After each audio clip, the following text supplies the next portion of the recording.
From Hollywood, it's time now for Edmond O'Brien as... Johnny Dollar. This is Sergeant Biggin. I'm calling for Police Chief Allen. Oh, yes, Sergeant. How are things going? Good and bad, you might say. We're at the hospital. George Enfield just died of his injuries, but it looks like the other man, Charlie Watson, is going to pull through. Has he been questioned yet? No, but the docs say he can be in an hour or so. That's what I'm phoning about. Chief Allen says you can come over if you want to get in on it. Good. I'll see you in about 20 minutes. Oh, Sergeant, did you get the new tally on the robbery? No, I didn't know there was a new one. It stands at 48,000 now. And murder, too. I guess this one will rip Youngstown to pieces, all right.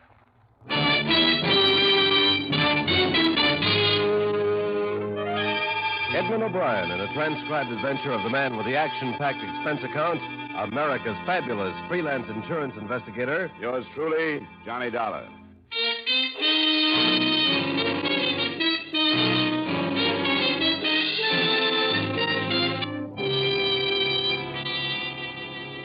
Expense account submitted by Special Investigator Johnny Dollar to Home Office, Columbia All Risk Insurance Company, Hartford, Connecticut. The following is an accounting of expenditures during my investigation of the Youngstown Credit Group matter.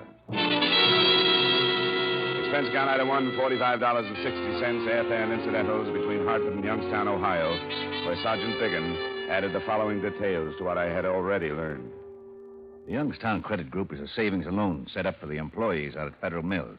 About 2 years ago, they set up this service to cash the men's paychecks. Enfield and Watson have been going right out to the plant every payday at noon.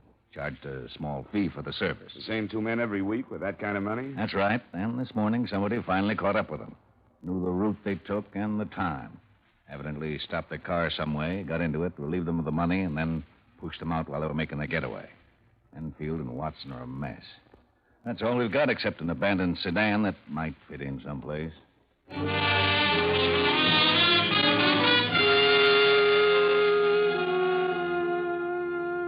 It was a couple of hours later when I was told that one of the victims, George Enfield, had died as a result of being thrown from the speeding car.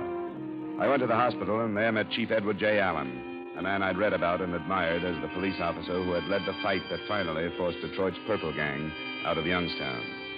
I was surprised at his being on hand so early in a case and said so. Because I haven't gotten used to not being a sergeant, I guess. I answer a call with the boys anytime I can. We won't be able to press Watson too far. He'll be in pretty bad shape from the sedatives. Yeah. Does he know about his partner being dead? Not yet. And we'd better hold it back. Here. Oh, Watson. Feel like talking about what happened? Sure. I'll try. Thanks. This is Mr. Dollar. He's an insurance investigator. You've had some rough going, Watson. And I'm Chief Allen. Yes, sir. You tell us when you want us to leave, Watson, and we will. But we want to get on this as fast as we can, and the more you can tell us now, the better it'll be. I will. They stopped us just after we crossed Spring Common Bridge. Were they waiting, or did they follow you from town? Followed us. They started to pass us and forced us off the road. You didn't suspect that you were being followed? I didn't think about it. How many men were there?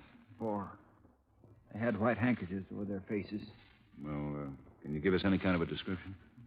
I couldn't swear to anything. What about clothes? Can you remember if they wore overcoats, hats? Hard to remember. They all seem to look alike now. Mm-hmm. Yeah, they wore hats, all of them, and overcoats. Were they armed? Yes, sir. All of them were armed. Well, what can you give us on the type of weapons? I don't know very much about guns. Enough to know if they were automatics or cylinder type? The man that took me had an automatic. I remember that. Oh, would you say it was a large gun or a small one? I don't know how to answer it. Didn't look either way. Or was it nickel-plated or blue steel? It was dark, I think. Blue steel. How tall are you, Watson? 5'9.5". Was this man as tall as you? A little taller, sir. Was he heavier? No. Thinner, I'd say. I weigh 170. Yeah, you're doing fine, Watson. Just a few more questions. Did this man say anything to you? Just get out. He held the gun on me and said, get out. At the same time, another one was taking Enfield out. Enfield was driving? Yes, sir. It was his car. That was a blue 1948 Plymouth sedan, huh? Yes, sir. They made us get in the back seat on the floor, kneeling with our heads down. Where did you have the money, Watson? In the trunk. Locked in the trunk? Yes, sir. in a briefcase. They must have known that. No. How did they operate then, Watson? Well, they made us stay on the floor. They left their car and got in Enfield's, all of them. Then later, maybe 15 minutes, they pushed me out, and that's all I remember. They say anything? Just a word or two to keep us on the floor. Well, Watson, see if you can help us with this. Somebody knew an awful lot about the way you and Enfield operated, even to the point of knowing they'd have to take the car because you carried the money in the trunk. Who would have known all that? Quite a few, sir, but I think I would have recognized them. They wouldn't have to be there, Watson. Somebody who could have given the information to the four men. Well, I can't think of anybody who'd do that, sir. Well, give us the names of as many as you can remember right now. That bunch had to get the information from somebody. The names he listed included those of men in the Youngstown credit group, a man or two at Federal Mills, and from the bank where they drew the money each week, 3 employees who would have known the time they left and that they locked the money in the trunk of the car. There were 12 all told, but instead of our following them up, some officers were assigned to check their movements for anything that might lead us someplace. An alarm on the Plymouth sedan and the description of the man with the glasses was broadcast, and while Chief Allen waited for results at headquarters, I went out to the east side to talk with Enfield's widow. All I can think is he's gone, and I don't know what I'm going to do. I don't know how to tell the kids that he's gone. Do you have anybody to help you, Mrs. Enfield? Nobody. I don't want anybody. I want to be let alone. Nothing has ever been good, nothing. He scraped and did without and never got ahead, and now it ends like this. I don't know what I'm going to do. Why do you have to bother me? Because somebody who knew a lot about your husband, or Watson, is to blame for all this. I don't hardly know what you're saying to me. I just keep thinking, I've got to tell the kids. I'm sorry, Mrs. Enfield. I hoped you could help us find the man who did this thing. How could I help anybody? By telling me if there was some acquaintance of your husband's you think might have known his routine when he went to Federal Mills. Somebody who could have taken advantage of what he knew. He wouldn't talk about that. Why should he? Who are some of his friends, Mrs. Enfield? I didn't know many of his friends. He never told me much about what he did. Never brought them here. Where would he have met them then? Downtown, someplace, I'm not sure. It could be important. He used to bowl, but I never went with him. I couldn't say where. Why do you make me talk about things he did? I won't do them no more. Not right you're bothering me like this. Not now. Not so soon like this. Leave me alone. All right, Mrs. Enfield. Believe me, I wouldn't have come if it weren't so important to learn as much as we can, as quickly as we can.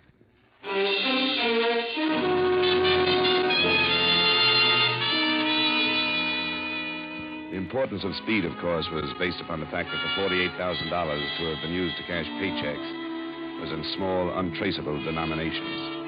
What we were afraid of was that the 400 men would split the money, separate as quickly as possible, and leave the area. It was 5:30 p.m. by the time I reported back to Chief Allen. The search for the Plymouth by then was statewide, but nothing had developed. At 7:15, something did. The owner of a farm a few miles from town called in a tip. A few minutes later, we pulled up in front of his house. I didn't think anything about it till I got the paper this evening. I read how the police were looking for a Plymouth sedan. I said to my wife, wonder if that could be the one. She said, don't seem likely, but I made up my mind to call you anyway. Well, I'm glad you did, Mr. Long. Well, there's a Plymouth like that down there at the edge of my land. It's there now? Well, it was at nightfall, and what's more, I was fixing some drift fence down that way when it drove in. I remember now, there was 4 men got out of it. Now, what time was that? About noon. Did you get a good look at these men? I didn't pay much attention till another car come and turned around. Then they all got into that one and drove off. Were they carrying anything? A briefcase? No, I didn't notice. Now, which way did they go? Well, toward the city, same way both cars come from. Now, what kind of a car was it? Well, these blame new models all look the same to me. I couldn't say. It was blue, though. What about the men? Is there a chance you'd recognize any of them? Well, I couldn't be sure. I don't pay much attention to people. Well, thanks very much, Mr. Long. We'll go take a look at that Plymouth. Just drive down the end of my fence there. You'll see a turnoff. It's not a real road, sort of a lover's lane like.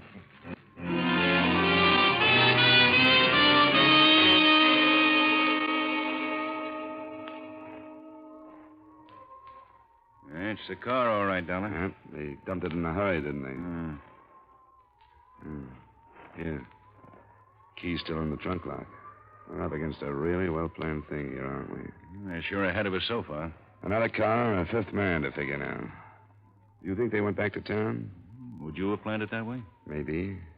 If I had, I would have thrown you a curve. You and all the deputies and the state police would be looking for a group of 4 making a getaway. Yeah, that's right. But I'd be back in town, not part of a group anymore, but anybody on the street. Yeah. With a drawer full of unmarked bills someplace. Well, we got the sedan in and see if it'll give us anything. I can drive it if you want without messing up too many prints. Yeah, that would save some time. Hey, come here. What have you got? Look at the stain on the floor there. Would that be blood? It's hard to tell with just a flash. Let's get this thing in and put somebody to work on it.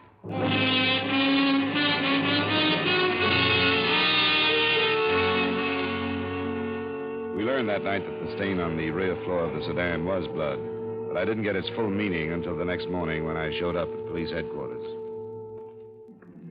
Good morning, Mr. Dollar. Hi, Sergeant. Chief in? He's been here since dawn. Go on in. Thanks.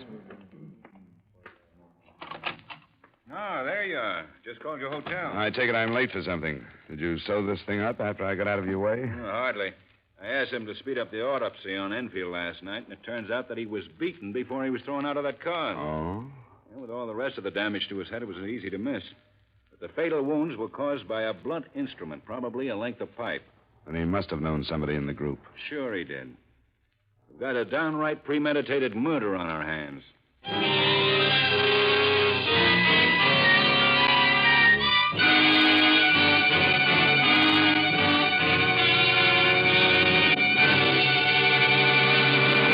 We will return you to yours truly, Johnny Dollar, in just a moment. One of the most informative and forceful campaigns for freedom is being scheduled by the Voice of America during the last week of December.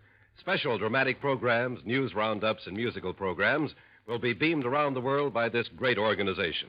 You are urgently requested to write to your friends overseas and tell them not to miss the Voice of America's special year-end overseas program.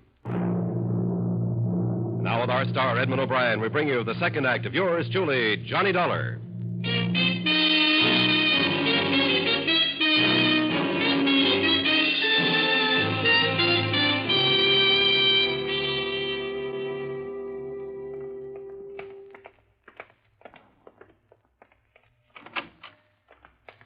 Morning, Watson. Morning, sir.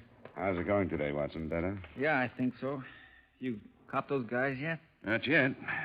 Have you been told that George Enfield is dead? No.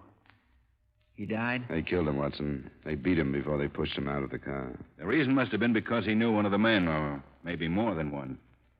Now, I know at a time like that, things get a little out of focus. Most level-headed man in the world isn't likely to think quite straight. But we want to go over what happened with you again. Sure, but I don't see how it could have been anything like that. It almost has to be, Watson. They didn't kill you, so why would they kill him if they didn't have a darn good reason to? I don't know. Tell me, what did Enfield say while this stick-up was going on? I don't think he said anything. I didn't hear anything he said anyway.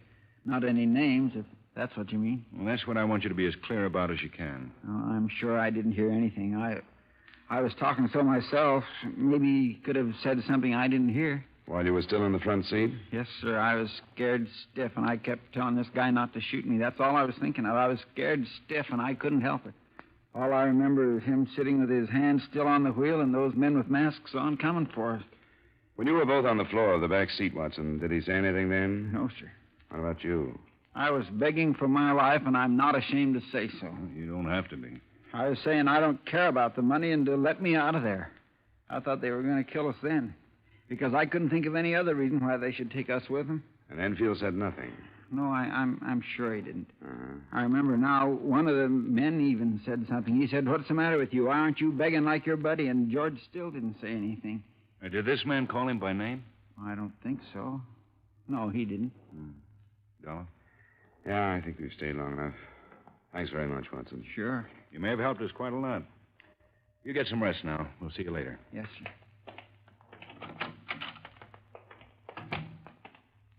What do you think? Well, I guess the same thing occurred to you. That Enfield might have set the whole thing up, and they got rid of him because he was the only link between them and the job. Uh-huh. Well, I'll give Watson a half hour's rest and see if I can find out how Enfield was acting before they were stopped. Will you go out and check the widow again? Sure.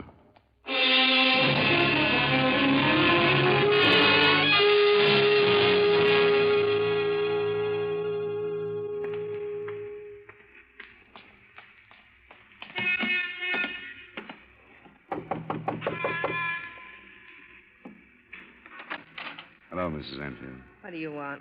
Well, we've learned some new things about your husband's death, and I wanted to tell you about them. What kind of thing? May I come in for a minute? For a minute? I got work to do. Thanks, Mrs. Enfield. What kind of things did you find out about George? That he didn't die because he was pushed out of the car. How was he then? He died as a result of a beating. The man who stole the money killed him for one reason or another. I don't see any difference. He's gone, and it don't change things how it happened. Is that all you came to tell me? Mrs. Enfield, I don't understand you. Don't you want to help us find the man who killed him?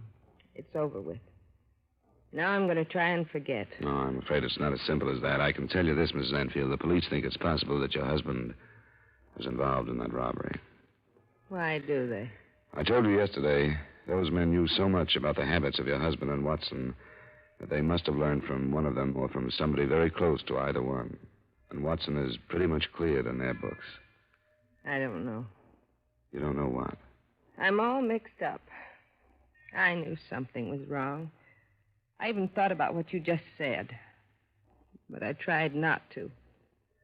I didn't want it to be true. If it's true, it'll come out. You've got to realize that, Mrs. Enfield. My sister from Cleveland came and got the kids.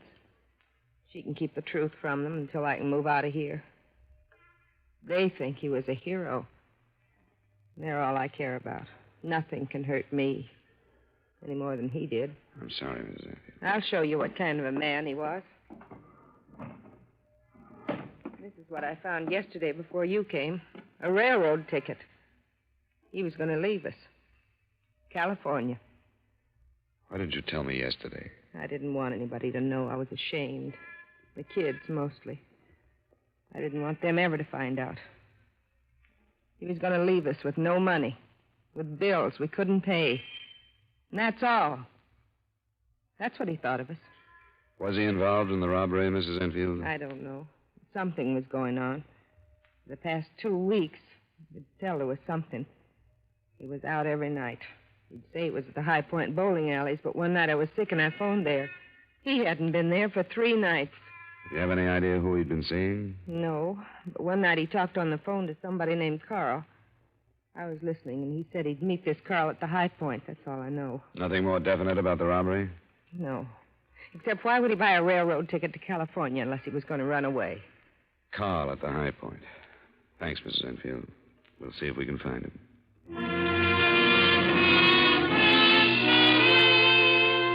Comparing notes with Chief Allen made it look all the more like we were on the right track. Watson had told him that Enfield's attitude when they left the bank could have meant that he was under some kind of strain. Surprisingly, the name Carl fit in almost immediately. Carl Huffman, a punk with an unimportant police record, had been seen meeting Enfield in the High Point alleys. He was easily located and brought in for questioning. You remember me, Huffman. What are you doing still in town? No law says I can't be here. Who told you to say that? Nobody has to tell me to say something that's true. Remember the last time you were in here? No. Well, I do. You were playing it big then, too. You were counting on some friends from Detroit who didn't come through. Whose gang was that, Huffman? I don't remember. Yes, you do. You thought it was the strongest organization in this part of the country. You thought hiding behind them you couldn't be picked up. You had the idea that just because you were on the fringe of organized crime, nobody could hurt you. But you got hurt, didn't you? A year on the last rap. So I got a year. It settles it. If you had any brains, Huffman, you wouldn't be where you are now. You'd be a decent citizen. But here you are. You just can't get along in the world like everybody else. All right, let's talk about George Enfield. What about him? Do you want to take the rap for his murder? I can give it to you. What are you handing me? What murder? All we need is the fact that he was with you night before last. We've got that. It's a lie. I'll believe our witness under oath before I believe you. It's a lie. What witness? Ben Hochek, at the High Point.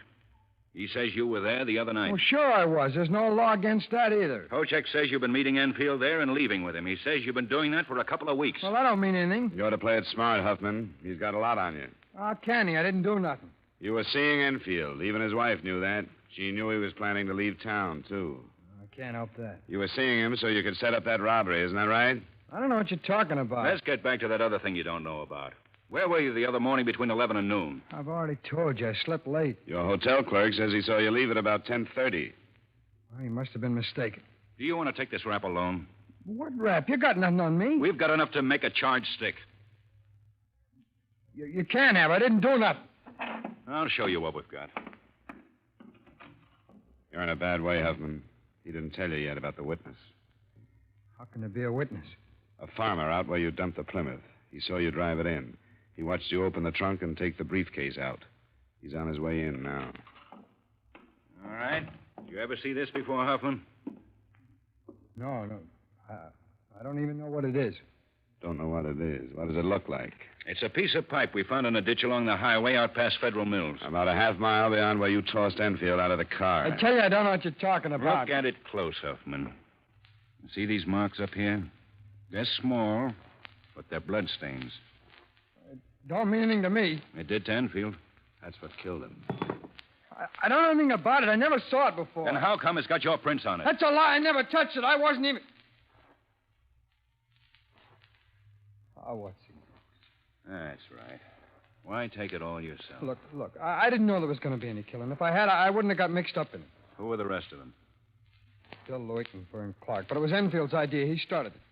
There are two more men, aren't there? Now, look, what kind of a break do I get for giving you all this? You can make a deal with me, Huffman. You know that. Any break will have to come from the district attorney. Who are the other two men? Thayer brothers. Thayer brothers? Yeah. When did they come back to town? A couple of weeks ago. They've been laying mighty low. We haven't heard about it. Well, they wanted it kept quiet. They came back to build up a new organization. Chief, look, I'm giving you a lot. I ought to get a break. Well, it won't hurt you to cooperate. Well, they're the ones that did the killing, Ed and Charlie. Why? They didn't like Enfield. They were sitting in the back seat with him. They didn't say anything till after, though. Then they said that they were afraid he'd spill everything. They knew he was going to leave town, and they said nobody'd ever find out how he was killed. Well, the other two men still teamed up with him? No, this was a first job for Lewick and Clark. They work at the Ace Trucking Company. Now, what about the Thayer brothers? Where are they? They're staying at their old place out at the city limit. The Tuxedo Club? Huh? Well, that's still closed up. Well, that's where they are, unless they left when they learned you picked me up. Well, how would they know that? Look, I'm giving you an awful lot of stuff, Chief. They know because one of their friends has been following me around ever since the job. Sergeant Biggins. Yes, sir? The Thayer brothers are back in town. Back? According to Hoffman, they've holed up in their old joint. Get 2 or 3 squad cars out there. I don't want them to try to take the place because the Thayers have probably been tipped. I want some roadblocks set up in case they try to leave. I'll get right on it. And get 5 or 6 of our best men to meet me here at 4:30. We'll go out and pick them up at dusk.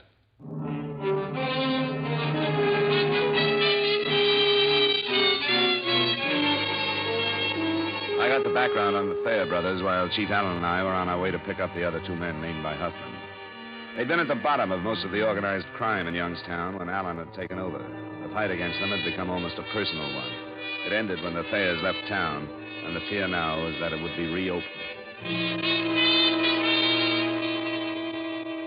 There was no trouble from William Lewick and Vernon Clark, a couple of first-timers out for some easy money. Their statements bore out Carl Huffman's that the Thayer brothers had done the killing. At 4:30, the process of bringing them in got underway. According to Fredericks, they tried to leave a little after 3. They pulled out in a gray sedan, but when they saw the roadblock, they turned back. So that's what we face. They know we're coming. They're waiting for us. You men were picked because you've all been up against them before. You know what to expect. Anybody have a question? All right, we better get started.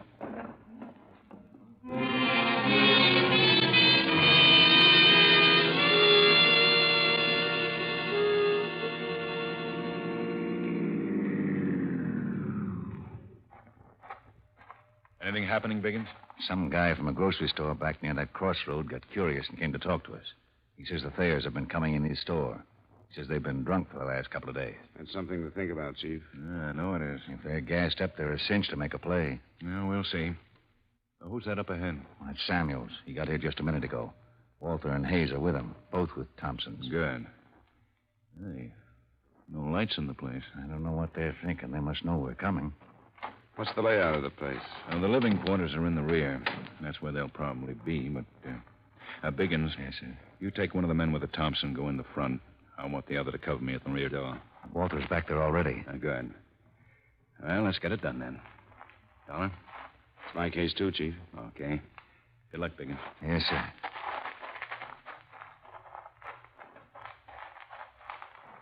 I'm moving in now, Walter. Right.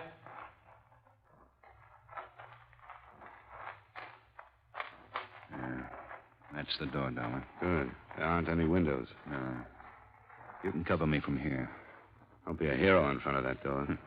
I'll watch it.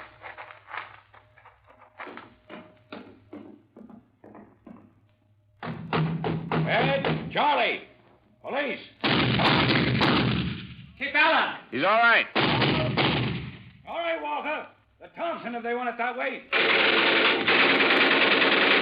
Hey, come on, give me a hand.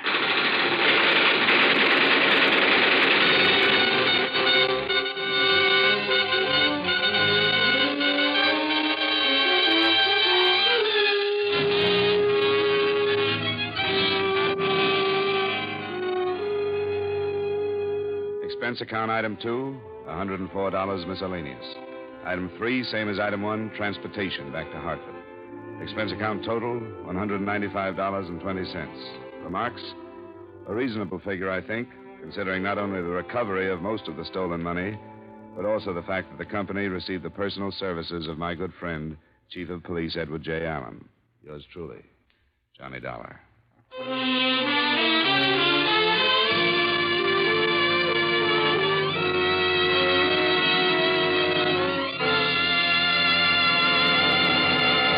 Yours truly, Johnny Dollar, stars Edmond O'Brien in the title role and is written by Gil Dowd with music by Wilbur Hatch. Edmond O'Brien can now be seen starring in the Paramount Pictures Technicolor production, Silver City. Featured in tonight's cast were Ed Begley, Bill Johnstone, Parley Bear, Virginia Gregg, Tim Graham, and Stacey Harris. Yours truly, Johnny Dollar, is transcribed in Hollywood by Jaime Del Valle.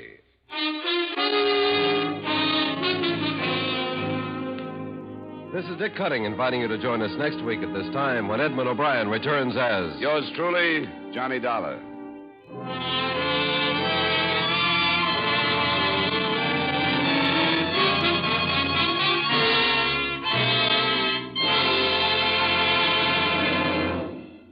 When you read the headlines on Korea, remember this. Industry can produce the bombers, the munitions, but only you can give the blood.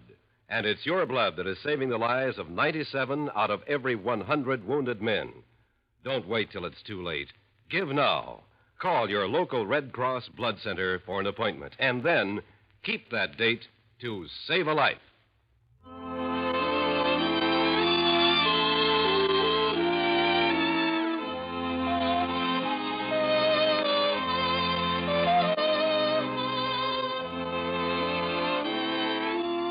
A comical catastrophe is about to overtake a department store when Mortimer Snerd takes a pre-Christmas job behind the counter. The full details, plus a visit by musical comedy star Lisa Kirk, will be heard tomorrow night on the Edgar Bergen, Charlie McCarthy Show. Stay tuned now for the Vaughn Monroe Show, which follows immediately over most of these same stations.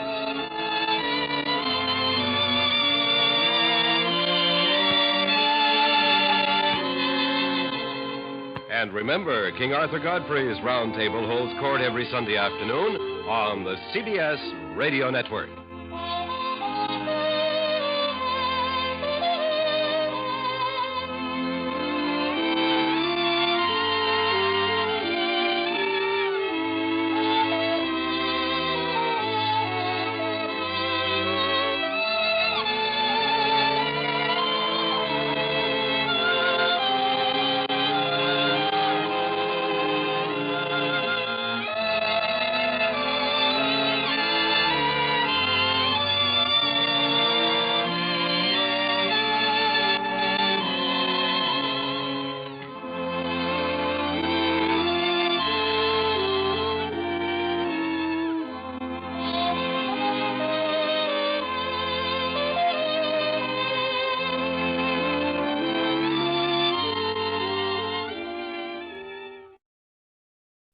Suppose you tell me how much you know. Miss Ann Collins was dead before the act double indemnity clause in his policy. We'll find out. You could have saved yourself a trip for we. Now, I'll tell you when off a canyon road a little after 10 o'clock. That. Coroner's report 2 hours when the accident occurred. There's a blunt instrument. Someone... 2 hours later, that car drops off at his wife. Apparently wasn't home. He brought her home about 11. That's Jack's. Cab picked her, drove them home. She's been into her, doctor says. We drive over there and see her any time now. Drive over there? Oh, a minute. That's about 5 miles nearer them. Only some people live there up the top of the little canyon. Narrow. There's a lot of quick turns first turn. Uh-huh. Crash. Is he the only one who heard of this? That's not too surprising, though. Up the top of the canyon. His neighbors at the first turn of the road below Collins. No one lives in between them. After Pinkert, there isn't much the rest of the way into Manitou. Pretty isolated road is, but it comes out right on Manitou's main drag. If you know how to handle that road, you could get right in the center of things in 3 minutes. Suppose we go out there, see Mrs. Collins. You can see the layout yourself. Fine. Oh, does she know yet that her husband was murdered? Yeah. Doc told her a little while ago.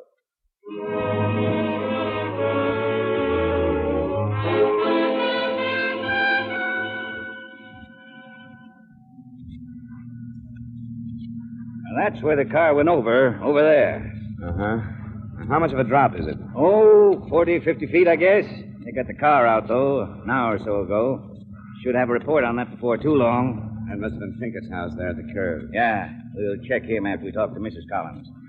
Look, you see? The way the canyon slopes, you can see the tops of those buildings. Ah, yeah. And they're on the main street we just turned off. That's right. So it isn't as isolated as it looks up here. Well, looks like this is it.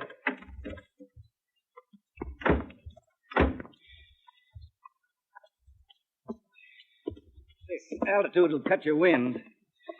Oh, I got to live 5 or 10 minutes up here. Never noticed it. Takes a while to get used to it, all right. Yes? Lieutenant Anders, to see Mrs. Collins. Oh, sure. Come in. Come in. This is Mr. Dollar. Hello. How you doing? Ralph Turner, Aunt Delia's nephew. She's this way, living here.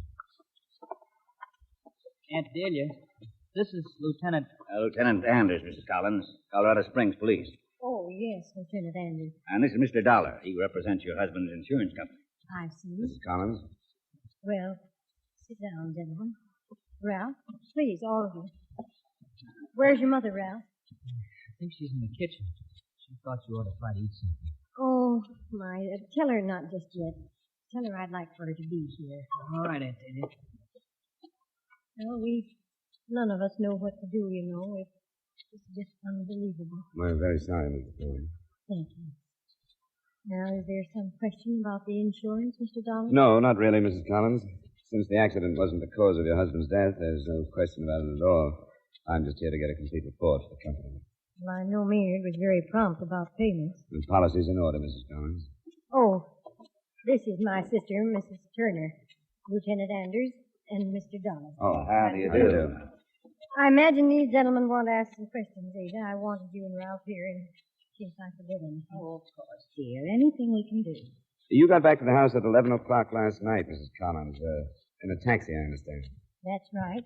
I've been gone all evening.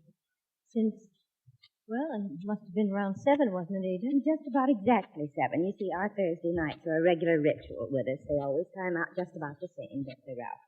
Yeah, just about. Ada means we do the same thing every Thursday night. She and Ralph call for me about 7. We have dinner in Manitou, then go over to the Springs to the Pueblo to see a movie. I usually get home around 10:30 or 11, depending on when the show is out. All 3 of you have dinner and see the picture together? Well, no, Ralph usually eats before they pick me up. He's just our chauffeur. Takes us to the restaurant in Manitou. We take a taxi to the Springs and taxi back. They drop me on the way. It's cheaper that way. Was your husband home when you left last evening?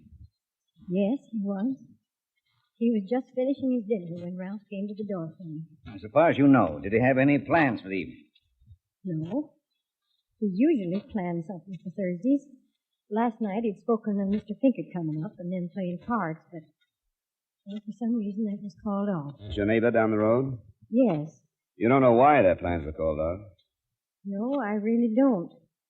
Maynard was talking to you, Ralph. Did he mention anything? No, he just said Mr. Pinkert said he couldn't make it. He asked me if I could come back. Told him I was going bowling, if he could come with me. He said no. I sure wish I'd come back now. Ralph and his uncle were devoted to one another. You see, Ralph's father, my husband, passed away some years ago.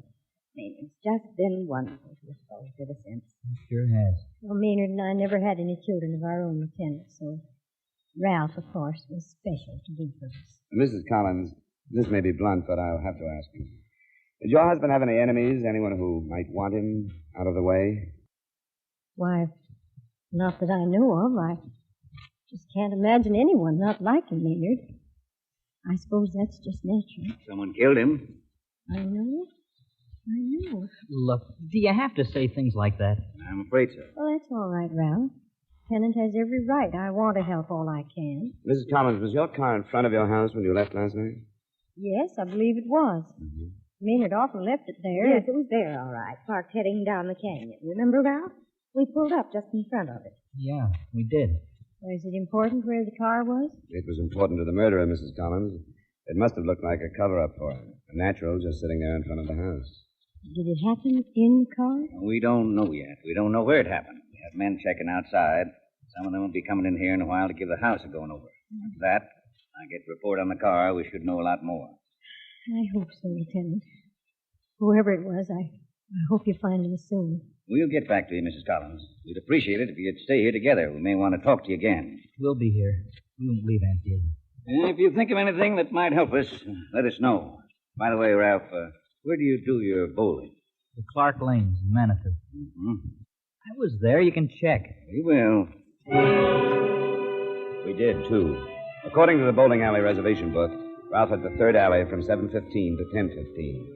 A regular Thursday night customer, the owner said.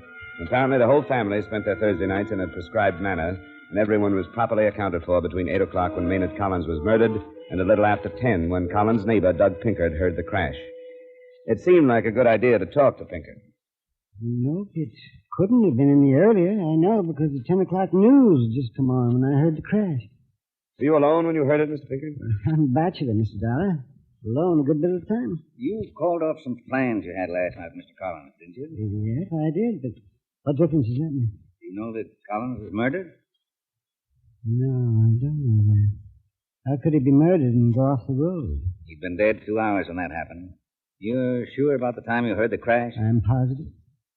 2 hours? What? That would make him dead around 8 o'clock. That's right. Does that mean anything to you? No, it doesn't mean anything to me. You didn't hear anything around 8 o'clock, any commotion or struggle or a car going by or anything? No, not at 8 o'clock. I heard a car around 7, but that was Delia and them. I saw them go. They're regular as clockwork, you know, every Thursday night. And that's the last car you heard the crash? That's the last one. Mm-hmm. Yes, that's the last one. You're sure you'd hear a car if it came by this way? I usually do. I don't get a lot of traffic up here, you know. I usually take a look when I hear a car coming. Well, maybe there's another road out of here. Is there, Mr. Pinkard? No, this one sort of peters out up above Collins's. The only way to get up to Collins's is up this road here. How well do you know the Collins? Well enough, I guess. I've been up to his house a lot. Mostly when she isn't there. I always had an idea she didn't care much for me. Then I'm not used to women around. Just don't know how to judge them. You knew Mr. Collins better then? Oh, yes, lots better. And I liked him. I liked him a lot. I'm just real sorry. Would you say they got along all right? Do you think they were happy together? You talked to Dee? Yeah. You talked to her? She said they got along? She implied that, but I'm asking you, not her. Well, maybe they did. Like I said, I'm not used to women. I just don't know how to judge them. You don't think they were happy together, Mr. Pinkard? Well, maybe they were. I don't think it was serious, though. Sometimes they fought about things. How do you know that? Well, Maynard told me mostly. And then a couple of times I wandered in up there, and they'd be going at it a little, you know. About anything in particular? No, I wouldn't say so. I don't remember anything in particular. I try to stay out of things like that. Just get along. Did you ever hear them going at it about money? Oh, I guess, yes. Yes, money. Well, that's all. I was fixing to go for a climb. That's the way I spend most of my time, you know. No reason why I shouldn't go now, is there? Mr. Pinkard, do you have any idea who would kill Mr. Collins? No. I can't think of anyone who'd do it.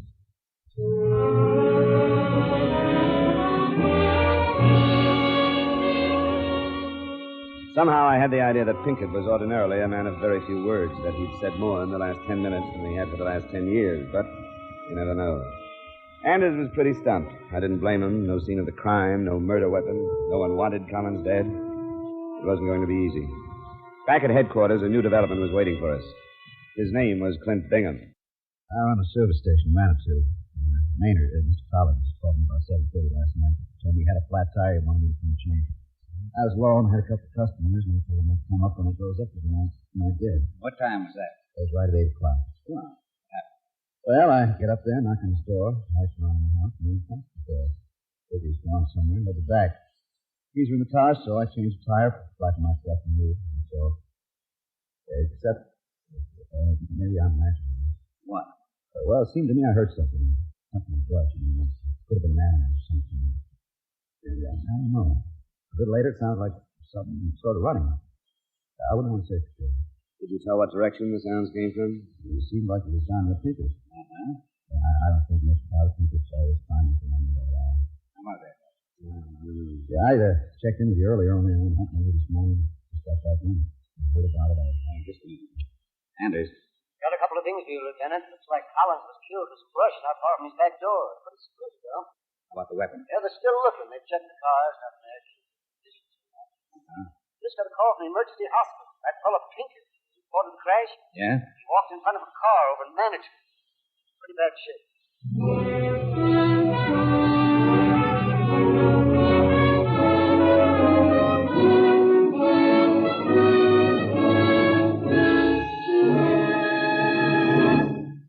We will return to yours truly, Johnny Dollar, in just a moment. If you're in the market for a Sunday night date, here are a few suggestions. Matter of fact, you needn't take your pick. You can date them all.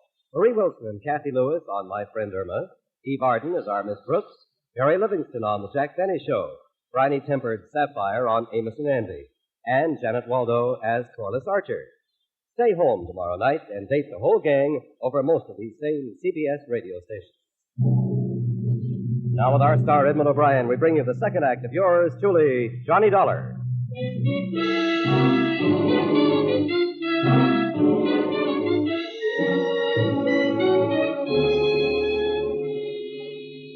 It was going to be a while before Pinkett would be in condition to talk.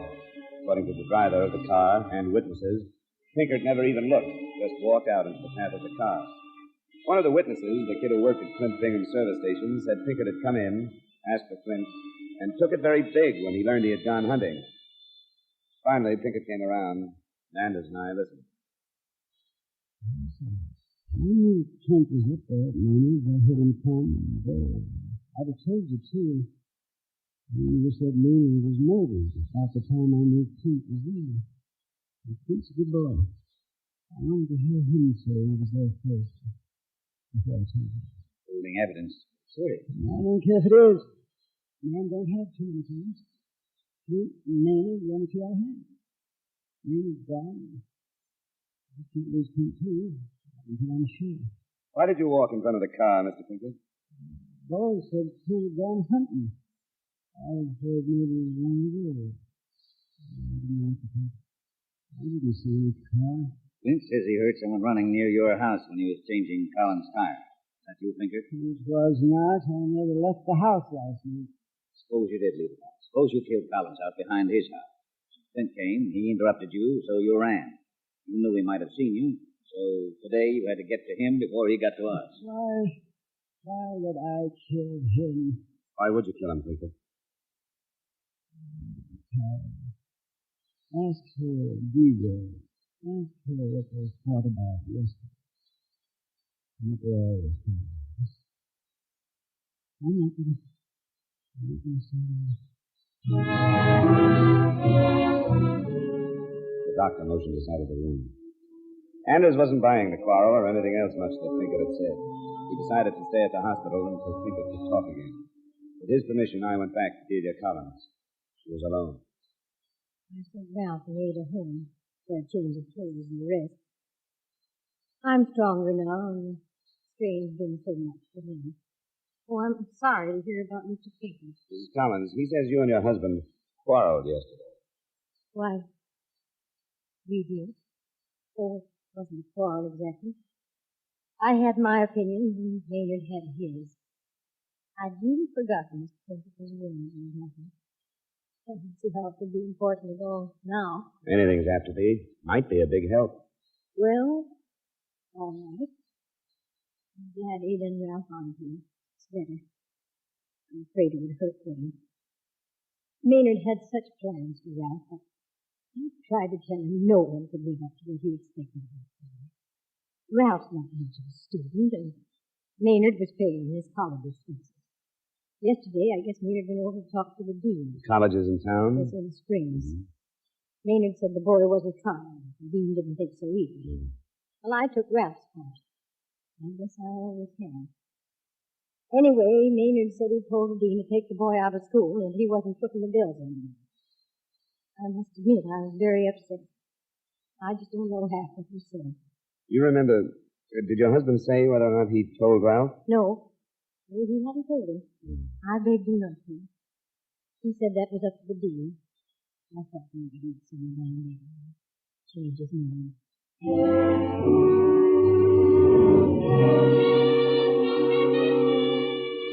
It didn't seem like much to bother Anders with, not until I knew more. And when I knew more, it wasn't worth it. Dean Mitchener at the college hadn't told Ralph anything about his uncle's visit the day before. He'd planned to tell him the next morning. But after he heard about the tragedy, he decided the news would keep. I told him where he could reach me, and I rejoined Lieutenant Anders at the hospital. They came up with the murder weapon, found it half buried under some brush. The canyon slopes down toward the main street. It's a tire iron. Bingham's? He says it isn't his. Tire irons are pretty much alike. We're checking his prints against those on the iron. I can't figure Bingham showing up like he did. We wouldn't have known he was there if he hadn't told us. He could have thought Pinker had told us, or that he would. Still don't know anything about the motive. I'm waiting to put the two of them together. Someone's got to give. Pinker's still in bad shape? Doc says to wait a while. Okay, thanks. Be right back. Thanks, Alec. Best too. Johnny Dollar. Dean mentioned Mr. Dollar. Now, this may not be worth anything to you, but I just found out Ralph did know that his uncle was removing him from school. He did? How? Now, my secretary seems to have told him. She was here when Mr. Collins came yesterday. Being a friend of Ralph, she told him late yesterday afternoon. Something about she thought she should warn him. I see. Well, I certainly appreciate your calling me, Dean Mitchell. I'm very upset about this breach of trust, Mr. Dollar. I want you to know that I intend to do something stringent about it. Now, don't be too hard on her, Dean. She may have done us all a favor. And as Ralph did know Collins was taking him out of school, Dean's secretary told him. He did, huh? It's the nearest thing to a motive we've done. Yeah. How about the bowling alley? He was there 3 hours last night. I'd like to check there again, if it's okay with you. Go ahead. I'll try anything. I'll have him picked up and brought here.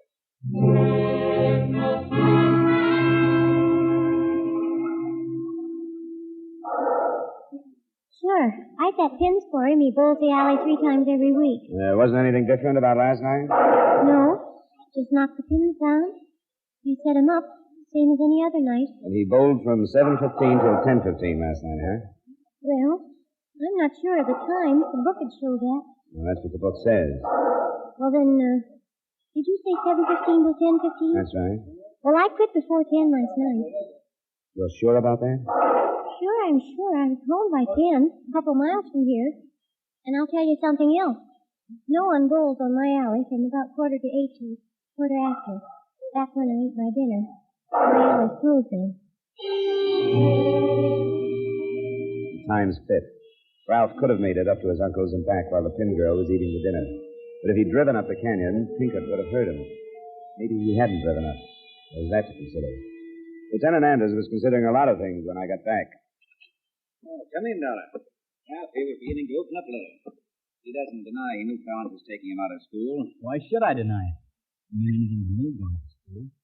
Uncle Maynard's idea in the first place. I'd have to have a better reason than that to kill him. Did you have a better reason, Ralph? Suppose I was bowling last night. You weren't bowling from 7:45 till 8:15 when your uncle was killed. Sure of that, Dollar? The pin girl was having a dinner then, always does, she said. How about that, Ralph? So maybe I wasn't bowling so long. What'd you do in that half hour? I don't know. Nothing important. Did you leave the bowling alley, Ralph? I don't know. Here, Lieutenant, the last set of prints checked. Thanks, Sergeant. Thanks very much. These are your prints, Ralph. Murder weapon. It didn't have anything to do with school. I left the bowling alley, all right. I Couldn't stand just walking around knowing what I knew. Then you got a hold of him. Ran to the car. Grabbed for something heavy and went up there.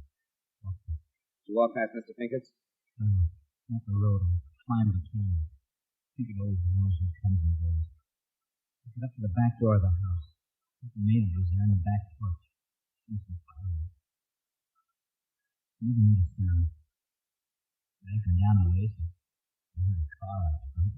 I ran and went back to the canyon, maybe. The road, maybe. I soon on the back door. But you went back again, didn't you? Yeah. I thought about him. How to find him. Maybe even Aunt Delia or Mom. Yes, and I went back. I remember the car out front. Just a minute. Why'd you do it, Ron? It was just him. He was being such a generous guy, always paying the bills. Everybody ramming me down my throat all the time. I knew he wasn't so great. I knew about him and women for a long time. Sorry for Aunt Delia, that was wrong. So I found out he was bothering Mom. I had to kill him.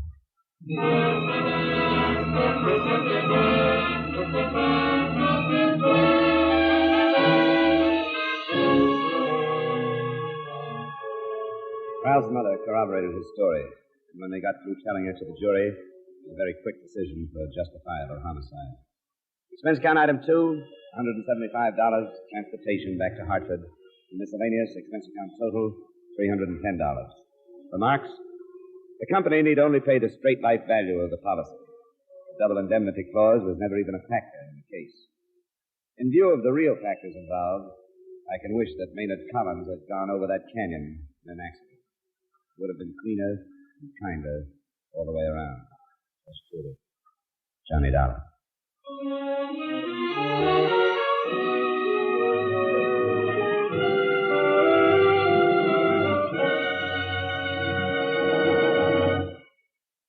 Yours truly, Johnny Dollar, stars Edmond O'Brien in the title role and is written by Kathleen Height with music by Wilbur Hatch. Edmond O'Brien can now be seen starring in the Paramount Pictures Technicolor production Silver City. Featured in tonight's cast were Ed Begley, Gil Stratton Jr., Jeanette Nolan, Virginia Gregg, Howard McNear, and Hy Everbeck. Yours truly, Johnny Dollar, is transcribed in Hollywood by Jaime Del Valle.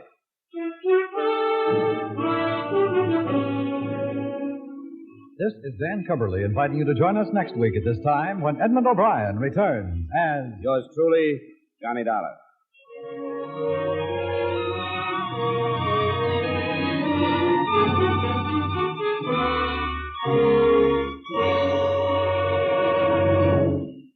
This is Edmond O'Brien again. I'd like to speak to you for a moment about one of the most important duties of American citizens. Today, every American has an opportunity to share in our common defense effort.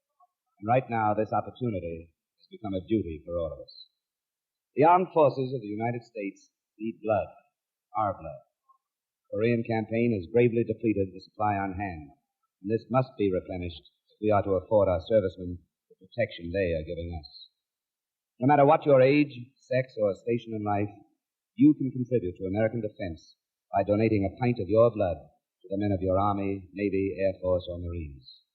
Call your local blood donor center or Red Cross chapter today for an appointment. Remember, your donation of blood may save the life of a wounded serviceman. Give your blood today to save a life tomorrow.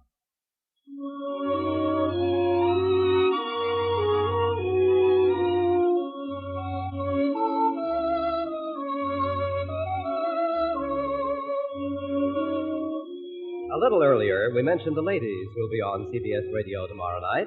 Now, here are the men. My friend Irma shares her lazy boyfriend Al with one and all. If you like 'em older, there is Professor Kropotkin. For a date that's shy, try Mr. Boynton, the object of Eve Arden's affections, as our Miss Brooks. Enjoy the fun with these men on most of these same CBS radio stations tomorrow night.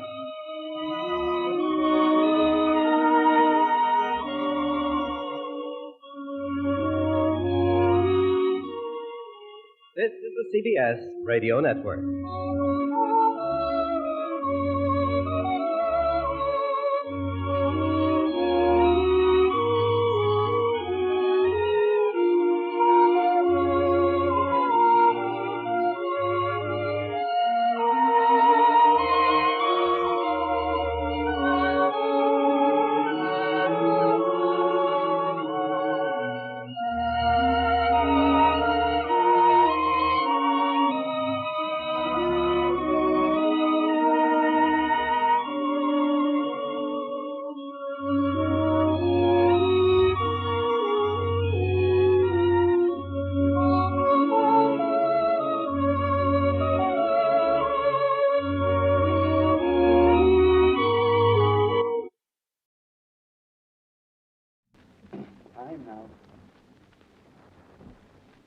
From Hollywood, it's time now for Edmond O'Brien as...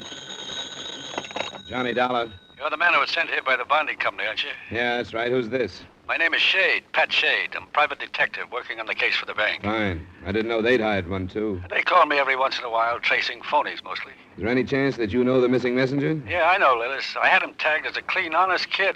I still have. What do you think happened then? I'm afraid he was either snatched or killed, or both. But that's just my opinion. I wondered if you'd like to get together and compare notes. I don't have any notes yet, but I'll be glad to pick up your brain. Pick up your what?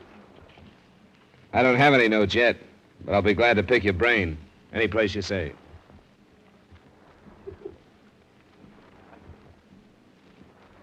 Edmond O'Brien, in another adventure of the man with the action-packed expense account.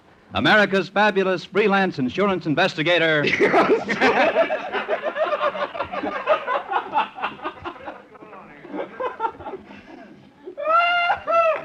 While we're stopped, let's go back.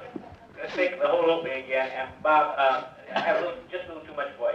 Oh, jeez. You mean I'm screaming? From Hollywood. From Hollywood, it's time now for Edmond O'Brien as... Johnny Dollar. You're the man who was sent here by the bonding company, aren't you? Yeah, that's right. Who's this? My name is Shade, Pat Shade. I'm a private detective working on the case for the bank. Fine. I didn't know they'd hired one, too. They call me every once in a while, tracing phonies mostly. Is there any chance that you know the missing messenger? Yeah, I know, Lillis. I had him tagged as a clean, honest kid, and I still have. What do you think happened then? I'm afraid he was either snatched or killed, or both. But that's just my opinion. I wondered if you'd like to get together and compare notes. I don't have any notes yet, but I'll be glad to pick your brain. Any place you say.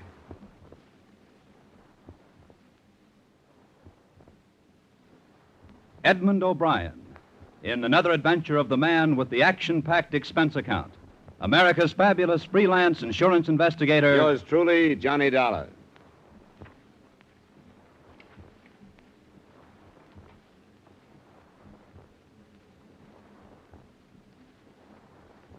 Expense account submitted by Special Investigator Johnny Dollar to Home Office, Great Northern Bonding and Surety Company, Hartford, Connecticut. The following is an accounting of expenditures during my investigation of the Lillis bond matter. Expense account item 160...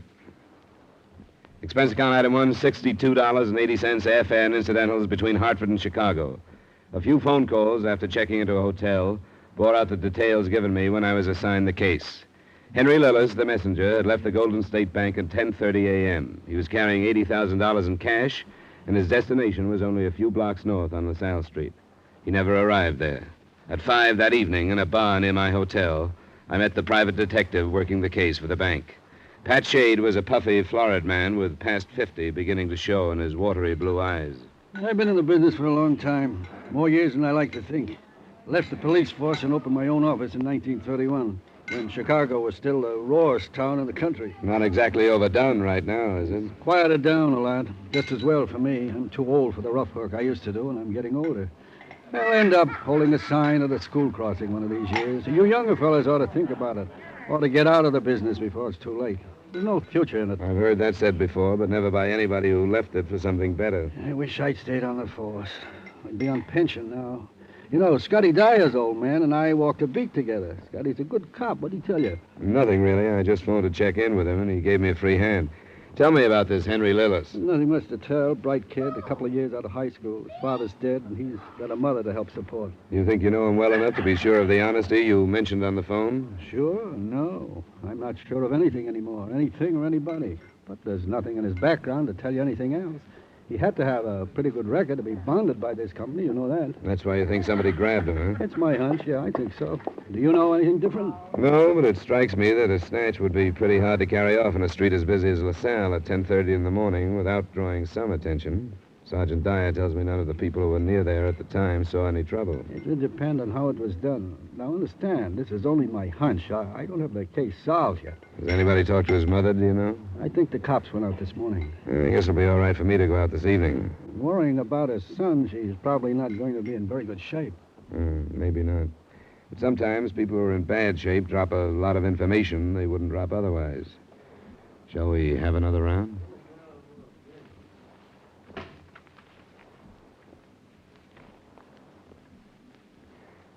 The Lillis house was a small one in a respectable but not plushy neighborhood.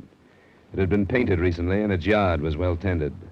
I noted these things because they made it appear that, except for widowhood, Mrs. Lillis and her son were a comfortable and average American family. She was an attractive woman of some 40 years who, obviously and with good cause, had been crying. Please sit down, Mr. Dollar. Thank you. The police have already been here. I suppose you know that. Yes, I knew they'd come.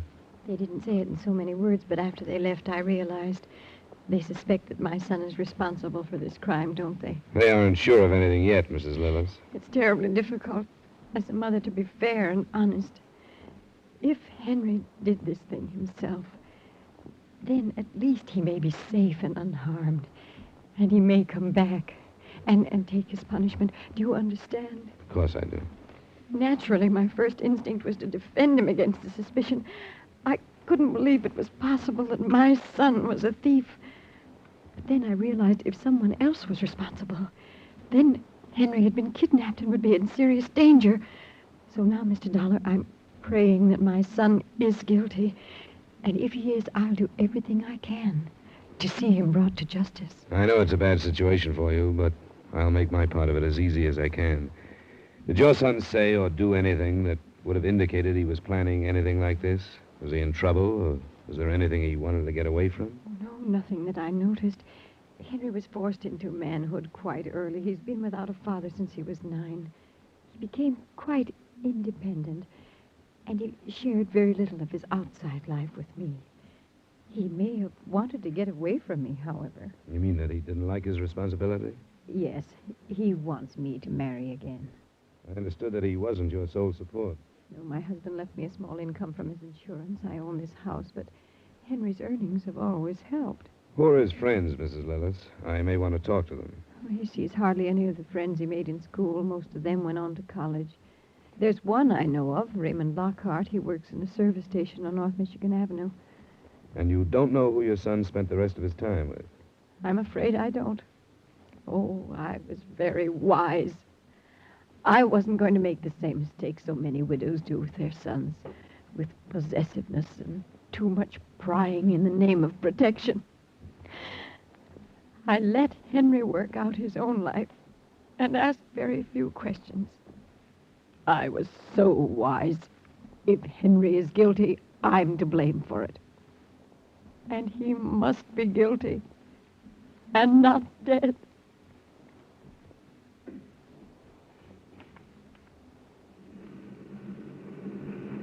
Thanks, Mr. Sprague. Come in again, huh?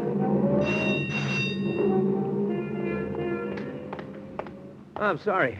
You caught me on a busy night. I read about this thing with Hank Lillis in tonight's paper. First I heard about it. You think he did it? It's one possibility, Raymond. As a matter of fact, I looked you up to ask you the same question. You mean, do I think he did it? Well, if it turns out that way, it'll sure be a surprise to me. The paper said they were looking into the idea that somebody could have forced him into a car. Yeah, every angle is being covered. Yeah, I've known Hank for a pretty long time. I trust him with my paycheck any day in the week. As far as I know, the only trouble he ever got into was kind of his temper.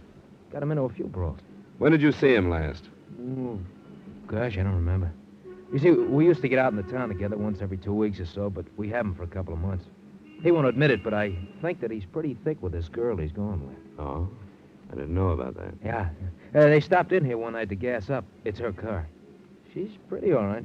Blonde, but I don't know. She kind of struck me as a dish that's been around quite a bit, if you know what I mean. Sometimes you can tell the way they kind of look at you, you know? What's her name, do you know? Well, the more I think of it, if Hank is in trouble, I'll lay you 10 to 1 it is this blonde. What the devil was her name?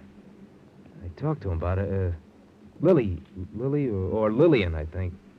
Oh, what was her name? His mother doesn't know about her, I take it. She didn't mention any girl.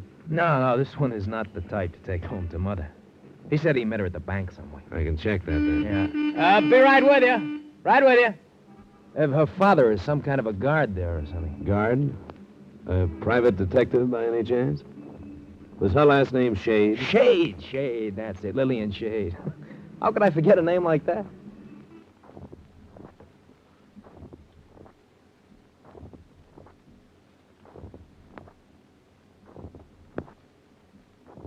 Go ahead. Pour yourself another drink, Shade. I've got an extra bottle in my luggage. Yeah. Did you tell the police about this? Not yet. This will be the end for me if she's mixed up in it. You know where she is? Yeah, she told me she was going to spend a couple of days with a friend. Why don't you check the friend? Maybe your daughter is there. She didn't mention any names. She never does. She's no good. She's like her mother was. You mind? Go ahead. Where is her mother? She ran off with some guy. Lillian was about 5. I shipped her off to my sister in Minneapolis, but I had to take her back when my sister died. She started running wild when she was 13, and I never could stop her. If they pull this together, it's liable to set child psychology back 20 years. The son of a mother who really tried to do the right thing, maybe tried too hard. And the daughter of a guy who didn't try at all. Did you make a point of not mentioning her when we were talking about the Lillis kid earlier? I was waiting for you to ask that. I didn't know there was anything between them. She met him when she dropped in at the bank one morning. I guess I knew they met like that a few more times, but the rest of it I didn't know anything about. Did she have a job? She hasn't worked for a few months. When she does work, it's in some cheap bar, so that's worse. Was it your car she drove? No, it was hers. You know the license number? No, but that won't be hard to learn. You're sure it was registered in her name, then? Well, I never noticed the slip. I supposed it was. She said some friend bet some races for her, and she got it with the money she won. I can't see any reason why it wouldn't be in her name. Yeah. Dollar. Huh? It was damn decent of you to talk to me instead of going to the police. Instead? I hope you aren't going to ask me not to give this to the police. Oh, no, of course not. But I was going to ask you to let me tell them. It's going to look mighty bad for me if you go in, with Scotty Dyer in charge of the case and his old man and I on the force together in the old days. I don't want it to look like I was holding back information from them. Were you? No, but I won't be able to prove it to you until we find Lillian. She'll tell you I didn't know anything about her and Henry. All right, Shade. You going in tonight? Just as soon as I leave here. And you don't have to do this, but I'd appreciate it if you could forget your calling me down here. It would be better for me if they didn't know you had to tell me about Lillian. All I'm interested in is getting the money back. Doesn't make any difference what I say or don't say. You go to the police tonight, and we'll play it as it comes after that.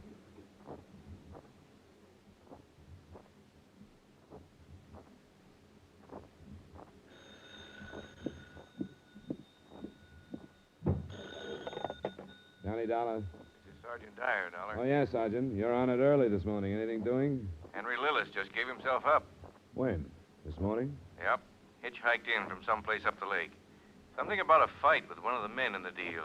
He's messed up some. What about the money? They need some medic about somebody with a name like Saunders. Go on down. We'll talk to him as soon as we can. I think he'll be ready to tell his part of the story anyway.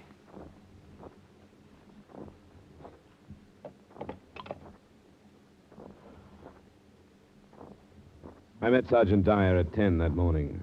It was after some 15 minutes of conversation had passed by without mention of Pat Shade that I learned he hadn't reported the night before. I brought up the subject myself, and Dyer knew him well enough to automatically reach for the phone and call the bar at my hotel. Shade had stayed there until it closed. 3 more calls to his office, his home, and the bank failed to raise him. But right then, it didn't seem too important to the case, since Henry Lillis was in custody. We got in to see him at 11:30. He was a slight, fair-haired kid, by this time past the feeling of fear. His face was pale and blotched with the disinfectant the doctor had put on some scratches and bruises. Feel strong enough to talk now, Lillis? I guess so. This man is from the company that bonded you. You don't look like you had much fun out of that 80 grand, Lillis. No, I didn't. Where is the money? I don't know where it is now, but we took it to a house above Lake Bluff. Who is we? I don't care who it hurts now. Lillian Shade. She was with you then? She was with me or I was with her. I don't suppose it makes any difference. We were together. You mentioned hurting somebody. Did you mean her father? Yeah. He talked to me about her once. He told me she wasn't any good for me. I hated him then for saying that about his own daughter, but I sure wish I'd listened to him. I wish I'd believed him. None of this would have happened if I had. It did happen, Lillis. We want to know about it. Everything about it. Well, I don't know exactly how it started. I met her and I was stupid. I'd never known anybody like her before, and it sort of seemed as if we were in the same boat. What do you mean, the same boat? Well, neither one of us had all the things we wanted, and it looked like we never would. If everybody in that boat turned criminal, there wouldn't be enough banks to go around. I never thought about it before, the way she did, but the longer I went with her, the more I began to. She'd done other things, never anything like this. What kind of thing? Well, the way she got the money for her car. She met this man and learned some things from him. She did it so that it could never be called blackmail, and she got the money. The Badger game, maybe. I don't think I know quite what that is. Go on. Well, I don't think I have to go through all of it, but, well, one night she kept talking about how I carried large amounts of money all the time and that we didn't have... I don't think I have to go through all of it. I don't think I have to go through all of it. But, well, one night she kept talking about how I carried large amounts of money all the time and that we didn't have any of our own. She said she wouldn't marry me unless we could be rich. So we planned this thing. She waited down the street in her car 4 days in a row until I knew she was... She waited down the street in her car 4 days in a row until I knew I was making a big transfer. You knew how much you were carrying? Not exactly, but... Well, I'd worked there long enough to know when it was a big amount, you know, according to where it was going and things like that. So yesterday morning I got into the car, and by the time I was due back at the bank, we were out of town. This house near Lake Bluff where you went, who's it belong to? Well, she said a friend who was on a trip someplace. She had a key. I think it belonged to the Sanders or Saunders or whatever it is. How'd he fit in? Well, I didn't know anything about him until he showed up late last night. Then I found out that Lillian didn't have any idea of going away with me like she'd said. From the beginning, she knew she wasn't. She was just using me, and this man, she called him Red, he told me to get out. How much money was your share? None of it. Not any of it. But I didn't even care about that. But Lillian had used me. When this Red told me, I went crazy, I guess. There was a fight. That I barely remember. I left the house, but I don't know where I went. And when it got light, I found the highway and started hitchhiking. Nobody picked me up because I was all bloody and my clothes were torn. And finally, this man did. He was a minister.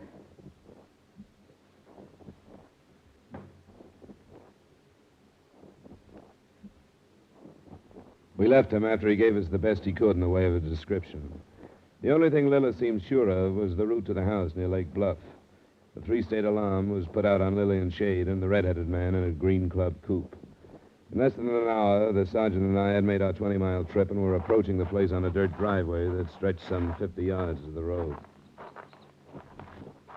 Hey, hold it. It might not be as empty as it looks. A car on each side. I think that might be the girls. Service station attendant described it for me. Means they both left in one car, don't you think? Well, probably does.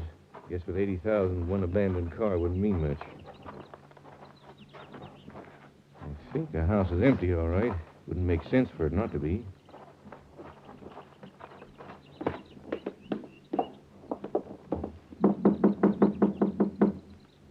No.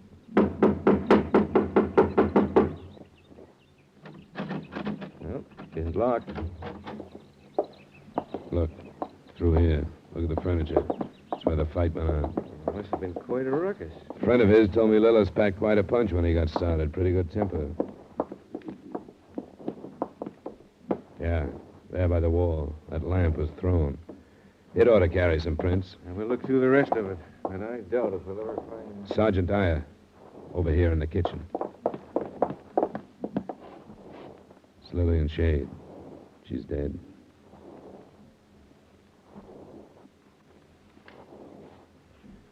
And so homicide entered the picture and a new alarm was broadcast. Sanders or Saunders in a green club coupe. Wanted on suspicion of grand theft and murder. I had a different idea. I couldn't sell it to Sergeant Dyer, but it was one... I couldn't sell it to Sergeant Dyer, but it was one of those things that I couldn't drop. The police laboratory men started combing through the house, and I went back into the city. It was about 2 p.m, and Pat Shade was in his office. Now, I can explain if you let me. Never mind that. You know that Henry Lillis surrendered to the police, don't you? I didn't handle myself very well last night. I'm not talking about last night. I know. What I'm trying to tell you is that I didn't get around until late today, and I just read about it. Where is Lillian? You know the house she goes to up near Lake Bluff? No, I never heard her say anything about a house up there. Is that where you found her? You were pretty drunk last night. Where'd you go? Yes, I was pretty drunk last night. It's not every day you come to the end of your rope. That's where I got last night after more than 20 years in this filthy business. Where did you go after you left the hotel bar? I went home. What time did you go to bed? I don't remember. Do you remember leaving again after you got home? Where'd I go? Your daughter was murdered last night. But what are you accusing me of, young man? I'm not accusing you of anything. I wish I could talk about this later. I don't seem to be thinking very well. I'm afraid we have to talk about it, Pat. Yeah. You asked me if I knew about a house near Lake Bluff because you think I might have killed my daughter. That I might have waited until the red-headed man left for some reason and that I went in.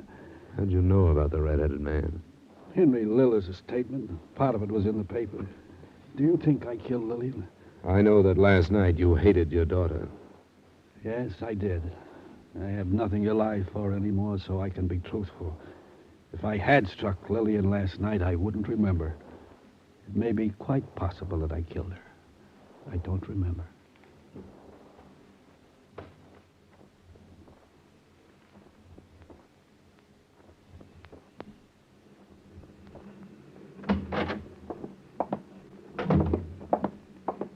I understand you found Pat Shea, Dollar. What do you have to say? Well, I'm not sure what he said because I don't know if his mind was working well or badly. Here, this is the on-the-spot report from the lab men. There's more you can see before we start back. Thanks.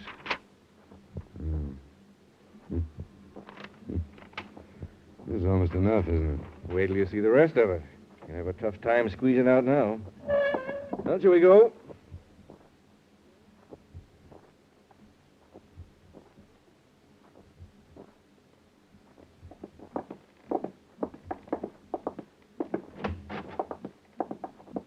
I hope you don't mind us busting in like this.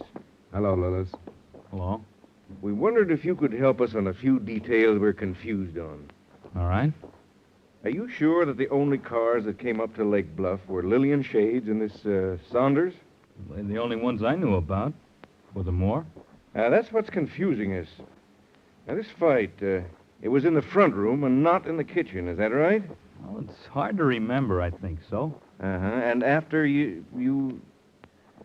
And after that, you left, and then you caught a ride into town and gave yourself up. Yeah. Why'd you give yourself up, Lillis? I don't know why. It just seemed like the only thing I could do. Because maybe you thought if you gave yourself up on a grand theft charge and told a sad story that we'd never think of you in regard to murder. Murder? That's a dirt driveway, Lillis. The only car that drove up that driveway was Lillian Shades. Looks like there wasn't any red-headed man there at all, doesn't it? Like you messed up that room to make it look like there'd been a fight. Fingerprint men aren't through. All right! I didn't mean to kill her. We got out there and we had the money and she got scared. We looked at all of it. She went to pieces. She wanted to take it back and I knew we couldn't. I lost my temper and hit her because I was excited. I thought she was faking, but she wasn't. She wasn't faking. I didn't mean to. We can go, can't we, Sergeant? Yeah. I'll come back later for a statement.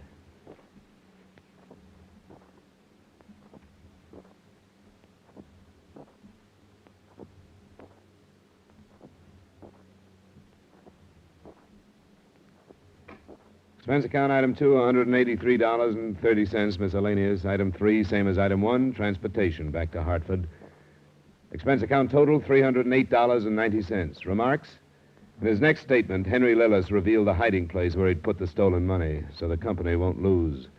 That's more than you can say for the two parents involved, either the deserving or the undeserving. Yours truly, Johnny Dollar.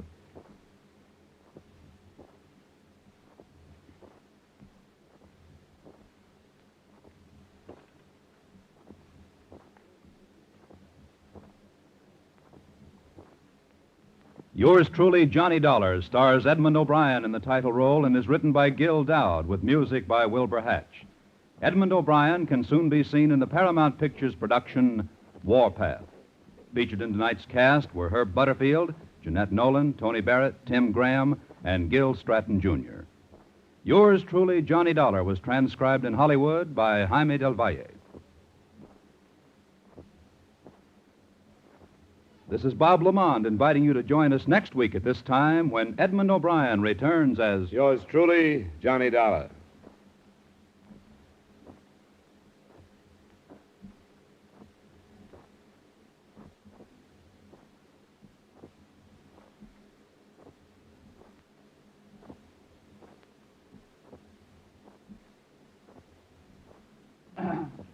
I'm not kidding. 20, they were falling down.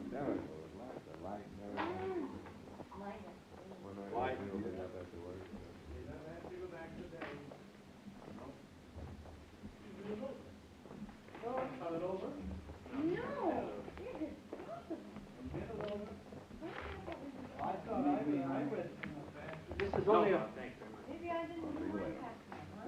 15-minute show.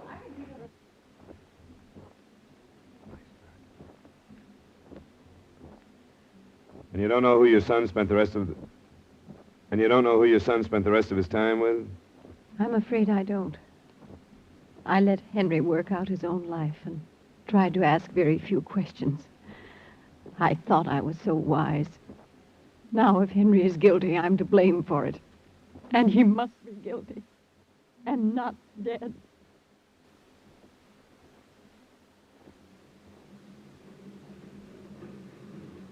When did you see him last? Gosh, I don't remember. See, we used to get out in the town together every 2 weeks or so, but not since we've been going with it. When did you see him last? Gosh, I don't remember. We used to get out on the town together every 2 weeks or so, but not since he's been going with his new girl. Oh, I didn't know about her. Yeah, she's pretty, all right, a blonde, but she kind of struck me as a dish that's been around quite a bit, if you know what I mean. What's her name, do you know? What the devil was it? Lily or Lillian, I think. His mother doesn't know about her, I take it. She didn't mention any girl. Well, she's not the type to take home to Mother. Her father's some kind of a guard at the bank. Guard? Private detective by any chance? Was her last name Shade? Shade, that's it. Lillian Shade. How could I forget a name like that?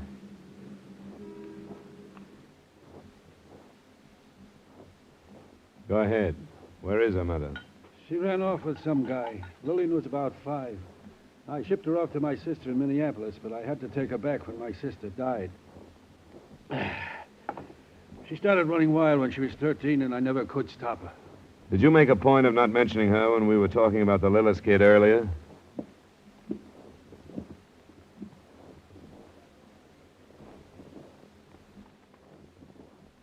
I met Sergeant Dyer at 10 that morning, and it was after some 15 minutes of conversation had passed by without mention of Pat Shade that I learned he hadn't reported the night before.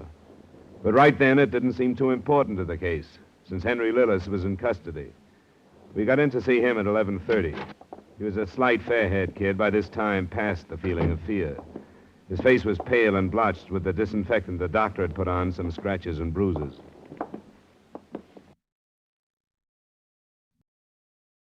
From Hollywood, it's time now for Edmond O'Brien as... Johnny Dollar. Al Begney, Johnny. Grand East. Oh, yes, Al. What or whom did you insure that you shouldn't have? What? Or are you inviting me to dinner? I get 3 kinds of phone calls, social, business, and people who want money, creditors or otherwise. And I don't owe you any money. I didn't mean to insult you. You haven't. What is it? You read about the Kegg burglary in New York, haven't you? The papers say those jewels aren't insured. Well, they are, by us. $125,000. Do you want a job? Well, you don't need me. The police are working on it, aren't they? Yeah, but in the wrong direction. We think we've got a line on this stuff, Johnny, and we need somebody to go check on it. Are you free? Unemployed, yes, but not free. Where do we start?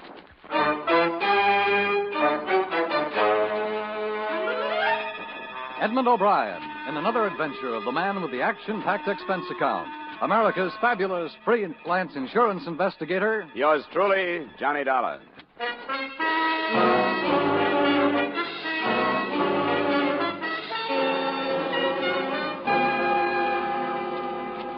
Expense account submitted by Special Investigator Johnny Dollar to Home Office, Grand East All Risk Insurance Company, Hartford, Connecticut. The following is an accounting of expenditures during my investigation of the Adam Kegg matter. Expense account item 1, $34, transportation as instructed from Hartford to New York and the Parkview Manor, an apartment hotel on 59th. Your man Begney met me in the lobby. Well, I tell you, I met her. You know what happened? No, she was with one of those dancers. On the dancing television. Hello, Johnny. Well, it's a fast trip. How are you, Al? Fine. We'll go right up. I think the Keggs are waiting for us. Elevator's right over there. Say, this Kegg, he has some money, hasn't he? Yeah. Yeah, he's the angel type, and so far he's married at least one girl from the line from every show he's ever bagged. Is that bad? I wouldn't know, Johnny. You'll find Adam Kegg to be a very dislikable character, so hold your temper if you can, huh? Do you have any special reason for keeping it secret that you insured this missing jewelry? Well, it's more or less of a courtesy to Kegg. He's lost some money this season, and, well, sometimes these thefts cause some speculation, you know. He'd just rather not be talked about that way. Going up, gentlemen?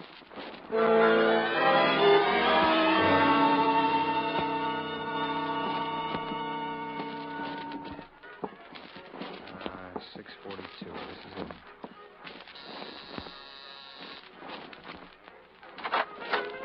Hello. Mrs. Kegg? Currently, yes. I'm Mr. Begney from the insurance company. This is Mr. Dollar, our investigator. How do you do? Well, come on in. Thank you. Is your husband at home? Yeah, he's here. He's taking a nap. Sit down. I'll wake him up. Wake me up? These men want to talk to you, Addie. If you'll take that corn off the phonograph, maybe we can talk. Sure. I didn't know it bothered you. Which one of you is Begney? I am. This is Mr. Dollar, the investigator we hired. Are you one of these New York private detectives? I've heard the majority of you are willing to play both ends against the middle. I've heard that a lot of clients like it that way. What do you mean by that? Anything you want. Gentlemen, please. Mr. Kegg, I understand there was a message of some kind this morning. Who is this man? I'm from Hartford. There's not as much chance in a small city for two-end dealing, so I haven't had much practice. But I'm willing. Mr. Kegg, Dollar here has worked for my company a number of times. We wouldn't have hired him if we didn't trust him. Now, please, will you tell us about this message? Go get the papers, Sylvia. It's right next to you. Right there, in the magazine rack. I didn't put it there. Here it is. Is anybody going to explain it? Let me, Addie, if you don't feel like it. I don't. I'm bored with the whole thing. The paper was left in front of our door the same as usual this morning. But on the front page, this was stamped, page 3, part 2.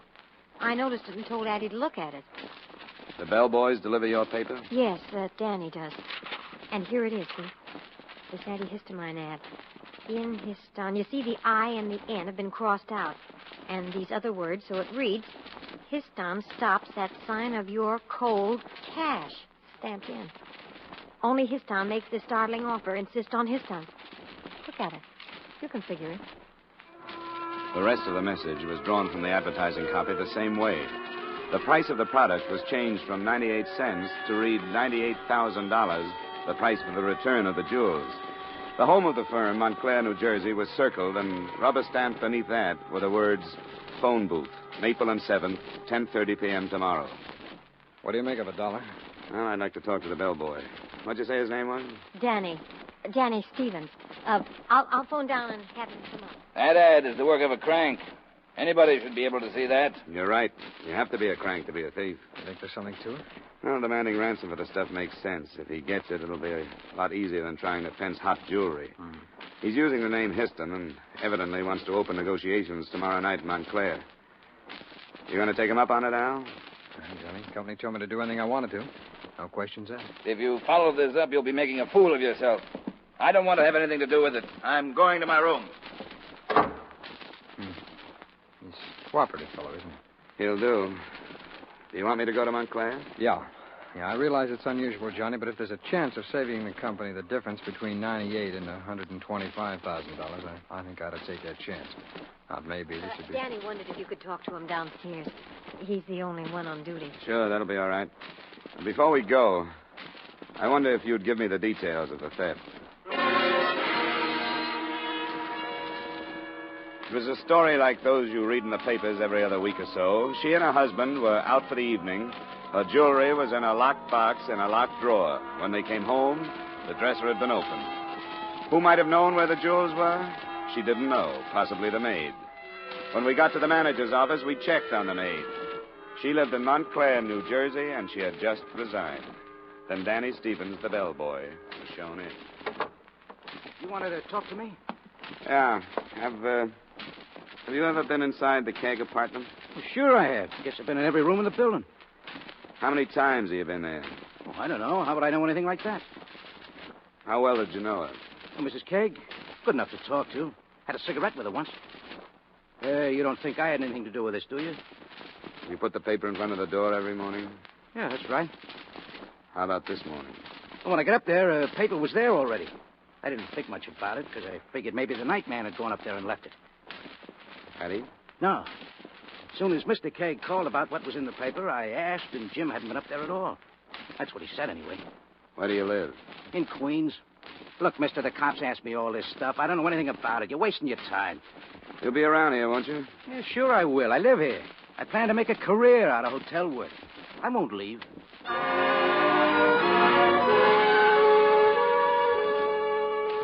Al Begney brought me up to date on police progress.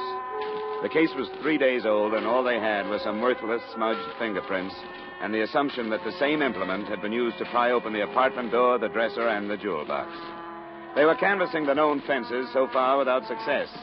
Expense account item 2, $25, dinner, drinks, etc., after checking into the Hotel Langley. And expense account item 3, $40 for car rental the next evening and the 15-mile trip to Montclair.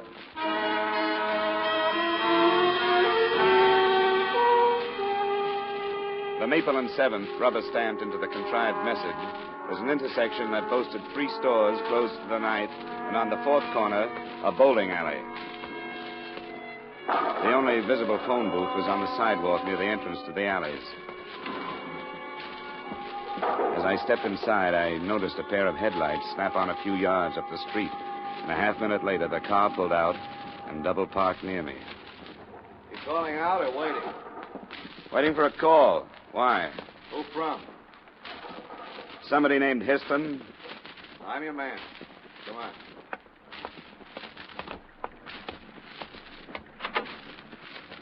I came alone. You could cause me some trouble, but don't do it. You won't get the stuff back that way. That's the deal. I came to listen to you, not play hero. Yeah. Come on, get in.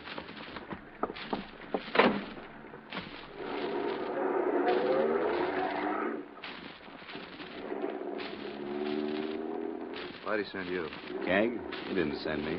I'm an insurance investigator. I thought those things weren't insured. They are. That makes sense, I guess. Guys like Kegg don't leave themselves open to get hurt. Always somebody else. You know him? I know what he is. I'll pull in this alley. Yeah, we can talk here for a few minutes. Now, who's going to pay the money?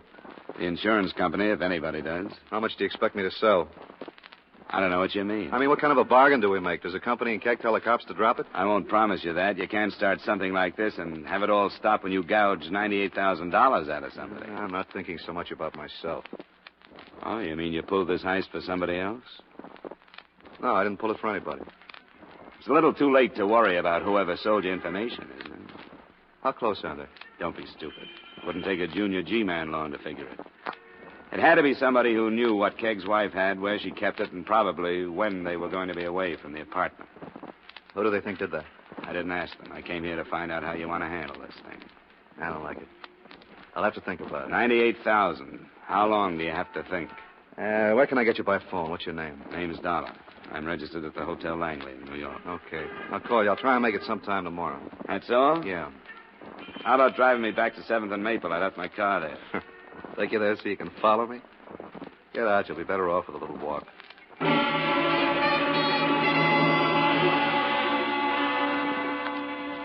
He kept his lights off while he drove out of the alley, so there wasn't a chance to get the license number. But I had memorized his features and a V-shaped scar on his right cheek. It was 10:45 when I got back to my car. Not too late, I hoped, to call on Miss Millicent Weaver, the maid who had recently resigned her job at the Kegg's Hotel. But I've been through all this with the police. I don't think it's right somebody can be pushed around and nagged like this. Do the police know you quit your job? It's none of their business. They'll be back to you when they find out. They'll want to know why you did. It was entirely personal with me. It didn't have anything to do with the trouble, except that when the police started to insult me, I realized how public my life was in a hotel of that type. Oh, that's not very good. It sounds like you quit to get away from their questions. That isn't so. I won't tell you why, but, well, it has to do with my own personal code of ethics and how hard it was with that pack of linen closet wolves that hunted in that hotel. Do I make myself understood? Yeah, I think so. But you did know where Mrs. Kegg kept her jewels. If that's a crime, it's her fault. So busy impressing me with them. What do you know about a blonde man with a scar on his cheek like an upside-down V? Who? I didn't get his name. Curly blonde hair, nose that might have been broken. He's about my size. I don't remember anybody like that. Who is he? He lives here in Montclair. He says he has the jewelry. What does that have to do with me? Why'd you come here? I just wanted to meet you, Millie. If you run into a blonde man with a scar, let me know. I'm at the Langley.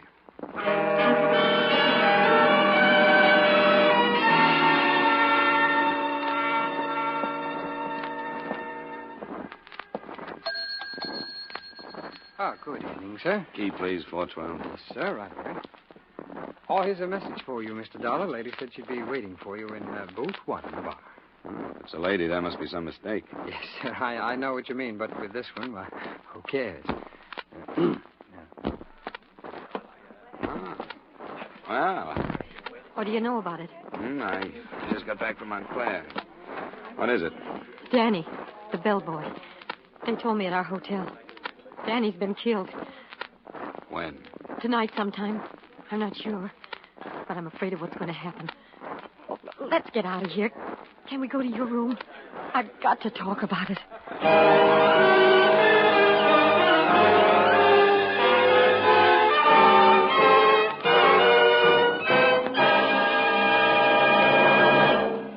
We'll return you to the second act of yours truly, Johnny Dollar, in just a moment. But first, Hopalong Cassidy will come riding up to the door at CBS, the Star's address, again later this evening, with another fascinating Western adventure. Hopalong Cassidy, starring William Boyd, is heard every Saturday evening on most of these same CBS stations, where you'll also find Gene Autry, Vaughn Monroe, Lucille Ball, the Gangbusters stories, and Sing It Again. Now, with our star, Edmond O'Brien, we return you to the second act of yours truly, Johnny Dollar.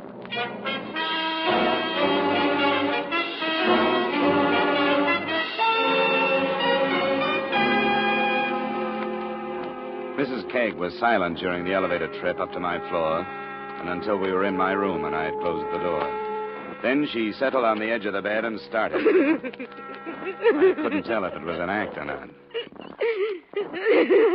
Come on, stop it. How much did you have to drink while you were waiting for me? I'm not drunk. Then let's use a little control, shall we? This sounds like a crying jab. Stop feeling sorry for yourself. Oh, I'm not. Look, if you're trying to make me feel sorry for you, drop it. Frightened dames don't touch me anymore until I find out what they're afraid of. Oh, shut up. I couldn't help it. I've been holding it in since I heard. Holding what in? I'm afraid of what my husband is going to make out of it. Out of Danny's death? Yeah. How was he killed? He was run down by a car, going home from a movie. They haven't found the driver. You don't think it was an accident? I don't know. Danny was the first one questioned by the police after the robbery. I know they thought he knew more than he was telling. Do you think he was mixed up in it? Well, if he was... Yeah? If he was, my husband is going to accuse me of being in it with him. Stealing your own jewels? How does that work? Oh, they weren't mine. The privilege of wearing them was. That's the way it's been with all his wives. You lose the privilege when you're divorced. You were due for a divorce? Yeah. He got some ideas about Danny and me. It's funny, so did I. Well, there was nothing to it. He was a nice guy. Used to drop up once in a while. That isn't what he told me. What did he tell you? Maybe it isn't important. Danny did know where you kept your jewelry, didn't he? Yes. The dresser and which drawer? Yeah, I'm afraid he knew quite a lot about me. I didn't think he'd use it to do anything like that to me. How much are you holding back? Nothing. I came to you, didn't I? What about that hoked-up offer from Montclair? You know more about that than I do. You went over there. Yeah, I met a guy who decided to renege. He could have been a decoy, or he could have been Danny's killer. Oh, I don't know anything about it. I hoped you'd believe me. That's why I came to you. I was going to ask why. What do you expect me to do? Nothing, I guess. I wanted to tell somebody that I knew what was going to happen, and you were handy. Adam is going to rant and curse and accuse me of every sin that exists. That's his marital privilege, I guess. Yeah. Well, it's late now. You better run along.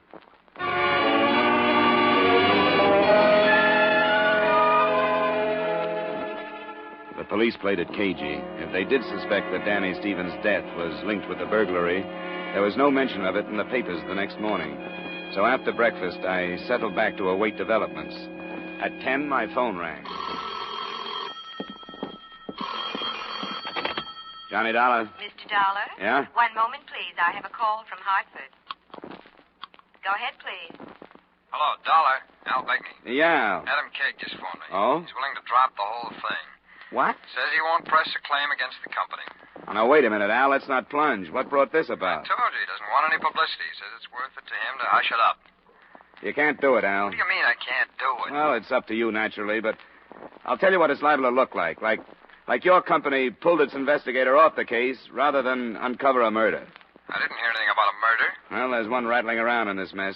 That bellboy we talked to. No? Well, I see what you mean. That wouldn't look too good, would it? I wouldn't think so. Yeah, well, you're right. You want me to call Kegg back? No, I'll go right over. I'd like to toss it to him myself. I'll let you know how I come out.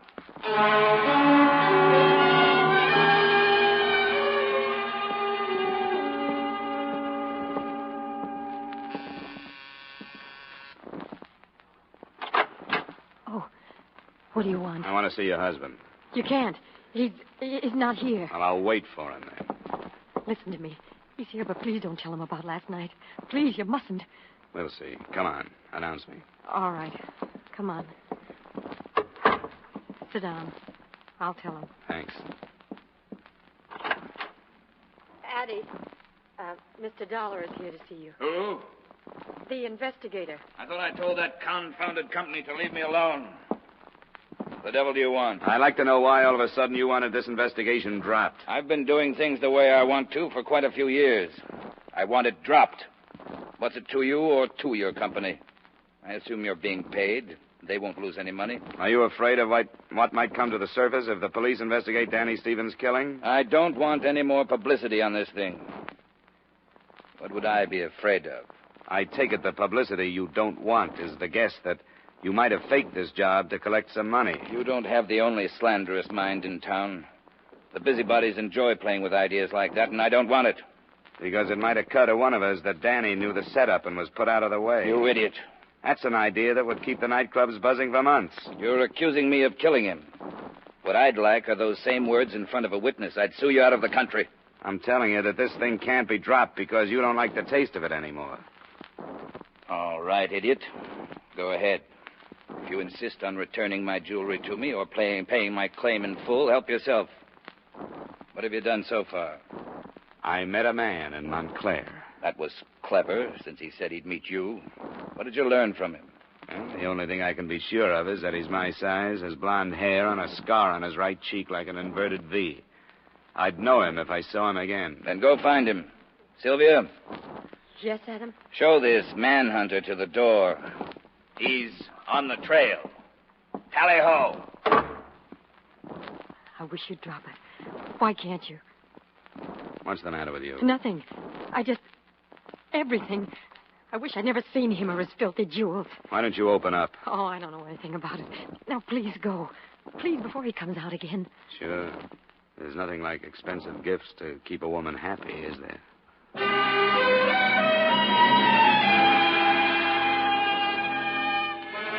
So there I was in the middle of 59th Street with a basket full of suspects. An owner who didn't want to collect on his insurance or recover his stolen property, and an insurance company that wanted to drop the investigation but couldn't. I turned to the only possibly interested parties I could think of, the police. That's very interesting. Why didn't you tell us before you went to Montclair? Well, I'll be honest with you, because I know it won't go beyond this office. We were willing to be a little unethical to save the company some money, and when we did, we were going to make a full report to you. Uh-huh. And now you want us to help you. I didn't ask that. I wanted to know what had happened on the hit-and-run death. Well, the driver's being indicted on a manslaughter charge. She gave herself up. She? She gave herself up? Who? Her name is Lindquist. She was driving home after a prolonged cocktail party. There's no connection with the Kegg thing? Not according to all her witnesses. She's visiting here from Florida. Got in day before yesterday. Huh. There goes that angle. I'm sorry to disappoint you. But accidents do happen.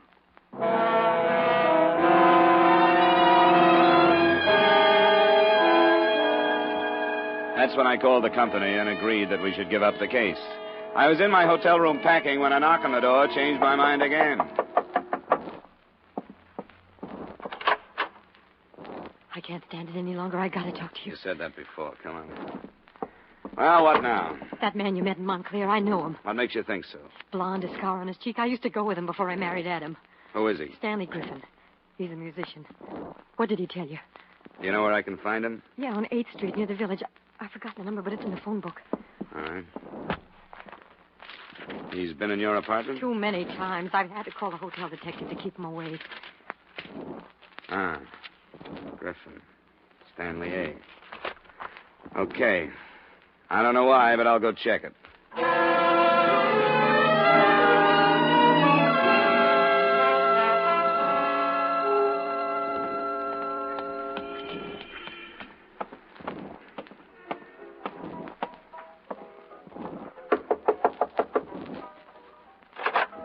Hey, how'd you get here? Because you're stupid. Close the door and shut that thing off. I suppose this is it, as we jewel thieves say. Is the stuff here? Yeah. How'd you get here? Do you mind telling me? I don't see that it makes any difference. Kegg's wife gave me a name. Sylvia? You're lying. I have no reason to lie. I don't believe you. Why should you do that? I thought you could tell me. All right, I'll tell you. I'll make a statement, but not unless I can make it in front of Adam Kegg. I'll leave that up to you. Where's the stuff? In the closet. I'll get it. I moved to the closet door with him. I expected him to make a break, but he didn't. Instead, he opened a battered suitcase, fished out a paper sack that held over $100,000 worth of jewels, and we left.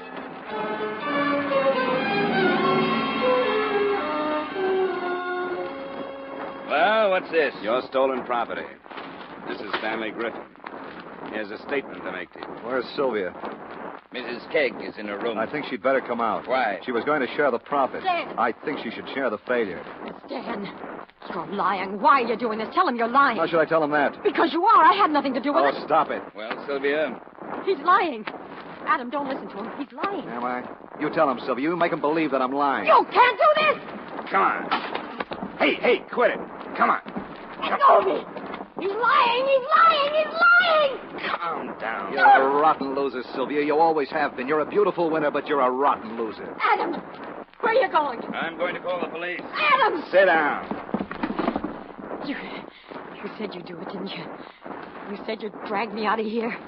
I thought you were just high, but you meant it. He's lying, Mr. Dollar. There's no way to prove it, but he's lying. You're right. Everything you've done to date says you're right. You're crazy. I'm not going to take the whole rap, not for her. She told me where she kept the jewelry. She told me where they were going and how late they'd be out. Where did they go? They went to a lot of places. Now, you'll have to do better than that. She'll crack your story if you don't. She told me. I saw them go. But where, Stan? Where could she go so that she could leave all her jewels home for you to pick them up? That must have been part of your plan. Where? Kill him! Get away from me, Dollar. You've got it back. Leave me alone. Stay here. Don't try it. Get away from me. Get up. Why not? Keep him away from me. Yeah. Keep me away while you can, Sylvia. But don't ever forget it. I'll be back.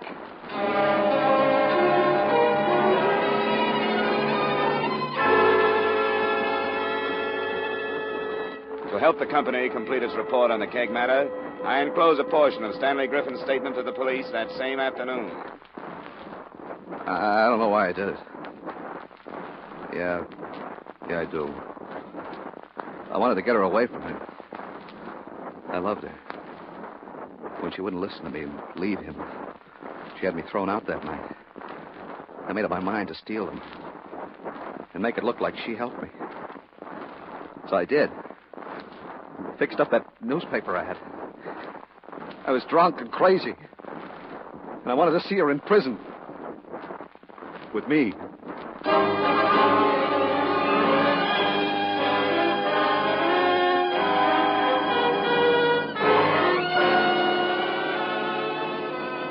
Expense account item 4, miscellaneous, $55. Item 5, same as item 1, transportation back to Hartford. Expense account total, $230.40. Remarks? The whole matter was no more than a cloud of smoke. The bellboy's death was inconvenient but accidental. And the burglary was a rare type committed not for profit but for revenge by a jilted man. The company could have saved the above total, but please remit. Yours truly, Johnny Dollar.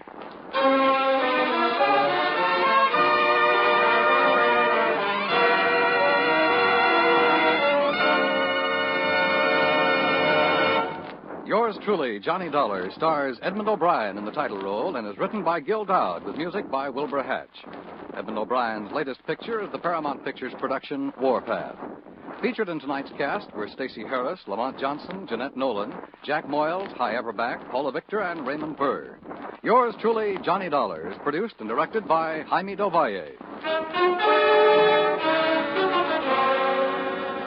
This is Dan Coverly inviting you to join us next week at this time when we will again bring you Edmond O'Brien as... Yours truly, Johnny Dollar.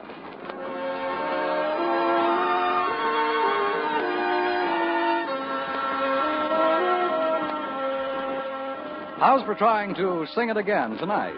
$5,000 in cold, hard cash and $10,000 in fine prizes are waiting for the CBS listener who can solve the new Phantom Voice mystery.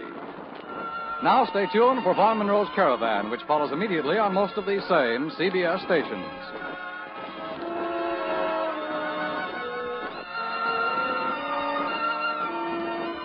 This is CBS, where you laugh with Lucille Ball and my favorite husband on Saturday nights, the Columbia Broadcasting System.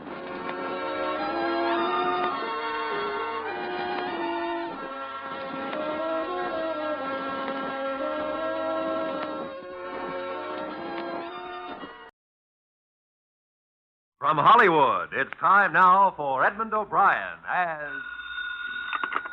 Johnny Dollar. This is Doug Strand over at Bay State Bonding and Liability. I've got a big bonding case for you up in Boston. Well, I just started to work on a case here in Hartford, also bonded. But okay, what's the picture? Huh? How'd you know it was a picture? How did I know what was a picture? The one I'm calling about, an oil painting. Insured for $250,000. It's just been stolen.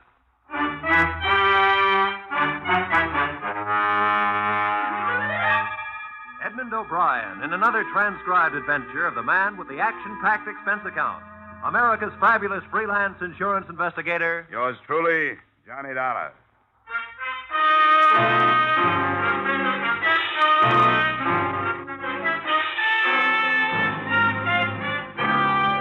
Expense account submitted by Special Investigator Johnny Dollar to Bay State Bonding and Liability Company, Hartford, Connecticut. The following is an accounting of my expenditures during investigation of a missing masterpiece, an investigation that took place in Boston, but turned out to be no tea party. Expense account, item 1, $8, mileage, Hartford to Beantown on the Charles. First stop, the Modern Art Gallery, a modest made-over brownstone in a modest business neighborhood.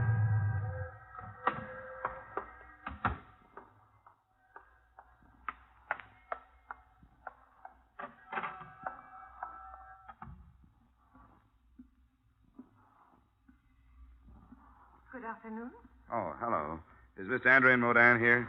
He stepped out of the office for a few moments, but perhaps I could help. I'm his daughter. Oh, I see. My name is Dollar. I'm from the insurance company. They sent me up to see what I could do for you on last night's set. Oh, that's such good news. Father has been beside himself. I know he'll be so relieved with you here. Now, let's see. According to my worksheet, the painting was owned by a Mr. Rideau, huh? Caesar Rideau? Yes, he's an acquaintance of ours. He's not what you'd call the arty type by any means, but he's interested in good oils, and he has a very nice collection of masters. Was this village scene on loan to the gallery, or did Mr. Rideau want to sell it? It was a loan. And that's what makes this so terrible for Father, and for me, too. He didn't want to accept the loan, and I talked him into it. You see, it's been very difficult for Father, and I thought that hanging an important picture in the gallery would bring people in. And it did for 3 days, but... Oh, Father, this is Mr. Dollar. Yeah? He's here to help us. He was sent by the company that insured village scene. Ah, bless you, bless you. I am so happy you are here. I hope I can help, Mr. Modan. The police, I know they do their work well, but they are so stern, unfriendly. To them, who is Pieter Bruegel the elder? And village scene, what is that? A stolen broom would annoy them so much. Now, don't let their attitude fool you, Mr. Modan. I'm sure they're doing everything they can, Father. Yeah. Mr. Modan, I understand that nothing else was touched. Yeah, what is anything next to Pieter Bruegel? It was the only master in the gallery then, huh? I'd like to see where it was hanging. Yeah, of course. This door. Teresa, you will wait? Yes, dear, I'll be here. Wait, Mr. Dollar. I feel I must explain the importance to me personally. Is that all right? Sure, if you think it'll help, go right ahead. Mr. Dollar, if we do not find the canvas, my gallery is gone. Everything, all my years are for nothing. Why do you say that? Because of that man, Rito. There is a hate between us.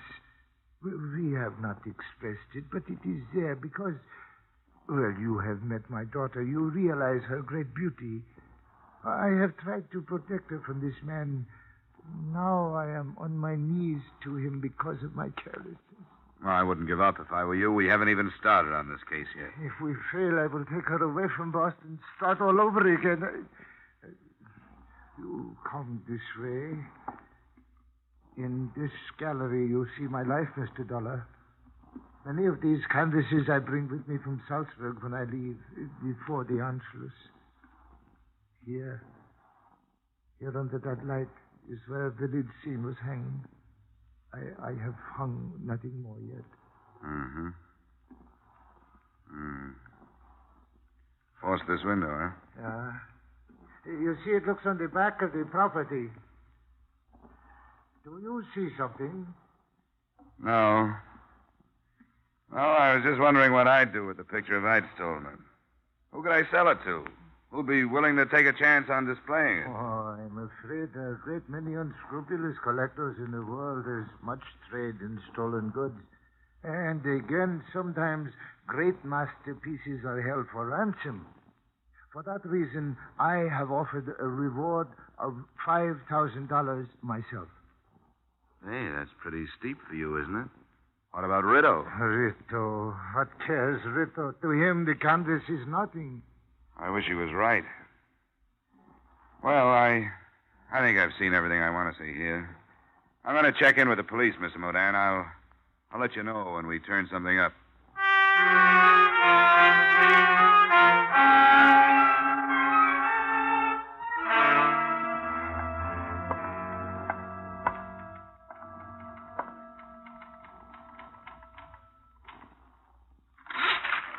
What is it? I'd like to talk with whoever's working on the Modan burglary, officer. Here's my ID. Insurance, huh?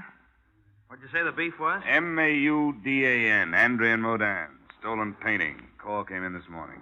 Modan. Oh, yeah, here it is. That'd be... Hey. Estimated value $250,000. Yeah. A picture? Yeah. And I'll bet you the artist was lucky if he got a month's rent out of it.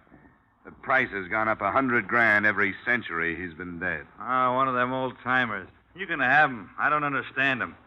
Your man is Sergeant Hines, through that door, first office to the left. I'll buzz him. You're on the way. Thanks.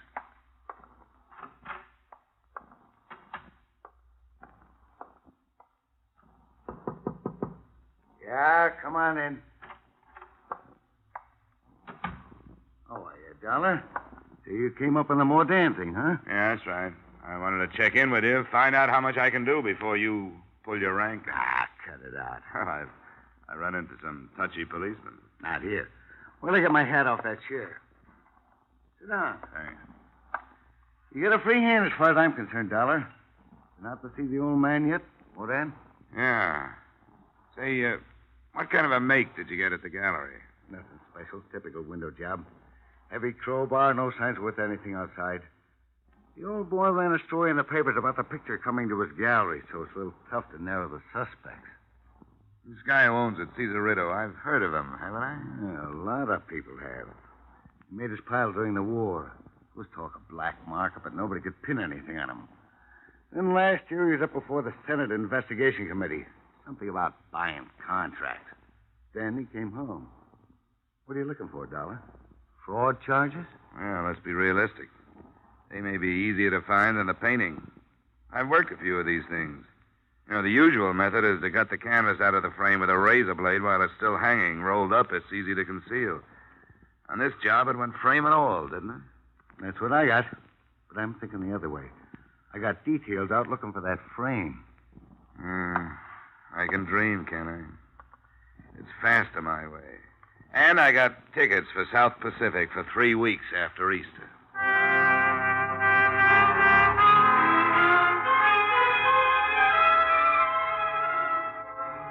I did some spade work on Caesarito that afternoon before I went to his address. His current position was that of wholesale liquor distributor for a number of distillers that managed to keep their prices high and their quality low. His financial condition was healthy, but you don't have to be broke to be able to use $250,000.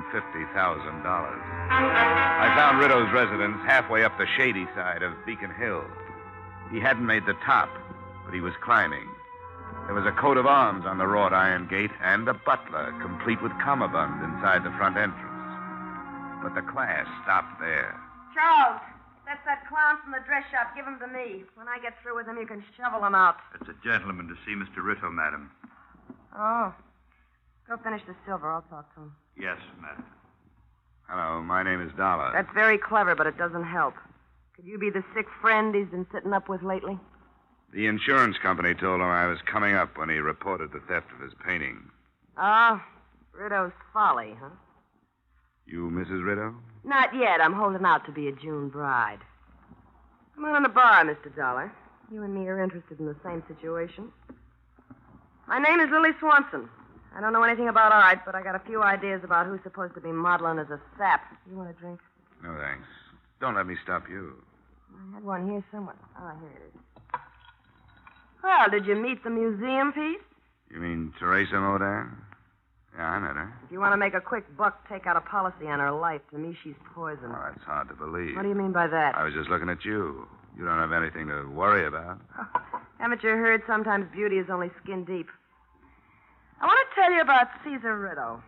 He's a climber. I've been good enough for him for a long time, but now he wants refinement. Doing specialties in burlesque houses, that's one thing you don't develop. Maybe I'd better have that drink. Yeah, help yourself. Don't get me wrong. I'm not building up to a sob story. It's just like him waking up one morning with a big interest in art and money enough to carry it off. The right people were impressed. Now he wants that dame, and he's willing to gamble a few $100,000 if it'll help. That's why he put that picture in that fire trap. Where do you think it is now? How should I know? The point is, he doesn't care where it is. He's protected. Another point is that I'm getting paid to care a lot where it is. Well, I can't help you there. But he's got to be taught that he can't walk over people without getting hurt himself. I'm afraid I can't help you there. Then that dame, Teresa. If you think she's worth it, tell her. He's not good enough for her. She'll get hurt. He's got no more feeling for her than he has for a new suit. He'll wear her for a while. When he gets bored, he'll go shopping for a new pattern. If she's a nice kid, she ought to be told. That's quite a pitch, Lily. Caesar. I don't mind strangers hearing things like that, but the servants might have been listening. Discipline, you know. I don't care. Wait till I write my memoirs. You're one of the rottenest mashers I've ever known, and I've known a few. Go fix your face. Sure. On the way, I might as well fix yours. I didn't hear enough of it to find out who you are. Name's Dollar, insurance company. Oh, yeah. Tell me, you made any progress? Yeah, general progress. I've learned that Bay State Bonding and Liability hired an investigator on the wrong end of this case. They should have looked you over before they issued the policy. With any kind of big company, you can depend on about 90% of that all the time. Rush things when the money's coming in, then be careful when it's too late. Tell me, what about my picture? Well, I don't think a nice, honest thief has it. Why do you say that? Number of reasons. It's too hot to steal the way it was stolen. Well, what do you think happened? You're too big to be accused on a hunch. Wait till I get some facts. Then I'll talk to you about it. Right now, I want to talk about a clause in your policy that says you shouldn't move the insured property without first notifying the company. Yeah, that's right. Big companies again. They're so tied up with procedures and rules, they'd get themselves hamstrung if they tried to build a case on them. I'll find you some words in that thing that'll nullify that clause. Tell me, you think I can't? I was afraid you'd say that. You know, you've got a good head, Mr. Rideau. Yeah, saying nothing of being a rotten masher. I don't see any reason to waste any more of each other's time, do you? You stay for a drink? Oh, no. No, thanks. I very seldom drink on the job. I parked my car in an alley around the corner and then went back. I found a spot opposite the Rideau place where I wouldn't be obvious and settled down to wait for him to leave. I hoped I'd planted enough doubt in his mind to make him move if he was implicated.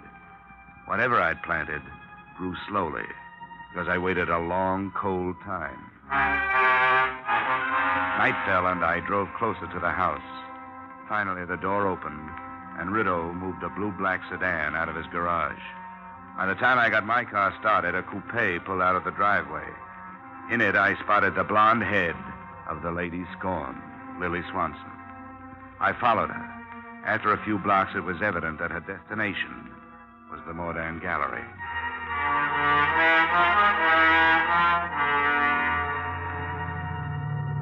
I pulled up at the rear of the building. I could see a dim light burning on the ground floor. I started toward a window. But before I got to it, it happened at another one.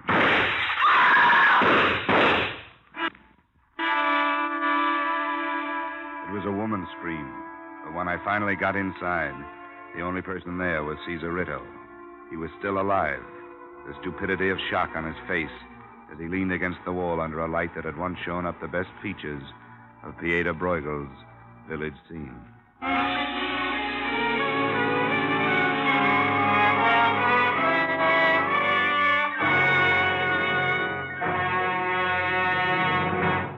In just a moment, we will return to the second act of yours truly, Johnny Dollar. But first, Wednesday nights on CBS bring you Groucho Marx, Bing Crosby, and Burns and Allen. An hour and a half of radio's top entertainment for the whole family. Bing Crosby, Burns and Allen, and Groucho Marx are heard on most of these same CBS stations. So make this wonderful Wednesday a steady date with CBS. And now, with our star, Edmond O'Brien, we return to the second act of yours truly, Johnny Dollar.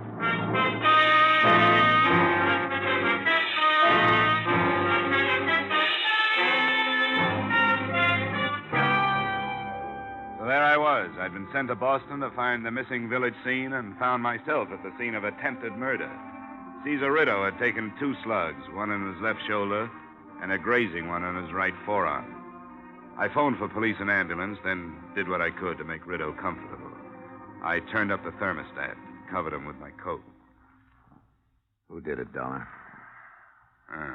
That's the question I was going to ask you. Don't you know? Must have been outside. That's right. Through the open window there. Why'd you come down here? I forgot my hat. Look, you're in no shape to try being clever. You met Teresa. Let me alone. I want to know how your stolen painting figures into this. Leave me alone. Leave me alone. I met Teresa. This is where we meet. What about the painting? It was stolen. I don't feel good, Dollar. I don't feel good at all. I don't want to talk. I feel like I'm going to pass out. And he did. After the ambulance took him away, I made a statement to the police that was not false, but lacked enough truth to save a few people from being dragged in for questioning. I headed for the blonde member of that group.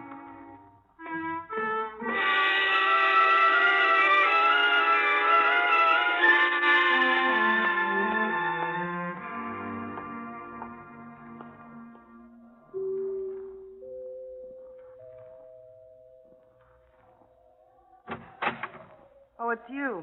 What do you want? Just a few words. I used up all I had earlier today. Yeah, but we got new things to talk about Such now. as? Well, the police might want more from me on that art gallery shooting. All right. Is he dead? No. Did you know I was there, or were you just guessing? I wasn't guessing. I followed you from here. Oh, I suppose that earns you a drink. Come on. Thanks. Help yourself. You said the police were there. Yeah, I had to call them. I didn't mention your being there. Why not? Because I wanted to get to you before they hauled you in. I didn't shoot him. I followed him there, but I didn't shoot him. Somebody did. There were 2 women there and me, and I didn't do it. Why did you follow him? Because I heard him phone that Teresa and tell her to meet him. I wanted to find out what was going on, but I didn't. I changed my mind. I didn't even stop. I was afraid I might do something crazy if I saw them together. I'd like to believe you. It's the truth. Maybe. I hope it is, because I'd like to link the shooting up with the painting. If I can't, you're going to be in bad trouble. You're pretty smart, aren't you? Things just worked out this way. You think Caesar did something with that painting for the insurance money, and you want me to help you prove it to save my own skin? No, gorgeous, no. To save the company, $250,000. You'll never die of softening of the heart, will you? All right, what comes first? I want to hear everything you know about this deal. And while you're telling me, I want you to help me go through this house from cupola to basement.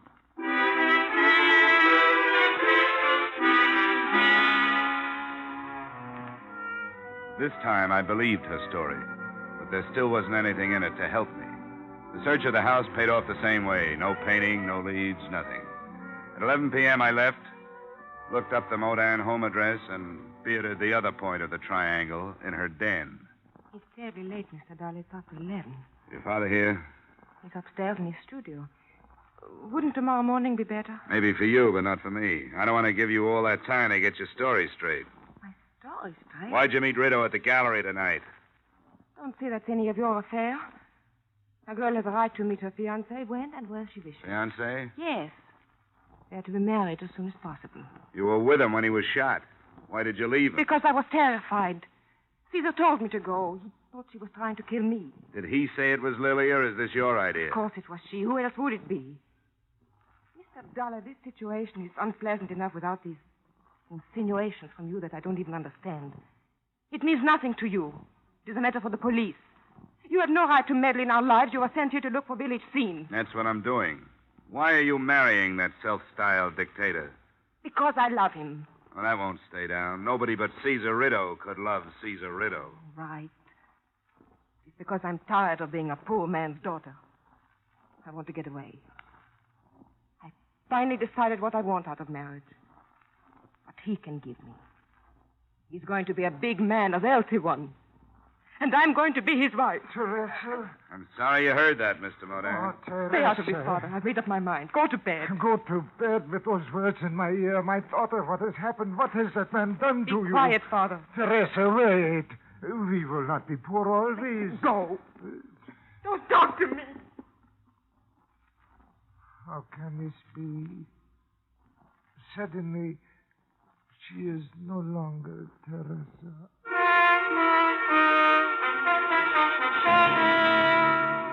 I didn't sleep too well that night.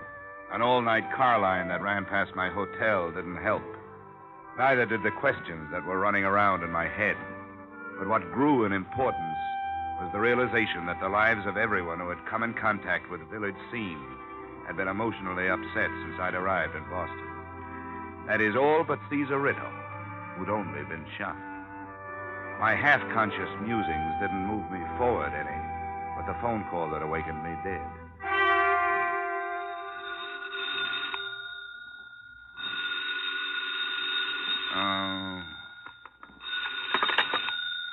Yeah, hello. Dollar? Yeah, who is it? Sergeant Hines, burglary. Oh, how are you, Sergeant? What's new? That fraud case you were dreaming about, it won't work. Hey, come on. It's too early for that kind of stuff. Sorry. Couldn't resist it. The picture's been returned. What? The old man Mordan didn't know where to reach you. He called us. It was returned for the reward he posted. Have you seen it? No, but if he's not worried, I'm not. I've got a lot of other burglaries. Okay. Thanks for calling. I'll go right out there.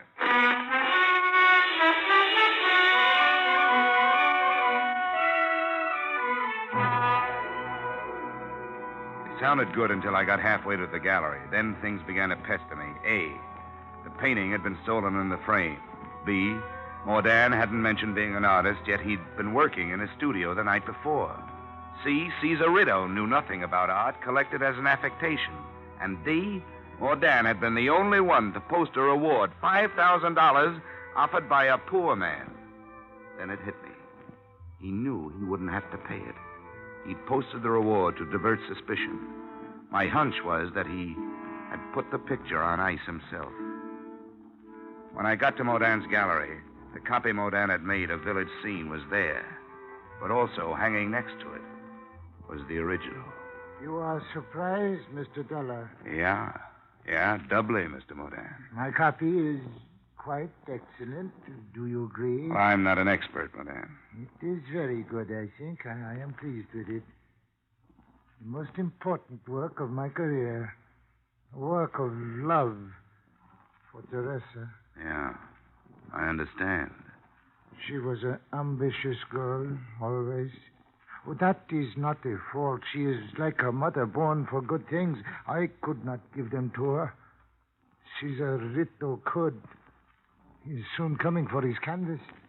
Well, no crime has been committed, except theoretically. You copied the original, meant to sell it, but you didn't. Maybe Rideau won't press charges. Perhaps not. When he came the first time into our life, I knew.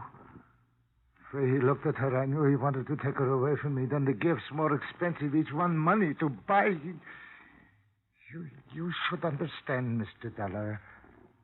This copy is a work of hate, too. You don't have to tell me these things. Why don't we wait till he gets here and see what he's going to do? Yeah, we wait. But I must say these things that are in my heart.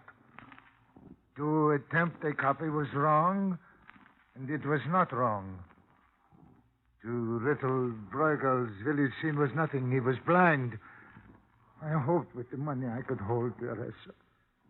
But I waited too long. I was too late.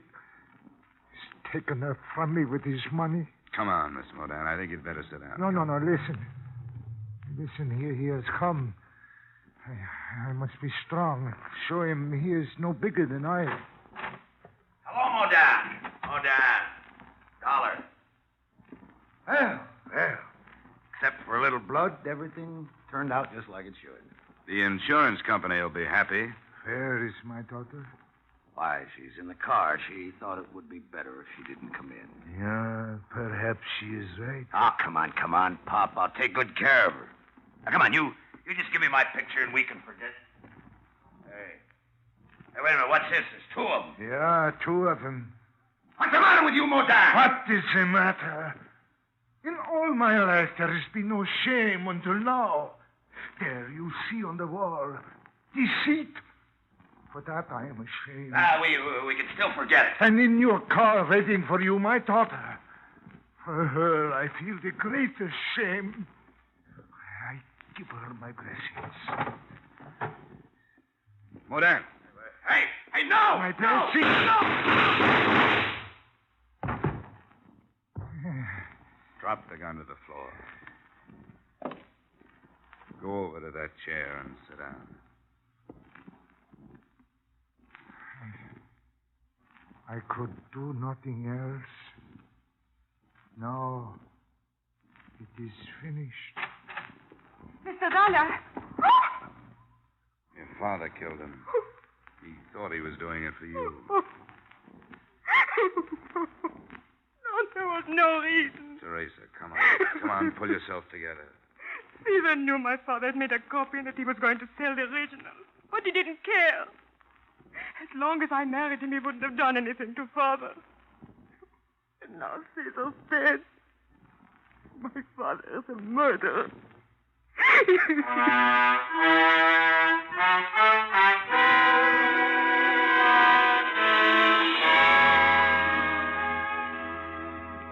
There wasn't much left for me to do in Boston. I made the statement that caused Andrew and Mordan to be booked for murder. The father who didn't know when to stop protecting his daughter. I paid a farewell visit to Teresa, the daughter who had put her father where he was by trying to help him. And I mentioned to Sergeant Hines that if he cared, it had to be Lily Swanson who had thrown those wild shots into Rideau at the gallery. Expense account item 2, $8. Return trip to Hartford. Expense account total, $68.30. And I want to go on record right now as saying that the next time anybody sends me out after a masterpiece, my expense account is going to be a masterpiece of overstatement.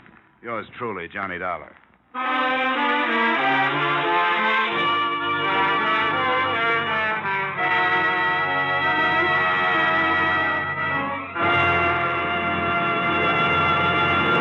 Yours truly, Johnny Dollar, stars Edmond O'Brien in the title role and was written by Gil Dowd and Paul Dudley, with music composed and conducted by Leith Stevens. Edmond O'Brien can currently be seen starring in the Harry M. Popkin United Artists production, D.O.A. Featured in our cast were Charles McGraw, Walter Burke, Lillian Baeff, Robert Griffin, James Nusser, Joan Banks, and Tyler McVeigh. Yours truly, Johnny Dollar, is produced and directed by Jaime Del Valle.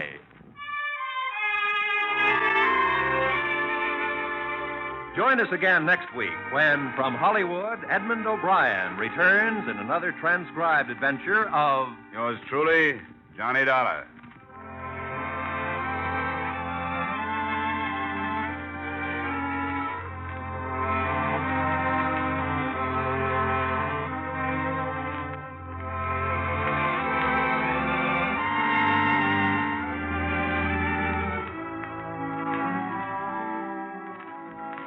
The man with a little black bag turns up on most of these CBS stations every Wednesday night.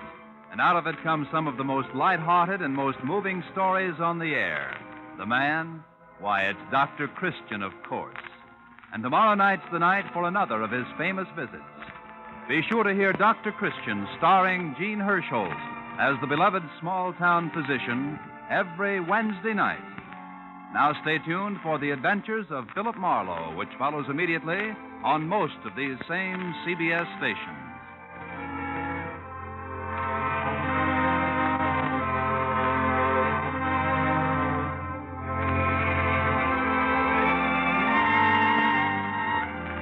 This is CBS, where Wednesday night is Bing Crosby night, the Columbia Broadcasting System.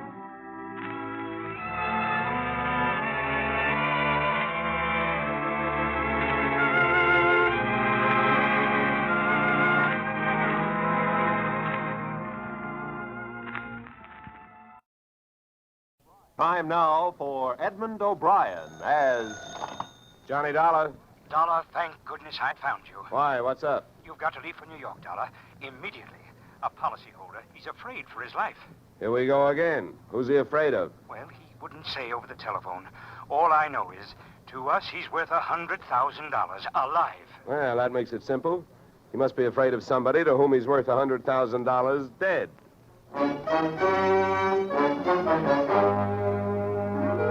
Edmond O'Brien in a transcribed adventure of the man with the action-packed expense account, America's fabulous freelance insurance investigator. Yours truly, Johnny Dollar.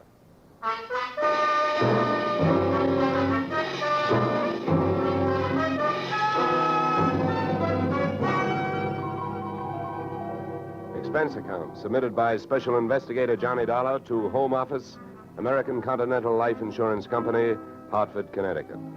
The following is an accounting of my expenditures fulfilling your assignment as a bodyguard.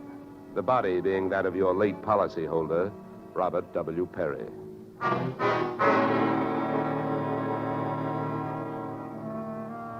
Expense account, item 1, fare on night train, Hartford to New York, $3.65. Expense account, item 2, $1.80 taxi to Lower Manhattan following morning to offices Perry and Van Bruten, importers, arriving as promised at exactly 9 a.m. Oh, good morning. May I help you? Yes, you certainly can. My name is Johnny Dollar. I have an appointment with Mr. Perry for 9 o'clock. Oh, yes, from the insurance company. Well, you're right on time. Yes, they told me I'd better be, and I'm glad that I am.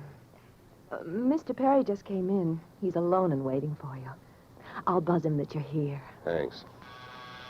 Oh, what's that?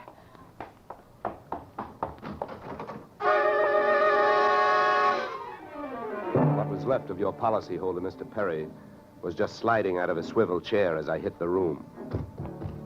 The top of his desk had erupted, and splinters of mahogany pointed their sharp fingers upward through lazy circles of smoke swirling toward the ceiling. The buzzer from his secretary's desk had been rigged to a booby trap. Oh, no. Mr. Perry. Stay away from him. Come on, there's nothing you can do. He's dead. Oh. What happened? What happened? Whatever happened? Let's go. Let's get back out of here. Here you are. Sit down. I'll get you a drink of water.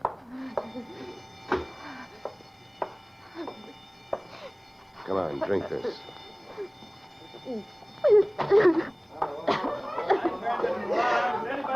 There's a doctor on the third floor. Shall I call him? Never mind the doctor. Go call the police. Nobody gets in here till they arrive. Now, the rest of you, go on, run along, beat it, will you? And have the building superintendent turn off that alarm. Okay, miss. Now, take it easy. It was all so sudden. What happened? Well, that's not hard to figure out. Somebody wanted to give your boss, Mr. Perry, a shortcut through life. So whoever it was figured out that a secretary would never buzz a boss unless he was at his desk. They rigged up a bomb somewhere in his desk that would go off when you buzzed him. Oh, then I killed him. Now, wait a minute, will you? Wait a minute. Don't go hysterical on me. There's excitement enough, and there'll be more when the police get here, so you keep cool. But I did it. You saw me do it. Look, honey, the way you put it, I killed him by coming in here and giving you my name so you would buzz him. And I was here to protect him. So drop it, will you? I'm sorry. Now, tell me, what about yesterday? Was Perry here? Yes, all day. What time was it when you last used the buzzer? Oh, right up to the last minute, about 5:30. Who left the office first? Oh, Mr. Perry, he always leaves first. I lock up. From the looks of things, you should have used more locks last night. Somebody got in here to do some wiring. Oh, I forgot that fire alarm. Look, before the police arrived, do you know why I was sent here? Oh, yes. Mr. Perry felt that his life was in danger. He thought that, well, with a $100,000 policy, the insurance company would do everything they could to help keep him alive. Well, we didn't have much of a chance, did we? What was he afraid of? I don't know. Okay. Tell me, what were his other appointments for today? Well, he only had two. His partner, Mr. Van Bruten, at 11, and later he No, had one at a time, please. Van Bruten. Anything special about their meeting? Oh, yes, Mr. Van Bruten arrived just yesterday from Holland. Oh, you mean there was a branch of this firm in Holland? Oh, huh? yes. Mr. Perry was buying out Van Bruten's interest. They had a final meeting at Van Bruten's hotel last night. I see. Van Bruten was coming by this morning to pick up his money. Cash? No, a cashier's check. The bank is to deliver it here at 10:30. Well, Perry's other appointment, who is that? Christine, his wife. Now she tells me. Christine, the beneficiary. Yes, she wouldn't have been the beneficiary in about another 2 weeks. They were getting a divorce. Thanks for the motive. You don't like her. Well, I didn't mean it that way. Well, how about Perry? Did you like him? Okay, here's an easier one. What's your name? Susan Gates. Now, isn't that about enough? Okay, Susan, you better save your voice. During the next few hours, you're going to have to do a lot of talking. I've been everywhere else. Is the fire in here? Well, you'll have to stick around. When the cops get here, somebody will get burned.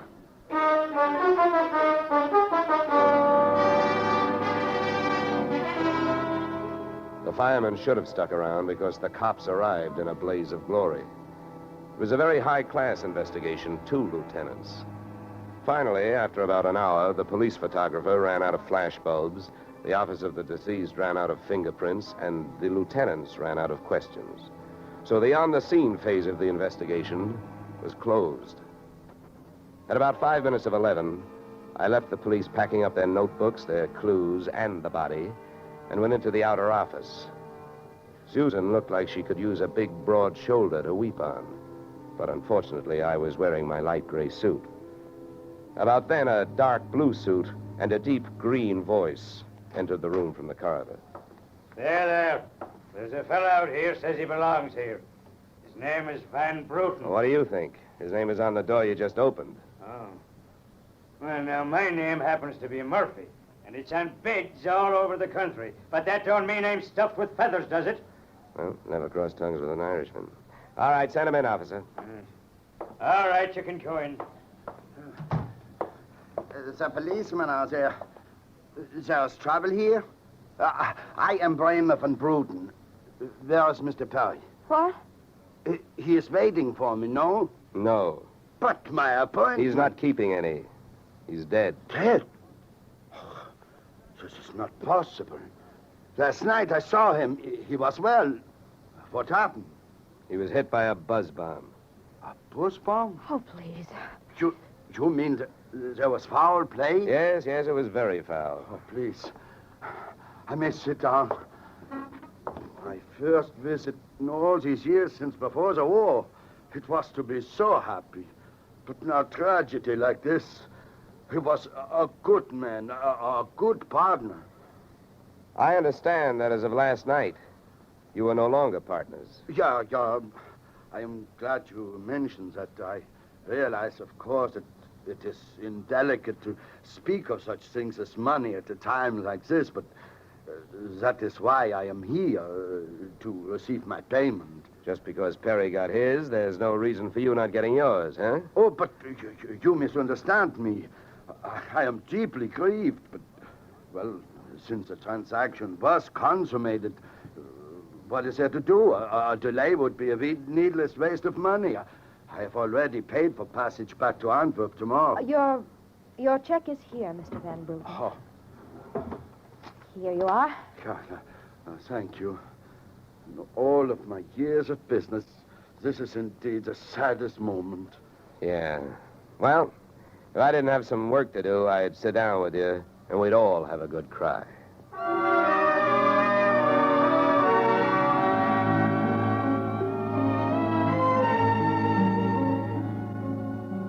Expense account item 3, 90 cents. Phone call to the home office.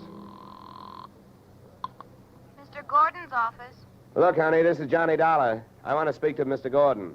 While I'm telling him what I've got to tell him, maybe you'd better sit there in his lap with some smelling salts. I'm not that type of a secretary. Besides, he doesn't have a lap. Hello, Dollar. How are you making out? Out? About $100,000. What's that? Yeah. You know, you should have sent me earlier. Somebody turned Mr. Perry into a firecracker just after I got here. He's dead. Oh, that's bad news. Big policy. Yeah, what I want to know is, shall I stay on the case? Well, certainly, Dollar, by all means.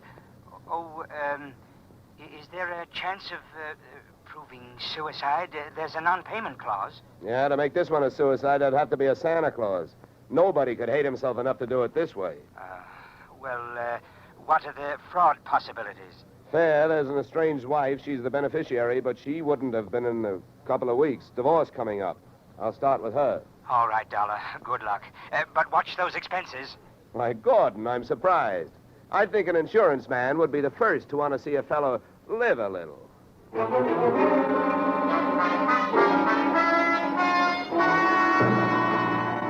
Christine Perry's apartment was on Sutton Place overlooking the East River. I took the elevator up to the 24th floor, and there I discovered that our garden-fresh widow was living high in more ways than one. Everything about the place was French. The maid who led me into the living room through a long foyer, the decor, and the perfume which reminded you that breathing can be fun. I looked up from enjoying my nose to see Mrs. Perry looking down hers. Mr. Dollar, Mrs. Perry. I believe we can dispense with the social amenities. You're an insurance investigator, interested in the death of my husband. So naturally, you're here because you've jumped to the conclusion that I killed him. You're the one that's jumping to conclusions, lady. And careful you don't break your leg. What do you want? The policy's in order. Premiums are fully paid. You know, I'm not quite sure what I want. I know that you've got a great motive. So far, the only motive I've found. You haven't had much time to look, have you? Check. This is my first stop. Maybe you can help me. Do you know anyone who would be happier with your husband out of the way? I know very little about my husband's friends. For that matter, his activities for the past 6 months. That's when I left him. Well, that's not much help for either of us. You know, without someone else to suspect, I may just have to concentrate on you. Mr. Dollar, I picked the men I want to concentrate on me. I hope you're as long on alibis as you are short on temper. Where were you last night? With a friend, Al Donovan. For a while, the same place my husband was. And I have witnesses to prove who was with him. Anybody at the Clover Club can tell you. Save me a trip. I can't afford the prices they get over there. Certainly. A pleasure. My husband was with his beautiful little secretary, Susan Gates. Well, I wouldn't be more surprised if your late husband walked through that door and said... All right, mister, that's enough. Al! Yeah. How much did you hear? I'm a big guy, baby, 6'4". I've got big ears to match. Al, please. Would this be Mr. Donovan, your companion of last evening? I'm getting you out of here, Christine. Al, you don't know what you're saying. You lie to me. How can I help you if you lie to me? You call me stupid. The way you're playing this, you'll alibi yourself right into a cell. Now, I'm getting you out of What are here. you doing to me, Al? You're crazy. Come on. She's right. You are stupid, Donovan. She was doing just fine till you dropped in. Mister, you've been asking a lot of questions. Now I'm going to give you one answer. All right, Christine. So much for the wise guy. Now, about you and your alibi. You wasn't with me at the Clover Club last night. And if it's so easy to prove that your husband was there with his secretary, who were you there with? Remember, baby, you told me you were going to be with your husband. When Al measured me for that swing, I measured my chances with him. To me, he looked like one of those corporate assets of Murder Incorporated. So I rolled with the punch and kept my eyes closed and ears open. What I heard was Christine's alibi flying out the window, Mr. Donovan giving her a few loving cuffs, and finally, the pair of them flying out the door. Just then, the noon whistle blew somewhere in New York, and I decided to allow myself the luxury of 1 full minute for lunch.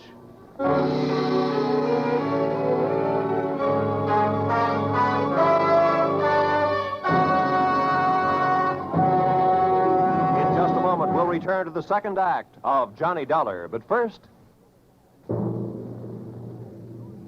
And now we return to the second act of yours truly, Johnny Dollar, starring Edmond O'Brien.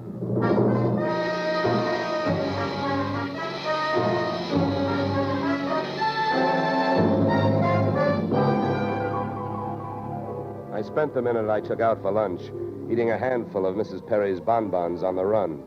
I hit the street just in time to see Donovan pushing Christine Perry into a cream-colored convertible.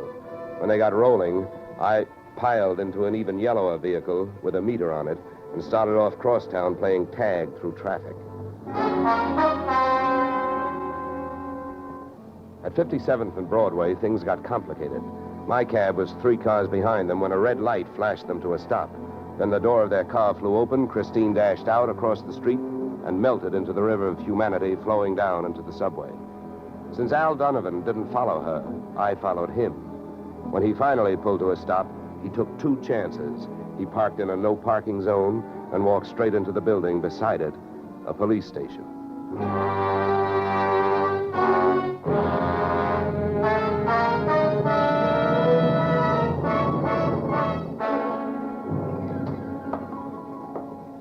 This is Mr. Dollar, Lieutenant. He's been waiting for you. Well?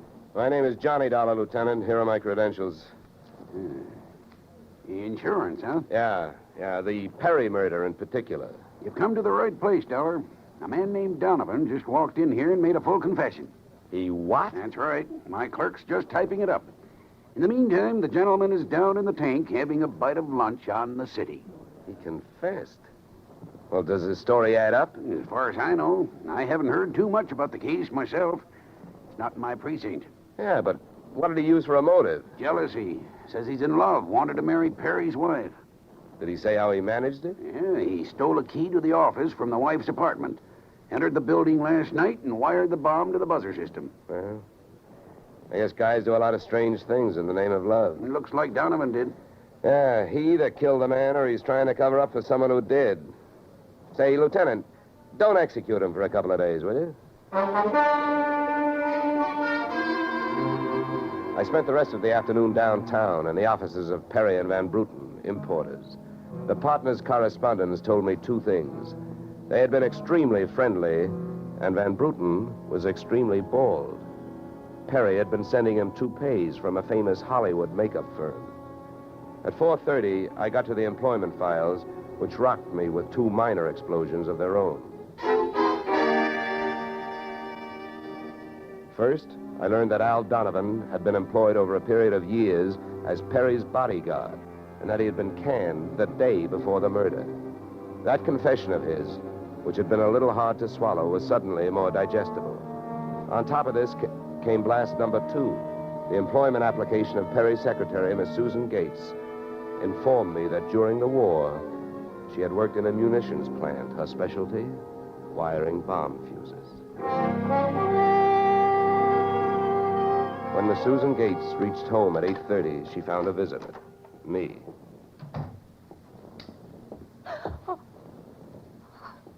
How did you get in here? Professional secret. Oh, you scared me. What do you want? Why did you come here this way? I wanted to bring you the good news. I heard on the radio that Al Donovan confessed to Perry's murder. Al? I can't believe it. Why not? Who do you like for the spot? Why, Christine. Al is covering up for her. Well, I'd like to agree with you. If it turns out that Christine wound up her husband's life with a bang, the company that hired me saves $100,000. But I don't know. She claims she has all kinds of alibis. One of them is you. Me? Yeah. Did you see her at the Clover Club last night? Well, yes, Yeah. I know who you were with. Your boss. There's nothing wrong with that. No. I'm not preaching a sermon. I want to know who she was with. I don't know. A man I'd never seen before. Mr. Perry knew him, but he wouldn't tell me who he was. Why not? I don't know. He said I might get the wrong idea. About what? I don't know. We didn't sit there and talk about it all night, so why should we sit here and talk about it all night? All right. Good heavens, when a census taker shows up and asks a lot of questions, people answer them. When an investigator tries to do his job, they make the proverbial clam look like a blabbermouth. Look, Mr. Dollar, believe me. This has been a greater shock to me than to anyone else. Yes, excepting, of course, your late employer, Mr. Perry. How long did you work for him? 4 years.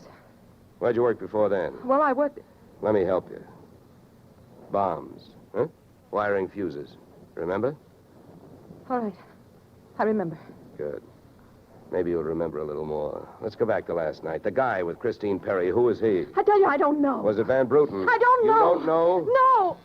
I'll get that. No, I'll go. Just make sure you don't keep going. Susan! When Susan snapped the spring lock to open the door, the gun outside opened up. The first slug caught her in the left shoulder, spinning her out of the way of the rest of them. It was getting monotonous. Every time a buzzer went off, things started booming. Susan was sprawled out on the floor in front of the door, and to open it, I had to move her. By the time I did, the hallway outside was empty.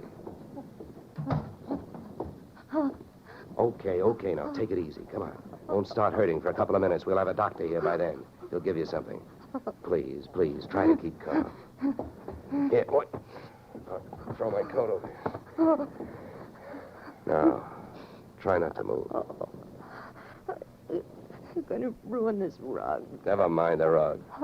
What we want to worry about is who tried to ruin you. What'll they do to me? What'll who do to you? They'll arrest me. They don't arrest people for getting shot. You have any idea who it was? That man in the office this morning. The one who picked up the check. Van Bruten? No, he wasn't Van Bruten. He was a phony? Yeah. And you still gave him that check? Yes. Well, I won't ask you why. You gave him that check and then tried to blackmail him. Is that right? They'll arrest me. I wouldn't be surprised. Who is this guy? Where can I find him? Come on, don't pass out on me now. His name, quick, come on. Ben Sands. Where's he live? Marsden Hotel. Under his own name? No, I don't... I don't blame you. I could use a few moments of unconsciousness myself. The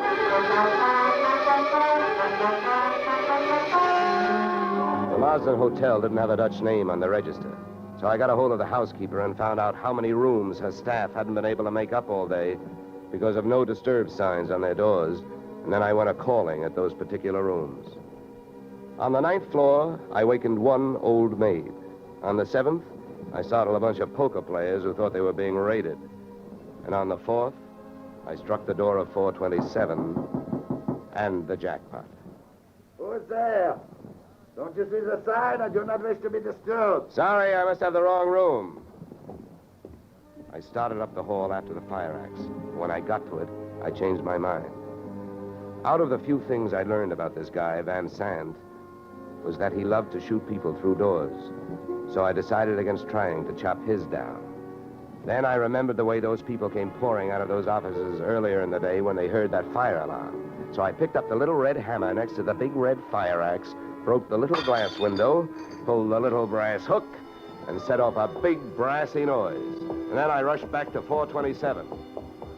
Fire! Fire! Hey, fire! Fire! There's the fire. Right here in my eyes, sweetheart. Why you come here, you wish you don't? Never mind the dresser. You're through shooting guns.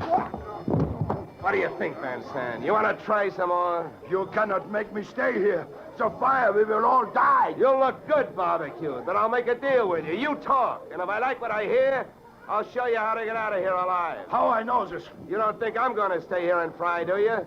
And if you don't start flapping that tongue in a hurry, I'll probably just tie you to a chair and run. So first, where is the real Van Bruten? You will find him in the bedroom. Yeah? He'd better be alive. He's out cold. What's the matter with him? He will be all right. He's under sedatives. Where did this identity switch start? Come on, hurry up, talk. I smell smoke. I knew Van Bruten from Antwerp.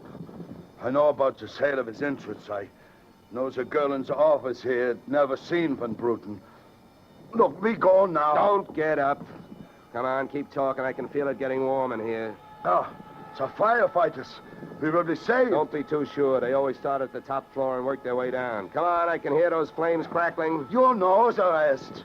Last night, when the transaction was all finished with Perry, I gave to Van Bruten some sedative in his cocoa. So you set up that bomb so Perry'd get it before you showed up to pick up the check, huh? Yeah, I told you that.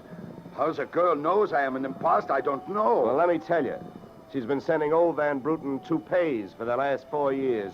Gray ones, my red-headed friend. Oh, yeah. I can stand up now. We go out from here, no? We go out from here, no? Yes, out cold.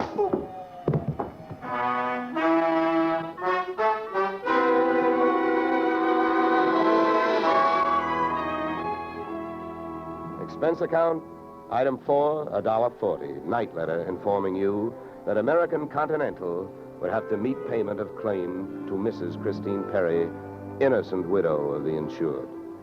The only thing she was guilty of was trying to stay on the right side of a hot-tempered boyfriend. She lied about who she was with at the Clover Club, not to fix herself an alibi, but to keep Al Donovan from learning that she'd been out with another man. That man being the real Mr. Van Bruten, who had only taken her out to try to talk her into reconciling with his friend, her husband.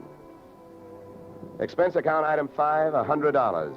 Fine for turning in a false alarm, which, since you're paying it with me, is just fine. Expense account total, $463. Yours, truly, Johnny Dollar.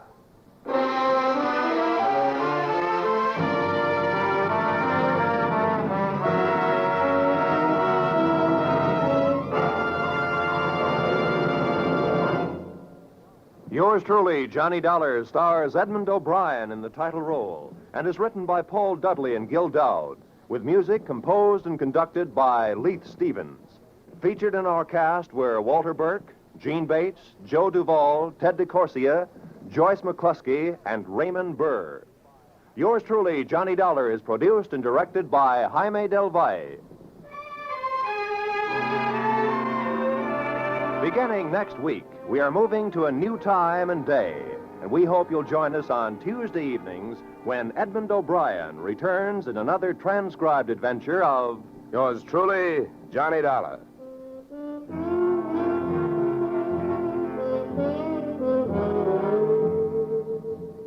You, Mrs. Bloom, Molly Goldberg's famous invitation to fun in the Bronx now echoes across the country each Saturday night on CBS. It's the same fine brand of comedy mixed with a tear now and then that's made Molly and her whole family, Jake, Sammy, Rosalie, and the others, favorites for many years.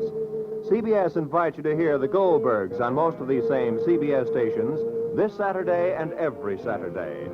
This is Roy Rowan speaking.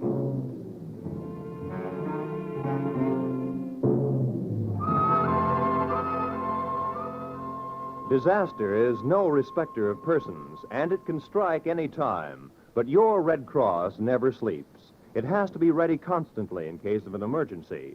This is your protection. Keep it strong. Now is the time to support Red Cross for your sake. Remember, for every dollar you gave before, this year add a quarter more. If you gave Red Cross $10 last year, this year give it $12.50. Give gladly. Join Red Cross.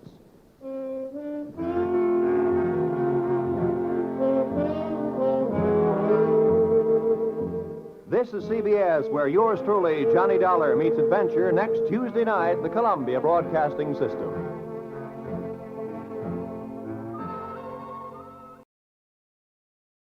It's time now for Edmond O'Brien as Johnny Dollar. Hello, Dollar. This is Carter down at Tri-State Insurance. Yeah, I've heard of it. How are you, Bill? Fair. Listen, we have a vice president down here who has an idiot cousin selling insurance for us in New York City.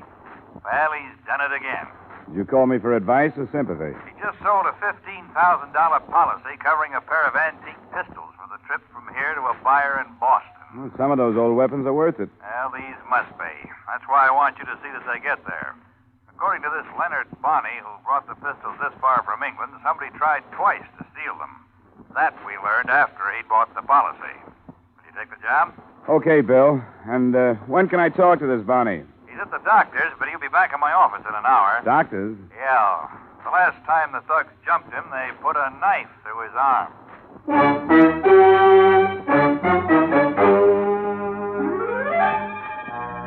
Edmond O'Brien in a transcribed adventure of the man with the action-packed expense account. America's fabulous freelance insurance investigator. Yours truly, Johnny Dollar.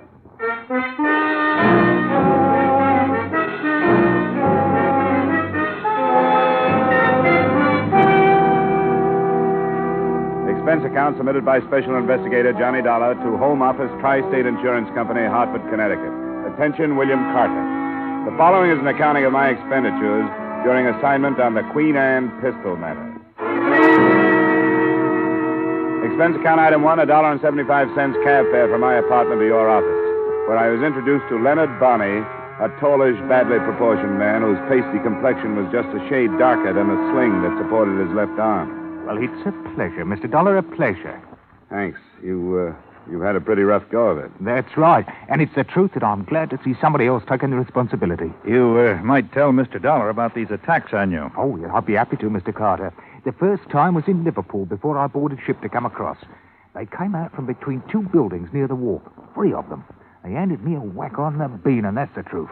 And before they could lay another hand on me, I raced off. Did you have the pistols with you? Oh, no. And I didn't have them in New York when another gang attacked me.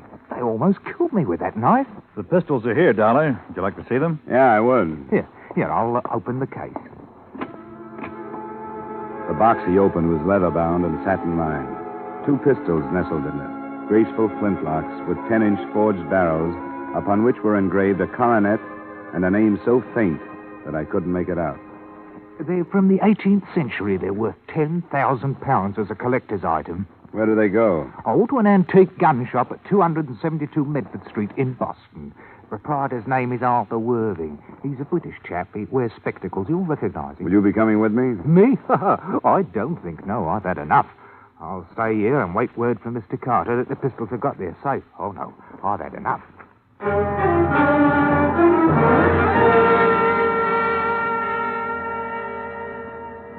The rest of the rundown was given to me before I left the office. Leonard Bonney had been hired as a messenger by the seller in London, who had explained the value of the guns, but had not mentioned any potential danger of attempted theft. With that information and the pistol case tucked into a corner of my luggage, I made arrangements to leave. Expense account item 2, $9.75 airfare and incidental expenses between Hartford and Boston.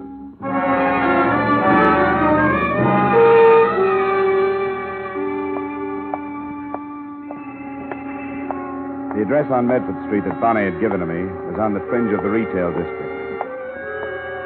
There was a sign, and there were a few dusty weapons in the window.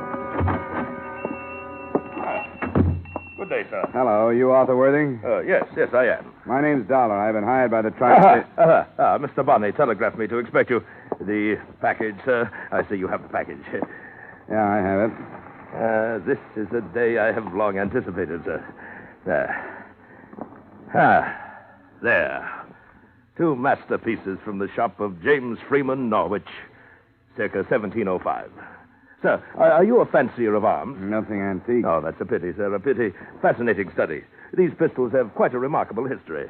Fashioned during Queen Anne's reign and gave service during one of Europe's blackest eras. Yeah, they're pretty. But I like mine with less history and more shocking power. As might be supposed, sir, the English gunsmiths prospered during those stirring times, profiting by the constant demands for muskets and pistols to supply the good Queen's armies in Flanders. Ah, is that right? Well, I have a paper for you to These sign. weapons, sir, rode through the campaigns at the belt of an officer raised near Norwich.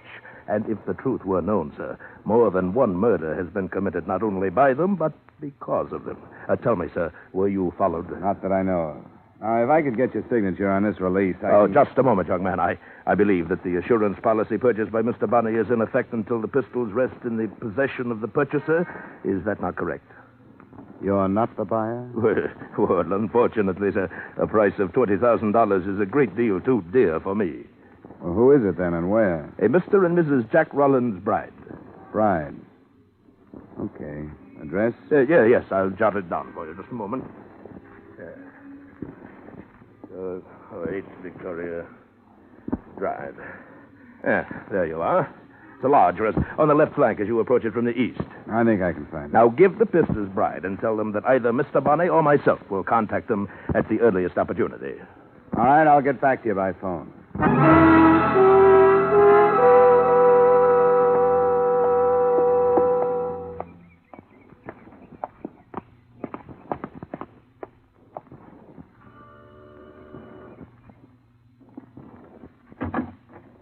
Good afternoon, sir. I have a package to deliver to either Mr. or Mrs. Bride. Are they at home? Yes, sir. I'll take it to them. Well, my instructions are to give it to them personally. Who is it, Dean? A gentleman with a parcel for you, madam. A parcel? My name is Dollar. Are you Mrs. Bride? Yes. Well, here are your pistols for Mr. Worthing. Come in. Mr. Worthing, I don't understand. Well, maybe your husband knows about it. Yes, perhaps that's... Oh! Oh, no! Madam! What's the matter? You can't. You can't. What's the matter, Mrs. Bride? Well, good heavens, Estelle, what's the trouble? Who is this man? What's it? Oh. Take Mrs. Bride to her room, Dean. No, Jack. I want to know. What does it mean, Jack? What does it mean? Be quiet, Estelle. I'll take care of this. Come along, Mrs. Bride. I'll help you to your room and get you a bromide. Now, what do you want? No, I don't want anything but your signature on this paper, acknowledging your receipt of the pistols described therein. You'll get no signature from me. Here, let me see that. Hey, watch it, will you? Leonard Bonney. He's here in America. That's what he said his name was. I brought the pistols from Hartford to a man named Arthur Worthing. He sent me to you.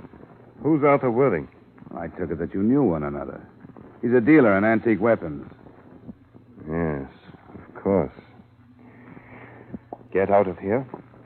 Take this fake form and take your pistols. Go back to your Mr. Worthing. Your bluff won't work. Now, listen to me. I don't believe that Bonney is here. I don't think he's still alive. Now, get out of here! I didn't bother to argue with him because, as far as I could see then, he was either terrified, crazy, or both. With the pistols, I took the shortest route back to Arthur Worthing's gun shop on Medford Street.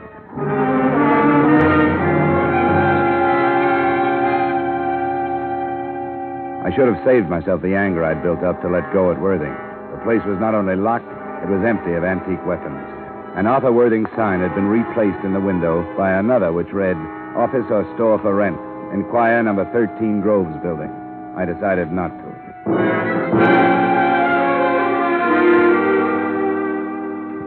Expense account item 3, 70 cents day letter to Tri-State reporting my lack of progress. And expense account item 4, same as item 2, transportation back to Hartford. My phone was ringing when I unlocked the door of my apartment at 10 that night.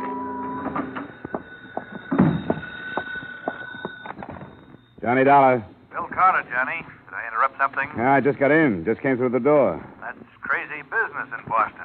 What do you make of it? Well, the man called it blackmail, so I guess that's what it is. But what reason there was for using me, I don't get. Unless they figured Bride would get violent. I've been trying to reach that Bonnie.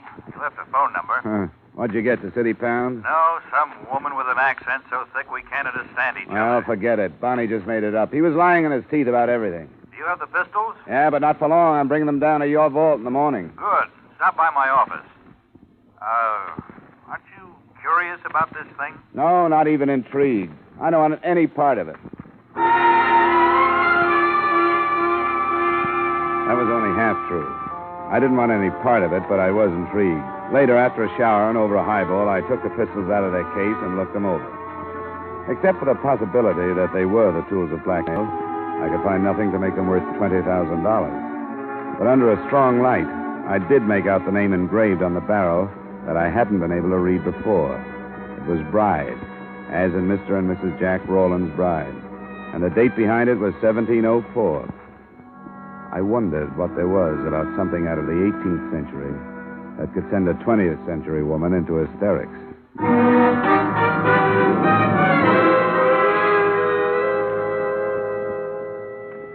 The next day, I saw the pistols put under lock and key, started to work on another case, and tried to forget the whole thing. But I was reminded of it again by the caller who was waiting for me in the corridor outside my apartment that night, the Bride's butler. I hope you'll pardon my intrusion, sir. You must know why I've come. Well, I can guess. I shan't take up much of your time. But if I could just talk to you. All right, we'll go inside. Oh, thank you, sir.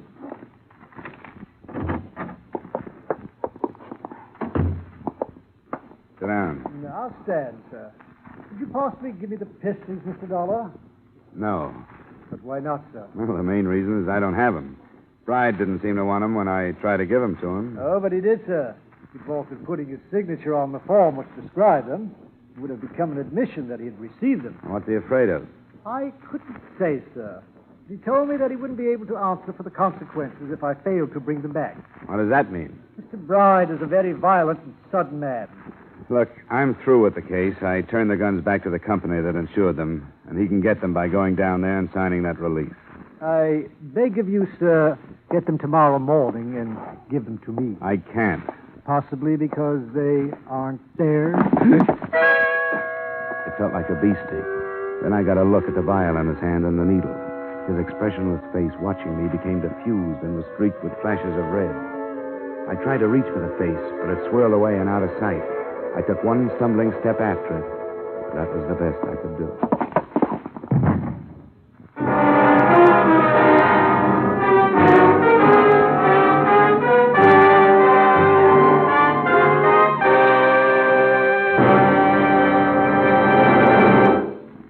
We will return you to the second act of yours truly, Johnny Dollar, in just a moment. But first, we Americans have a valuable heritage. A heritage of individual freedom that includes the freedom to worship as we wish at the church or synagogue of our own choice. By attending church regularly, we can gain the moral and spiritual strength to meet the many problems which confront us today. Help support your church and attend regularly with your family. Now, with our star, Edmond O'Brien, we return you to the second act of yours truly, Johnny Dollar.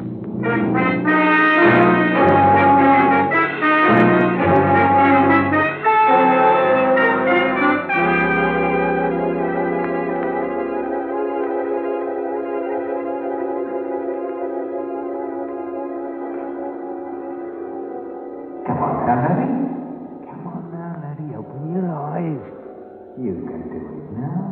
do it. Yeah, you feel that? You can feel that all right, can't you? Come on now. You're all better now, aren't you? Now, hold on now. Don't slip away again. Wake up. There, that's better. I'm Mr. Bonnie, remember me? Darling, none of that. You're all right. I'll put you on your bed. You're in your flat. Where'd you come from? Oh, it's a good thing I came from somewhere. I've been playing touch and go with you since 6 o'clock. First you'd come to, and then you'd go again. Which time? What time is it? Past 9. Yeah, you drink some of this. I looked for some tea, but I couldn't find any. I'm not too handy at making coffee. Is that hot enough? Yeah. Oh, now, what happened to you? I don't know. Dope. He jabbed me in the arm. Who was he? Bride? Oh, come on, leave me alone, will you? Oh, no, you don't. I've had enough of this. You stay awake. Come on now.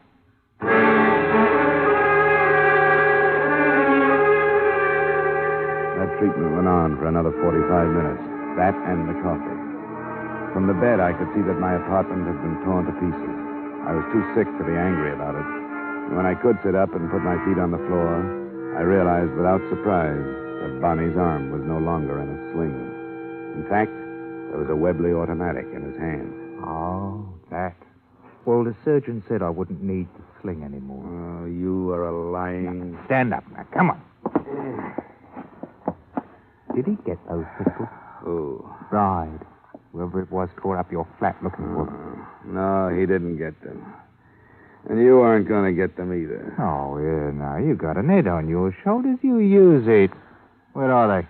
You'll have to do more than wave that automatic around to get them. They're in a vault downtown. What do you want? A share for yourself? Look, it was your idea to insure those things. Bride wouldn't receive them, and the company wants to protect them until he does. You must have known that. Why did you insure them? Well, it was Worthing's plan. I told him it was too tricky. You're in a fine mess now. I've got to take you to him. Why? I can't do anything. Don't you ask so many questions. You just come along.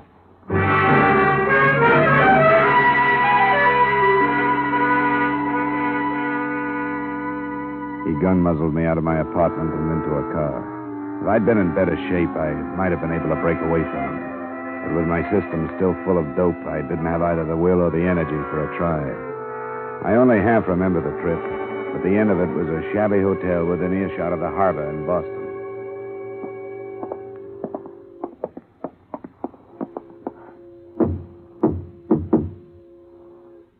It's Bonnie. I brought Mr. Dollar. Capital, Bonnie. Capital. Come in. You're white as a ghost, Mr. Dollar. Are you ill? Yeah, and you don't help. They put a needle into him trying to get the pistol. Oh, what a pity. What a pity. Sit down, sir. Sit down, please, by all means. Did they get them? Well, he says no, and if he's telling the truth, we're in a mess. In a mess, Bonnie? He says the pistols are locked up at the insurance company in Hartford.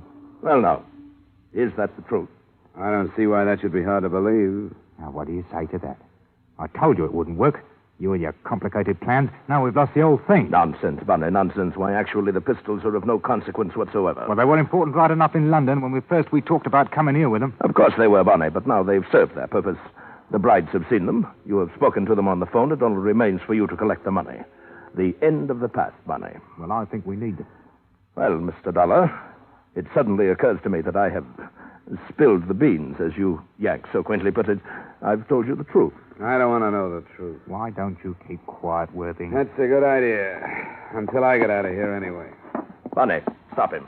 Look, I have no place in this. Just leave me alone. Bonnie, stop him, or everything is lost. All right, me bucko. Come on back. God, get away from me. Come on. You don't feel so good. I hate to make you feel... Whoa! Yeah. That's right now. Back in the chair. What do you want? You want me to know what's going on? I do. Blackmail. Yes, of the grossest sort, sir. We shall be handsomely paid by the brides to keep secret a 2-year-old murder of which they are guilty. I don't care. Why don't you keep quiet, Worthing? Well, Mr. Dollar? If you expect me to be surprised, I'll have to disappoint you. What else could it be? But why were you stupid enough to think that he'd sign that release? Yes, I shall have to admit that my sights were too high. But a signed admission...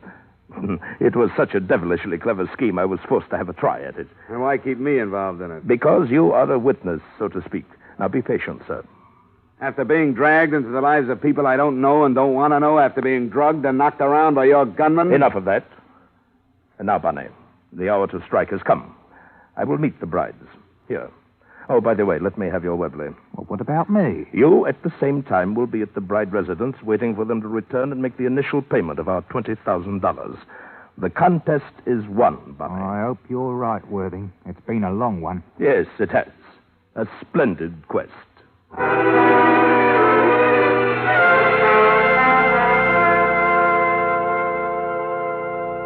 He made a phone call to the brides, and Bonnie left. Worthing concentrated on the Webley automatic while we waited, and I concentrated on my head. By the time the brides arrived an hour later, I was almost able to stand without staggering. Well. Mr. and Mrs. Bride, late of Norwich. Our paths at last cross. Please, come in. I am Arthur Worthing. You don't know me, but I assure you that you will. Oh, you remember Mr. Dollar? Yes. We should hardly forget him. Yeah, you're not alone there. I'm afraid I have most distressing news for you, Mr. and Mrs. Bride.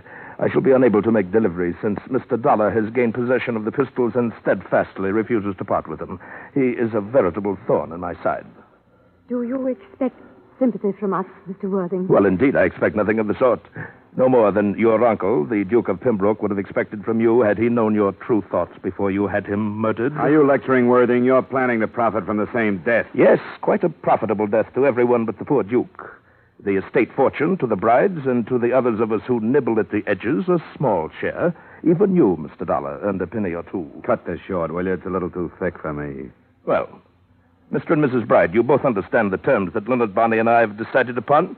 We, in turn, agree to maintain complete silence in regard to your part in the murder of the Duke of Pembroke between 6 and 7 p.m., 8 October 1948, at which time, according to knowledge shared by us, a killer hired by yourselves did shoot said Duke to death.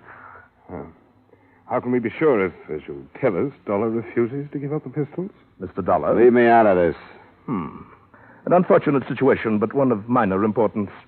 The theft of the pistols has become, according to your plans, the generally accepted motive for the murder, in view of their extreme value, and since they did indeed disappear. But who? Who would correlate them to the true story? Oh, Jack, we could never be sure. Quiet as still. My word will be kept. But Bonnie, I'd readily admit I do not know. The proof of your guilt lies with him, and he may decide that he needs more money one day. But the negotiation's at hand. The cost to you, $20,000. $5,000 to be paid tonight to Bonnie, who now awaits you at your residence. The rest within the next 7 days. Oh, I don't see how it's going to be possible. Oh, come now. Surely, rather than sacrifice the gracious life the Duke's fortune is affording you... I don't know. The time is so short. We'll manage it still. There must be a way. We have the $5,000. Bonnie will be waiting for you. Now Mr. Dollar has heard the story. What good is buying your silence when first he knows and then someone else knows and someone else... I can't do it! Still! In heaven's name, Bride, do you want the police to descend upon us? Then we all would be lost. All but Leonard Bonnie. I'm going to the police. I want them to know. Stop it, Estelle. Take her now and go meet Bonnie. Come along, Estelle. We'll go home. Convince her, Bride, that there is no reason to fear Dollar's knowledge. I have my own plans for him.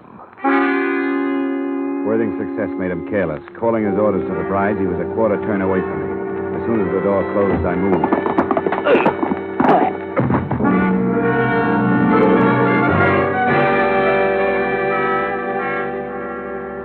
As far as I was concerned, it was a toss-up between being a good citizen and phoning the police or using my head and leaving. I decided on a compromise, an anonymous report. I leaned over him to double-check his name and started through his pockets. His inside coat pocket gave me a week-old receipt for the weapons with which he dressed up his phony gun shop. His wallet held some money, but no identification. I patted aside coat pockets. They were cluttered with the usual men's debris and nothing else. But I patted the empty pockets again, and down at the bottom of the right one, I felt a thin, rectangular object. It was inside the coat lining. I got my fingers into the seam and ripped.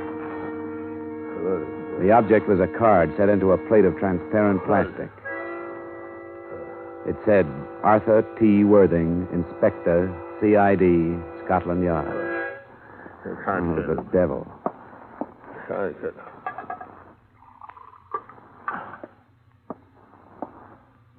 Hey, Inspector Worthing. I say that was rather... Here, try some of this. Thank you.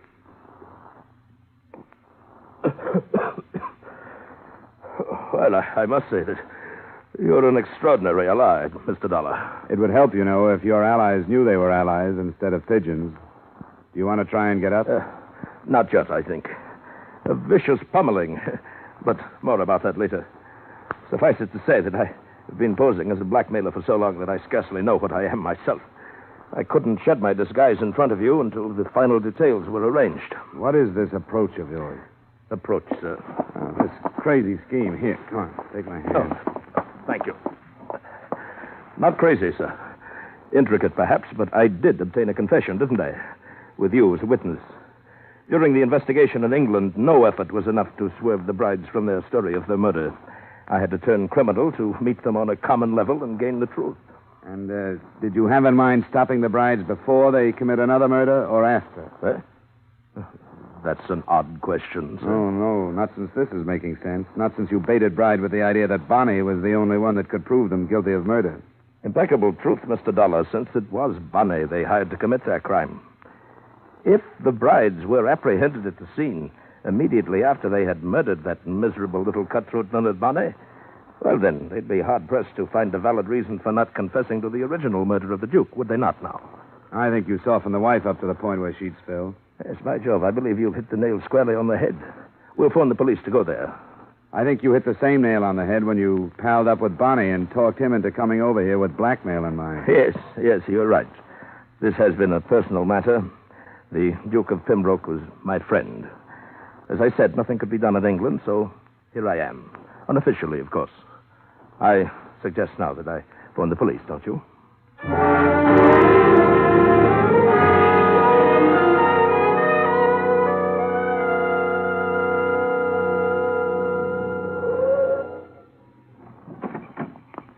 Here, driver, keep it. Thank you, sir. And good night, you. Good night, young man.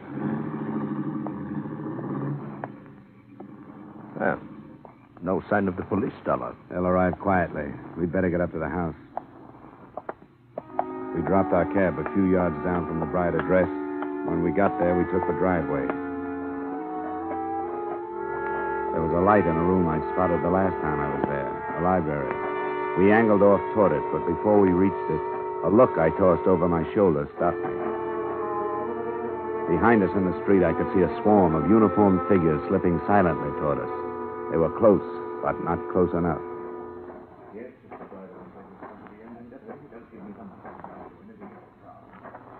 Now, boys, don't do it.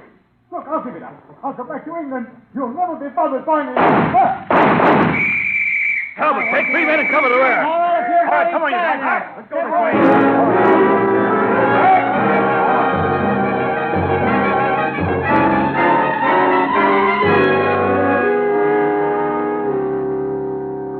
The inspector got what he wanted, the murder of the gunman Bonnie and the arrest of the brides.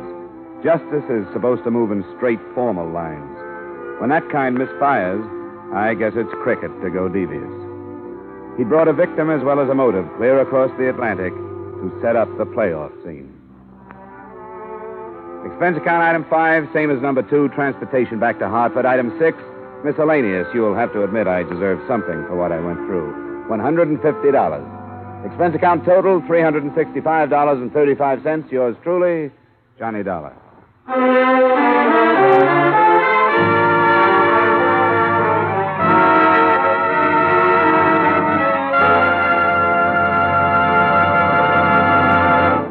Yours truly, Johnny Dollar, stars Edmond O'Brien in the title role and is written by Gil Dowd with music by Wilbur Hatch. Edmond O'Brien can soon be seen in the Paramount Pictures production Warpath. Featured in tonight's cast were Ben Wright, Bill Conrad, Dick Ryan, Jeanette Nolan, Dan O'Herlihy, and Tyler McVeigh. Yours truly, Johnny Dollar, is transcribed in Hollywood by Jaime Del Valle. This is Bob Lamont inviting you to join us next week at this time when we will again bring you Edmond O'Brien as Yours truly, Johnny Dollar.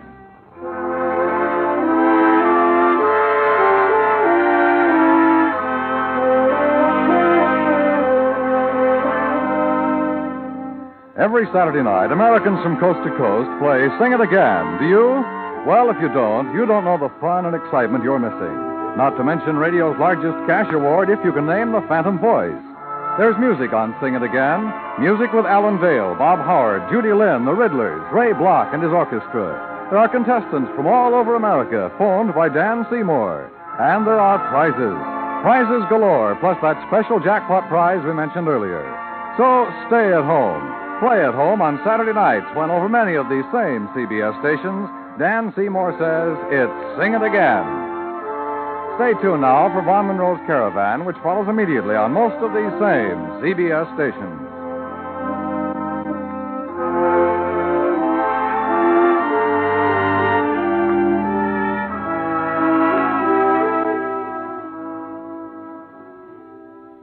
If you met a stranger on the street who offered to give you $4 for $3, you'd be pretty skeptical. But when Uncle Sam makes the same offer, you can take him up on it and be sure you're getting a square deal. By investing your money in United States savings bonds, you'll get that extra dollar profit when the bonds mature. Buy your bonds through the payroll savings plan where you work or the bond-a-month plan where you bank. This is CBS, the Columbia Broadcasting System.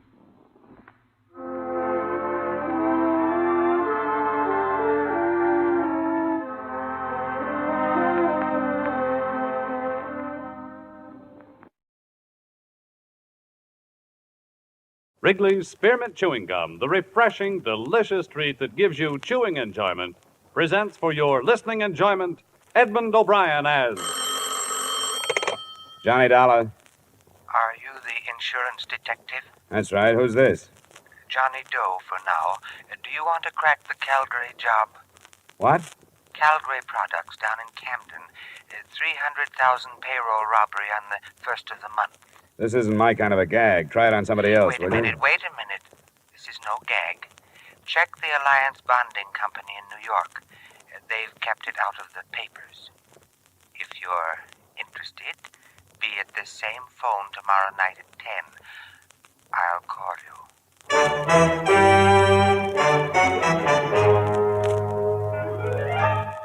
The makers of Wrigley's Spearmint Chewing Gum bring you Edmond O'Brien in another adventure of the man with the action-packed expense account.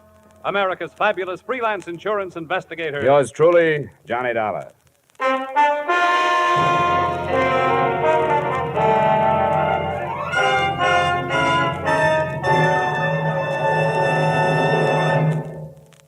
To make every day more enjoyable, treat yourself often to refreshing, delicious Wrigley's Spearmint Chewing Gum. Here's a taste treat you can enjoy indoors, outdoors, at work, or at play. The cool, long-lasting mint flavor refreshes you. The smooth, steady chewing helps keep you fresh and alert. Adds enjoyment to whatever you're doing. Wrigley's Spearmint Chewing Gum. Healthful, refreshing, delicious.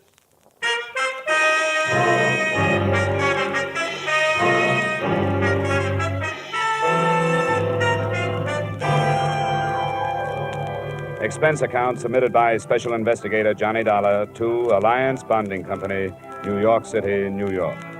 The following is an accounting of my expenditures during investigation of the Calgary matter. Expense account item 1, $10.50 transportation from my Hartford apartment to Alliance's Manhattan office.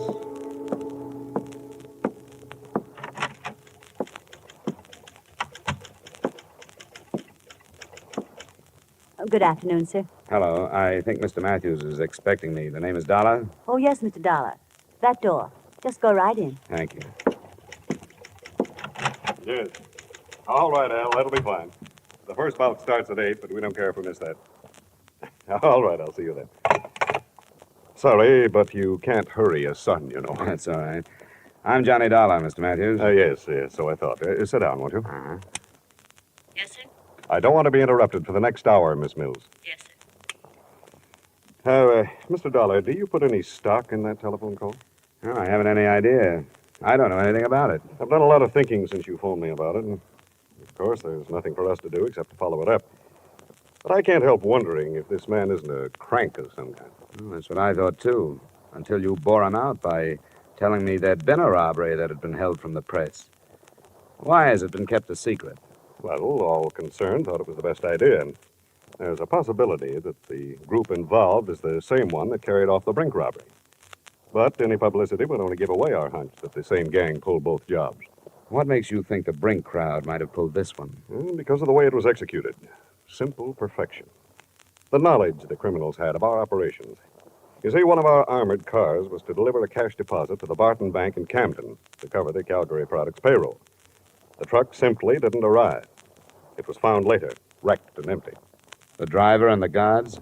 They were found 3 miles away, bound and gagged. Their descriptions matched those at Brink's, masks and so on. Yes, it was perfection. They knew exactly when and where. What do you want me to do? I've talked it over with the rest of the Alliance executives. We want you to follow that call through, but we must insist that you make every effort to maintain the security we have established. Here are the details.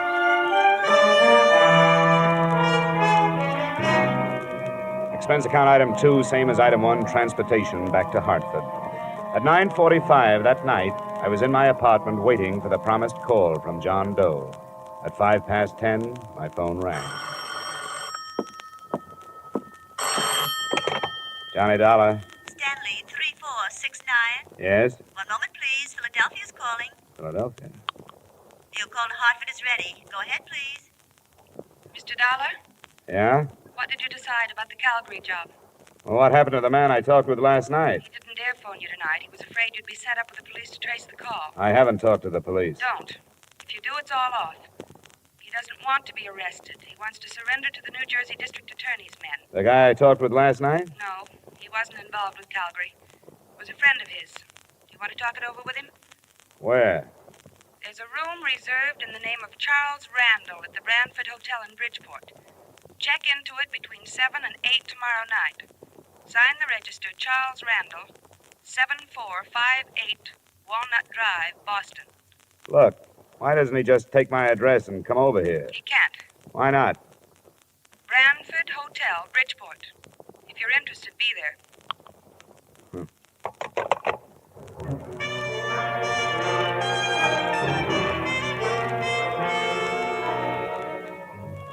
Expense account item 3, $5, mileage to Bridgeport and the Brantford Hotel.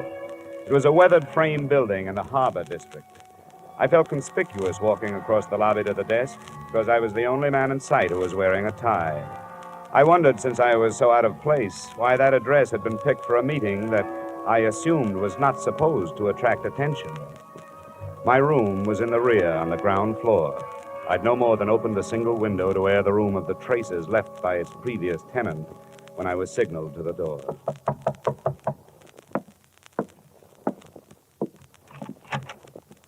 Dollar? Yeah. Let me come in. You got a driver's license or something? Better than that. A private operative's license. Here you are. Thanks. I recognized your voice, but I thought I'd better make sure. Come on, we're going someplace else. Why? Because I'm not sure you weren't followed here. But I'll be sure we aren't going to be followed where we're going. I don't like it. It must be this way. You've got to believe me. He has to be careful. He doesn't want to get killed. What's the matter? The gang busting up? Come on. What started the trouble? Splitting the loot? Dollar. Don't bother with me. I can't tell you anything because I don't know anything. Believe me, I'm only doing this to help him out. You don't have to come if you don't want to. Where do we go? You won't be coming back here. Don't leave anything but the keys to your car. Somebody will drive it out. Do you know where I parked it? It's the green coupe, isn't it? Yeah. He knows. Not through the lobby. There's a rear door. My car is parked just outside.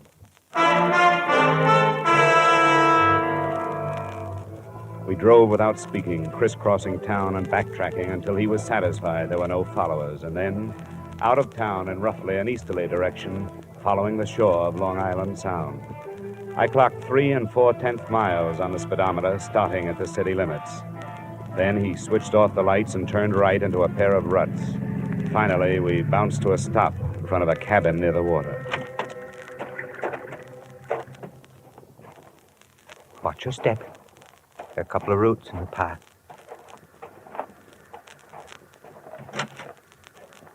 Did he come? He's here. Good. You wait in the car, will you? I don't think it'll take long. The first thing that impressed me as I walked past her into the single room was her youth. She didn't look much over 20. In spite of rather nondescript short brown hair and a band of freckles across an Irish nose, she was attractive.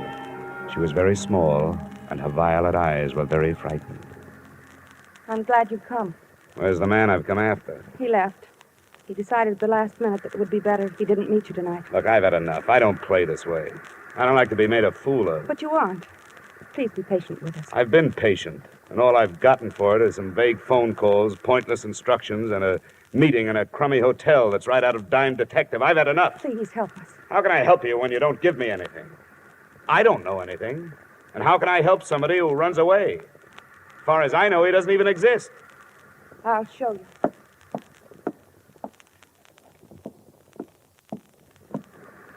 Open it. His share of the Calgary money's in it. But if you can take the wrappers off. I can take this with me? Yes. I don't get it. Does it matter?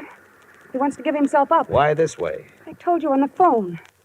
He doesn't want to be arrested in this state. He wants to go directly to the district attorney's office in New Jersey where the robbery was committed.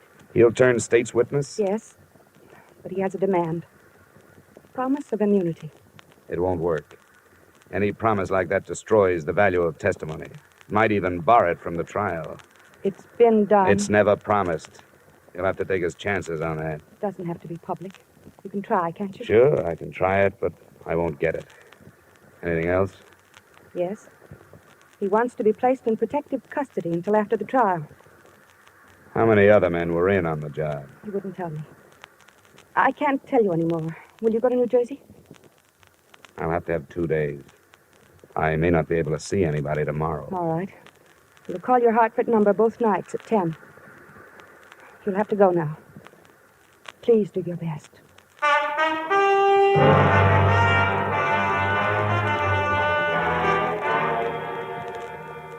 Don't be ridiculous, Dollar. That's one of the most impertinent requests I've heard since I took office. Nothing personal, Mr. Kreider. I was asked to make it, and I did. Well, would you see that he's placed under protective custody until after the trial? Why should I grant this criminal any favors? Well, if it means breaking the Calgary matter, it seems to me a favor or two would be worthwhile. We'll break it in due time. You know where he is? No, but I've been close. I may be able to bring him in if I can get you a word on a few of these things. Yeah, we'll see. Do you mind telling us where you've been operating? Now, you know I can't tell you that. These people are my clients now, more or less. I have to keep their confidences. Now, what's your answer? Answer? Definitely no immunity. Protective custody? All right. Yes, we'll assign a couple of men to guard him.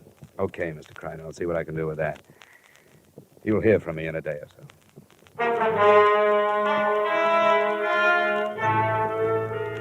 Expense account items 4 and 5, $40 traveled from New Haven to Trenton, New Jersey, and from Trenton back to Hartford. I reached home too late for the phone call that first night, but it came the next, promptly at 10, from Boston this time.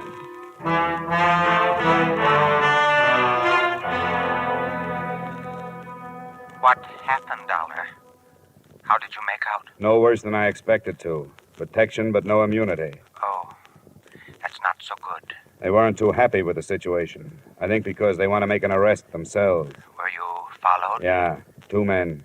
They're watching my building now. But I can lose them if you still want to negotiate. Can you come to Boston? Tonight?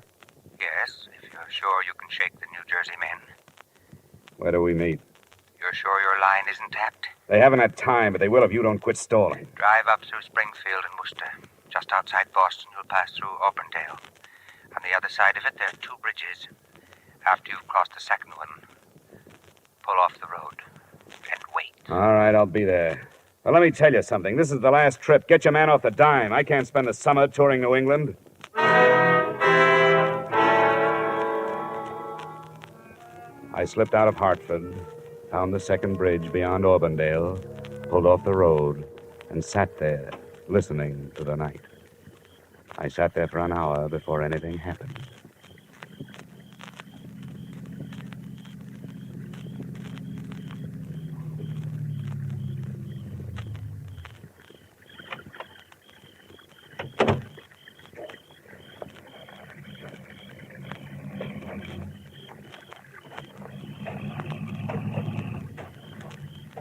My name is Gannett, Mr. Dollar. Oh?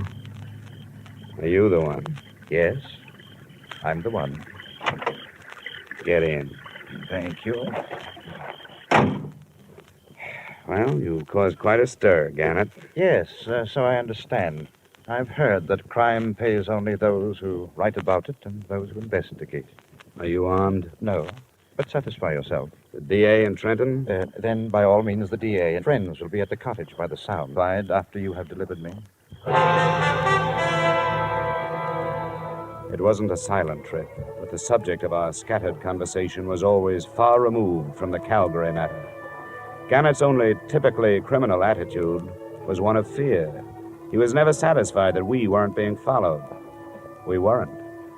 I learned that at 9:30 the next morning when we pulled up in front of the State Building in Trenton. We hadn't been followed. They were waiting for him.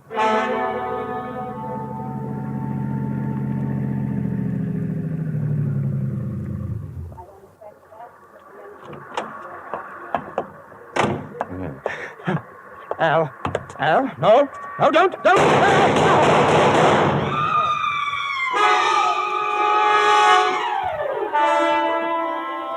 Someone in the crowd, it was impossible to know who, shot Gannett to death and disappeared in the confusion. It was sudden and unexpected. More unexpected, I think, than learning after police identification that Gannett, admitted criminal, was also Arnold Gannett, LLD, professor of law at Russell University, New Haven, Connecticut.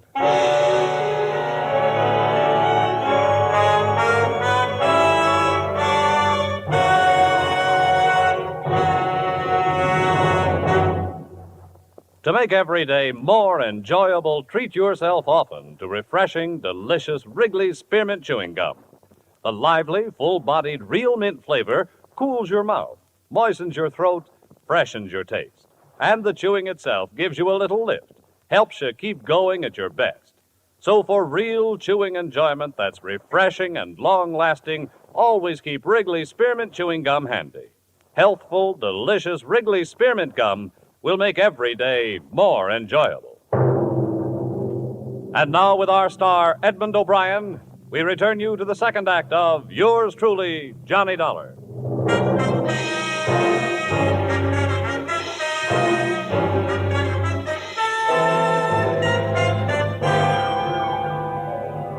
A lot of answers died with Professor Arnold Gannett on the sidewalk in front of New Jersey State Building, but one had been born at the same time. They answered why the police of 6 states had made no progress in the Calgary case. They'd been following usual procedures, carrying out their investigations in criminal circles. There was nothing for me in Trenton except the possibility of a session of questioning by the district attorney's men, so I faded out of sight and started back towards the cottage on Long Island Sound.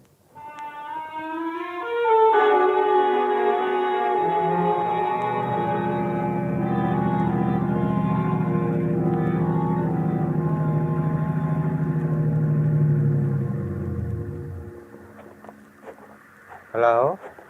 Hi. Did it go all right? No, it didn't. It blew up. Somebody was waiting for us in Trenton. He killed Gannett as he got out of the car. I thought we were careful enough. You were careful here and in Boston, but nobody was following you. They knew where he was going and waited for him. How did they find out? I don't know. He never told me anything about it. Where's the girl? She's asleep. She stayed awake all night. I don't know what this is going to do to her. She's his wife. She'll have to know. You're right. It'll be in the papers tomorrow, won't it? She was going back to New Haven in the morning. But I can't do it. I don't want to go in. I think you'd better. I don't know who you are, and so I don't want to lose track of you. Come on in with me. Very well.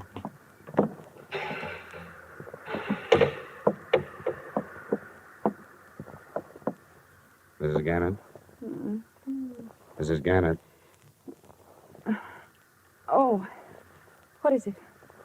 There's been trouble. Yes, there has. Where's Arnold? He's dead, Mrs. Gannett.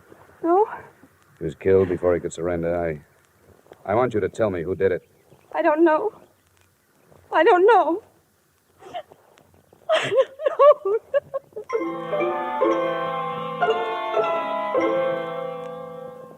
I gave her an hour to get hold of herself. During that time, I learned that the other man at the cottage was Earl Becker of Bridgeport and a gardener at Arnold Gannett's school. Enclosed, please find a copy of his statement. I'd known Arnold Gannett since he was a student at Russell University. We got to be good friends when we started to fish the Sound together. We didn't have anything else in common. But that sort of thing draws men together. I didn't know anything about the robbery until he told me he was in on it. That's all he told me. When he asked me to help him surrender, I said I would. When I returned to the cottage, Mrs. Gannett was dry-eyed. Dollar, I appreciate what you've done. You tried to help us, and I know that you're not to blame for anything. Oh, there was no way to stop it. It's all finished now. But I want you to go back to Hartford. Oh, it's not as simple as that. I've put myself out on a limb with the New Jersey district attorney. I won't get off it until this is cleared up. Are you telling me the truth when you say you don't know who your husband was teamed up with? I don't know. He wouldn't tell me. He said it was safer if I didn't know. What did he tell you? Nothing until after it was all over. 2 weeks after. And I knew he was awake at night because something was troubling him. He couldn't lie to me. Your husband was a brilliant man, a doctor of letters. How did he get mixed up in this thing? On Tuesdays, he taught criminal psychology. Before the end of the semester, there was a lot of discussion on the Brink robbery in Boston. And he thought he had the best theory of all. That the men who robbed Brinks had never been criminals before? Yes. And were able to come back to their respectable lives and hide in them. Did he offer that theory to his classes? No. That's what started it. He couldn't get it out of his mind. He told you this? Not until afterwards. It grew into a challenge that he had to do something about. So he did it. And was successful. When he told me, I made him promise to give himself up. I made him do it. I'm sorry I have to keep after you, but there are things I have to know. These classes of his, how many students? It was a large enrollment this year. There were hundreds. Did your husband ever mention a man named Al? Oh, there were so many. I can't remember. Well, he must have kept records. Where can I find a list of his students? At our house in New Haven. Well, then we'll have to go there. I'll be outside. Please let me know as soon as you feel able to leave.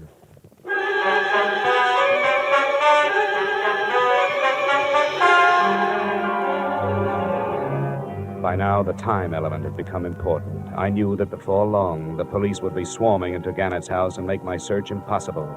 I also knew I'd be dragged back to New Jersey for questioning. On the way into town, I tried to get some more information from Mrs. Gannett, but no luck. She apparently knew nothing of her husband's actions.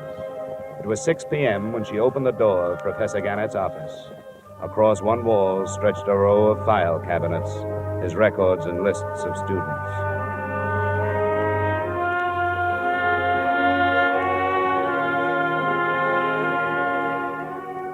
I never knew how many men's names start with the letters A and L. In an hour, Becker and I gathered from the 1949 and 50 enrollments some 100 names from Allen to Alvin. There aren't any more here. What do you do with a list like this? They live all over the country. Here's one from Arizona, Nebraska, Florida. I don't think we'll have to bother with them. You're dropping it? No. I think I found it. Which one? Hey, that car. Check the window, will you? See if it's police. Yes, it is. I can't talk to them now. Show me the back way out of here, will you? This leads to the hall. What shall we tell them? Well, don't lie yourself into a trap. Tell them I just left. You don't know where I was going.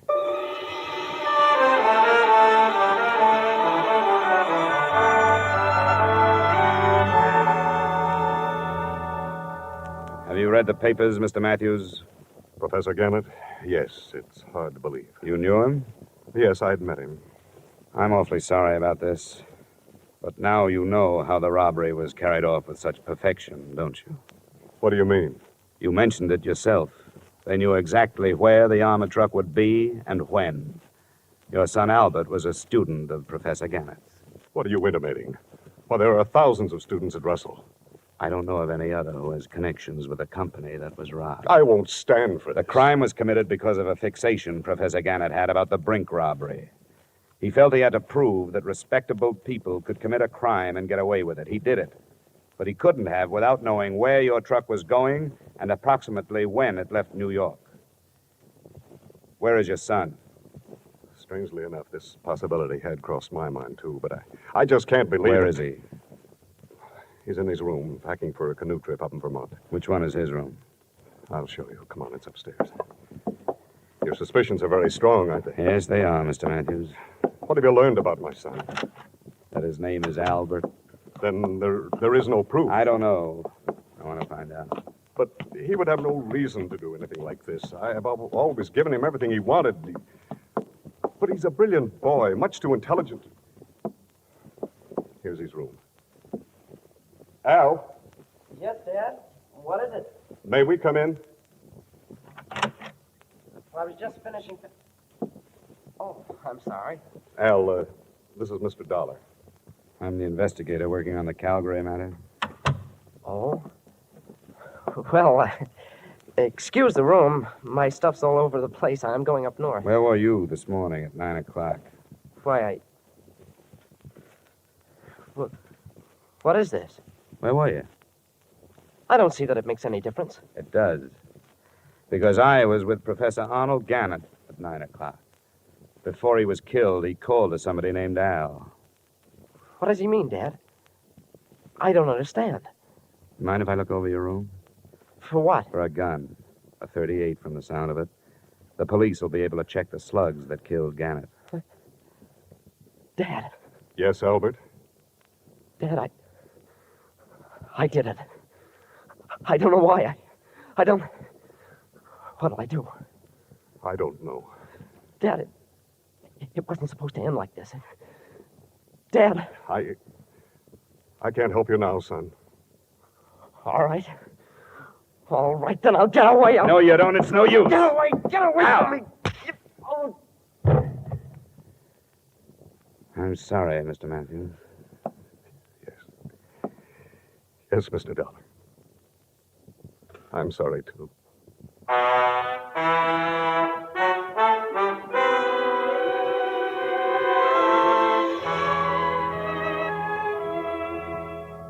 Albert Matthews' statement, by the time he had finished, involved two other law students. They, too, were from families that should have not included criminals. And I wonder if Professor Gannett's unsuccessful experiment doesn't mean that the Brink robbery, $2 million, wasn't committed by persons now hiding behind respectable lies. Expense account total, $1,180. Yours truly, Johnny Dollar.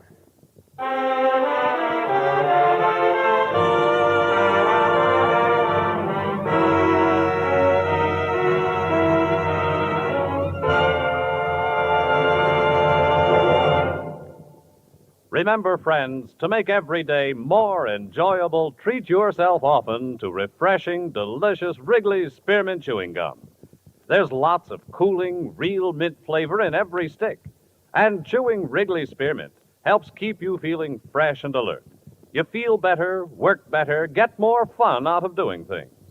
So indoors, outdoors, wherever you go, keep some healthful, refreshing Wrigley's Spearmint Chewing Gum handy.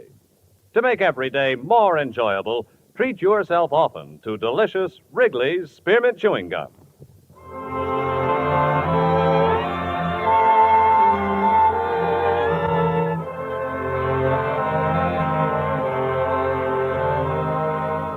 Yours truly, Johnny Dollar, brought to you by Wrigley's Spearmint Gum, stars Edmond O'Brien in the title role, and is written by Gil Dowd and David Ellis, with music composed and conducted by Leith Stevens. Edmond O'Brien can soon be seen starring in the Columbia Pictures production 711 Ocean Drive. Featured in tonight's cast were Ted Osborne, Florence Lake, Bill Boucher, Virginia Gregg, John Daner, and Terry Kilburn. Yours truly, Johnny Dollar, is produced and directed by Jaime Del Valle.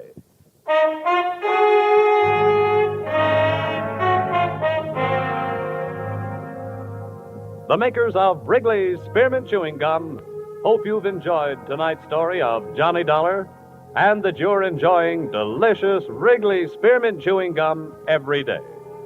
We invite you to join us again next week at this same time when, from Hollywood, Edmond O'Brien returns in another adventure of... Yours truly, Johnny Dollar.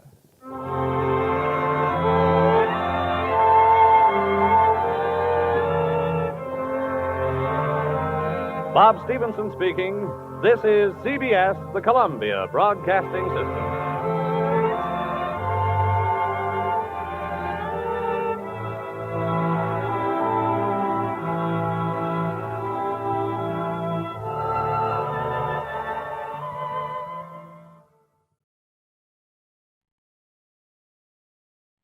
From Hollywood, it's time now for Edmond O'Brien as...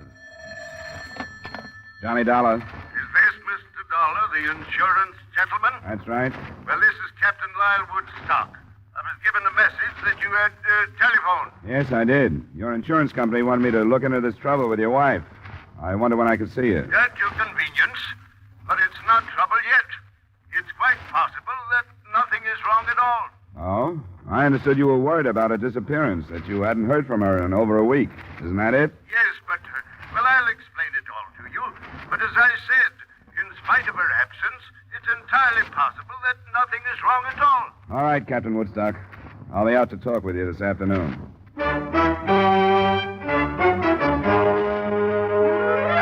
Edmond O'Brien in another adventure of the man with the action-packed expense account, America's fabulous freelance insurance investigator. Yours truly, Johnny Dollar.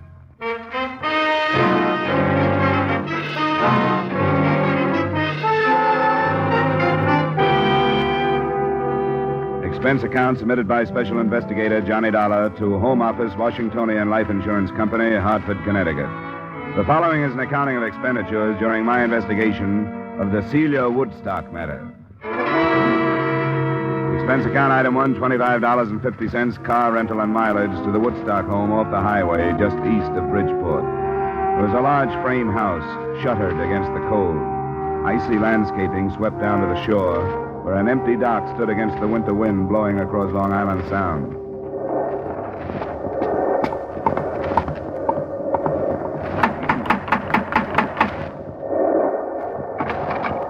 Captain Lyle Woodstock, please. Yes, you are Mr. Dollar? That's right. Come inside. Thanks. I am Captain Woodstock. Nice of you to come out. Nasty wind, isn't it? Well, it wasn't blowing like this in Hartford. Quite often windy here in the Sound. I'm afraid you'll have to leave your coat here. That's fine. I discharged the servants, all of them. Couldn't stomach their attitudes since Celia's departure. Come along. We'll talk in the library. How did you happen to turn to your insurance company, Mr. Woodstock? Yes, it would seem unusual, wouldn't it? It seems unusual that they would bother with it, unless they thought she'd met with bodily harm. But you told me you don't think so. Yeah, after you, Mr. Dollar. Thanks. I'm afraid I was guilty of a certain amount of deception when I spoke to Mr. At the Washingtonian Company? Miller, Sam Miller. Yes, Mr. Miller. Through a delicate choice of words, I'm afraid I intimated that I was frightened for Celia's very life. Sit down. Why the deception? Well, naturally, to interest them in the situation and with a purpose, Mr. Dollar. Couldn't you afford to hire a private detective? My good man, I've wasted a considerable amount of money doing just that. It was from the stumbling idiot that I received the news of Celia's disappearance. He was following her? He had been for a month, until he lost her. I'd entertained certain suspicions about Celia. What's this investigator's name? Slater. Mr. David Slater. He was recommended as the best in Bridgeport. Considering his dismal failure, You surely understand why I felt it necessary to turn to someone else. My insurance company struck me as a wise choice, since there's a large policy on her life. All right. I'll talk to this later. Now, will you give me everything you can on your wife? Description, so on? Yes, they're on the table. I brought out a few photos. Brunette. Yeah. How old? 27. That one was snapped on Doctor's Cave Beach on Jamaica. Striking woman, isn't she? Yeah. This one was taken while we were anchored off Hilo last summer. You get around. Travel has its advantages, Mr. Dollar. Your boat? Yes, 64-foot schooner in drive dock at the moment. As a matter of fact, I met Celia because on an impulse, I put into Pia del Cuesta instead of Acapulco. And it seemed that she, too, wanted to travel. Where do you think she's traveling now? I haven't the faintest idea. I started to tell you I'd been troubled by a certain suspicion. She was in seeing entirely too much of a young doctor in Bridgeport. His name is Masterson, Dr. Charles Masterson. You think he could have had something to do with her disappearance? Is that what you mean? No, I shouldn't like to say. I believe that she is a quite perfect physical specimen, yet she visited this doctor fellow at least 3 times a week. Mm-hmm. Anything else? As a matter of fact, yes. We were in Acapulco 2 years ago. Anchored off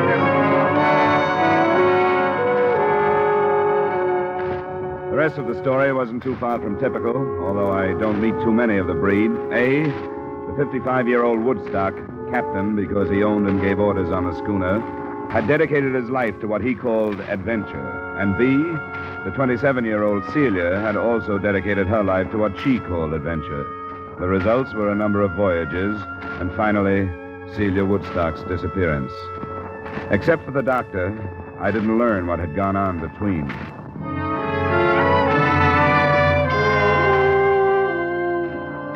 I found the private investigator, David Slater, in a conservatively crummy suite of offices on Front Street in Bridgeport. Well, you've met him, so you know what type he is.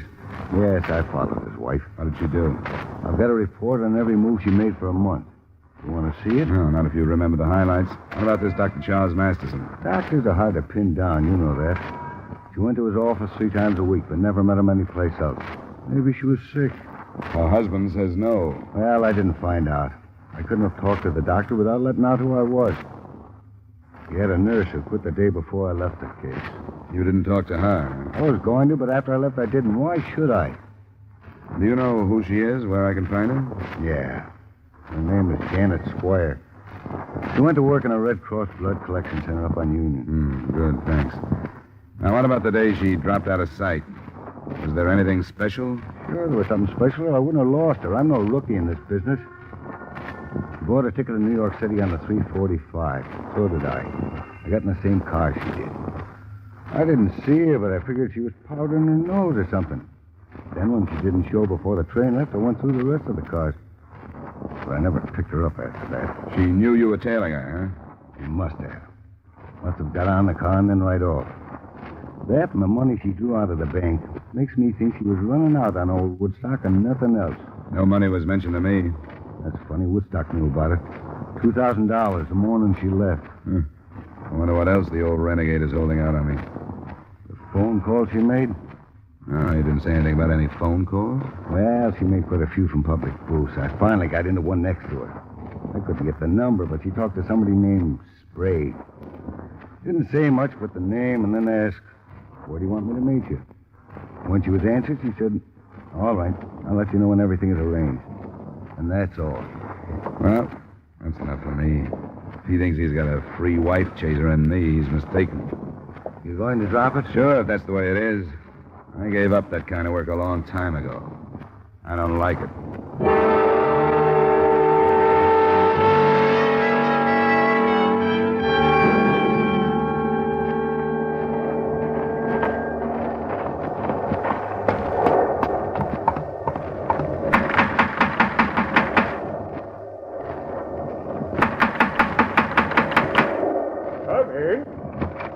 Alec. Close the door. What's this? Where's Woodstock? Close the door. You do anything else, I'll kill you. What's happened? Who are you? Stay away from me. I smell cordite. You fired a gun. Where's Woodstock? He's gone. You come this way now. Move down the hallway. Why? I'll kill you if you don't. Came in here. Now you've got to do what I tell you or I'll kill you. It'll happen. Come on. You better turn around and look at me. Walk backwards. You don't even know who I am. You're in trouble. Maybe I can help you. Never mind that. Hop now. Turn around again. Open the door and get in the closet. Now, wait a minute. Please, mister. Please do what I tell you. It won't make any difference if I kill you. Maybe I'd have more of a chance if I did. But I won't if you don't make me. Okay. Now, close the door. I heard him open and close some nearby doors, and shortly after that, the front door closed. Then I started kicking my way out. The paneling was heavy, and it caused a torn trouser leg and a scraped shin before I made it.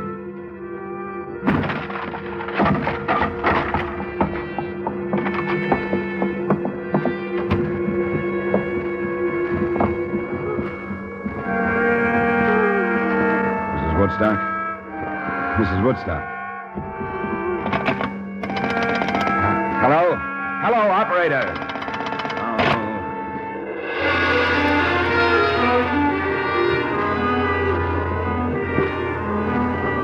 He'd given himself some more time by pulling out the phone wires, but it took less than 5 minutes for me to cover some 200 yards to the nearest neighbor, explain myself, and get through to the Bridgeport police. A short time after that, I met Homicide Lieutenant Al Jester, and with him watched 2 ambulance attendants start Mrs. Woodstock toward the hospital. What's the condition, boys? Can you tell? It's bad, Lieutenant. Her right lung. No chance of a statement? We'll do what we can, Lieutenant. Well, I guess it depends on her, how hard or easy this thing is going to be. Yeah, but better not count on him. I've been disappointed too often. What else did Slater tell you? Well, that's about all. She'd drawn $2,000 the day he lost her on the train. He said he'd heard her talking on the phone to somebody named Sprague about where to meet him and about some arrangements of some kind. Now, what about Slater? Is he clean? Well, if he isn't, he's careful and he stays out of trouble. I guess the worst thing I can say about him is that he does a lot of divorce snooping. Why? I just wondered. I had no reason not to believe his story. He said as far as he was concerned, the girl was running out on her husband. The more I saw of it, the more it looked that way to me, too. And I came out here to drop the case, and it blew up in my face. The man you described, could he have been this Sprague? Well, he could have. I didn't ask him. He was half crazy. If he was Sprague and I'd thrown the name at him, I'm afraid he'd have killed me. He was that bad. Can you describe the gun? Yeah. Cheap revolver, nickel-plated, short barrel, .32 caliber. You sure of that? Well, I guess a smart lawyer could keep me from swearing it was a .32, but it was. I'll take that. I got only one definite thing out of him. He said Woodstock was gone. That's all he'd say. Then he put me in the closet. I didn't hear him drive away. I was kicking up some noise getting through that door. But the people in the house where I phoned said they saw it leave. The next house that way. Oh, Sergeant. Yeah, Lieutenant? Next house towards town. People saw a car leave. Send a man over and get what you can on it, will you? Yeah, all right. He said they didn't hear any shooting. You didn't see a car when you got here? No, it must have been parked on the other side of the house. Then I'll get it roped off. Yeah. Snow ought to hold some good prints off the tires. Did I get the amount of the insurance on the victim right? $100,000? Lieutenant Jester. Yeah? You better go upstairs. There was shooting up there, too. Oh, where? In the hallway, toward the back. Jared says there's a man lying sort of half into a room, but there's no question about it. This one, he's dead.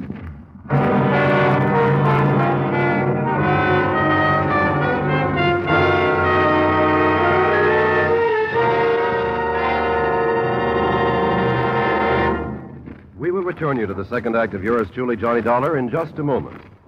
Have you heard the new Sing It Again, the new comedy with Jan Murray as your host on the Coast to Coast phone? The new cash prizes for cracking the mystery of Sing It Again Phantom Voice. The new speed and color of the tuneful little riddle songs that make Sing It Again a Saturday night must for radio listening.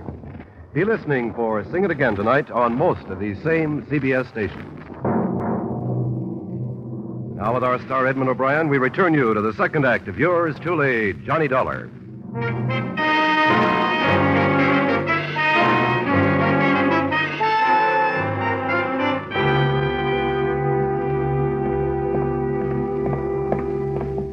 It's a little gloomy, Lieutenant, but I don't want to handle any of the light switchers. Right back there. Oh, yeah. I see. Woodstock. Let me see. Huh? That's who So it is. And get some light on in the room. The shutters are all closed. Push the switch for something that won't hurt Prince. Yes, sir. Car key ought to do it. Shot from behind. Here's a gun on the floor, Lieutenant. That guy told you Woodstock had gone, Dollar. He couldn't have been more right, could he? Oh, I guess not.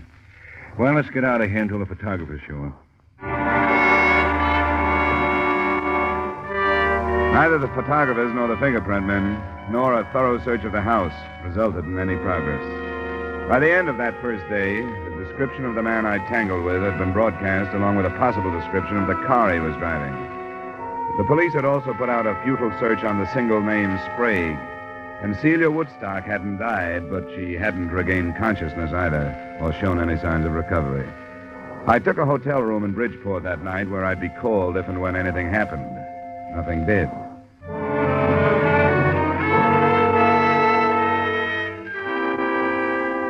The next morning, I went to the Red Cross Blood Collection Center to talk with a nurse who had recently resigned the office of Celia Woodstock's friend and/or doctor.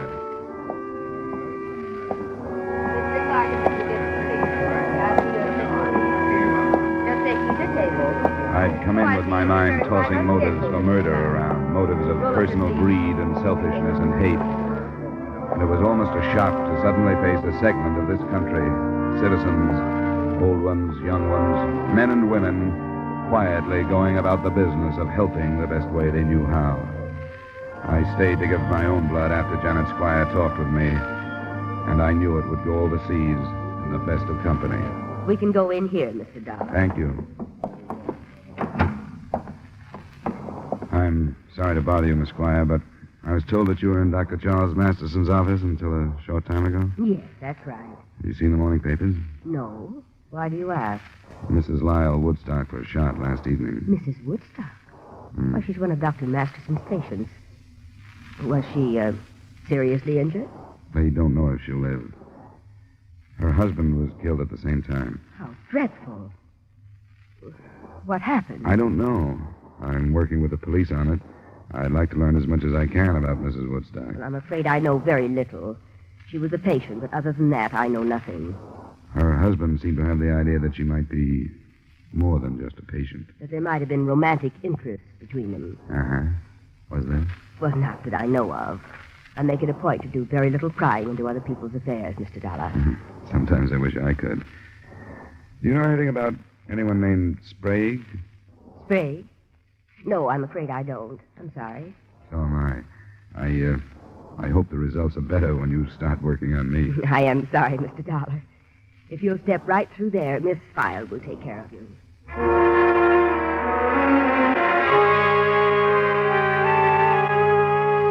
A telephone check with Lieutenant Jester about an hour later added nothing. He'd been in communication with Mexican authorities, but they were unable to come up with any leads on Celia Woodstock, or even proof that she'd been in the Acapulco vicinity 2 years ago when Woodstock had told me he'd married her. Homicide men were searching the captain's schooner, and they were still working on the name Sprague. I played my last card and went to see Dr. Masterson. I read about it. Tragic.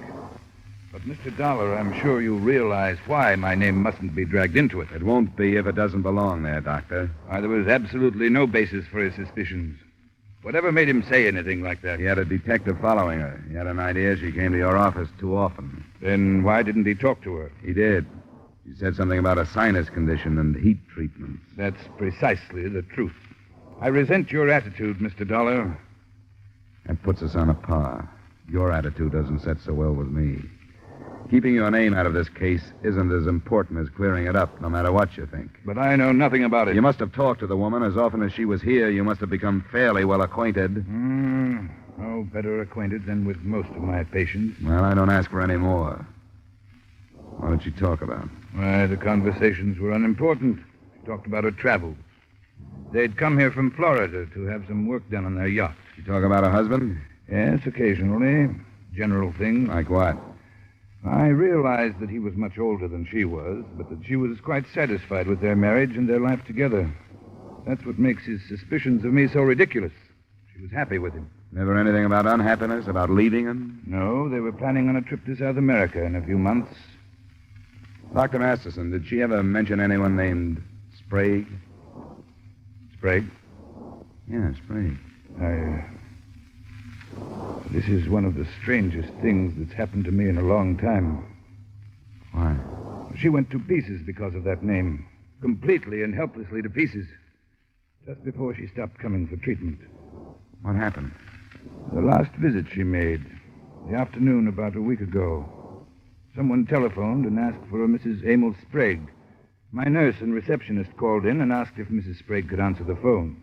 Was the nurse Miss Squire? No, she'd just left me. It was Miss Hall, who didn't know my patients by name. But when Mrs. Woodstock heard the name Sprague, she went into hysterics. I gave her a sedative. When she was calmed, I wanted to ask her about what had happened. But, well, I didn't. There was something about her that begged me not to. I decided to wait until she came back. But she never did. Well, it's Emil Sprague now. I'm sorry I was hesitant, Mr. Dollar.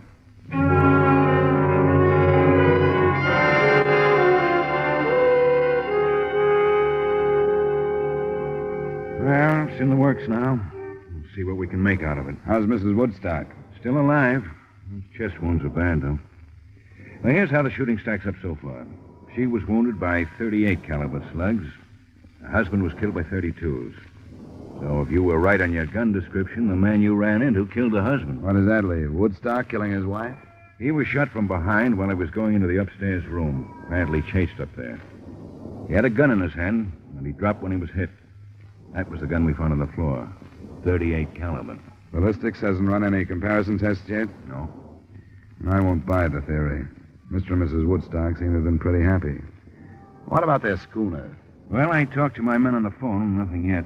Crewmen are all available and with alibis. But what's all that got to do with somebody named Mrs. Emil Sprague? I couldn't answer him. Nobody could. But close to 12 that night, the lieutenant phoned me that Mrs. Woodstock was finally responding to treatment and would likely live. I was at the hospital at 12:30, but it wasn't until almost 3 that Lieutenant Jester and I were told that she was conscious and able to answer some questions.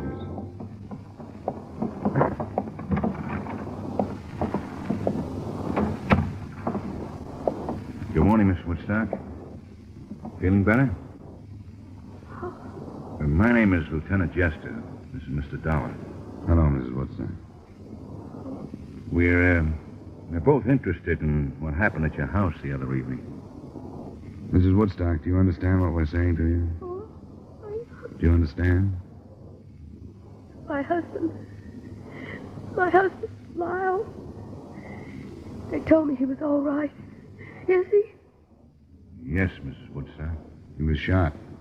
They tell you that? Yes. Do you know who did it? Yes, I know. I was there. I remember. We wish you'd tell us, Mrs. Woodstock. Emil Sprague? Yes. Yes, Emil. No one else was there. He made me go. Made you go where? To my house. To talk to my husband. Emil Sprague made you go? Why? How could he make you go? Because I'm Mrs. Emil. You're Mrs. Emil Sprague? Yes. And I hate him. But you were married to Mr. Woodstock. I shouldn't have. I think I understand. You were married to Sprague. Your marriage to him was never ended, but you married Woodstock anyway. Yes. I was wrong. I lied. I didn't tell him. And then it was money. He wanted money. Sprague did? Yes. I didn't know where he was. Mexico. I had to get away. And I married my husband. That's all that matters. I'm afraid it isn't. Sprague followed you here. From Florida. I begged him not to. The $2,000 you drew from your bank? I gave it to him. Mm-hmm. But it wasn't enough. He made me stay with him. And made me go with him for some more money. And my husband, I tried to make him understand, and he wouldn't. He blamed me and called me things. He went to the drawer. Oh, why didn't he shoot Emil instead of me? Are you sure of that? Woodstock shot you? Going to the drawer. I remember. Turning around with a gun. And that's all. You know where Sprague would go? What happened? Why did he? What does my husband say? He hasn't said anything. Evidently, Sprague chased him upstairs, shot him there, and left. Do you know where he'd go? Back to Florida. No, we don't think so. We got a good description of him and the car he was driving. We think he's still in Bridgeport someplace. You said you were with him. Where? He had a room on Commercial Street. 713. Rooming house? No, it's a big building. Apartments. Now, which one is Sprague? It's, number 12 on the second floor. Does he have a phone in the room? Yes. Pleasant 2132. Well, thank you. We won't bother you anymore. Thank you, Mrs. Woodstock. I want to help my husband. I'll do anything I can. I want him to know that. We'll tell him, Mrs. Woodstock. It's a little after 3. Rogers' trucks are going to be rolling on Commercial Street before long. Think Sprague will give us trouble? Yeah? If he's been holed up since the shooting, I think he's probably farther off as not the one I saw him. We might slip on him this time of the morning. I'll get some men started out there. You better come with me. Sure. I'll need you to identify.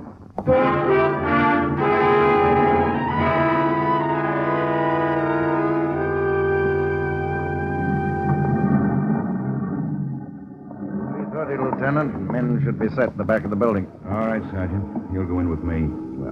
Don and I took a look at the floor. It's that corner one up there. There's a door to another room right across from his, so we want to keep him from firing if we can. We didn't warn anybody because we want to keep it quiet. Hope it stays that way.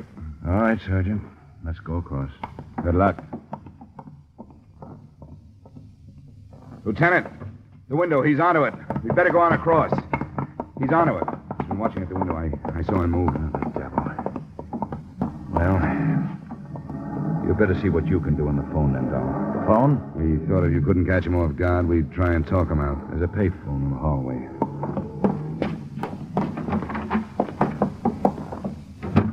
His room's just to the right at the top of the stairs there. That phone's right in line from up there. And we'll cover him. Okay, Dollar, if you're ready.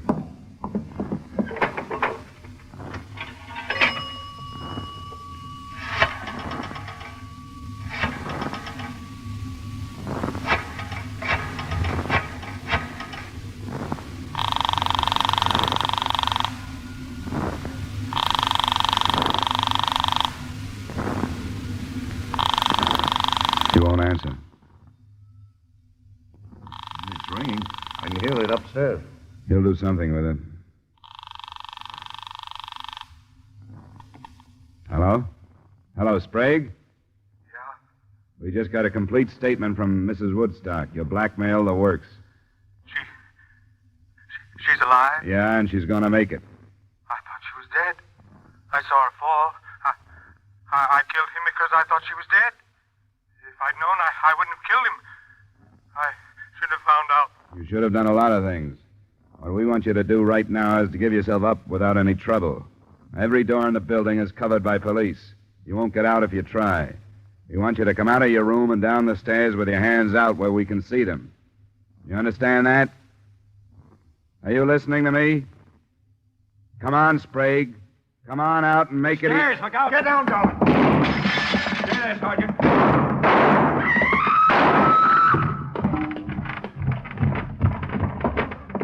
Be careful, Dollar. It's all right. Sprague? He's dead, Lieutenant. Sergeant. Yes, sir? I'll go phone in. Keep the people away as best you can. Okay.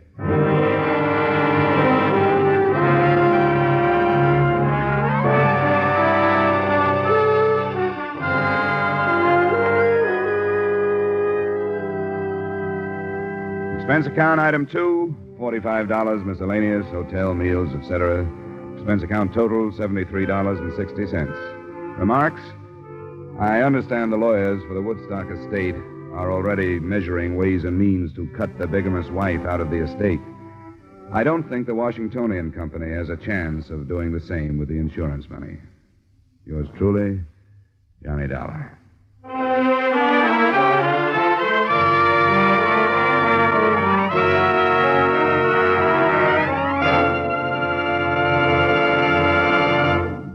Yours truly, Johnny Dollar, stars Edmond O'Brien in the title role and is written by Gil Dowd with music by Wilbur Hatch.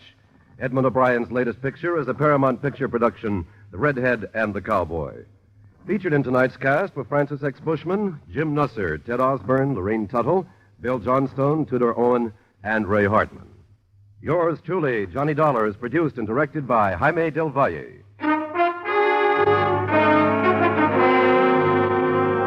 This is Dick Cutting inviting you to join us next week at this time when Edmond O'Brien returns as... Yours truly, Johnny Dollar.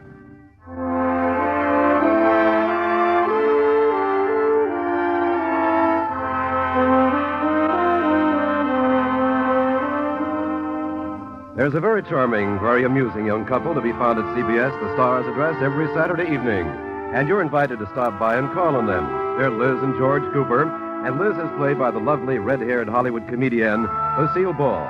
Liz is nice and easygoing. When trouble's ahead, Liz goes for it easily. It's wonderfully hilarious. It's My Favorite Husband, starring Lucille Ball, every Saturday evening on most of these same CBS stations. Stay tuned now for Von Monroe's Caravan, which follows immediately over most of these same CBS stations.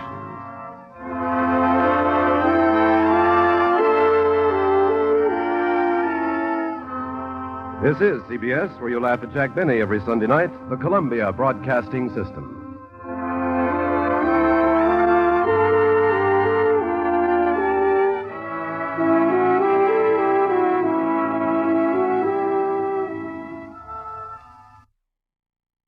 Johnny Dollar? Bob Douglas, Corinthian Life, Johnny. How soon can you leave for California? Right away. My right big toe needs defrosting. What's the matter? A policyholder, young fellow named Jefferson, went west on an oil deal and he's disappeared. It might be murder.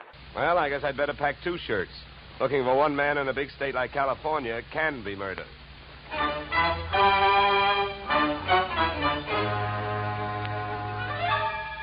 Edmond O'Brien in the transcribed adventure of the man with the action-packed expense account. America's fabulous freelance insurance investigator. Yours truly, Johnny Dollar.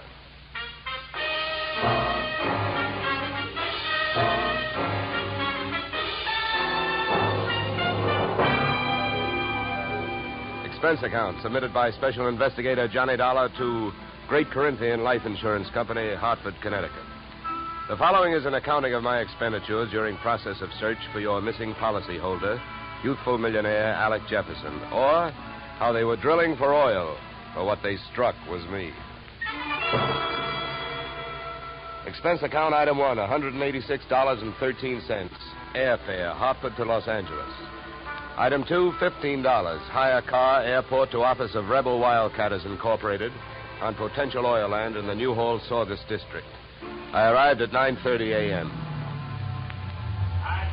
A handful of dirt dentists were hard at it, drilling at a rig not 30 feet from the shack-type office. Pull it over, will you? Better stand by, driver. My man may not be here.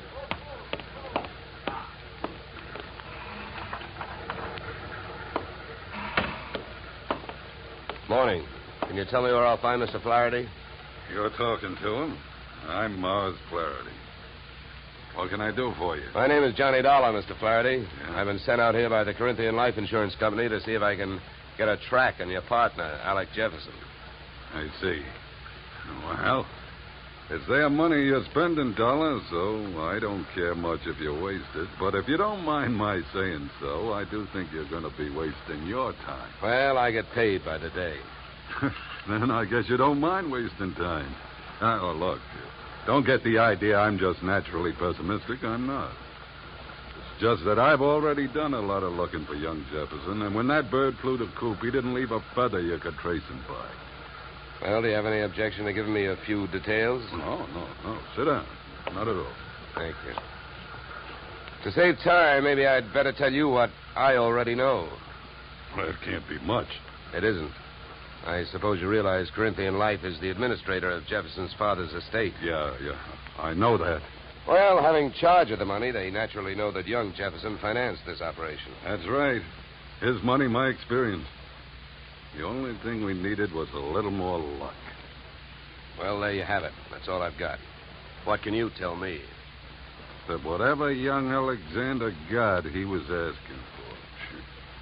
For a guy built like a cream puff, he got mighty strong around here. Around an oil field, that isn't healthy even for a big guy. How do you mean he got strong? Too much money, too much opinion. That mixed up with too many other men's women can mean trouble for anybody. Any particular women? Too many. Mind telling me who they are? No. Matter of fact, I got a list right here. Yeah, you can have it. I already tried it. Just one more thing. Yeah? How and when did he drop out of sight? A week ago last night. Yeah, he left here at 5 o'clock for his apartment on the Sunset Strip in Hollywood. He never got there. I checked that, too. Here, yeah. Give me that paper back for a minute. I'll write down the address. Thanks. Well, I'll be around. Oh, by the way, the first thing we try to figure out in my racket is who would benefit most. How would you like to have him found? Dead or alive? Either way, Dollar. I can take it. I've lost partners before. I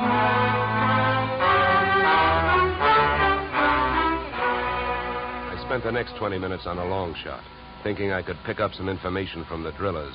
But it was a long shot that missed. Those guys wouldn't have told me it was a nice day. The outdoor life having got me nowhere, I decided to give the indoor type a try. First stop, Jefferson's apartment on the Sunset Strip.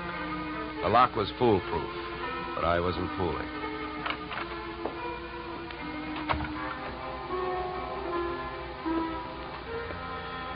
The joint was decorated in a lovely shade of hangover green.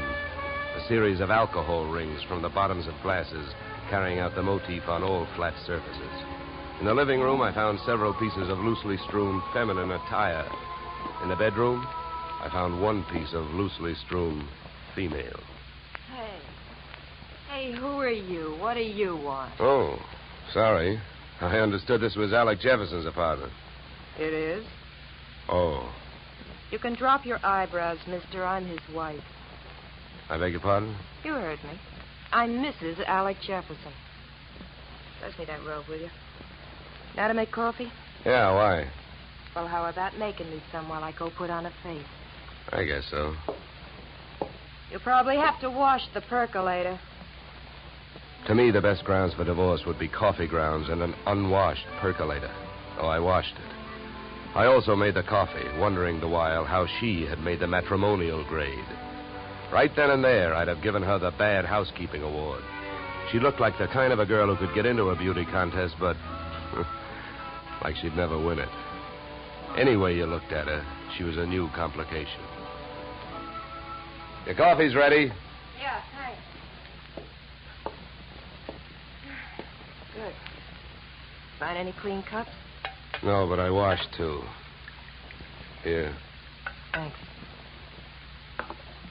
Now, would you mind telling me who you are? I'm an insurance investigator. I'm looking for your husband. I wish you'd find him. I could use some money. How long have you two been married? A few weeks. Why?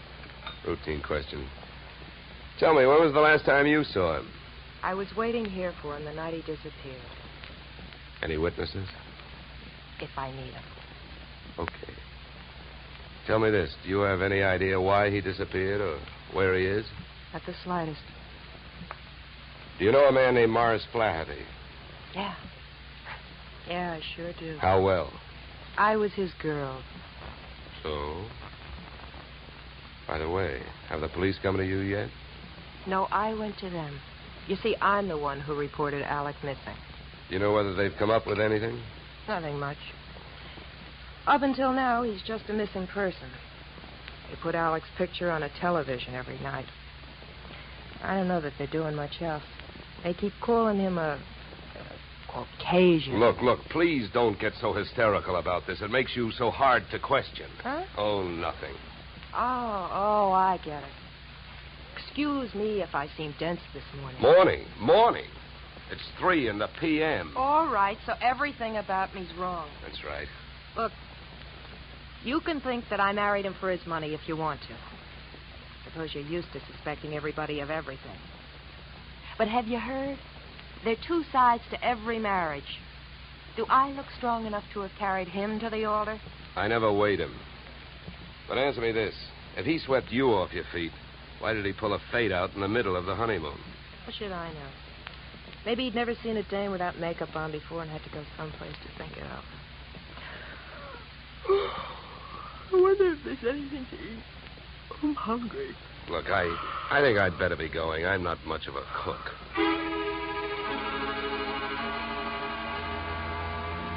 When you're working on a case, your nerve ends are easily disturbed. So when I left the house and saw a hard-top blue Plymouth parked opposite the apartment, mine clanged an alarm. In the car sat an equally hard-topped man reading holes in a newspaper. I gave him the slow walk-away and quick turn treatment, and I caught him with his newspaper down. Then I had to go into my act. Why, George, you old son of a gun. Huh? Oh, my gosh, it's good to see you. What are you talking about? My name ain't George. What? What? Well, I'll be. What you know is I came out of the house, I got half a look at you, and as I started to walk away, the face registered. Why, mister, you're a dead ringer for an old school pal of mine, George Pfeiffer. Now, how do you like that? Well, come here. Let me take a closer look. Come here. All right, look out. Sleep tight. Okay, Sleeping Beauty, over you go. I'll drive. I turned the car up into the Hollywood Hills, found an empty house with a for sale sign out front and a garage out back, and drove in.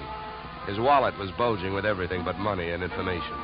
An ID card gave his name as Philip Wilkins, his occupation as private detective. The next fact I came up with was that Mr. Wilkins was a light sleeper. He came to find me still fishing through his wallet. Hey, give me that. Okay, hold it, mister. Take it easy. Here, you can have your wallet back. Now, keep calm, and everything's going to be all right. If you don't, I'll have to give your whiskers another dusting. All right, look, what's the big idea? What'd you slug me for? You know why, Mr. Wilkins. Because you had a plant on me, and I figured if you were that curious about me, I wanted to know more about you. You're nuts. I wasn't watching you. I was watching that house you come out of. There's a dame in there that I'm getting paid to tail. I can't afford to be convinced of that. Who hired you? I'm not telling. You or anybody else, Mr. Dollar. Oh, word travels fast. First you tell me you're not watching me, then you also tell me you know who I am. So what? Is that illegal? You went to see the dame that I'm watching. I was told you'd probably be around, and you was. You'll be in my report. If you're healthy enough to make it. What were you really doing with that stakeout? Were you watching the apartment, waiting for somebody to show up? Do you really have a tail on Mrs. Jefferson?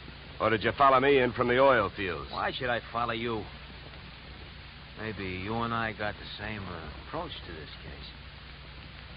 You found him yet? No, but it's still early. Who else is interested in finding Jefferson? Well, I hear he's quite a playboy. Maybe one of his playmates wants him served with breach of promise papers. Oh, come on, Donald, let's face it. I can't tell you who I'm working for. You know that. It ain't ethical. It's not ethical to let yourself get picked up as easily as I picked you up either. But let it go. I don't suppose by any chance you know a man named Mars Flaherty. Know him? I'd like to see one of his derricks fall on him. Why so? What did he do to you? A couple of days ago, I went out there to try and sell him some information. He had 3 of his men beat me up and throw me off the oil field. Yeah? What's with that look? Would you believe me? Who knows? You might be telling me you hate Mars Flaherty to keep me from thinking you're working for him. I think you better get out of this car and let me drive away, Dollar. You're in a lot of trouble. I don't think so. Oh, you don't think so? I can have you pulled in for kidnapping. If that's what you have in mind, then first you'd better get a few witnesses for yourself. Now, come on. Suppose you calm down for a minute. If you really hate that guy, well, maybe we can make a deal. If it's against him, I'll deal with it. How much do you know about Flaherty? My bookie's marked lousy from way back. He's promoted about 50 wells, and none of them ever happened. He's wild to hit oil. It's my guess that he's got a hunch that this is the big one.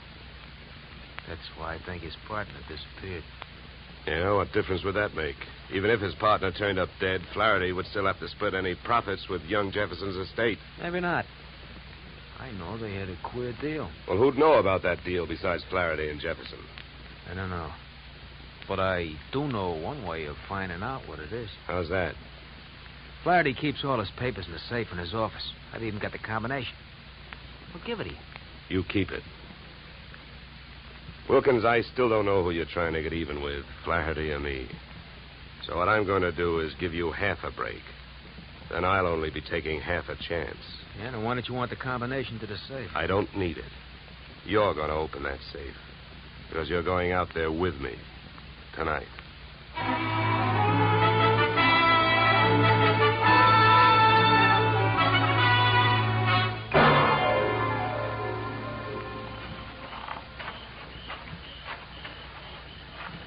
Here. This window. Okay. Now, here.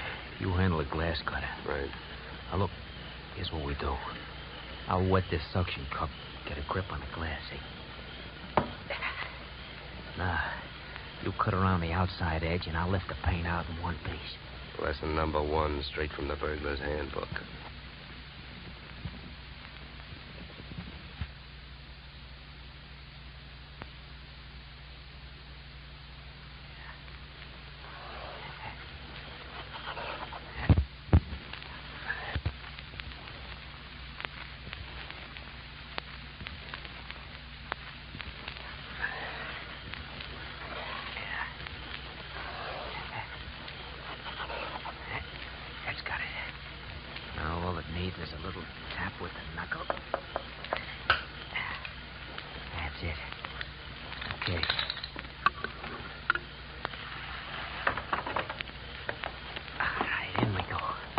First.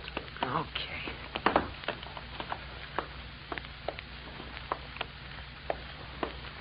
Now, the safe is over here. Get your fingers over that flashlight.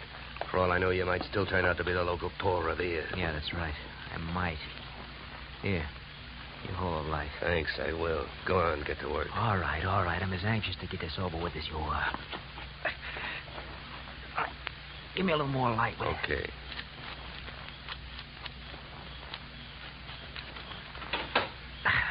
There you are. All right, go to it. You go to it. You reach in. And if your hand comes up with anything heavier than papers, I'll cream your skull. Will you stop your worrying? Here. Nothing here. Nothing. No. All right, you got him, that's all. Stay down there. I don't want to walk off with anybody's government bonds. Here. I got all I want. You put these back. All right. Now, close it up.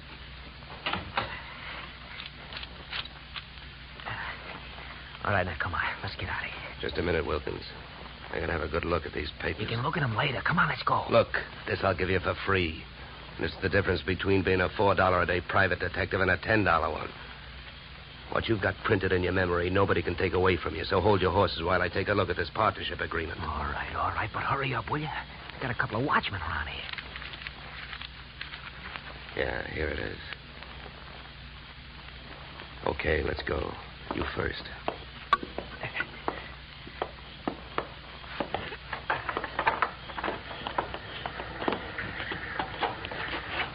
Okay, back to the car. Make it fast and easy.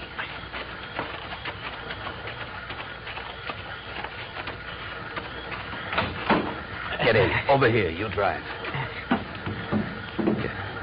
You know, Wilkins, I had a clammy feeling for a while back there that we weren't going to make it. Don't go starting any celebrations. You didn't make it.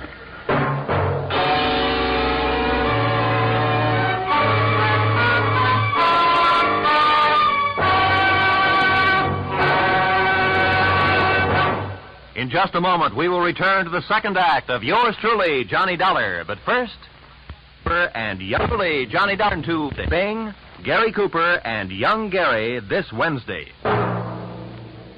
Now we return to yours truly, Johnny Dollar, starring Edmond O'Brien.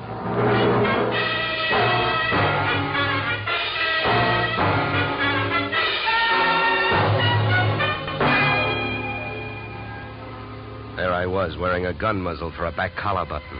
My left leg picked up the nervous vibrations of my front seatmate, Philip Wilkins. Mars Flaherty in the back seat was so close I could almost identify the brand of the bourbon he'd been drinking. I suppose you got what you went into the office after. Huh? I not only got it, I memorized it. And it makes you look bad. Yeah, then I don't have to explain to you why I don't want you two guys or the paper running around town on the loose. Well, it's a corporate paper. That means it's on file somewhere. So what difference does it make? Start the car. Where are we going? To my house. Go ahead, get going. Okay, Wilkins, you better roll. What's at your house? The reason that paper makes a difference right now. The guy you came here looking for showed up. Alec Jefferson, where is he? He's where we're going. My place. Well, then I guess maybe my employers have got nothing to worry about. Nothing but paying off on his life insurance. Alec Jefferson's dead.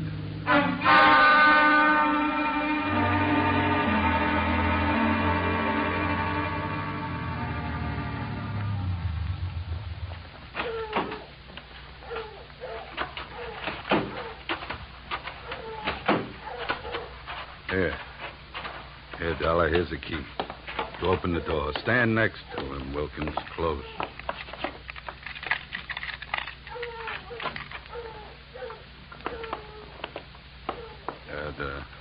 The light switch is on your right. There's your boy, Dollar. Died young, didn't he? Yeah, the thing is, it looks like he died in my house. Now, what do I do now? If you're putting on an innocent act, you're doing pretty good, Flaherty. How's the rest of it going? Look, I've been around killings before, so I know how the rest of it goes. The cops take one look at this, they grab me, and before that happens, I got some work to do. So have I been around killings before. And I know how the rest of your story goes. You came into your house and you found him. Somebody hit Jefferson over the head with that piece of firewood to get rid of him and make you look guilty. You're being framed. Huh? The next chapter reads you've got 8 witnesses to prove you were at a church social at the probable time of death. That's the way I wish it read, but I haven't got any witnesses. I've been on the loose out in the hills ever since I saw you this morning. Oh, yeah? What are you, a nature lover? An oil man. In my racket, you never stop sniffing. When I came back and found him here, I headed it for the office. I wanted that paper you got out of the way for the time being. Would that gun of yours object if I looked the body over? Help yourself. Thank you. Any idea how long he's been dead, Dollar? Oh, hard to tell. Feels like quite a while. Could have happened before I met you. What do you mean by that? Nothing. Hey, Flaherty. Huh? You ever see this before? Well, what is it? An earring? No, let me see that. Here, hands off. Don't touch it. That's another $4 detective move. You don't touch evidence. You draw a mental picture of it. What are you trying to do? Involve yourself or uninvolve a client? How about it, Flaherty? Do you have any idea who that earring belongs to? Maybe one of the dames on that list you gave me, huh? I wish I could get away with lying to you, Dollar, but I don't think I'm in a position to try. It belongs to Ada. Oh? Jefferson's wife? Not legally. What do you mean? I married her in Mexico in 45. She must have liked the scenery. She took Jefferson down there and went through a ceremony with him 2 weeks ago. Without divorcing you? That's right. You guys really turned out to be partners. Now, how about that earring? How do you know it belongs to Ada? Well, it's one of a set I bought for her about 6 months ago. Well, I might as well tell you. They'd find out anyway. Uh-huh. Well, I don't suppose you're in the mood to let me do what I want to do. What's that? Call the police? No, not yet. Well, I'll tell you one thing. With this piece of evidence that just turned up, you're wasting your time holding on to us. What you should be doing is getting to Ada before she flies the coop. That would really fix you up. Sure would. I don't want to see her get loose any more than you do. Then I guess we better go pay Ada a visit.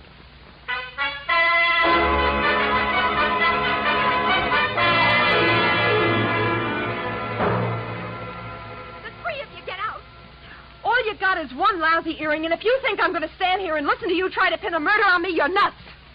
Mars never bought me anything. He never gave me any earrings. How about it, Flaherty?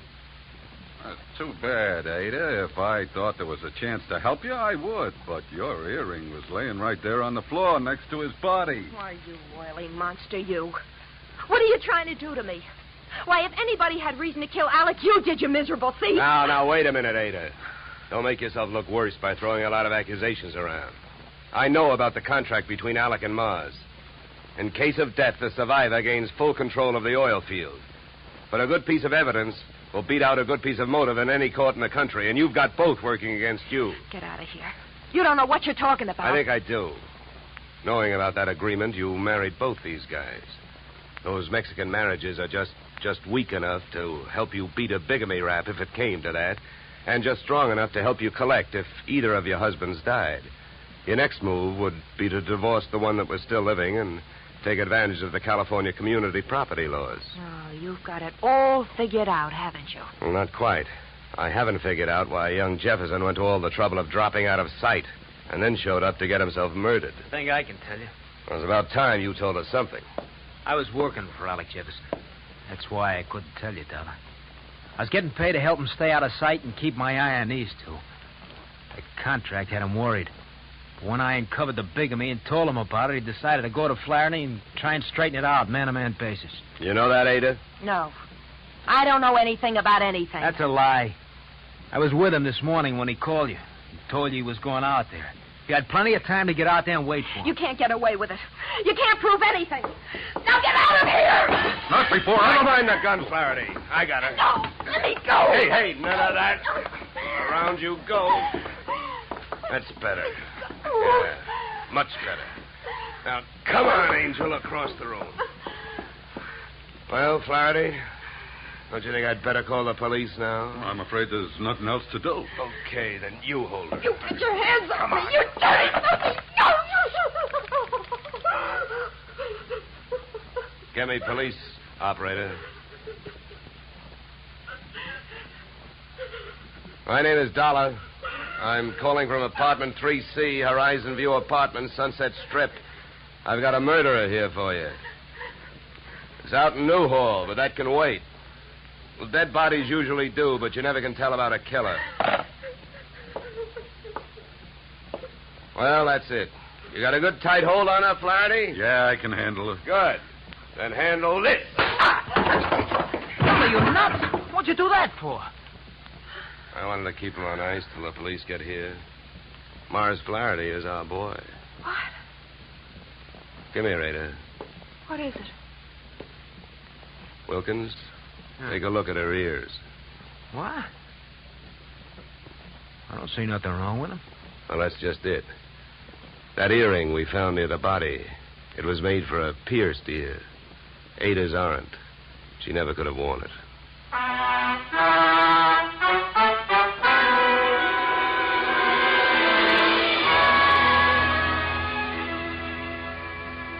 Moral? If Flaherty had been a nice enough guy to buy jewelry for his wife when he had her, he wouldn't have bought the wrong kind of earring when he wanted to set her up as a patsy. The police traced his purchase of same to a Main Street pawn shop. But what really nailed him was the biggest switch of all. Since the murder weapon was a shaft of rough bark firewood, there were no fingerprints on it. But by the same token, there were weapon prints on Flaherty's fingers. A batch of tiny splinters under the skin. Inasmuch as my own girl furnished the practice which made me perfect on this case, I assume you will not be annoyed at my listing expense account item 3, $65, one pair gold earrings inscribed to Olga with love. Item 4, $187.13 return transportation Los Angeles to Hartford. Expense account total, $711 signed yours, truly, Johnny Dollar.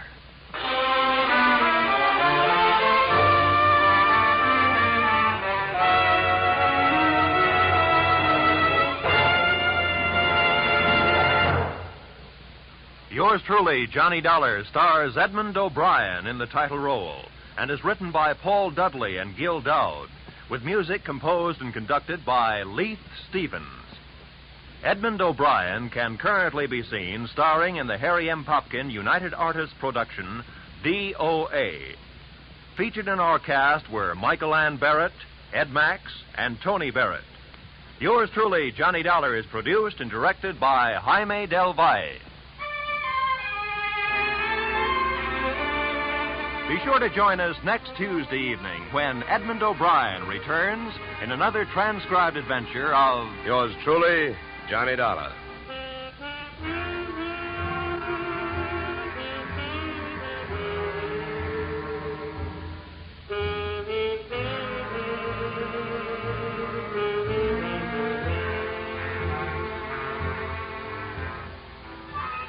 Blizzards in the western states, floods in Texas, hurricanes in Florida, tornadoes in Louisiana. Wherever disaster strikes, the American Red Cross stands ready to lend assistance. The Red Cross helps victims not only at the terrifying moment when disaster strikes, but also in rehabilitation.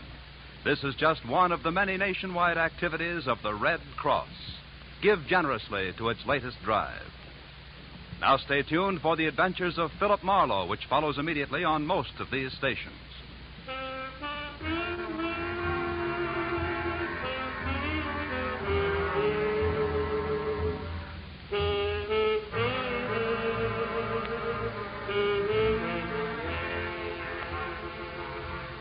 This is CBS, where yours truly, Johnny Dollar, meets adventure next Tuesday night, the Columbia Broadcasting System.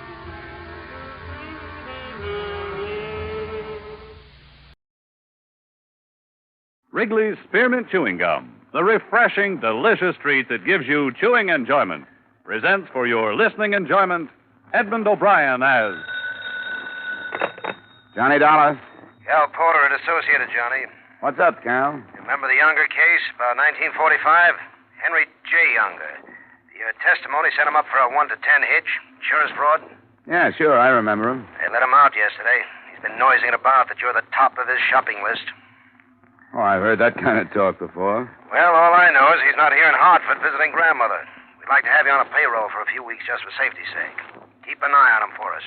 Probably the easiest money I've ever taken, Cal. If I remember Mr. Unger, he'll have his eye on me.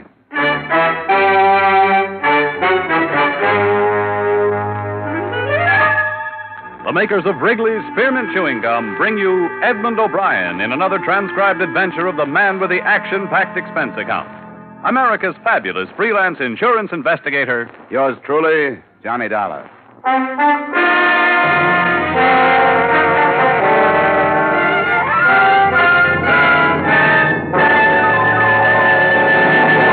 To make every day more enjoyable, treat yourself often to refreshing, delicious Wrigley's Spearmint Chewing Gum. Here's a taste treat you can enjoy indoors, outdoors, at work, or at play. The cool, long-lasting mint flavor refreshes you. The smooth, steady chewing helps keep you fresh and alert. Adds enjoyment to whatever you're doing. Wrigley's Spearmint Chewing Gum. Healthful, refreshing, delicious.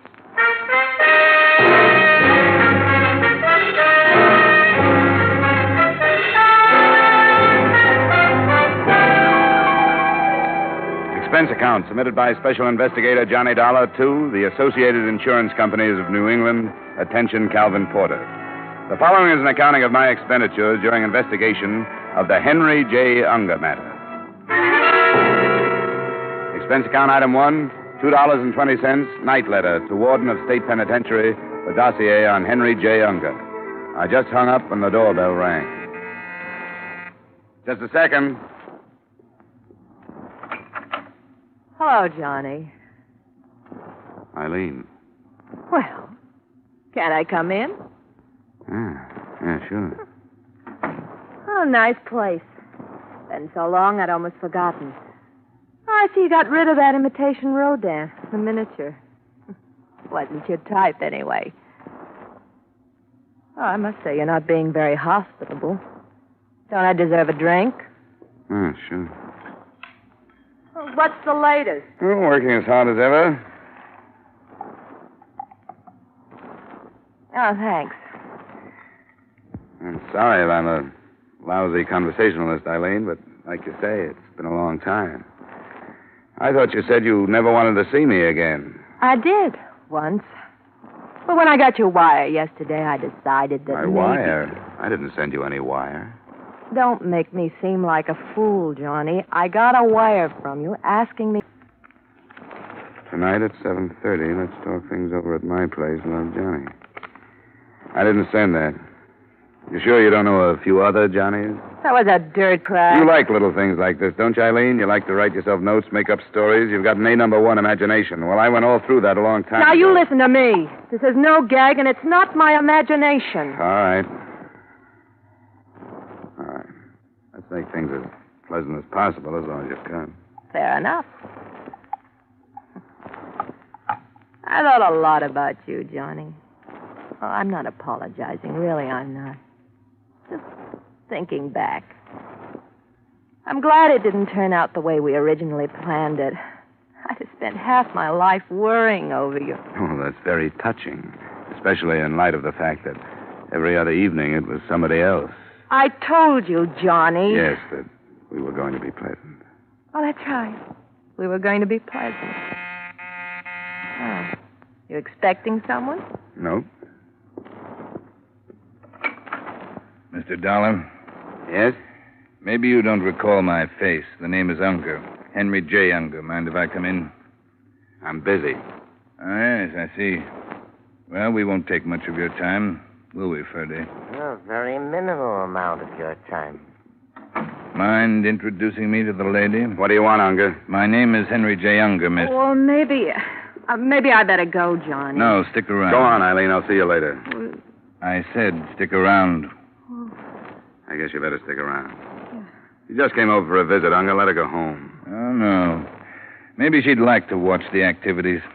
Ferdy, get out the needle. Now, look, Unger. Oh, you talk, just like someone in insurance. You make so much noise and you don't say anything. How's it coming, Ferdy? Satisfactorily. It's all ready. And they were each having a drink, too. I noticed that. Got the rope? Now, you know I have the rope. That chair will be fine. Sit down, Dollar. What's the angle, Unger? You'll find out. Sit down. Can you work with gloves on, Ferdy? Sure. I could do it with mittens. And once around. Twice around. Once around. Twice around. Hey, look. What are you going to do? Why don't you let him alone? It's love, Ferdy. Let her go home, Unger. She hasn't anything to do with this. Finished, Ferdy? Come on, Unger. Ferdy, you finished? One more little minute. There. All done. And very sturdy, too. All right, Ferdy. Roll up his sleeve. Right. Hey, look. He's got a nice big blue vein right here. You know, it's so hard to find a good, nice, blue, bulgy vein on somebody. Feel, Uncle, feel. He loves his work, this Ferdy. Used to be a lab technician at some big hospital. Didn't you, Ferdy? That's right, Mr. Unger. Hold very still, Mr. Dollar, and concentrate on this lovely girl you see standing before you. Just conceive of yourself as being a very big man, the President of the United States or something. Someone with influence. There's a great deal of influence.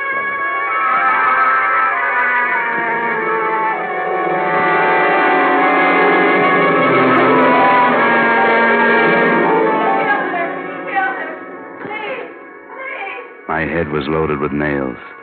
The warm air clouded my nostrils, and I couldn't breathe. I tried to open my eyes, but no luck.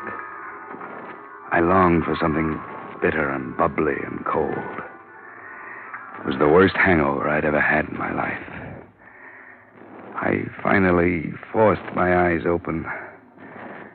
One of my hands felt heavy, and the other felt light. I turned my head painfully. There was a gun in my right fist. On the floor, dried blood. A lot of blood. And a girl named Eileen. Police!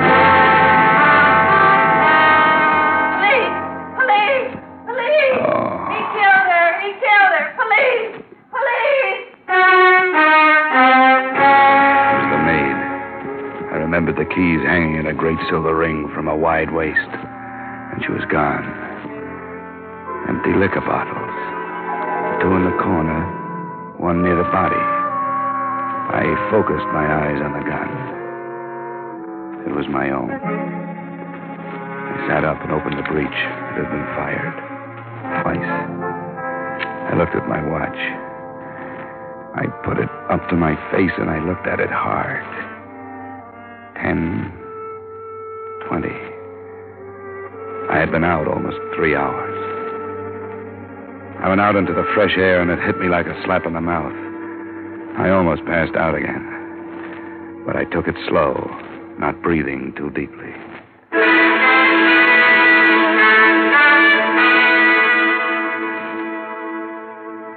Expense account item 2, $1, and I forget how many cents cab fare to the combination home and office of my good friend, old Dr. Norwich. I was still so groggy, I almost fell into the house when he opened the door. Why, Johnny, here, let me take your arm. Oh, I'm a little woozy. That I can see. Here, sit down before you fall down. Here we are. Look, Doc, I gotta trust you. I've just been framed. Look at my right arm. The vein. It's been punctured. What did they give me? I don't know. I can take a blood sample and lab it up for you. Thanks, Doc. I can't be certain, but my opinion is you've been given a very adult dose of alcohol. Possibly a mixture of 50% alcohol and intravenous fluid. Can I prove it? Did you have a drink? Yeah, one. Well, I'm afraid gastric analysis would show a trace of alcohol. Yeah, but not enough to make me pass out. Well, by now, most of the alcohol would be in the blood whether you drank it or had it pumped into you. So it's a dead end, huh? If it's a frame, Johnny, I'm afraid the evidence I could supply wouldn't be much help to you. You've been radically anesthetized, my friend, but that little round dot on your arm could have been self-inflicted. A good prosecuting attorney could make mincemeat out of your case. Can you at least make me solid again? It'll take a few hours, but I can get you on your feet. If you don't mind being treated a little rough. I don't mind anything, Doc, as long as you can get me awake enough to keep myself alive.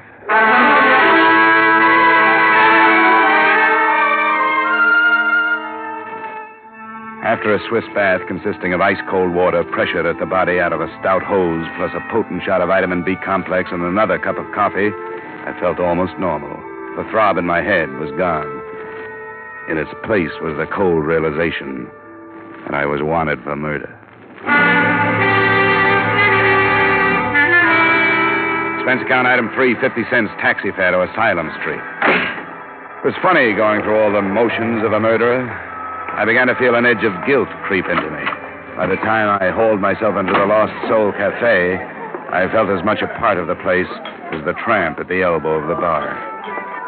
I found an old informant at a front table. Expense account item 4, $25 strictly for information. Sure. Sit down. For that kind of money, sit down. Thanks. Now, what was that question again? Henry J. Unger, Victor. Henry J. Unger. Just unfrozen. That's right.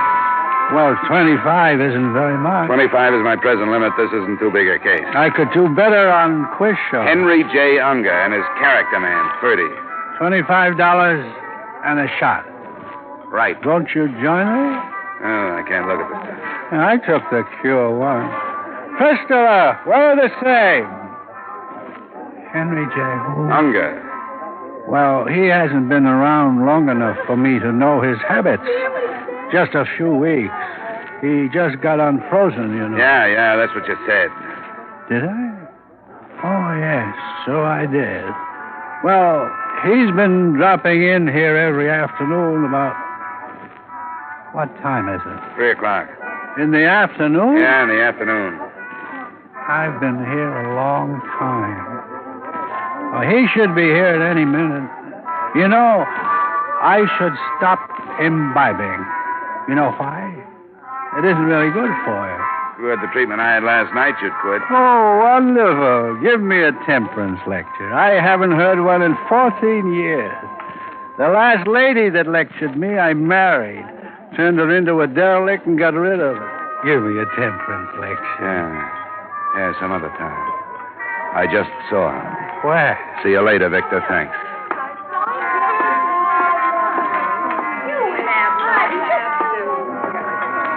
Hello, Unger.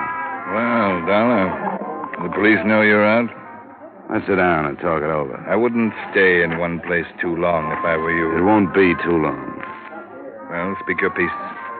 This strictly revenge, Unger? Let's put it this way. 5 years is a long time.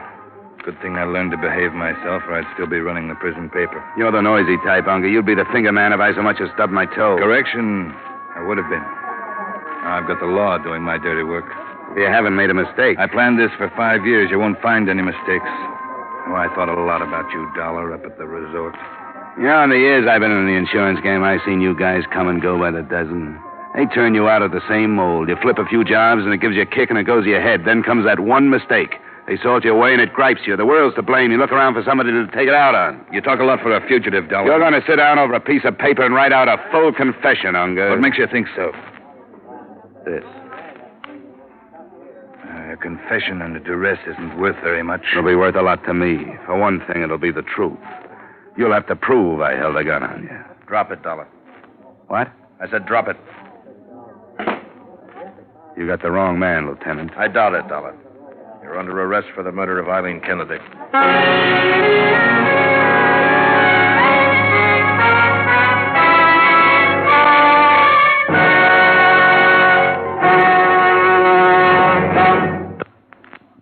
To make every day more enjoyable, treat yourself often to refreshing, delicious Wrigley's Spearmint Chewing Gum. The lively, full-bodied, real mint flavor cools your mouth, moistens your throat, freshens your taste. And the chewing itself gives you a little lift, helps you keep going at your best. So for real chewing enjoyment that's refreshing and long-lasting, always keep Wrigley's Spearmint Chewing Gum handy. Healthful, delicious Wrigley's Spearmint Gum will make every day more enjoyable. And now, with our star, Edmond O'Brien, we return you to the second act of Yours Truly, Johnny Dollar.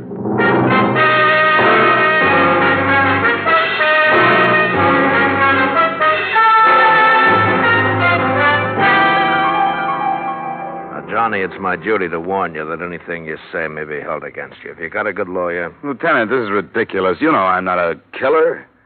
Do you want a good lawyer? Yeah. Guess I better get one. Call Joseph P. Harris. Number's in the book. Take care of that, Sergeant. Yeah, it looks bad for you, Johnny. When the DA gets hold of this evidence, he's going to be pretty nasty.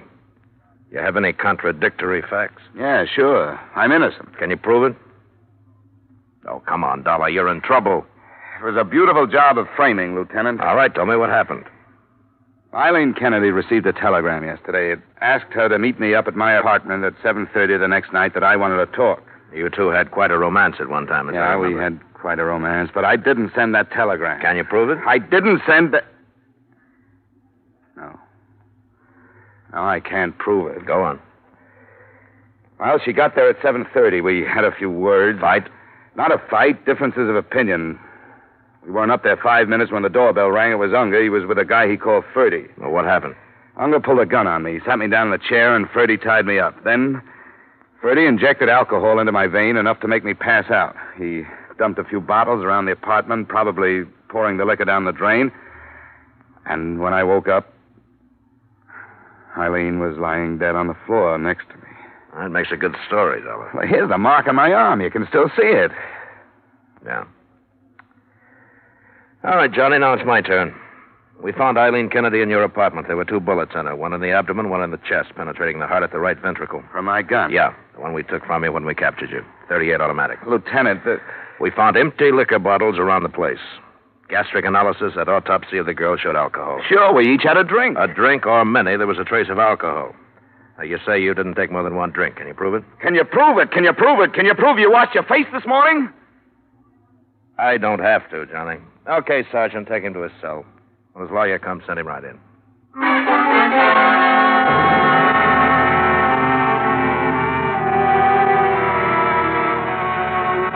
Now, try to remember something that might help me defend you, Johnny. Joe, I just can't think anymore. My head's going around like a pinwheel. You've got to keep yourself under control. Now, you're an investigator. You're used to dealing with things like this. Certainly when it comes to your own life. Yeah, that's just it. When it comes to my own life, I'm tied up in knots. I see. Well, I'll be frank. It'll be a rough one. Are they still holding Unger? They couldn't hold him. They had no charge against him. Uh-huh. And it looks like the indictment will go through, huh? Yeah, looks like it. You were terribly drunk, Johnny. Dr. Norwich told me the percentage of alcohol in your blood. You think I killed her, don't you? Now, look, Johnny, I'm trying Forget to it. help you. Forget it, Joe. I'll see you in court.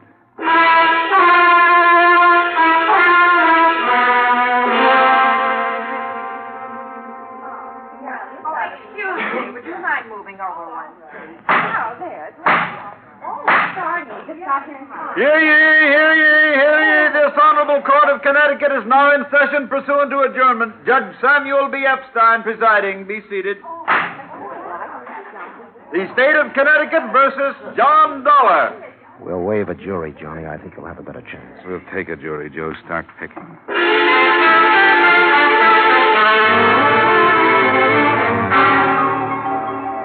Your name, please? David W. Norwich. You're a physician, is that correct? Physician and surgeon. Now, Dr. Norwich, did the defendant, Mr. Dollar, make a visit to you on the night of July 10th last? He did. Would you mind explaining the circumstances of that visit to the jury, Doctor? He was very sick. I had to help him inside. He was so sick. A laboratory analysis of his blood showed him to be under the influence of alcohol. Did the defendant, or did he not show you a spot on his arm where a hypodermic needle had penetrated? He did. And did you or did you not suggest to him at that time that the alcohol might have been administered by means of a hypodermic needle? I did. But also... That'll be all, Doctor. Not quite all, Doctor. Now, Doctor, you know as well as I do that a little black dot on the underside of the elbow might have been done by an enterprising young investigator such as Mr. Dollar in order to put forth a fairy tale that he was drugged, do you not? I object, Your Honor. The prosecuting attorney is attempting to intimidate the witness and interject his own opinions through the medium of his questions. Sustained. Very well. Doctor, is there any possible way of showing through laboratory tests of one sort or another whether alcohol had been administered by hypodermic or by mouth? Yes, there is. Gastric analysis. And did you perform such a test upon the defendant, Mr. Dollar, at the time of his visit to you, July 10 last? I did. Will you tell the jury what you found, please? I found a trace of alcohol. That will be all, Doctor. Thank you.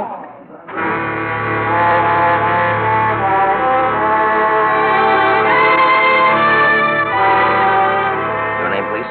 Rochelle Happerston. You know her, Johnny? Happerston, where do you live? 1024 and a half Pitkin Street, East Hartford. What relationship did you have to the murdered girl, Miss Kennedy? I was her roommate. How long had you roomed with Miss Kennedy? Oh, about 3 years. Now, Miss Happerston, did the defendant, Mr. Dollar, ever call on Miss Kennedy? Well, not for the last 2 years. But prior to 2 years ago, he did call at her place of residence. Is that not correct? 2 years ago, yes. Yeah, now, is it not true that Miss Kennedy and Mr. Dollar were about to be married? Yes, that's true, but that was 2 years ago, too, so far as I know. Just answer the questions, Miss Happerston. Well, you want the truth, don't you? We'll get the truth, Miss Happerston. Now, were you present when Miss Kennedy received the wire from Mr. Dollar requesting her to meet him at his apartment at 7:30 the night of July 10 last? Yes, I was. And what do you remember to be her reaction? Hand me that pad. Well, she was very confused. She said she didn't love him, and she was hoping he wouldn't ask her to start again. And she went to Mr. Dollar's apartment under the impression that there was a chance that he might ask her to get together again? Objection, Your Honor. The witness cannot know what went on in the mind of the deceased. Sustained. Strike the previous question from the record. Proceed. In your opinion, let me put it this way. Did Miss Kennedy not say to you only a day before the time that she left for Mr. Dollar's apartment that she was not in love with Dollar and that she hoped he would not ask her to marry him? Yes, she did. That will be all, Miss Happerston.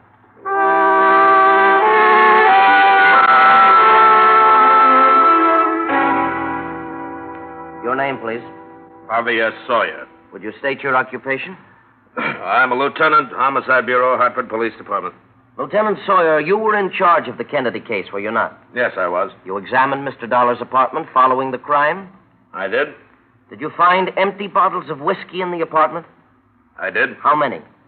4. And where were the bottles placed? I only saw 3. Well, one was adjacent to the body, 2 were in one corner of the living room, and 1 was in the kitchen. Now, is it possible that one or more of those bottles might have been consumed previous to the night of July 10th, the night that Eileen Kennedy was killed? No, sir. Why do you say that, Lieutenant? Well, there were a few drops of liquor in every one of the 4 bottles.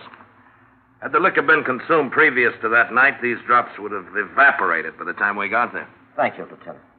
Your witness, Mr. Harris. No questions. Looks bad, Johnny. 4 bottles. I only saw 3. Maybe a plea of guilty. A hypodermic? What'd you say? Joe, I've been in a fog. Put me on the stand. I'd advise against it, Put me on the stand, Joe.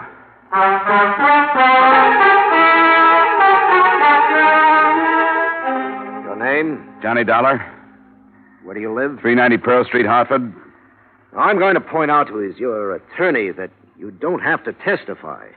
You're aware of that. I am. Now, did you kill Eileen Kennedy? I did not, and I can prove it. Please. Ladies and gentlemen. Please continue, Mr. Dollar. Now, there were 4 empty liquor bottles found in my apartment the night Eileen Kennedy was killed. Get that? 4 bottles. 1 near the body, 2 in the corner, and the police say they found 1 in the kitchen.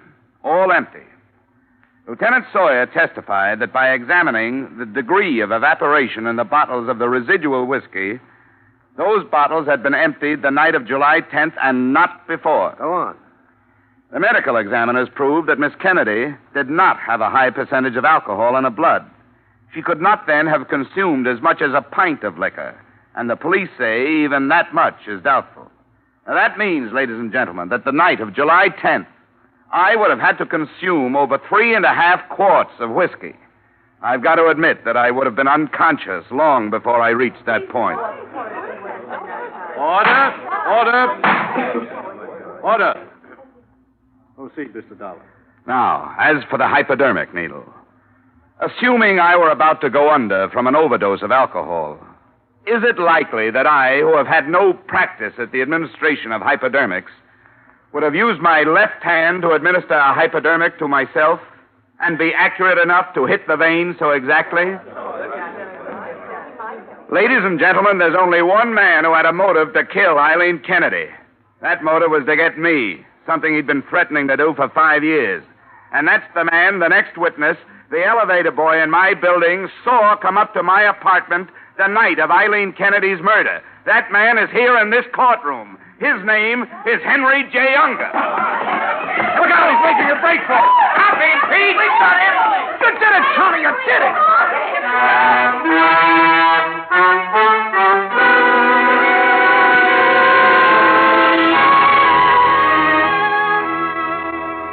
So the case of the state versus Johnny Dollar became the case of the state versus Henry Unger. Ferdy's confession under fire isn't going to help Unger any. You might sum up my whole case in one sentence. Alcohol and murder don't mix. But I'm not kidding myself. If Unger hadn't got panicky at the mention of the next witness, I might have gotten what he deserved. Just shows what a little nerve, some fast bluff, and somebody else's sense of guilt will do for you. You see, there is no elevator in my building. Expense account total, $50.39, and more worry than you've got stockholders. Yours truly, Johnny Dollar.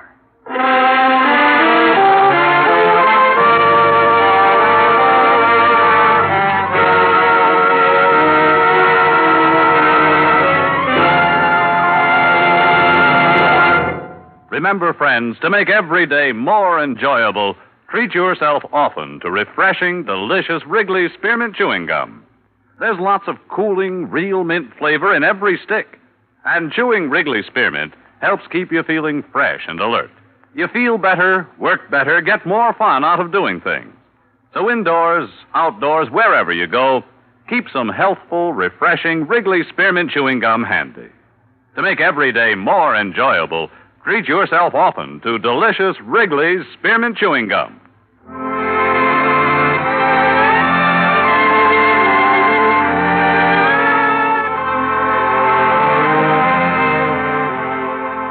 Yours truly, Johnny Dollar, brought to you by Wrigley's Spearmint Gum, stars Edmond O'Brien in the title role and is written by Gil Dowd and David Ellis, with music composed and conducted by Leith Stevens. Edmond O'Brien can soon... Featured in tonight's cast were Lou Krugman, Gene Bates, Raymond Burr, Sidney Miller, Mary Shipp, Parley Bear, Herb Butterfield, and Bill Conrad. Yours truly, Johnny Dollar, is produced and directed by Jaime Del Valle.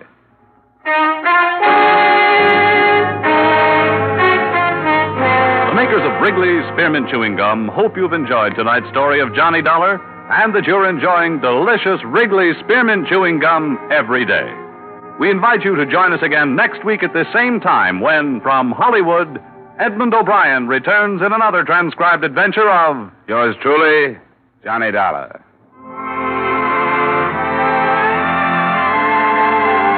Bob Stevenson speaking. This is CBS, the Columbia Broadcasting System.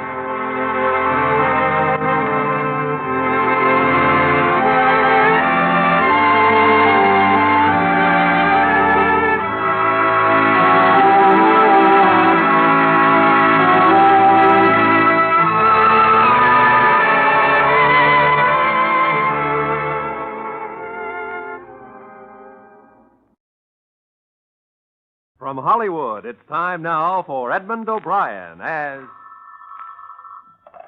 Johnny Dollar. My name is Edward Hawley.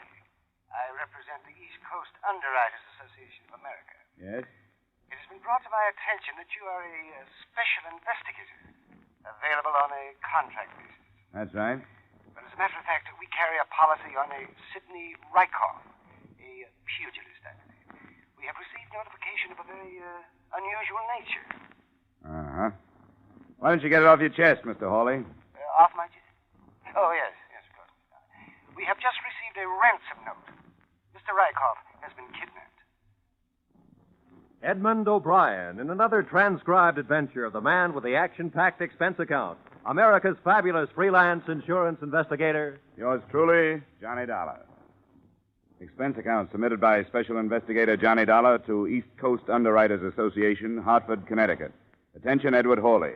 The following is an accounting of my expenditures during investigation of the Sidney Rykoff matter.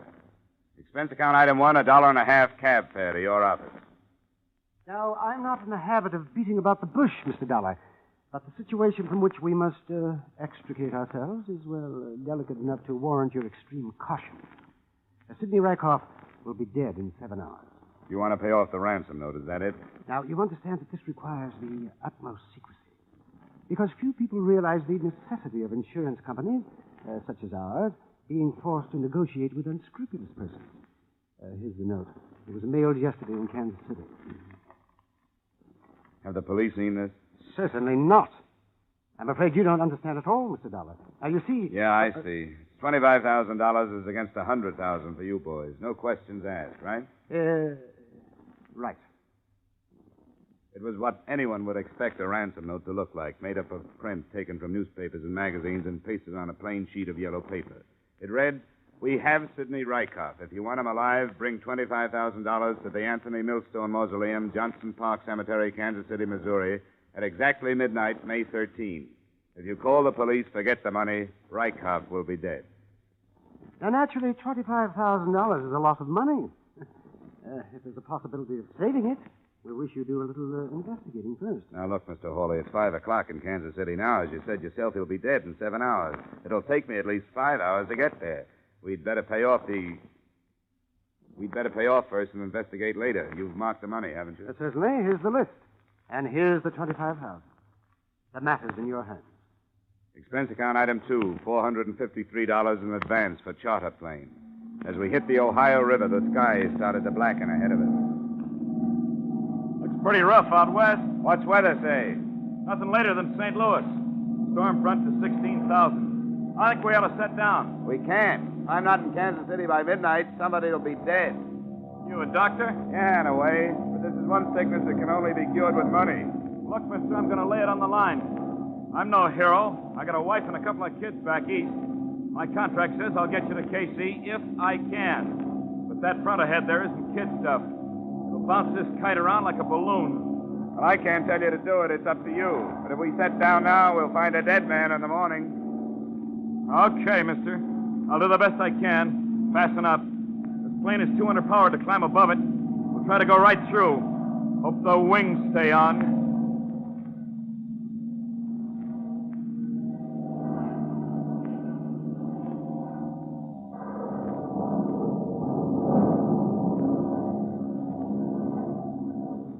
was left of us coasted into Kansas City at 11:40. Expense account item 3, an extra 100 for a pretty good pilot. Expense account item 4, $3 transportation to Johnston Park Cemetery. The driver took my money and scooted off fast. I found the right mausoleum at the edge of the park. I looked at my watch. It was 3 minutes to 12. Park's closed, mister. Yeah, I know. I'm supposed to meet somebody here. What for? It's a financial matter. You can conduct your business with me. Wait a minute. How do I know there won't be more business tomorrow? You don't. Where are you going to leave him? We'll let you know. Yeah. Thanks. See you around. There's never a guarantee in a kidnapping case. You hope the guy will be alive, but you don't just sit around waiting for him to show up. I checked into a hotel, had half a night of sleep, and the next morning I strolled around the listed place of occupation of victim, Sidney Rykoff, the Southeastern Athletic Club. This high-sounding name covered for a bunch of cheap pugs and cheaper boxing equipment. Sidney's manager made his shabby office livable by spraying the corners with Sweet Air household deodorant and keeping the door closed. Close the door. What's the matter with you? Crazy or something? You want that smell coming in here? You know what trouble I go to keeping that smell out of here? Sorry. People come in here, what do they care? It's not their office. They wouldn't do it at home. What do you want? I have information that you're Sidney Rykoff's manager. Is that right? Yeah, you know where he is? That bum. Smashed him against Malone next week, and he's off on another binge. You want him, you can have him. There are 1,000 fighters I could have. 2 years ago, I should have torn his contract to pieces, but I fell in love with his right cross. Did you ever see his right cross? No. Stand up here. That won't hurt you. Put your hands up. Now, higher. That's right. Now, look. It's the 5th round. I've been throwing body blows at you, see? Let me loosen my tie. Forget it. Are you listening to me? Yeah, go ahead, go Well, ahead. Now, look. Your defense is dropped. You got telegraph a left. A left what? Cross. Oh, cross, yeah. Then, bam! Hey. Well, with me, it never works. That's how Rykoff won the Golden Glove in 47. Say, how do you know he's off on a binge? He mixes it with milk. You ever hear anything so disgusting? Bourbon and milk. Thinks he's still in training that way. When was the last time you saw him? Friday afternoon. He was working out. It looked great. But when he comes back, he's got no manager. What kind of shape can he be in for Malone? I'll have to bail him out. I know it. If I don't, who will? Not his wife, that's for sure. I was going to ask you about his wife. Let me tell you something about that woman. In one way, she's the greatest gal on the face of the earth. And on the other hand, she can be a demon. Let me tell you something what she did. Yeah? You know that big boy from Chicago who come up through with a middleweight? What was his name? That Snyder, Ryder, or something like that. Anyhow, she told Sidney if he didn't beat this guy, she wouldn't let him in the house. Well, Sidney gave the greatest fight it was possible for him to give. But he got it in the 8th. He was a mess, mister, a mess. You know, they had to sleep in the hall. She wanted a winner? He never lost again. I'd rather have her under contract than him any day. He don't fight for money. He don't even fight to be great. He fights to keep her from leaving him. Hey, who are you, anyhow? I'm from Hartford. What, with Milosky? No, not Milosky. Was it with Milosky? Did you have a stable of welterweights? No, I'm thinking of that. What am I thinking of that? Thanks for the information, Mr. Medill. I think it stopped raining. Wait a minute. Who are you? Insurance. Oh. Well, for the love of Charlie, close that door!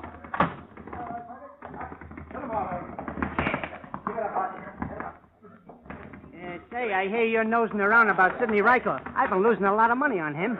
What makes you think I want to know anything about him? Quit it, will you? I listen to doors. You found out anything? About what? About his disappearance. Who said he disappeared? He ain't been around. He disappeared. Some people think he went off on a binge. Nah, it ain't his cycle.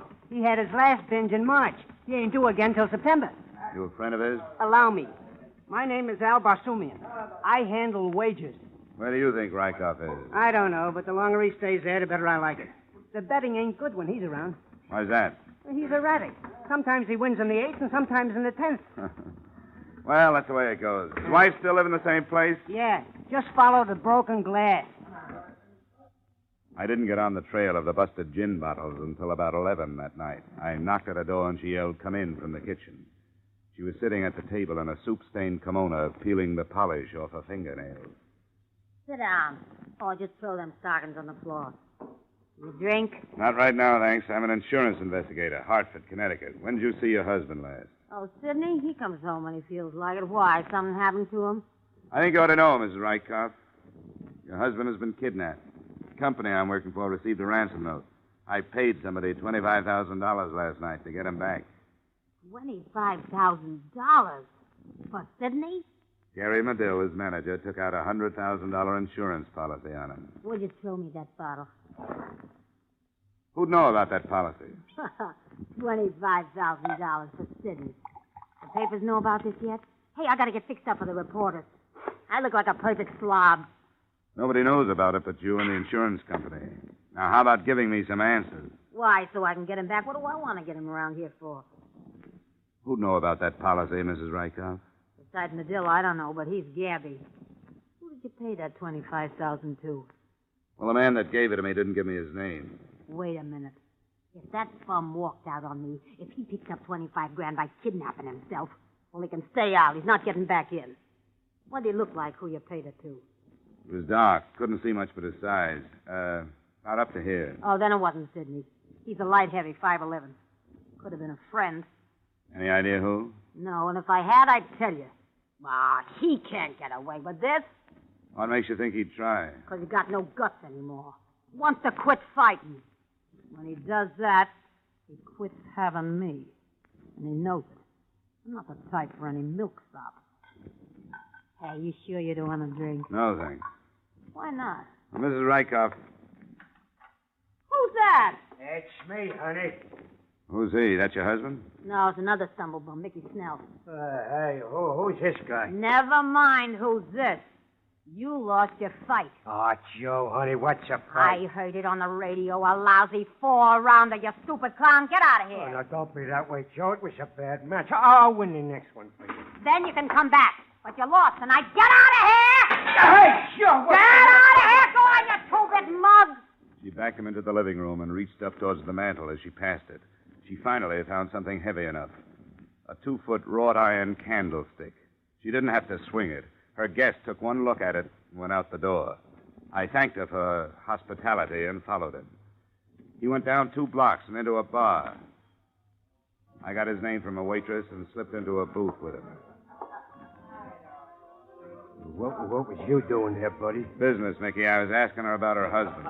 Yeah? What for? What difference does it make? He's missing and I want to know where he is. I don't believe you. You're part of why she kicked me out, and I don't like it, see? You know why she kicked you out. She likes winners. You lost your fight tonight. Well, she knew I was outmatched. That guy had the reach and everything. Look at my face. Hey, how long are you a friend of hers, buddy? I'm not a friend. I just met her. Came in from Hartford, Connecticut. Yeah. How well did you know Sidney Rykoff? What is it? Look, I'm working for an insurance company. They want to know where he is, that's all. How well did you know him? He beat me a couple of times, a right cross of his. You know where he is? No. Did he take a run out on his own, or was it somebody else's idea? Who could have that idea, buddy? I hear he was winning a lot of fights. He was. He beat me a couple of times. Well, who was losing money? Albasumian? This is too public. Where you staying? Commodore Hotel. It's not far from here. You know it? Yeah, I know it. But I can't go with you. I'll meet you in the lobby. We'll go to my room. It's got to look like I ain't meeting you. Sure, it's easy. We'll order another drink here. I'll leave, and then you saunter over in about 20 minutes. Okay? Okay. I pulled only one double cross on Mickey Snell. Instead of waiting in the hotel lobby for him, I waited outside the bar. He came out 20 minutes later, and I followed a quarter of a block behind him. I was half expecting him to make a wrong turn at the first corner, but he didn't. He stopped to wait for the traffic signal to change, and then stepped into the street.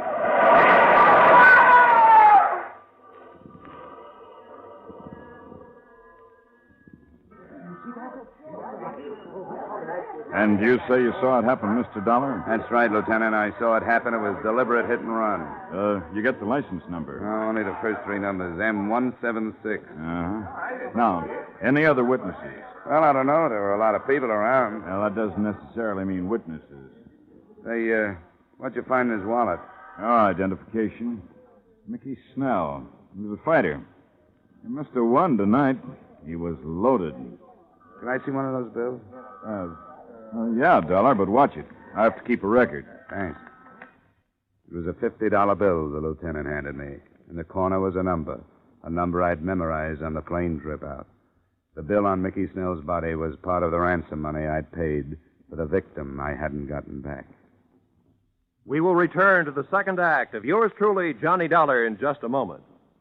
Circle Wednesday night. That's the night George Burns and Gracie Allen drop by to visit with you over most of your CBS stations. Each Wednesday, Burns and Allen bring you 30 minutes of rich laughs and hilarious characters. Remember, Burns and Allen this Wednesday night. Now, with our star, Edmond O'Brien, we return to the second act of yours truly, Johnny Dollar. I knew Mickey Snell had died for something, and his inglorious death pointed to one of three possibilities. First, Al Basumian's gambling ventures. Second, Gary Medill's insurance on Sidney Rykoff. And number three, the old kidnap yourself and collect the ransom type crime, with Mr. Rykoff himself as the suspect. To me, the latter loomed as the most probable. I told the police as little as I could, still operating on the assumption that Sidney would be dead if I spilled what I knew. At 2:00 a.m., I went back to my hotel for another half-night's sleep. The next morning, I made up my mind to visit Mrs. Rykoff again. It was such a nice day, I walked. As long as Sidney was missing, there was nothing to do but ask questions until something seemed to make sense. Because everybody had an angle. Basumian might have been paid off, Gary Medill might have been paid off, and Mrs. Rykoff might have been paid off. I took the whole thing up with Mrs. Rykoff as she stood in front of a cracked full-length mirror, trying half-heartedly to comb the knots out of her hair. You come in here with your ouch, lousy accusations. I'm not accusing anybody, Mrs. Rykoff. I'm trying to get at the truth. Now, somebody has your husband, right? Hand me that brush. And somebody has the $25,000, Thanks. right? How should I know? Look, I don't have any interest in Sidney Rykoff. I don't care if he's alive or dead. I don't care about your $25,000. All I know is I'm sick of hearing about Sidney Rykoff, Sidney Rykoff, Sidney Rykoff. I had a good mind to go out and change my name. You two must have had a fine romance. Oh, he was okay for a while. Was winning steady. I can't stand to go with a guy that can't win. And when he lost... He slept in the hall. Exactly. A man has to fight for me.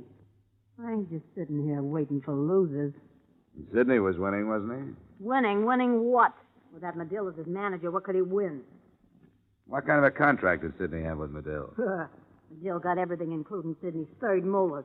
So what was I supposed to do? Look at this place. Sofa needs covers. Boy, could I use some clothes. Tatters. Look here. Seams busting out all over. I like Sidney to win, but I like him to win something big. Maybe you can if you bet on him. Take Basumian, for instance. Never gamble. It's against my whole way of life. And then there's the possibility that you got in debt and knowing about Medill's $100,000 policy on Sidney, talked Sidney into kidnapping himself and writing to the insurance company for ransom. That's a dirty crack. But a pretty fast way to get out of debt. I've been scouting around. You owe a lot of people. I'd put the figure up to around $10,000. For a girl who lives like you do, that's a big sum. You make me mad. Get out of here. Bet you didn't think it would be like this when you first met Sidney, huh? Golden Gloves winner, handsome boy, trips around the country. I'll bet Get out! I'll put down that candlestick. I'll get it. You finish your hair. I'll get it. You stay where you are. Oh, copper, huh? Yeah, what is it, Sergeant? Mrs. Rykoff live here? Hi, Mrs. Rykoff. What is it? Well, I'm afraid I've got bad news for you, Mrs. Rykoff. Your husband, Sidney.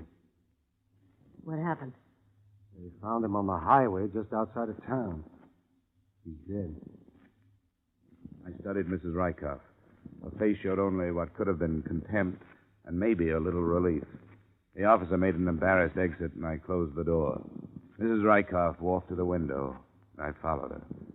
We didn't say anything for a long while, and then she turned to me. What do you expect me to do? Cry? Not if you don't feel like it. I feel like I felt when they paroled me. I didn't know you did time. Twice. For what? Burglary and a couple other things. What are you going to do now? I don't know, something. Go away, I guess. You know, he wasn't such a bad guy when you got to know him. He tried hard. I used to sit in the front row, and when they knocked him down, I'd stand up and yell at him and call him every name in the book until I saw how mad he got, and he'd get up and win. Funny guy. I never could figure if he won because he loved me or if he won because he couldn't stand me. Hey, have a drink with me, will you? I'd appreciate it. Sure. Expense account item 5, $250 transportation. After toasting the remains of Sidney Rykoff in gin, I went down to the morgue and took a look at what was left of the Golden Gloves champ. His head had been bashed in with what the attendant described as a heavy instrument. The heavy instrument hadn't been found. They covered him up, and I went back to the hotel. It was still possible that Sidney had abducted himself, collected the money, then been killed for it by whoever he hired for the job. But then everything was possible. The more things happened, the more things were left in the dark. My head was spinning with Rykoffs and Medills and Basumians, and the taste of that raw gin wouldn't go away. I slept through the day, got up and ate dinner, and went to sleep again. It was a good thing I did, because the next morning, the phone rang early. Hello. Mr. Dollar, Yeah? this is Al. Al, give me a sec. Oh, yeah, Al. Yeah, Basumian. You better get down here to my place. Yeah, why? Don't be ridiculous. I can't tell you over the phone. 1050 Clay Street in 10 minutes, huh? Yeah, as soon as possible. Well, hurry. Yeah. Expense account item 6, $185 taxi fare to the brick bungalow of Mr. Al Basumian. I was surprised to find a man of such uncertain profession housed so well. He met me at the door in his bathrobe and without a word led me down the cellar stairs. He flicked on the light near the furnace and pointed mutely at something gold in a box of ashes. I lifted it out carefully. It was a golden statue of a boxer. The engraving read, Sidney Rykoff, 1947. The base was caked with dried blood. This is liable to be a little difficult to explain to the police, Al. I came down this morning to give the furnace a good cleaning. It ain't been used since winter. My wife has been after me to clean out the furnace because it ain't been used for so long, so I came down here. Look, Dollar, I didn't have nothing to do with this. This is probably the object that killed Sidney Rykoff. Could very well be that you thought up this kidnapping, killed Sidney, and took the dough. Would I kill Sidney, plant a murder weapon in my own furnace, and then call you? Now, would I? To throw suspicion away from yourself, it's been done before. All I can say is I didn't do it. Look, Dollar, I'd call you because I thought maybe you could get me out of this. You being a man of influence... As far as influence goes, mine stops at getting funeral passes. I'd stick around if I were you, Al. Any traveling you might do between now and when the police get here is liable to be considered a confession. You gonna turn me in? What would you suggest? Drop the trophy back in the box, Dollar. Every so often I run into something like this. Come on, stand away. Just shows you, Al. Never trust a friend. He might be more honest than you. Get upstairs. Get those hands up. You bet. He walked me in front of him for a few paces. As we passed the light switch, I let my elbow brush it down. As the lights went out, I fell to the floor. He shot over me, and I felt the hot sprinkle of powder. I grabbed his legs and pulled him to the ground. Okay, Al. Come on, let it go. Let it go, I say. You dirty double-crosser. Come on, drop it. I grabbed the gun and felt my way along the floor on the wall to the light switch. When I snapped it on, I found I'd left a very cold Mr. Basumian on the cellar floor. I took the Golden Gloves trophy out of the box of ashes, wrapped it in a piece of newspaper, and headed up the stairs. Expense account item 7, $2, taxi fare again. To the police station? No. I was a fool, but no. I had a big hunch that the man I'd left in his own basement was not the killer or kidnapper of Sidney Rykoff. What I should have done is told the police my theories and hopped a plane for home. But there was $25,000 the company had paid in ransom money, plus $100,000 for the death of Sidney Rykoff, which they were going to have to pay. And if things stacked up the way I had it figured, maybe I could save them on both accounts. No, I didn't go to the police. I went to the drab apartment of Mrs. Sidney Rykoff. I was about to knock when I heard a pair of familiar voices inside. You shouldn't have come here, Gary. Well, I had to. Now that they found him, we can get out of here. You think so? I don't mean right today. A week, maybe. Then we'll get out. Kiss me, baby. I let it scram. Careful. As he opened the door, I ducked around a corner of the hallway and flattened myself against the wall. Once he looked back. I saw him squinting into the shadows, and I wasn't sure whether he saw me or not. I waited till he was a good way down the street before I went to the drugstore and phoned for the law. I told the lieutenant in charge to give me 5 minutes alone with Mrs. Rykoff and then to take her away. He agreed, not knowing what was up. I went back up to Mrs. Rykoff's apartment. In the hallway, I quietly unwrapped the Golden Gloves trophy and stuffed the newspaper into my pocket. The door was open, just a crack. I opened it wider. There was no one in the living room. They squeezed inside and shut the door with care. I heard her pulling up window shades in the bedroom. I went over to the mantel. There was a round, clean spot in the center, and the trophy fitted right into it. Then I went over to the couch and sat down. I felt the comforting bulge of the Sumian's gun in my pocket, and I lit a cigarette. She must have smelled the smoke. How did you get in here? You left the door open. You got a lot of nerve. You know, something's different about this room. You know that? You know, I can't put my finger on it, but there's something added. Maybe it's you. No, I mean in the way of furnishings.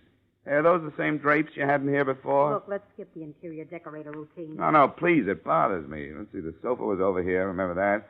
Chair was over there. Maybe it's something on the mantelpiece. What? Yeah, it's that thing. Hey! Where did that come from? I don't know, but it sure is pretty. Oh, I guess that's what Sidney won in the Golden Gloves, eh? Let's see that. No, stay away from there. Well, what's the fuss? It's just a trophy. You're pretty smart, aren't you? Well, it isn't going to do you any good. You better put that trophy back where it belongs, Mrs. Rykoff. You don't want to cave in my skull like you did your husband. Nobody's stopping us. Nobody. You must swing a pretty mean trophy, Mrs. Rykoff, but not today. Let go of me! Come on, give me that. No! That's better. Ah, you better stand over there near the door. Go on. This thing's loaded. Get him, Gary! Gary! Gary! Thanks, Lieutenant. Hi, Dollar. Well, better late than never, huh? It all tied up nice. Al Basumian's gambling racket was looked into and cracked wide open. Mrs. Rykoff's confession read something like this. I killed him a week ago. I got mad at him. I picked up the trophy off the mantelpiece and killed him. I didn't mean to kill him. I called Gary, and he put the trophy in Al Basumian's furnace and got his boys to lug the body out to a place he had. They kept the body for a week and then put it on the highway after the insurance company paid the ransom. End of confession, end of affair, end of story. Expense account item 8, $203.54, air travel back to Hartford. Expense account total, $982.28. Yours truly, Johnny Dollar. Yours truly, Johnny Dollar, stars Edmond O'Brien in the title role and is written by Gil Dowd and David Ellis, with music composed and conducted by Leith Stevens. Edmond O'Brien can soon be seen starring in the Columbia Pictures production, The Los Angeles Story. Featured in our cast were Howard McNear, Howard Culver, Walter Burke, John McIntyre, Bill Gray, and Jeanette Nolan. Yours truly, Johnny Dollar, is produced and directed by Jaime Del Valle. Join us again next week at this time when Edmond O'Brien returns in another transcribed adventure of Yours truly, Johnny Dollar. Wrigley's Spearmint Chewing Gum, the refreshing, delicious treat that gives you chewing enjoyment, presents for your listening enjoyment Edmond O'Brien as Johnny Dollar. Hello, this is Bruce Yule, the Lockhart estate. Yes, Mr. Yule. Thanks for calling back. I want to let you know I was in town. I'd like to get together with you if you have time to see me. Why, yes, I just got out of court, and I have a meeting in a few minutes. It shouldn't take long. Could you meet me at 5:30 for a drink? Sure, any place you say. All right, there's a place called Todd's right around the corner from my offices on Spring. I can find it. This is quite a mix-up, Mr. Yule. The Lockhart's being killed like that? Yes, it is. Are you any closer to learning which one died first? We are not. It was a matter of only a minute or so. Yeah, it's only a $200,000 question who lived those couple of minutes.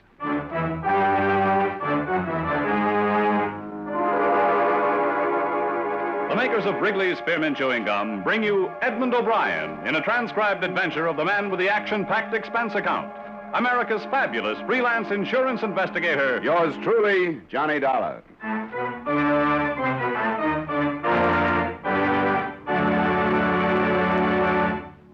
For refreshment while you work, for enjoyment anytime, chew a stick of Wrigley's Spearmint Gum.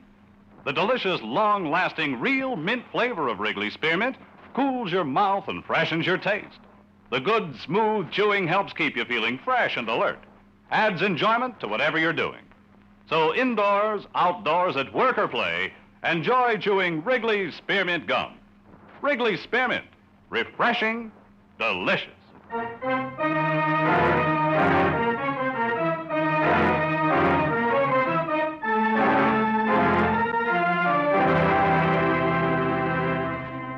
Expense account submitted by Special Investigator Johnny Dollar to Home Office, Washingtonian Life Insurance Company, Hartford, Connecticut. The following is an accounting of expenditures during my investigation of the Horace Lockhart matter. Expense account item 1, $8.90, fare and incidentals between Santa Barbara and Los Angeles. Your Los Angeles agent found that I was on a case in Montecito and saved you some $200 in fare from the East Coast to Los Angeles by bringing me down from Santa Barbara. At 5:30 that same afternoon, I met Mr. Bruce Ewell, attorney for the Lockhart estate. You lead off, Mr. Dollar. I'll answer any question I can. So far, I know the bare facts. I tried to get some information from the police, but everybody told me to call some other office. You must have called the local authorities? Yeah, shouldn't I have? Mr. and Mrs. Lockhart were killed in county territory, so it's under the jurisdiction of the sheriff. I was way off then. I was almost up to the highway commissioner when I quit. Well, we have a fairly complicated system here. The Lockharts were killed on the Coast Highway, north of Malibu. They were returning from a visit to Santa Barbara when their car was either forced off the road or went out of control. Crashed through a guard fence and over a bank. What time of night was it? It was about 2 a.m. Now, the actual report was phoned in by the operator of an all-night garage on the highway. But the man was notified by a young woman. She said she had seen the accident happen, had stopped, and gone down to look at the car. But that's where our information stopped. Yeah. Am I right that she did tell somebody that one of the Lockharts was still alive then, but that she didn't say which one? That's correct. That's what she told the garage operator. His name is Gallagher. And the whole thing hangs on this girl. What's been done to locate her? Well, we put ads in the classified sections of all the papers. It happened only night before last. I'm certain she'll call in before long. I hope so. How often do you look at the classified section, Mr. Ewell? Well, certainly we can hope that she has friends she's talked to about the accident. And even if she doesn't see it, why, somebody will and tell her about it. The man in the garage. You said his name was Gallagher? Yes, Patrick. Thanks very much, Mr. Ewell. I think I'll rent a car and go out and see him.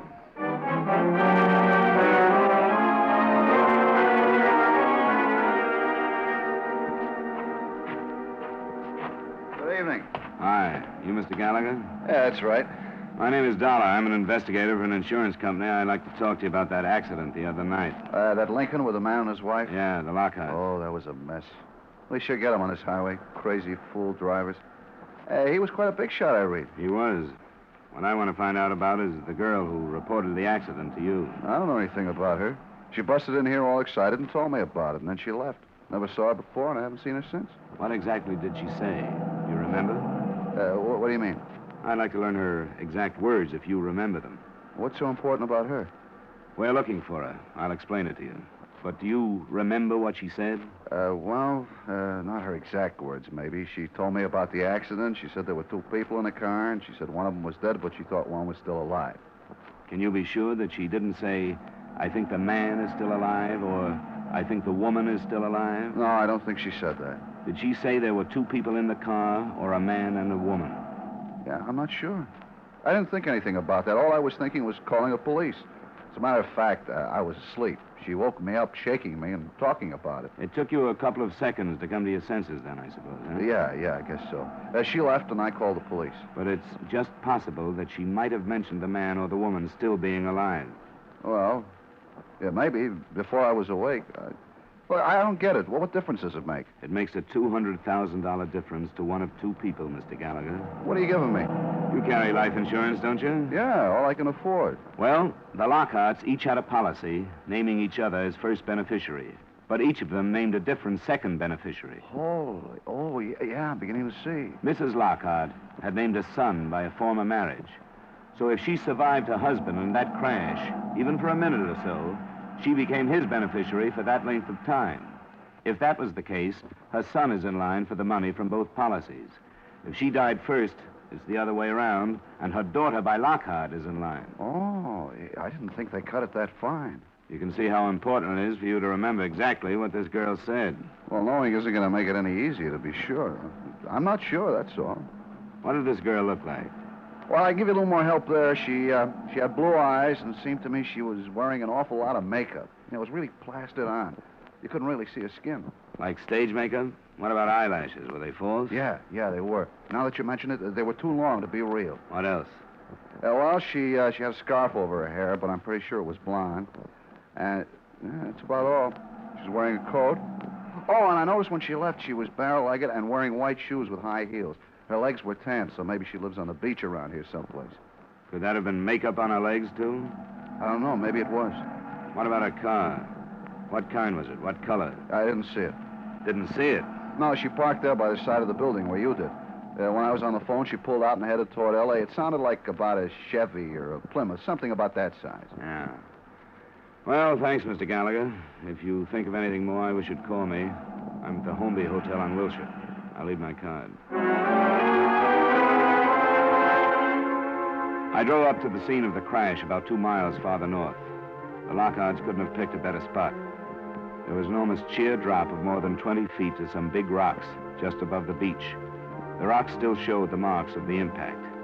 At the sheriff's station on the way back into Los Angeles, I saw their photographs and heard their theory. The car hadn't been forced off the road. The tire marks it left made it appear that either the driver had fallen asleep or that the crash had not been accidental. The next morning, I was summoned by Bruce Ewell to the Lockhart address. I found it at the end of one of the elite roads in L.A.'s prize subdivision, Bel Air. It was guarded by an iron gate, and the mansion itself was evidently a replica of something Italian. I was told to wait for Mr. Ewell in a domed entry hall. Well, thanks for coming out, Mr. Dollar. I wouldn't have missed it for the world. Yes, it's quite a place, isn't it? I wanted the children to meet you.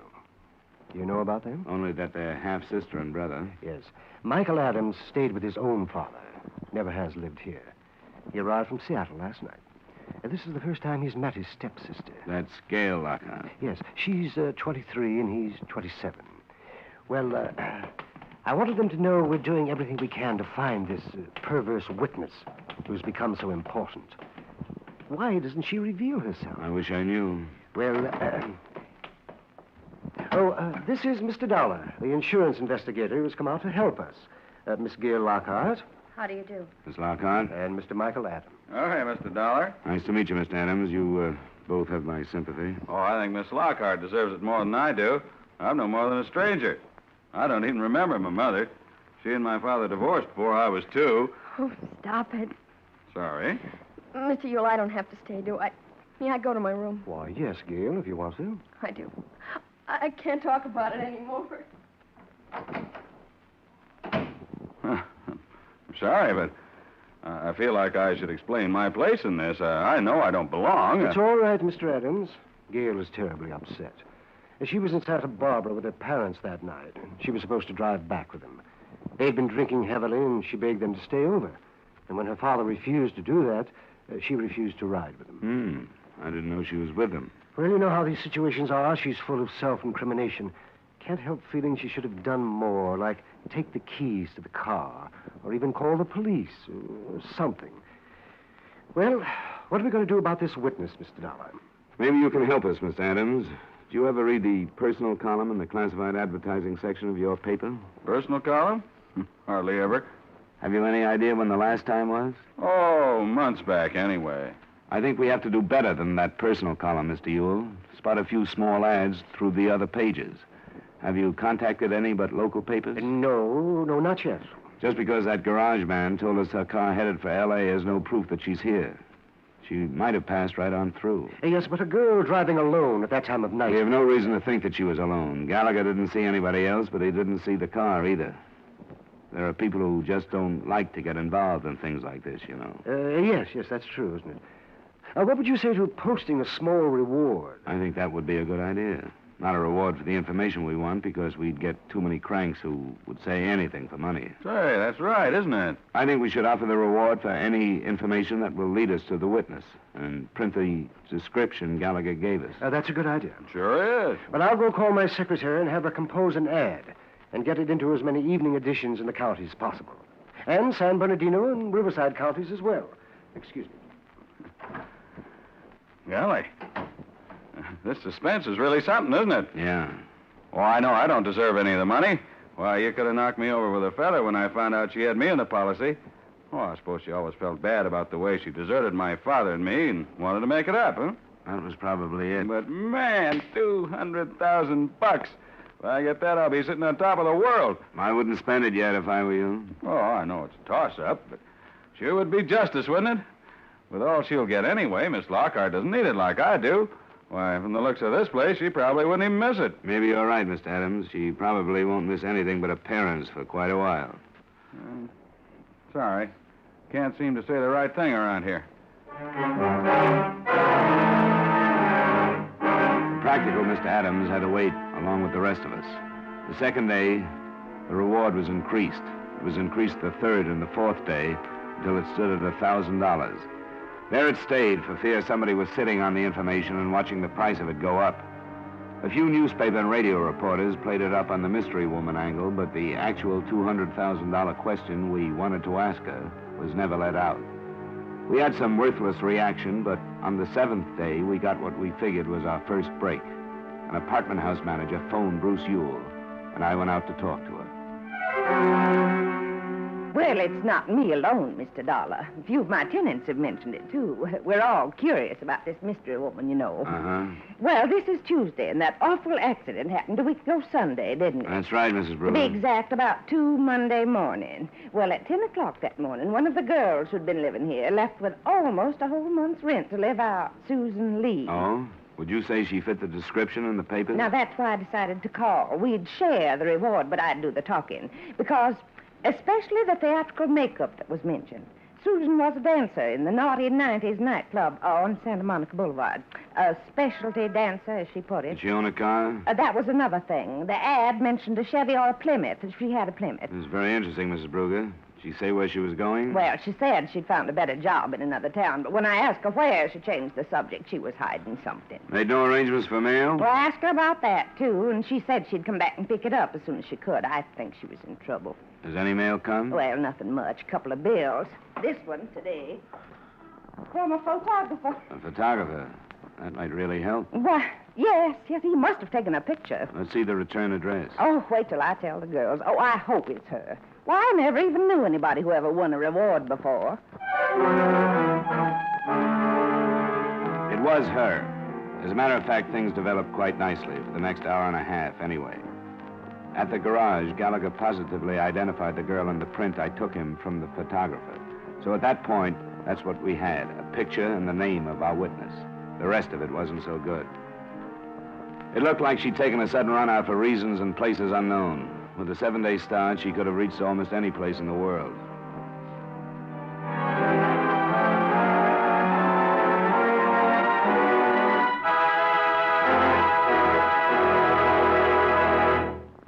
For refreshment while you work, for enjoyment anytime, chew a stick of Wrigley's Spearmint Gum. When your mouth feels dry, when you're warm or tired, Wrigley's Spearmint is really refreshing. The lively, full-bodied, real mint flavor cools your mouth, moistens your throat, freshens your taste. And the chewing itself gives you a little lift, helps you feel your best and do your best. So for chewing enjoyment plus pleasant refreshment, chew delicious Wrigley's Spearmint Gum. And now, with our star, Edmond O'Brien, we bring you the second act of yours truly, Johnny Dollar.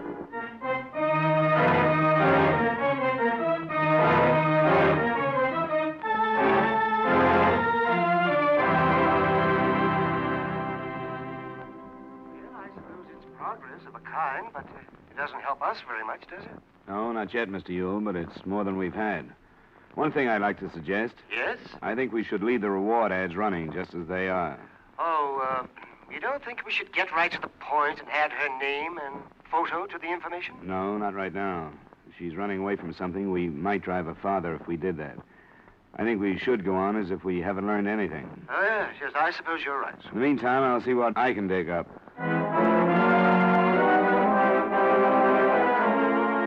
The Santa Monica Boulevard Club where Susan Lee had worked was open, but almost empty at 3 that afternoon when I went in. Just the bar was in operation, but a series of larger-than-life-size posters on the wall promised entertainment nightly by outstanding personalities of the dance. I found the manager in his office. What was the name again? Dollar, the bartender, told me where I might find you, Mr. Cobley. I'd like to talk to you about a girl named Susan Lee. Well, what about her? Come on in, come on. I can spare a few minutes. Thanks. You a cop of some kind? Private one. Why? You expecting something? No, not especially. Except the way Susan dropped out of sight all of a sudden and the way you come in asking about her. What's up, anyway? I was hoping you could tell me. I'm working for an insurance company. All I want with this Lee girl is a statement about an automobile accident she witnessed. Oh, hey. Is this what's been running in all the papers? Yeah, we've been trying to find her for a week. And it's Susan? That's right. What a dope that makes me. And a lot of other people around here. Are you sure? A guy identified her picture. Why didn't I think of that? You know why? Because the papers gave the idea that this dame was coming to Los Angeles from some town up the coast. That's all we know, that she was driving south. How could Susan be driving any place up there at 2 in the morning? Our last show here was at 1:45. I'm more interested in knowing where she is now. I take it you don't know. No.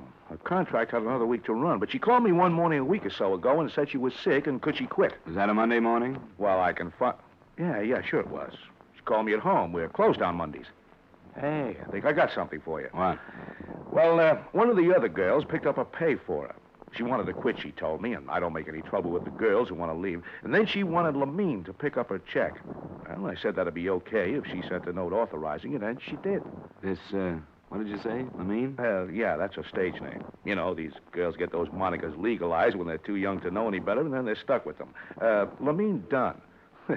You can tell before you see her that she's brunette and specializes in tassels. Would you mind giving me her address? No, I've got it right over here.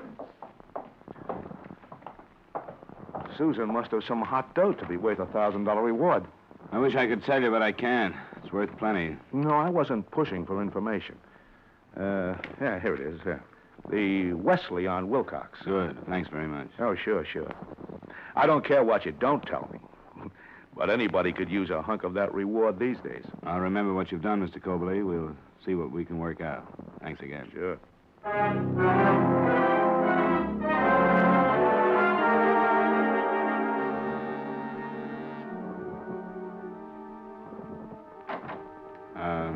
Are you Miss Dunn? Yeah?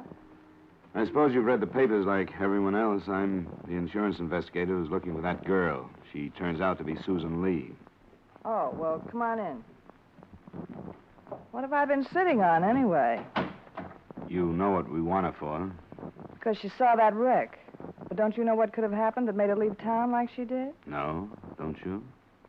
Well, I know there was... Look, I'm going to sound like a pretty lousy sort of friend, I suppose, but I only met her when she booked into the club. We happened to get along, that's all. I don't think that's the kind of friendship where you find that greater love hath no man stuff.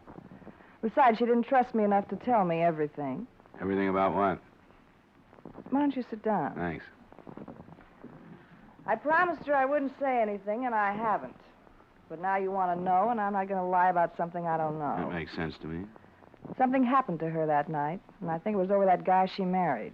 You'll have to remember that I don't know anything about her. Oh, yeah, well, she married this guy. I never met him. His name's Robert, she told me. They ran off a couple of months ago, got one of those quick Mexican jobs. You don't know where this Roberts came from or lives. All I know is it must have been a dandy marriage. She still lived in her apartment, and maybe once or twice a week she'd leave after the last show and run up the coast and meet him. She said he traveled a lot. And I believed it, but not the way she meant it. She sounds a little naive for her profession. No, she isn't. Wasn't. I guess everybody really takes a fall sooner or later. But she came here that night, or morning, I guess it was 3:30. She still had her stage makeup on. She said something happened. She had to get out of town. That's all she'd say. She mentioned seeing the accident? No, just kept on saying something happened. Something awful happened. She had to leave town. Could she have caused that accident? The police say no other car was involved. Oh, then it must have been that husband. You know his full name? Yeah, it was Phil. I heard her say that. Philip Roberts. It's probably a common name, but we'll get on it.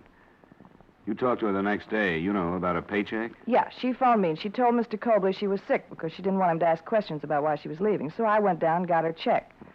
I met her in a drive-in joint on Santa Monica, and the same thing, and making me promise not to tell anybody. Do you have any idea where she might have gone? Yeah, I have. Where? Once a week, every Sunday, Susan used to get flowers. She used to say they were from some masher in San Diego. She'd tear up the card and let the flowers dry up on her dressing table. A bouquet came that Sunday night, and she didn't even unwrap it. was one of those what's the future nights for me. I was figuring how many years I had left in the racket, wondering what had made me go wrong with the way I spent all the time I'd been in it. Well, I was real gone. When Susan left, I took her flowers and brought them home, and I read the card. It said, as usual, if you ever need me. That's where she's gone. Do you know, or are you guessing? Both, I guess. I met one like that when I was Susan's age. That's where I should have gone. Maybe she did. I still got the card with the name of the florist on it.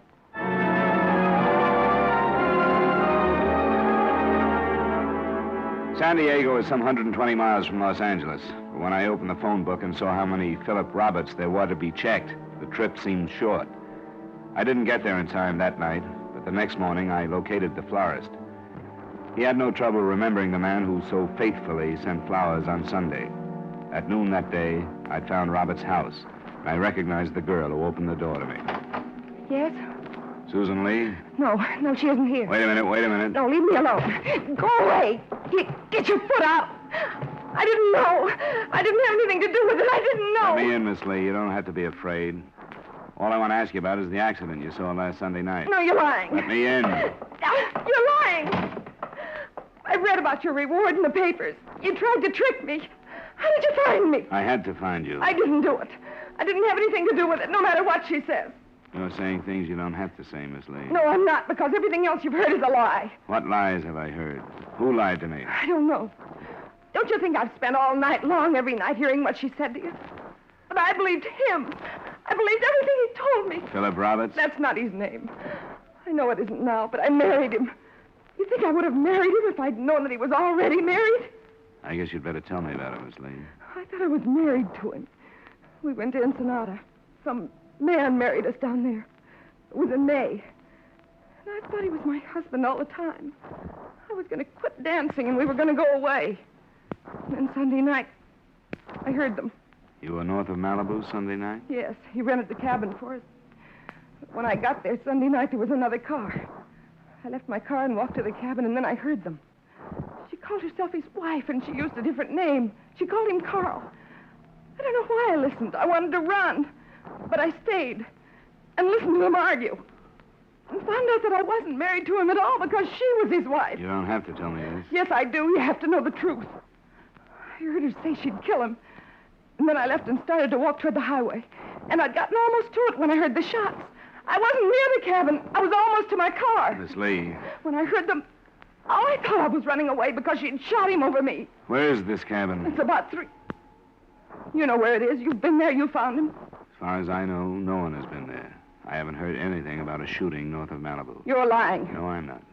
But we'll have to phone the police to check the story. You're lying. You're still trying to trick me, but you can't. Stop it. You're lying because you believed her. Let go of me. Let go. I didn't do it. I was running away.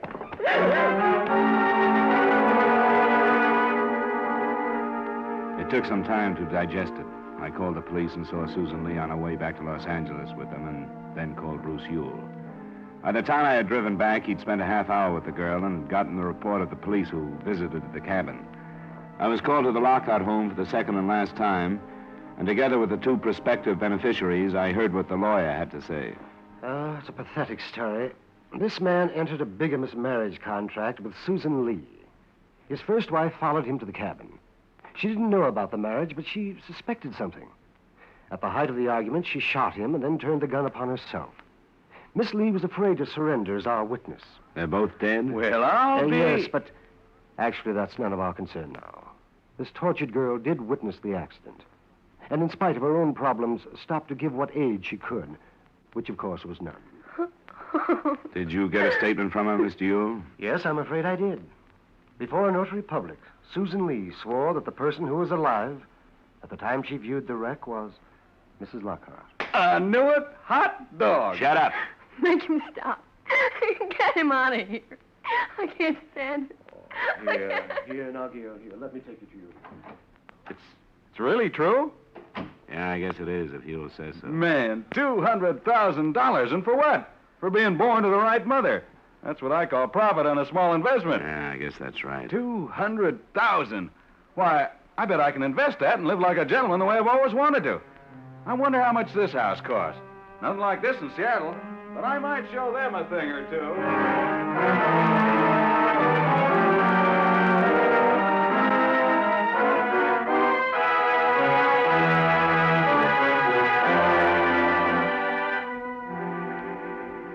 Expense account item 2, $356.50 miscellaneous in Los Angeles. Item 3, $218.45 transportation back to Hartford. Expense account total, $583.85. Remarks? As far as I'm concerned, the money went to the wrong beneficiary.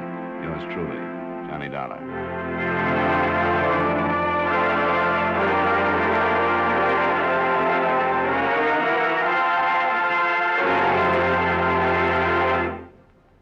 Remember, friends, for refreshment while you work, for enjoyment any time, chew a stick of Wrigley's Spearmint Gum. There's lots of lively, real mint flavor in it to cool your mouth, freshen your taste, and sweeten your breath. And chewing Wrigley's Spearmint helps keep you fresh and alert. You feel better, work better, get more fun out of doing things. So indoors, outdoors, at work or play, always keep delicious Wrigley's Spearmint Chewing Gum handy. For refreshment while you work, for enjoyment anytime, chew a stick of Wrigley's Spearmint Gum.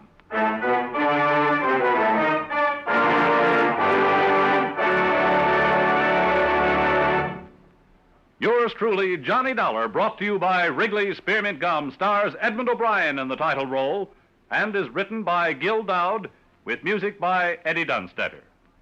Edmond O'Brien can soon be seen starring in the Paramount Pictures production Warpath.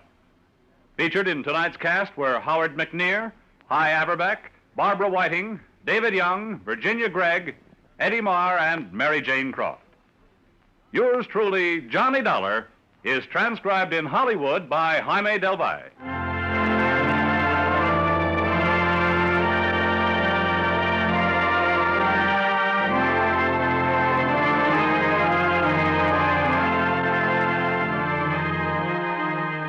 The makers of Wrigley's Spearmint Chewing Gum hope you've enjoyed tonight's story of Johnny Dollar and that you're enjoying delicious Wrigley's Spearmint Chewing Gum every day.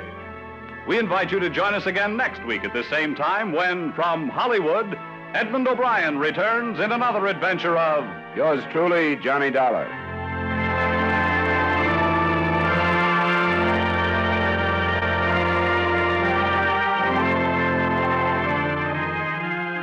Bob Stevenson speaking.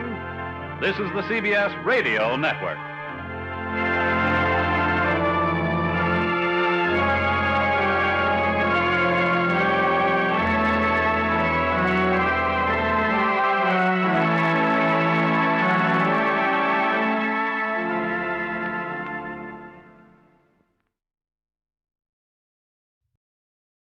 From Hollywood, it's time now for Edmond O'Brien as Johnny Dollar.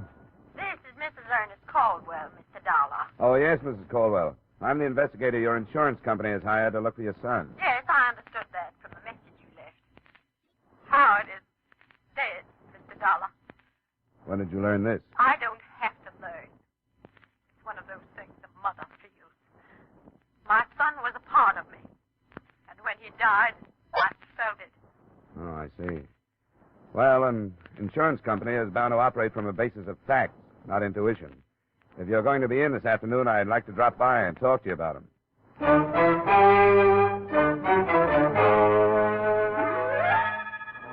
Edmond O'Brien in another adventure of the man with the action-packed expense account, America's fabulous freelance insurance investigator. Yours truly, Johnny Dollar.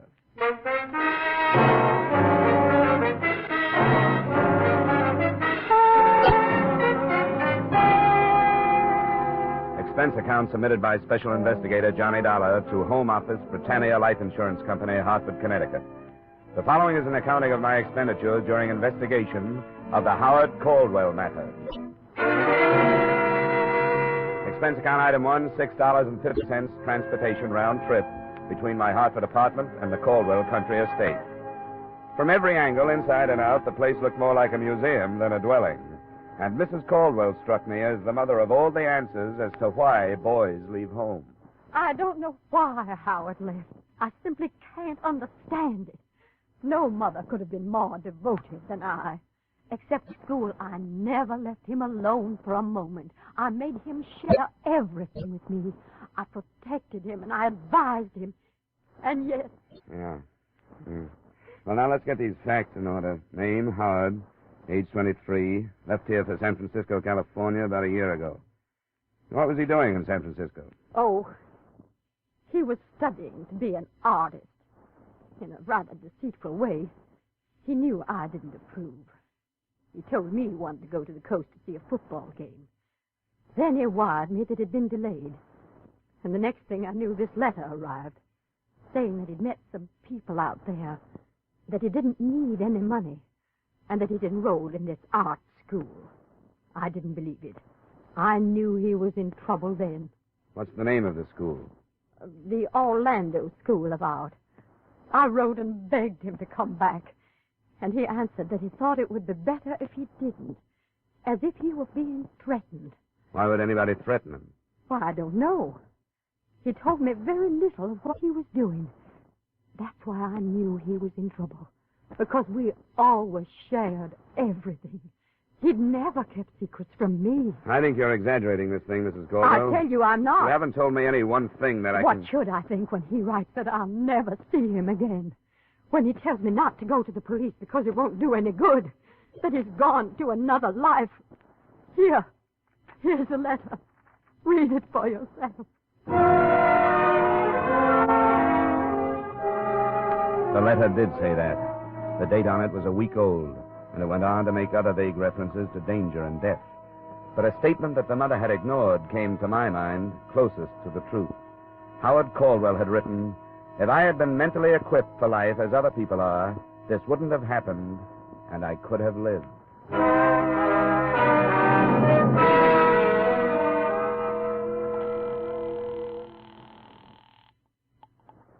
Britannia Life Insurance Company, Mr. Nathan's office. This is Johnny Dollar. Is he in? Oh, yes, Mr. Dollar. Just a second.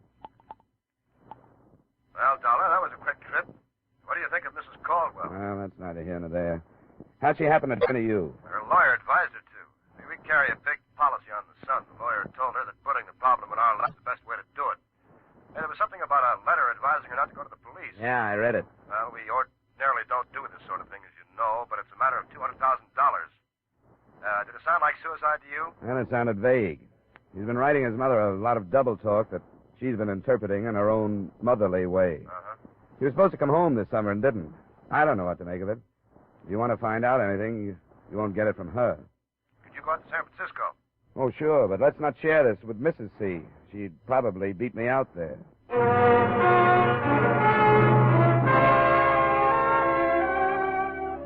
Expense account item 2, $200 airfare and incidental costs, Hartford to San Francisco. Expense account item 3, $170 cab fare from my hotel, the Bellevue, to the last known address of Howard Caldwell, a brownstone in a row of brownstones on Taylor, a street that climbs one of San Francisco's 7 hills. The apartment house manager was in and would oblige. He hasn't been here for a week and a half. I've been taking his mail up to his apartment, but his box gets so full they can't get any more in. The apartment is still in his name? He paid up 3 months in advance. You mind if I look it over? Well, I suppose it's all right if you're trying to help it. It's up here. Mr. Caldwell say anything to you about leaving? Well, no, he didn't. I hope there isn't any trouble.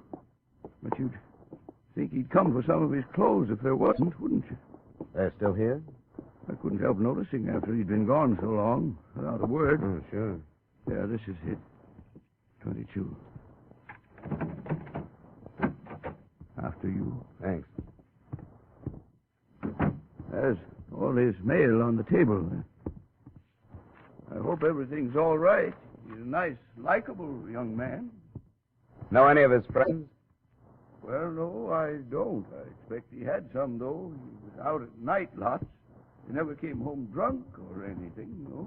Well, if you don't mind, I think I'll run through the place. I won't be long. Well, I suppose it's all right as long as I'm here. After I'd finished, I knew very little about Howard Caldwell that I hadn't already known. The letters on the table were, as to be expected, all from his mother. A drawer in a bedside table gave me something too odd to be ignored. 25 or 30 match folders, all from bars or restaurants, all empty of matches, and each marked in pencil with a date. The earliest, May 4th, 1950. The most recent, September 12th.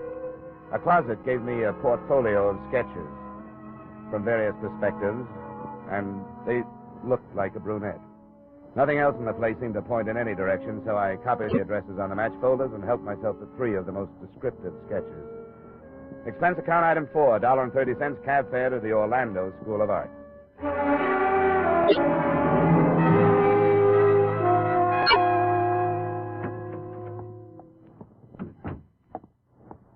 How do you do? I'm Beatrice Orlando. Did you wish to see me? Yes, I'm a private investigator from Hartford, Connecticut. I'm here trying to locate a student of yours. Howard Caldwell. Oh, that's right. You're fast. Not at all. I take a personal interest in my student. It was so strange the way he just stopped coming to class. He was doing so nicely and seemed to enjoy his work. Is he in trouble? I don't know. I wonder if you could tell me which of his classmates were personal friends of his. Well, I don't think any of them were. Here. Look at these. Oh. Yes, that's Howard's work. Excellent, don't you think? And that model, she must be a gorgeous girl. Isn't she one of your models? I only wish she were. Remarkable, the lines and planes. Yeah. Do you think she's real? Drawn from life, of course. No wonder he didn't bother to make friends here.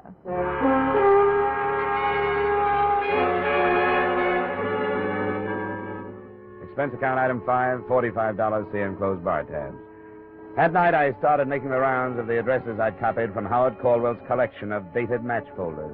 They led me from San Francisco's North Beach section to another area called the Mission, across the bay to the city of Oakland, and back to San Francisco. The only pattern I could set up was that none of the joints were worth remembering. They were neighborhood bars, as a rule, and the routine in each was about the same, except at the one called the stop sign. Is the drink all right, mister? Yeah, it's fine. Say, I wonder if you could help me. How? I'm looking for an old friend of mine. I understand he used to come into this bar. Here. Here's a photograph of him. Name's Howard. No, I don't remember him. I got a mind for faces, too. And then look at this. It's only a sketch. Have you ever seen a girl who looks like this? It's a gag. No, it isn't. Makes you think it would be. You mean this is a drawing of a real dame? That's right. And for 10 or 20 bucks extra, I can have the genuine photograph to hang up behind my... Get out of here. Wait a minute. Has somebody tried to sell you a deal like that? You're the first, and I can tell you won't go over in this town. I'm not trying to sell you anything. Well, then go someplace else and don't try. I never saw the guy or the dame, and I don't expect to. Good night. Hey, let me see a picture, will you? Sorry, Mac, it's private. Wait a minute. Maybe I know who she is. Why should you? Because I know everybody that comes to this bar. If her boyfriend's name is Howard, I bet I know him. That's what I said it was. Did you say it was Caldwell? Where can we talk? Come on, outside.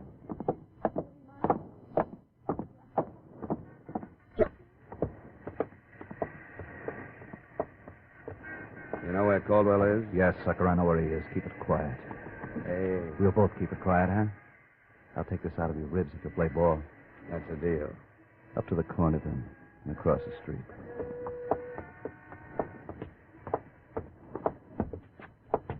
Now across that parking lot. The yellow club coupe.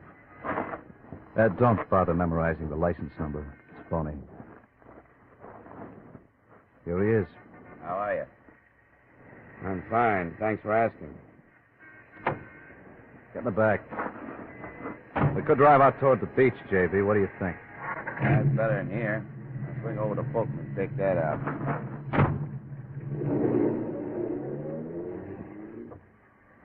How'd you get the addresses of these bars? How did you find out about me? We've been waiting for somebody to show up. Been watching his apartment.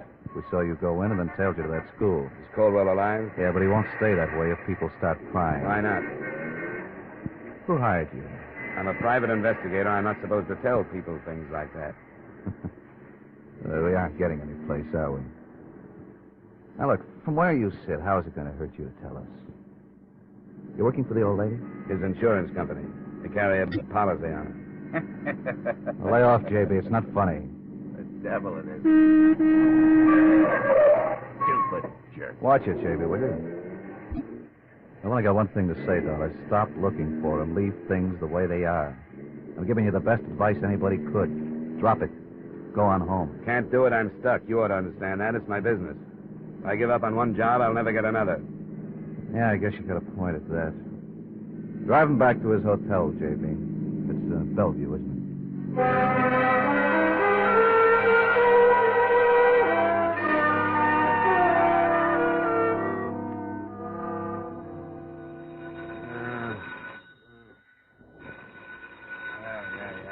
Yeah, wait a minute. Yeah, what is it? It's 5:30. The early edition seeing the streets. What? Who is this? You'll remember when you wake up. Go buy an Examiner, page 1, headlines. Yes, sir. Huh? Send me some coffee, will you? And the Early Examiner. Yes, sir. I think the coffee shop is just opening. A couple of cigarettes later, room service arrived. The headline read, Syndicate head found slain in auto trunk. Benjamin Miller, Western gang chief, shot to death. I didn't see how there could be any connection between a dead mobster and the Howard Caldwell matter. But that only proves how wrong an investigator can be.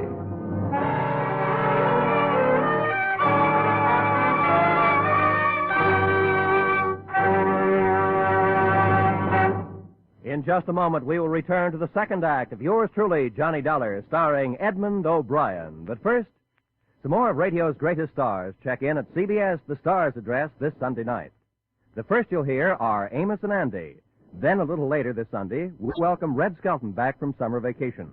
With Joey Adams, Eve Arden, Jack Benny, and Corliss Archer already on hand to bring you great comedy, be sure you add Amos and Andy and Red Skelton to your Sunday night listening dates, starting this Sunday over most of these same CBS stations.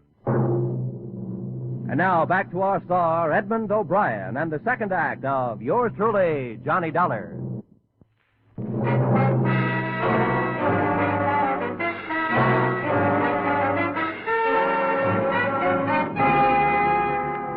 The story under the headlines went on to explain that Benjamin Miller's body had been found in an abandoned car after a phone tip at 11:15 the preceding night. The chief had been shot to death approximately a week before. It was feared that an underworld war would be touched off by the killing, since Eastern operators allegedly had threatened to force Miller out of business on the West Coast. The police had decided to play a waiting game. No lead in all that. But on page 4, there was a picture. Ben Miller in happier days. At his side stood a brunette that matched the one in Caldwell's sketches point for point. Nora Rush, with an address on Ardmore Street in Los Angeles. Yes, sir. Does this hotel have a travel agency? It's only 6, sir, and they haven't opened, but maybe I could help. Well, I want to leave for Los Angeles as quickly as I can. What plane is there? Oh, I can tell you that. Just a moment, please. Sir, Yeah. United Airlines have a flight leaving in 45 minutes. Can I make it? It'll be close, sir. I could phone for you and get space if possible. Oh, I'll thank you later, Angel. Just one more thing. If I get any calls, you don't know where I am, huh? Yes, sir.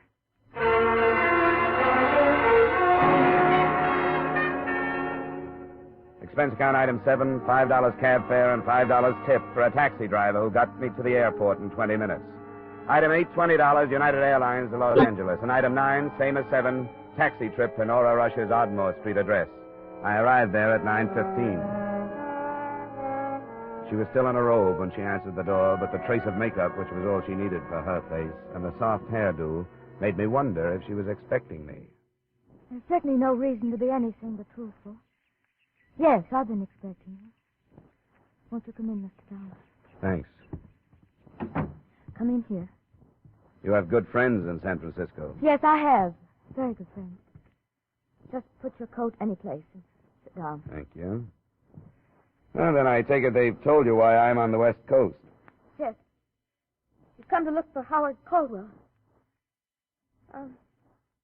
There's coffee. Would you like some? No, thanks. I've had plenty. Do you know where he is?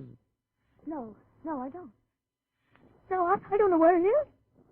I don't know. Oh, come on now. Stop that. Why did you come? Why did you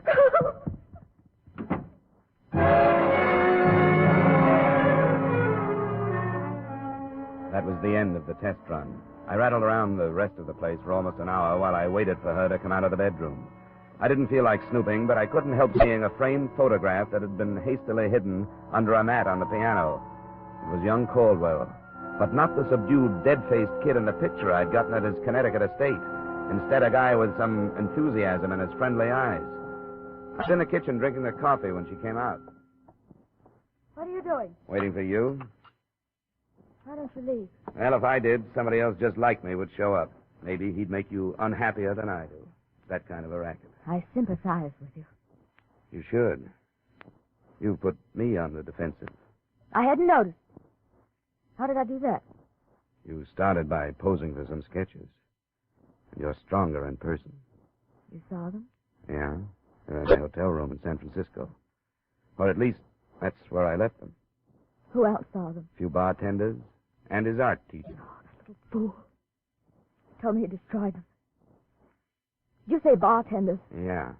He had a match folder collection, all dated from a series of nondescript hideaway-type bars. Oh, how could he have been so stupid? Could he have been in love? Well, he didn't have to go out of his mind. He lied to me. He told me there was nothing to link us together. What's the difference if there is? Because Howard killed Ben Miller. And nobody will believe it now. Why won't they believe it? It was my gun.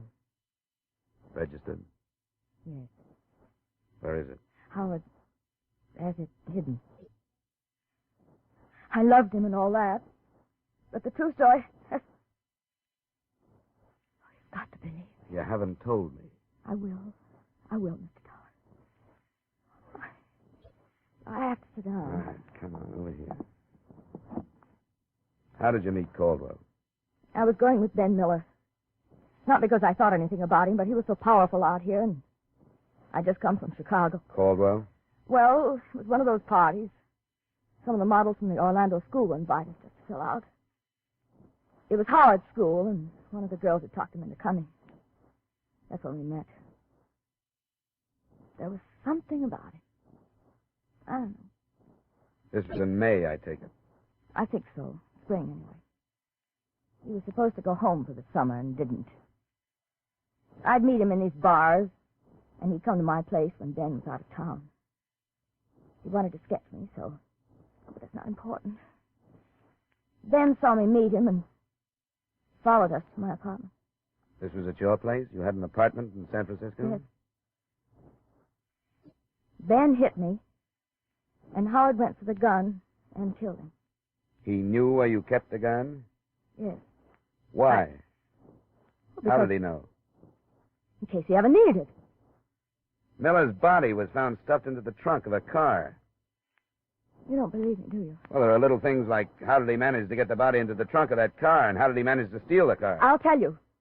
He had help. Everybody knew that combination from the East was moving in on Ben and would kill him if they had to. So they've been trying to help Howard.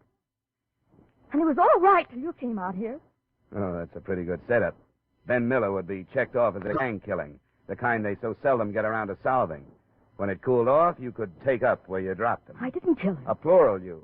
You're all in it. But I can't quite figure it. What? Why those two friends of yours who picked me up last night would go to bat for a worthless Eastern aristocrat. They want to help him. Why? Well, because he's my friend. Why should anybody take a rap for killing a man like Ben Miller? You don't want him to die for it, do you? Do you? Of course not. We're trying to help him. What are you going to do? Well, the Frisco police are combing the city for leads on the scene of the murder weapon, and a definite link between dead man and killer. I seem to be sitting on all three. You aren't going to the police. That depends on how fast you tell me where Caldwell is. I want to hear his version of the story. I don't know where he is. I told you that. Yeah, I know you did. Wait now, please. Wait just a minute. Please. But just a minute, please. Oh, will you stop it? Just listen to me. I know what you think of me, and I know you don't believe me. But I wish you would, just for a little while. How long? An hour or so. My brothers are flying down. They'll be here by noon. Brothers? The men you met last night. I wish them before you do anything. It won't be a mistake. I wish you had hit me over the head with something. That's a funny thing to say. Well, what I mean is that kind of trouble makes me mad enough to fight.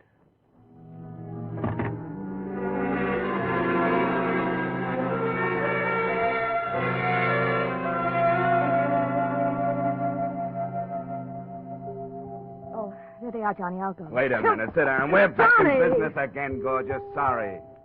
I'll let him All right, go ahead, you stubborn jerk. in. Come in. Where's the other one? Stayed in Frisco. Sorry I couldn't get here faster, honey. Are you all right? I'm all right, Al. Did you tell him how it happened? Yes.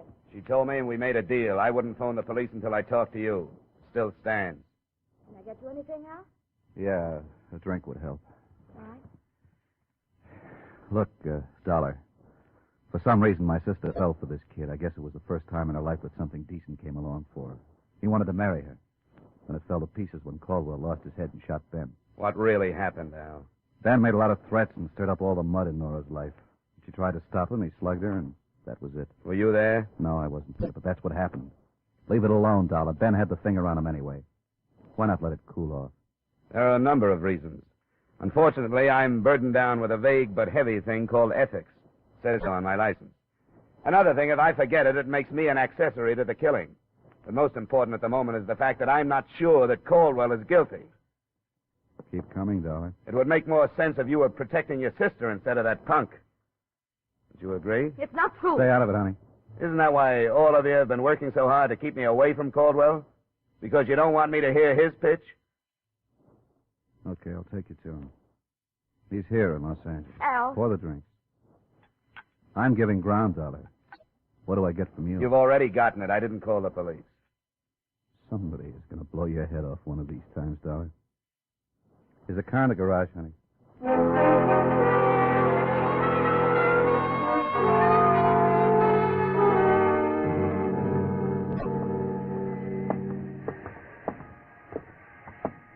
This is it. Upstairs.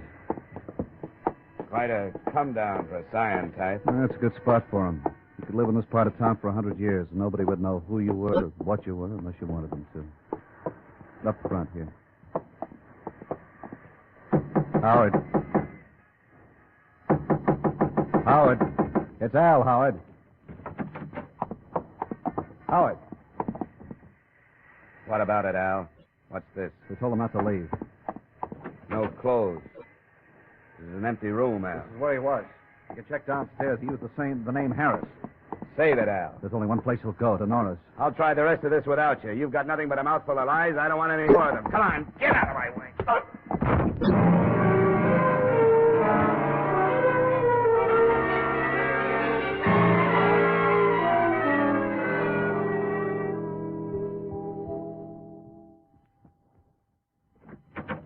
Caldwell here? Yes, he's been here all morning. He was there right after you did and hid outside. He's like a crazy. Where is he? In the bedroom. You stay here. My first sight of the all-important Howard Caldwell was not a pleasant one. He was face down on the bed, his head buried in a pillow, and his body shaking with sobs. It took 30 minutes of treatment, some of it not too gentle, to get him into a chair in a reasonably sane state. I'm glad you came. I'm glad you found me. I'm glad to talk to somebody who isn't stupid. I want you to calm down, Howard, and tell me what happened. What happened? You know her, and I do, too. She didn't want to marry me. She wanted to marry my respectable name. Money. Who killed Ben Miller? I did. I killed him because I didn't know what else to do. Because I'd lived with these people, these low-class people, and I began to think like them. Because I've never thought for myself all my life. I've never done anything before. Anything. I killed Ben Miller, and it's the only thing I've ever done, all by myself.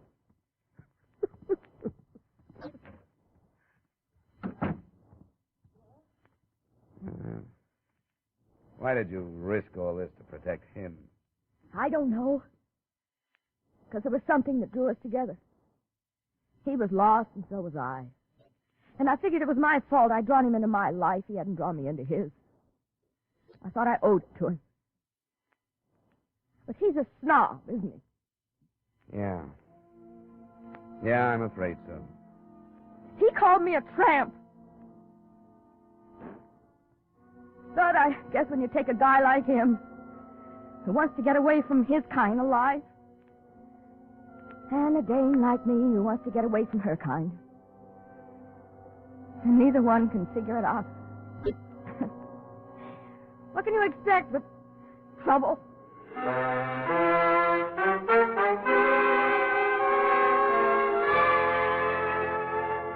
I guess she summed it up as well as anybody could. I turned him in for murder, and those who try to help him as accessories. It's for the legal brains to decide whether the policyholder will live or be executed. Expense account item 10, $200, miscellaneous. Item 11 is item 2, transportation back to Hartford. Account total $1,050. Yours truly, Johnny Dollar.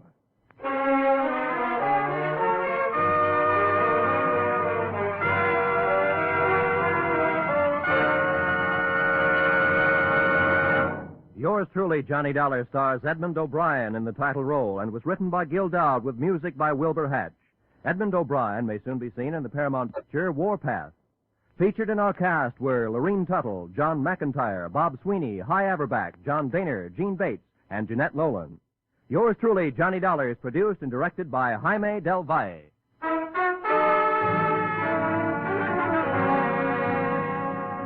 Join us next week at the same time when, from Hollywood, Edmond O'Brien returns in another adventure of... Yours truly, Johnny Dollar.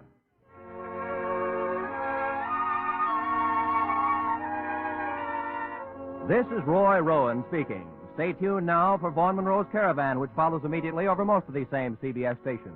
This is CBS, the Columbia Broadcasting System.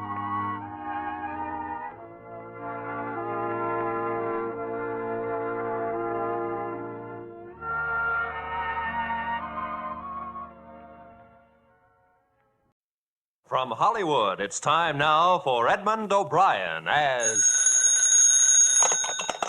Johnny Dollar? The Ambassador Travel Agency calling back, Mr. Dollar. Oh, yeah. Your reservation for Bermuda has just been confirmed. Pan American, flight number 134. You'll leave LaGuardia at 10:30 a.m., arrive Kindley Field, Bermuda, 2:30 p.m. Got it? We'll send the tickets right over. It's been a pleasure to serve you, sir, and I hope you have an enjoyable stay in Bermuda. Is it a vacation? Well, hardly. I'm going down there to look up a dead man.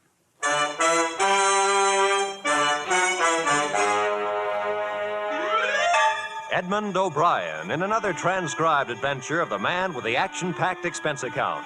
America's fabulous freelance insurance investigator. Yours truly, Johnny Dollar.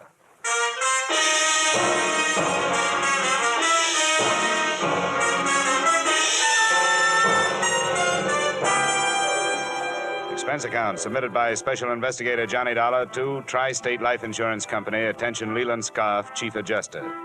The following is an accounting of my expenditures during investigation of the Earl Chadwick matter. Expense account item 1, $1.80, cab fare to your Hartford office. The man has been seen alive, Dollar. I never was satisfied that he was dead. His boat, a small cruiser, was found wrecked, you know, but never a body. How long ago was that? A little over 4 years ago, 1945.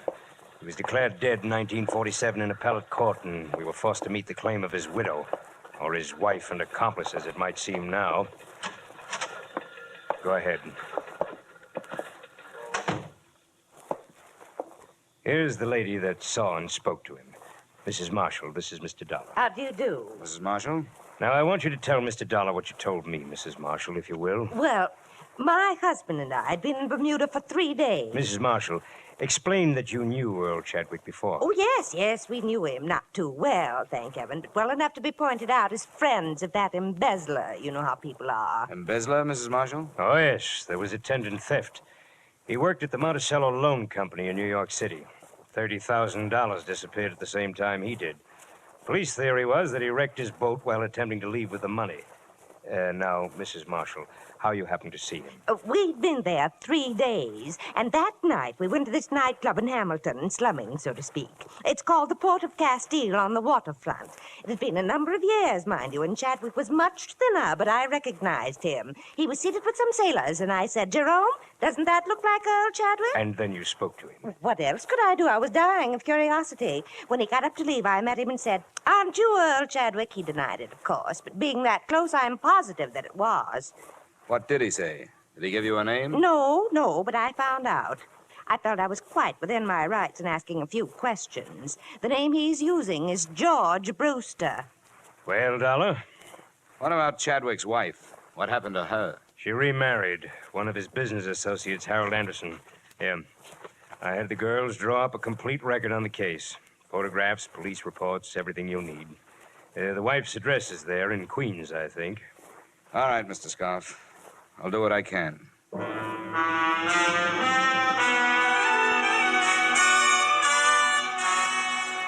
Expense account item 2, $250 plane ticket and miscellaneous expenses between Hartford and Bermuda. I drew an aisle seat and one of the worst hazards of air travel, or any other kind of travel. I'll tell you something. It pays to study these places before you go to them. I've been out there before. Nothing teaches like experience. But before my first trip, I knew more about Bermuda than lots of the folks that live there, see? Well, that's very interesting. Yeah, yes, sir. Quite a history. Spoiled now, though. People aren't worth anything anymore. You know what spoiled them? Tourists. Yeah, took away all their ambition. Turned them into a bunch of lazy beggars and horse traders. Don't farm anymore. Don't do anything but work the tourists. Now, I don't want to be a wet blanket, you understand? Oh, yeah. But keep an eye on your wallet. They'll strip you if you give them a chance. My business is farm tools. What's yours?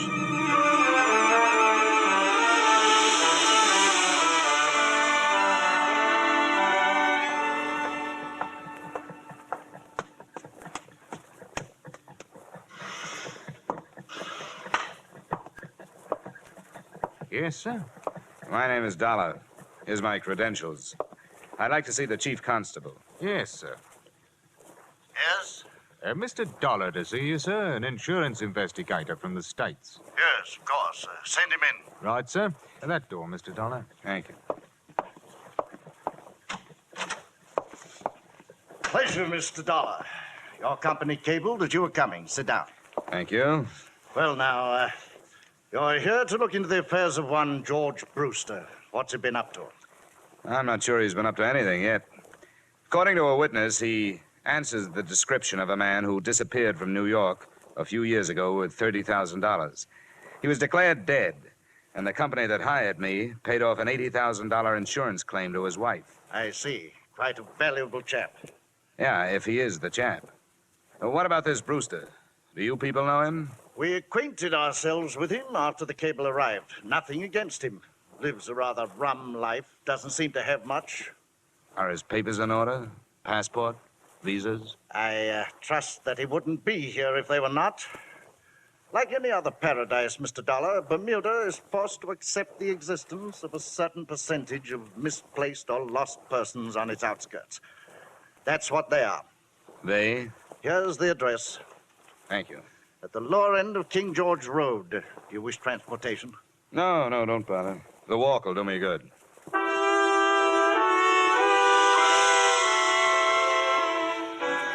I decided against the King George Road address. Instead, I returned to my hotel, memorized the photographs of Earl Chadwick, subtracting a little weight from the somewhat flabby face. And that night, I found myself a table near the door at the port of Castile. I sat there nursing a minimum of foul drinks. It was 10 o'clock before he came in and found standing space at the bar. George Brewster? Or Earl Chadwick? What's the matter with you? What is this? I'm curious, too. How about coming over to my table? All right.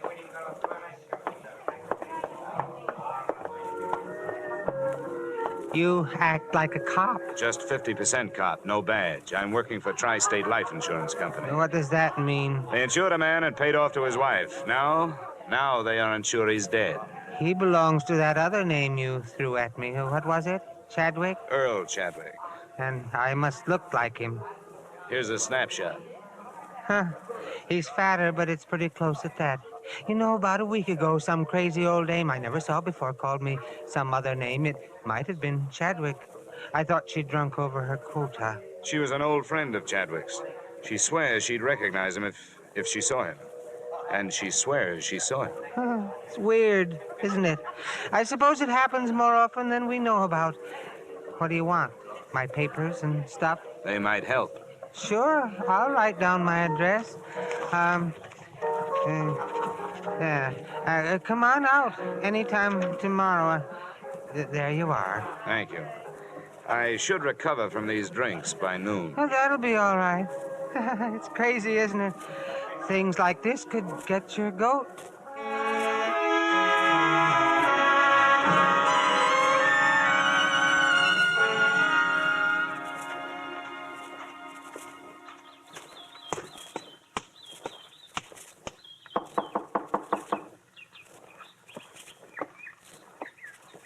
You the guy George was talking about last night? Probably. I'm Johnny Dollar. Is George here? No, he had to leave. He said you could come in. He said you could look at this stuff. Here's his passport and cards and things. How long have you known him? Oh, 2 years last month. You know where he came from?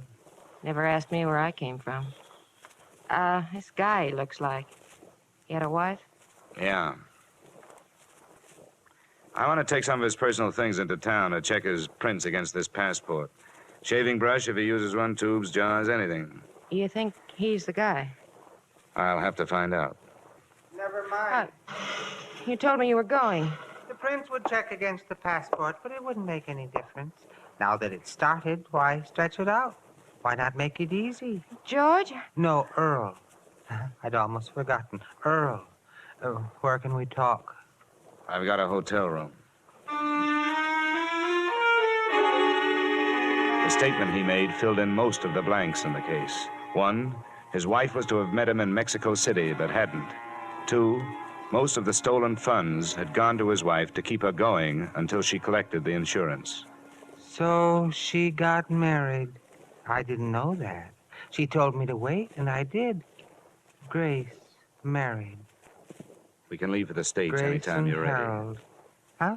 Oh, I can be ready anytime you say. All I have to do is pack a few things and say goodbye to Fran.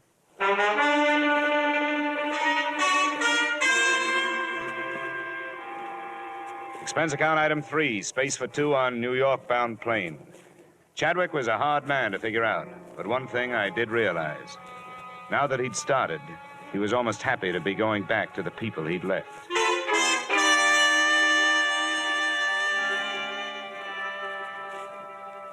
We arrived in the evening, and the next morning, I was told when I telephoned that Mrs. Grace Chadwick Anderson and her husband were at home and would receive me. Oh, good morning. Hello, Grace. Harold. I beg your pardon? Oh, I understand, Harold. This must be the man that Mrs. Marshall phoned about. You know, the one in Bermuda. Oh, come now, Grace. That's no good. Who are you, anyway? Mr. Dollar, for what purpose did you and this man come here? I brought him here so you could identify him as your missing husband. That's idiotic. There is the faintest resemblance, yes, but that's all. What do you have in mind, Mr. Dollar?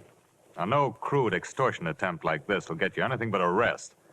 I knew Earl Chadwick, and I'll swear under oath that this man is not he. I should think you would, Harold. Who are you, and where did you learn my name? Get him out of here. Why? Why not talk over old times, Grace? Wait a minute. All right, Mrs. Anderson, Mr. Anderson. I'm sorry I've taken up your time. Come on. Dollar, what's the matter? You too? Come on. I'm sorry, dear. I know it's been unpleasant for you. Who do you think I am? I ask you, who do you think I am? That doesn't count. You're legally dead. What about your parents? They're dead. But I have friends or people that knew me. They're no good. If your wife won't identify you, they're no good. You worked for a loan company. They must have your prints. I took them from the files and destroyed them when I left. How are your teeth? What? Teeth. Who was your dentist here in town? Dr. Field. It's been so long. Dr. Homer Field. Drake, Professional Building, Manhattan. He'll still have your x-rays on file. They're as good as fingerprints. Go there this morning. Don't use your name. Give him your other name, George Brewster. Have a new set of x-rays taken. I'll do the rest. All right. Hold it. And look, I don't have to hire somebody to follow you, do I? No. Oh, no. Not after I've seen them. You don't have to worry about my going anyplace.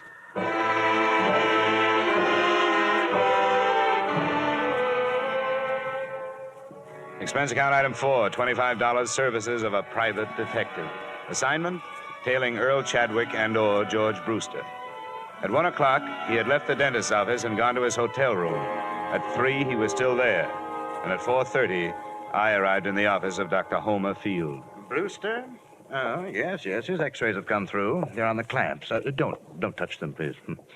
What is your interest? Police identification. Oh, yes. Well, always happy to cooperate. Thank you. Now, how about digging in your files for the x-rays on a patient named Chadwick? Earl Chadwick. Yes, I'd be glad to. Let's see. Chadwick.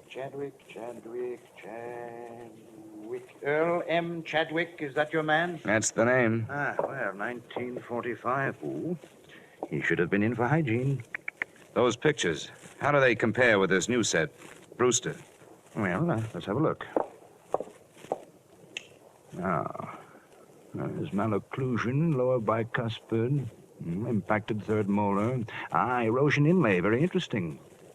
You mean they're the same in both sets of pictures? Oh, no, definitely not. Oh. But a man's mouth could change since 1945, couldn't it? Yes, it could, especially with neglect, but that would never cause a man to grow new teeth. Now, you see here, Brewster has one more incisor than Chadwick. The whole character of the mouth is different, I see, here. Yeah. I see, it's different, all right. Definitely. These two men would not look even faintly alike.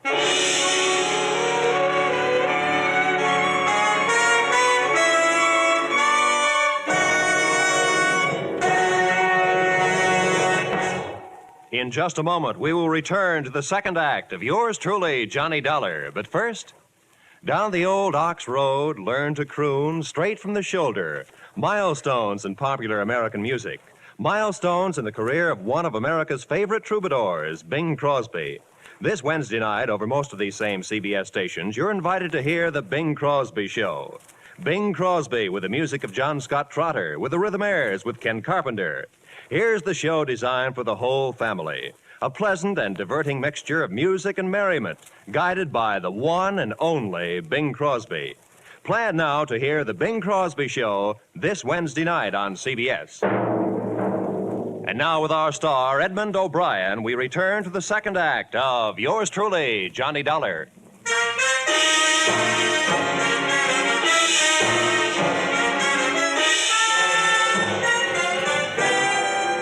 Look, Dr. Field, these x-rays labeled Earl Chadwick. Could they be misfiled?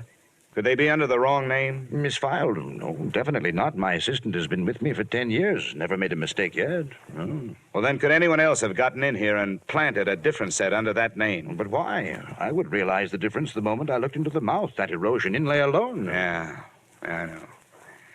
Look, your office. Has it been broken into? Yeah, a long time ago, for narcotics. How long ago? 6, 7 years ago, during the war. But not since then? I've missed nothing. The janitor, the nightman, does he have a key? No. It's cleaned in the evening, just before I leave. Robbery is out of the question. Just what is your problem, Mr. Dollar? Well, if I wanted to plan some x-rays in a file, where could I get some? Well, I never thought of it. But... Where would I go? Would you give me some? Oh, no, definitely not. That would be most unethical, unless, of course, you were a patient of mine and the x-rays were of your own mouth. Oh, thank you, Doctor. I think that's what I wanted to hear you say.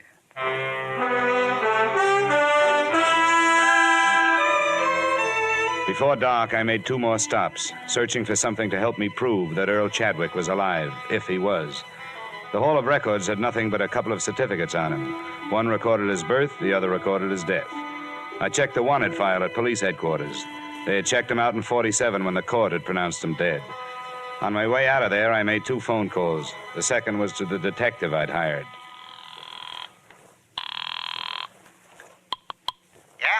Landro, what are you doing in your office? Did you lose him or get tired? He was on to me, Dollar. He got into the crowds at Macy's. I put the houseman at his hotel on it. He's watching his door. I just phoned his room. He's not there. What's he been up to? He left the hotel at 3:18 and took a cab over to 3rd Avenue. What address? A pawn shop, Johnny. He bought a gun. Nice going, Landro. If you decide to change over to stopping traffic at school crossings, use me as a reference.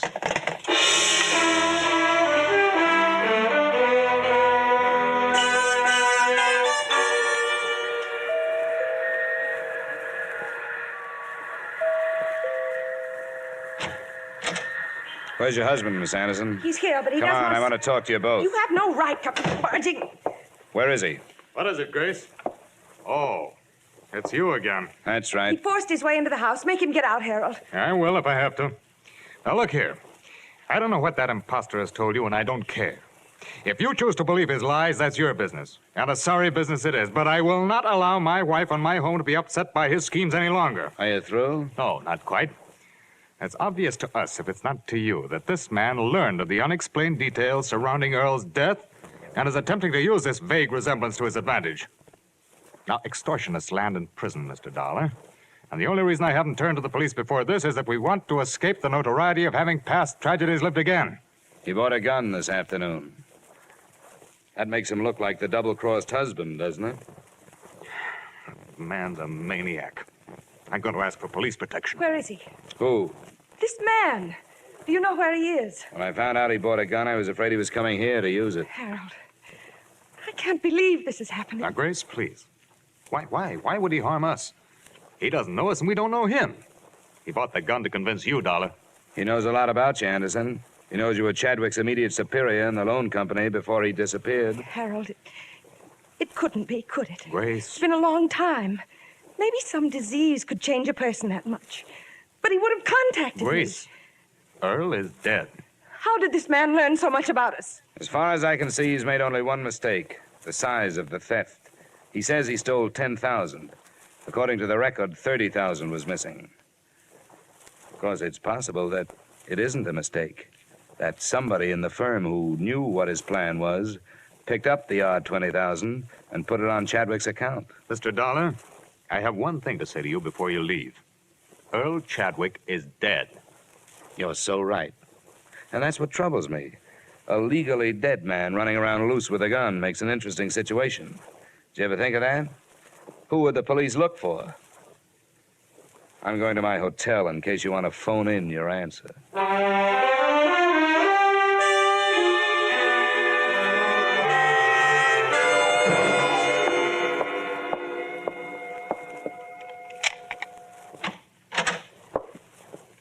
Where have you been, Chadwick? Right here. The maid let me in. What's the idea? I was scared somebody was following me. I got the feeling they hired somebody to get rid of me. No. Why not? They haven't thought of that yet. Give me the gun. I need it. Come on, where is it? Never mind. Get away from me. Come on, where are you carrying it? Hey, you... How did you know I had it? What were you going to do with it? I told you I was scared. You thought I was going to kill them? The idea crossed my mind. No. What good would that do? How should I know what's going on in that head of yours? Why'd you come back, then? Just to get things straightened out. You wouldn't have had to. I haven't found a way to prove who you are. Oh, I knew I didn't have to come back. But everything was stagnant. Being George Brewster was dull. I thought that's what I wanted. A new identity, even without Grace. But I guess nobody's ever satisfied.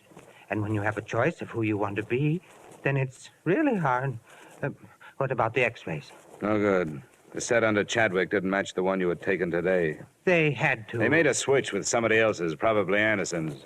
It's an easy office to enter. Probably hired a cat burglar. Nothing at the Hall of Records, nothing at police headquarters. You're dead. What did the police say? I didn't talk to them. Why should I? The case is closed. You're dead. Lazarus, come forth. And he that was dead came forth, bound hand and foot with grave clothes, and his face was bound about with a napkin. Yeah? Landro, Johnny. Oh, yeah. Sorry I blew up. Forget it. I lost him, didn't I? How is it? Oh, it's a mess. I'm not getting any place. The only proof I can find is proof that he's dead. Maybe he should stay there. Yeah, I'm getting ideas myself. What about his draft board? They take prints. Police checked in 47. They lost. Look, I'm going to have to dummy up something. I don't want you to violate any trade secrets, but do you know a good forger? That depends. It'll be practically legal. All I need is a driver's license. I think that can be managed, Johnny. When? Tonight. It'll cost. Well, I'm working for a wealthy company. Oh, there's more, too, Landro. How about meeting us in your office in 45 minutes? Sure, Johnny. Bring a bottle. Expense account item 5, $500, one bogus 1947 driver's license complete with Chadwick's thumbprint. By 10 p.m., we were back in Landro's office. Johnny, how desperate is this, Anderson?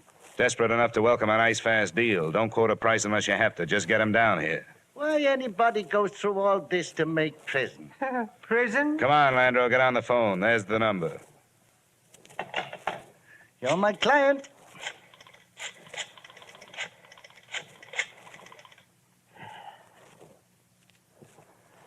Mr. Harold Anderson? I'll be blunt. This is blackmail. I'm calling in the interests of Earl Chadwick. No, he isn't. He's alive. But I do have proof. A driver's license he took out just before he disappeared, as a sort of a double check on the past. You'll believe it when you see it. It's for sale.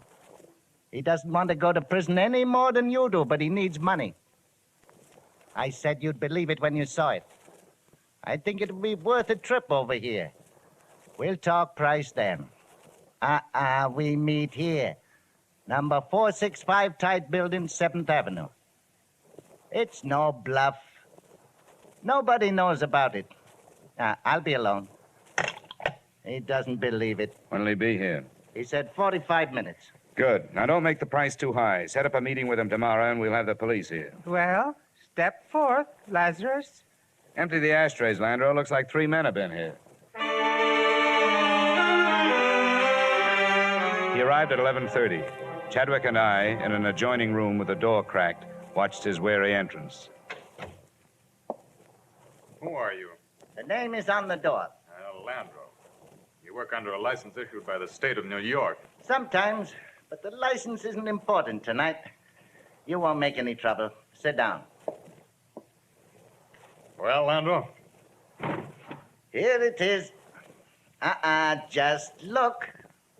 Name, a serial number, a date, a signature, and a thumbprint. Where is he? He'll phone me in the morning. Well, where's the man from the insurance company? Looking for Chadwick. He doesn't know about this yet. Why? Why has he waited this long? He didn't know everything that had happened. You and his wife. The money you made on it. What's the price? Well, as he put it to me, it ought to be figured from the 20 grand you took and the advance you've made in the company the last few years. How much? He'd like to start at 15,000. It would take a while. 5,000 tomorrow, say around noon. The other 10 within a week. That's when you get the license. Well, it would have to be later than noon tomorrow, but I brought 1,500 with me. That's a deal. All right. I'll give it to you. Hey, watch it. Don't do it. Anderson. Wait, Dollar. Landro, down. Landro.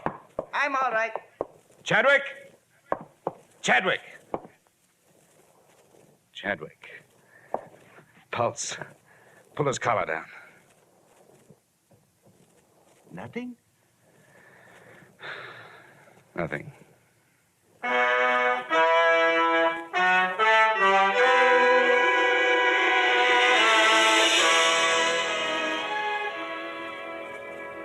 I don't know what your company can do about it now. Both Mr. and Mrs. Anderson gave statements to the police that same night, confessing their contribution to the original crime. You'll have a hard time prying Harold Anderson loose from the clutches of the state, which is working on a murder indictment for him. About the wife, Grace, I don't know.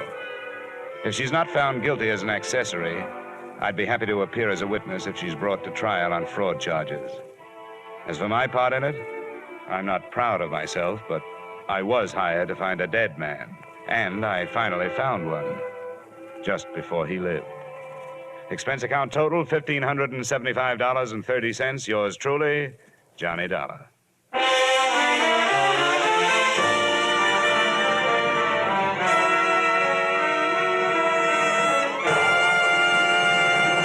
Yours truly, Johnny Dollar, stars Edmond O'Brien in the title role and is written by Gil Dowd and David Ellis, with music composed and conducted by Leith Stevens. Edmond O'Brien can soon be seen starring in the Columbia Pictures production, The Los Angeles Story. Featured in tonight's cast were Lillian Baeff, Walter Burke, Virginia Gregg, John Boehner, Ben Wright, Tudor Owen, and Ted Osborne. Yours truly, Johnny Dollar, is produced and directed by Jaime Del Valle. join us again next week at this same time when, from Hollywood, Edmond O'Brien returns in another transcribed adventure of... Yours truly, Johnny Dollar.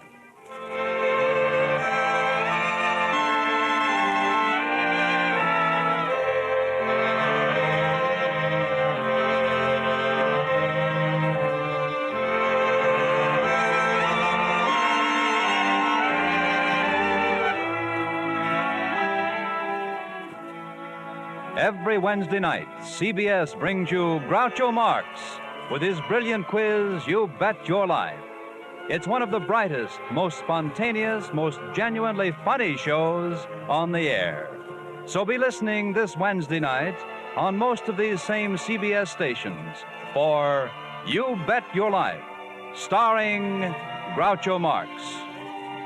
Stay tuned now for the adventures of Philip Marlowe, which follow over most of these same CBS stations.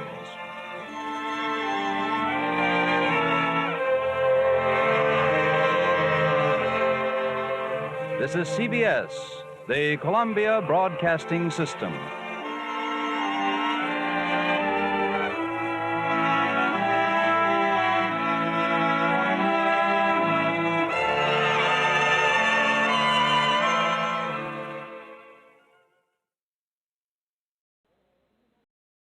From Hollywood, it's time now for Edmond O'Brien as... Johnny Dollar. Jim Madison at Tri-State. How are you? Well, Jim, I'm fine, but what's this I read about you people? You mean the Tolhurst theft, I suppose? Yeah. No progress yet? As a matter of fact, that's why I'm phoning. We tried to get you right after the robbery, but you weren't in. Well, I was on a case most of last week. Well, we had a call this morning. It was a woman who said she knew something about the case. Of course, it doesn't necessarily mean anything. What did she say? She wanted me to swear that we wouldn't call the police. And then she said she'd give us time to decide and call back about 3. You want me to talk to her if she calls back? Yes, I don't know anything about these things. Are you willing to work without the police? We stand to lose almost $50,000. We'll cut some corners if you will.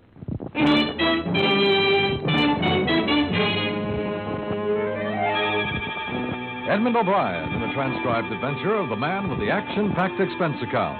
America's fabulous freelance insurance investigator. Yours truly, Johnny Dollar.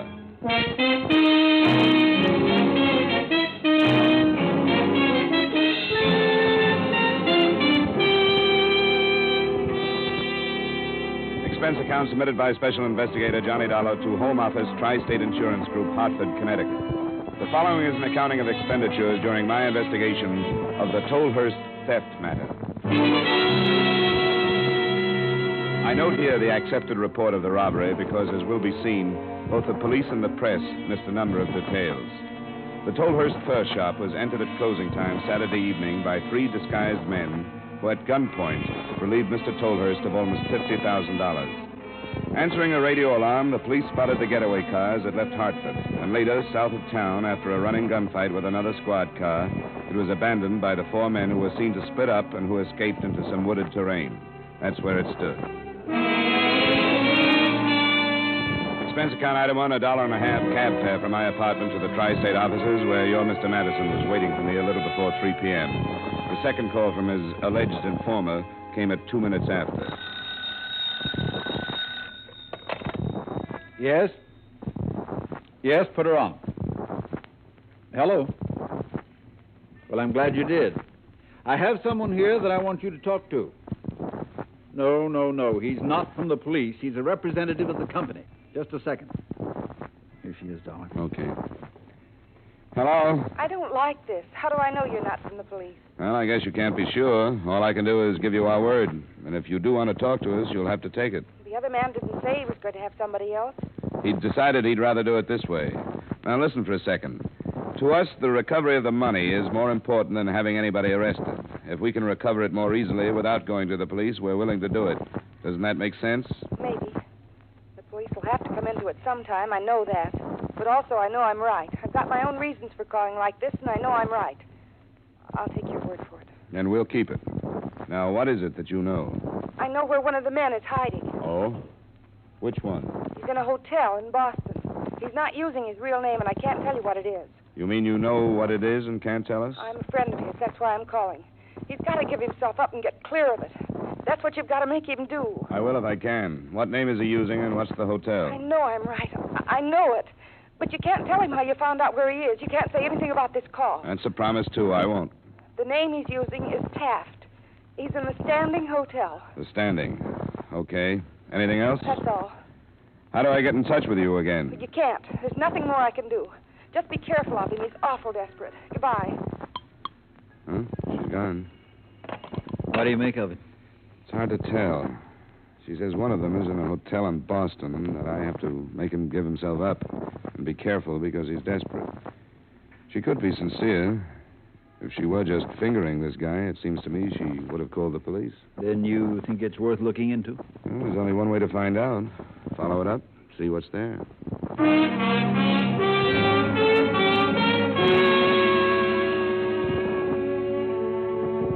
Expense account item 2, 3250, car rental and mileage between Hartford and Boston. On the way, I tried to figure ways and means of making an appointment with a hunted armed thug, if that's what he was going to turn out to be. I found the Standing Hotel on the fringe of the commercial and waterfront section, and a man named Walter Taft was registered there. I staked out his corridor and saw him leave his room at about 7:30 that evening. He came back an hour later. When he put his key into the lock, I was strolling toward him, and when he opened the door, I was behind him. Can you hold it a second? What do you want? I want to talk to you. I don't know. You haven't got time. I'm interested in a man who's registered here under a phony name, Taft. That's my name. Is there anything wrong with it? Well, if it's your real name, then I'm wrong. Have you got anything that says it is? Well, I don't see how it's any of your business, but sure, go on in. Thanks. Now, who are you and what do you want? I guess the automatic tells me what I came to find out. Who are you? I'm a private detective. The insurance company that stands to lose on the Tolhurst job hired me. That's a lie. You'd have brought the cops if you were. I've got a wallet in my hip pocket. There's a license. Don't reach for it. Just turn around. Sure. You're really jumpy, aren't you?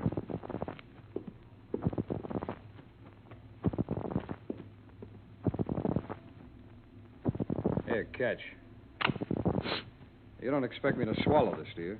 You were hired by Alan Les. All right, so you found me. Now, what do you think you're going to do with me? You having trouble with your friend? I said, what do you think you're going to do with me? It's going to help if you can convince yourself I'm telling the truth. We want to recover the money, and if you'll help us to do it, we'll try to see that you get a break. That's a laugh. How would an insurance company find out where I was? Sometimes they get a tip when the police don't. They can pay for information. The police can't. Now, where would they get a tip from? Somebody here in the hotel that figured something was wrong with you. There are fair descriptions out on you and your buddies for size and color and clothes. Somebody could have spotted you. I can't buy it. It happened, and the tip was right. You might do yourself a lot of good going to the police by yourself. Either you're off your nut or you think I am. Come on, start backing up. What for? Because I'm leaving. Go on, get started. If you were thinking straight, you'd talk it over. You're mixed up in a double cross, so you can't believe anything. That's far enough. Who told you about a double cross? You did. You said you thought I was hired by Alan Les. They were in the job with you, weren't they? All right, turn around. Open the closet door. Turn around.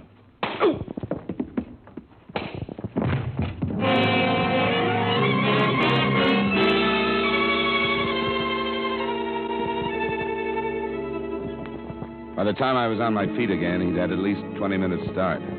After I cleaned up some in the crummy bathroom and stopped the bleeding, I looked the place over. There was nothing in it. He'd obviously checked in without anything but the clothes he'd been wearing and the automatic. That was all at the Standing Hotel. I drove back to Hartford and phoned Mr. Madison at home. I'm sorry, Johnny. Are you all right? Yeah, I'm not complaining, just telling you what happened. I guess I asked for it, bullying in like that, but I couldn't think of another way to get to him alone and get to the point in a hurry. Well, do you think you should have called the police? I didn't for two reasons. They'd just be sore at us for not reporting the girl's call to them, and I hated to cross her at this point, in case she might come back to us with some more information. Well, I guess we aren't any worse off than we were before she called, are we? No, we made a little progress. We know there's trouble between the men. We're fairly sure they're all still in this part of the country, and we have a couple of first names. And if you want me to stay on the case, there's another angle I'd like to look into. What's that, Johnny? Well, from the beginning, it's bothered me that a furrier would have that much money in his store, no matter how fancy. Well, he said he hadn't banked for 4 days. It's still too much money. I suppose the police have covered it, but a thing like that could develop into a lead. All right, let's try it. Good. I'll go see Tolhurst in the morning. Maybe I can handle him without getting myself slugged.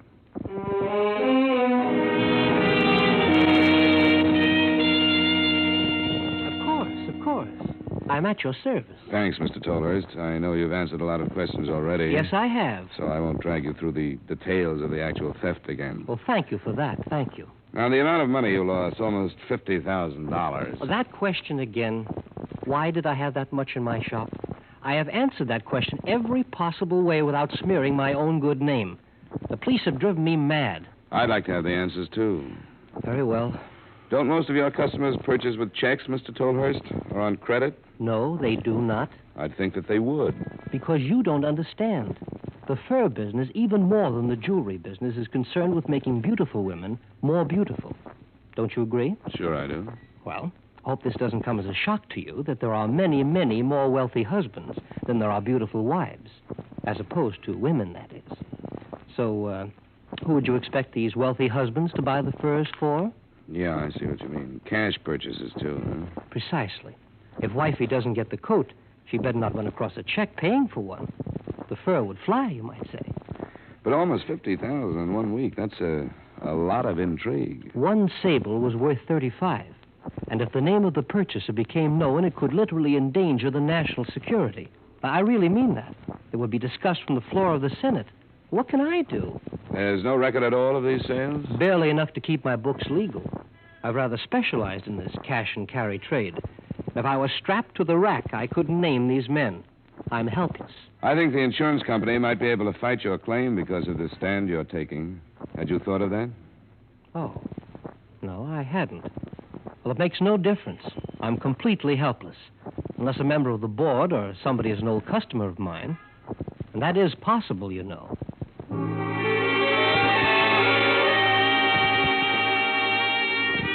I tried a few more approaches on Tolhurst without getting any place. I didn't fully believe him, but I did have to admit that business dealings like that were possible. I left the shop a little after 11 and went to my apartment to call in a report on this phase of the deadlock. My phone was ringing when I got there.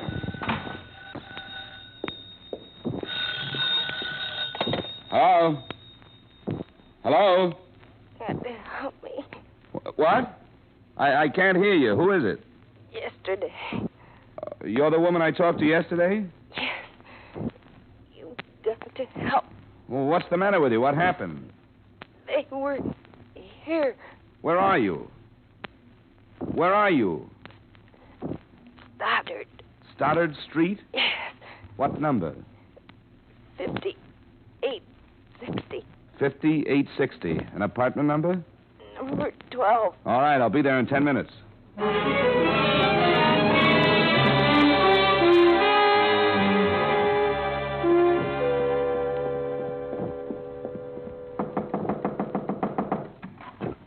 Dollar, I'm coming in. They went after Fred. You've got to go help him. Now, wait a minute.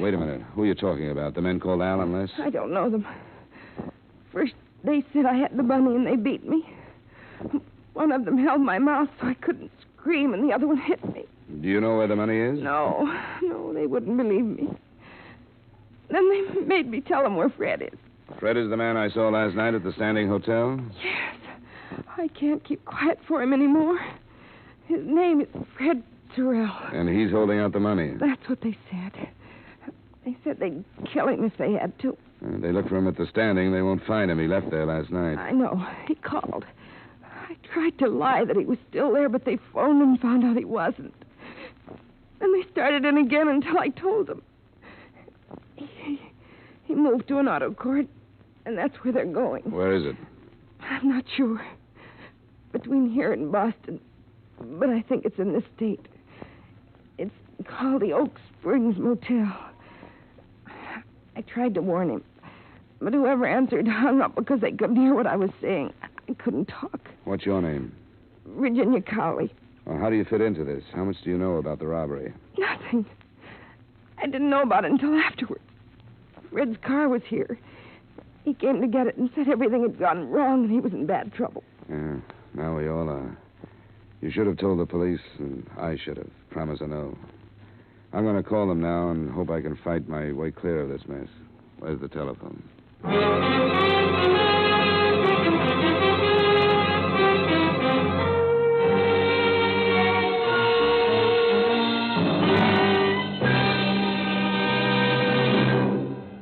will return you to yours truly, Johnny Dollar, in just a moment. Americans now have a double job to do. We must produce enough goods to supply our armed forces, and we must also see that civilian needs are met so that we can prevent further inflation. Better production means greater strength and greater insurance that our free American way will continue. Do your part. Now, with our star Edmond O'Brien, we bring you the second act of Yours Truly, Johnny Dollar.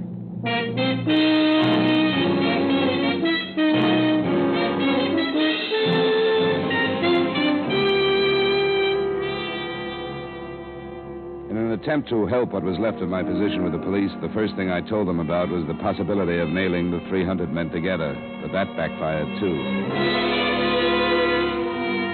It took me 20 minutes to learn that the Oak Springs Motel was about 12 miles south of town, and it took me another 15 minutes to get there.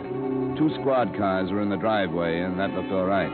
But when I got to the cottage where Lieutenant Crockett and the other officers were, things looked all wrong. The bodies of 2 men lay on the floor. Neither one was Fred Sorrell. Who are you? My name is Dollar, Lieutenant. Oh, yeah. Sorrell did this? Seems to be some confusion about the name. The cottage was rented by an A.J. White. Sorrell was hiding out under a couple of aliases.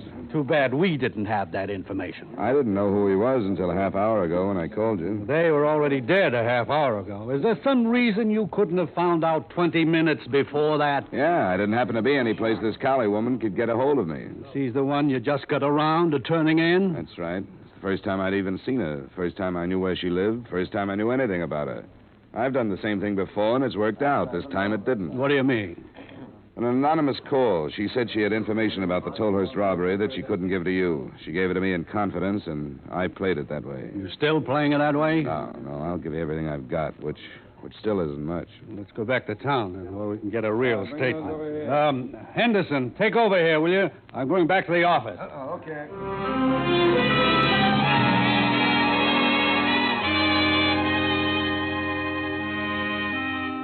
I didn't score very heavily with the lieutenant. He listened to my story point by point, but as he mentioned, actually the only useful thing I gave him was a slightly better description of Sorrell than he'd gotten from the manager of the auto court. I don't know what to think about it, Dollar. I know you guys figure you can operate that way, and maybe it works sometime. Sure, people will talk to you when they won't talk to us, but you're always taking a chance that it'll get out of hand like this did.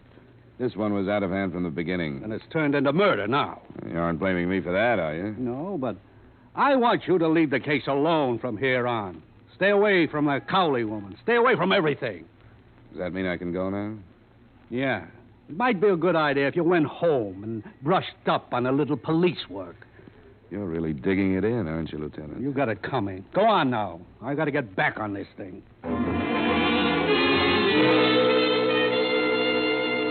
I knew my license was probably at stake, but Crockett's attitude, right or wrong, was more than I could take.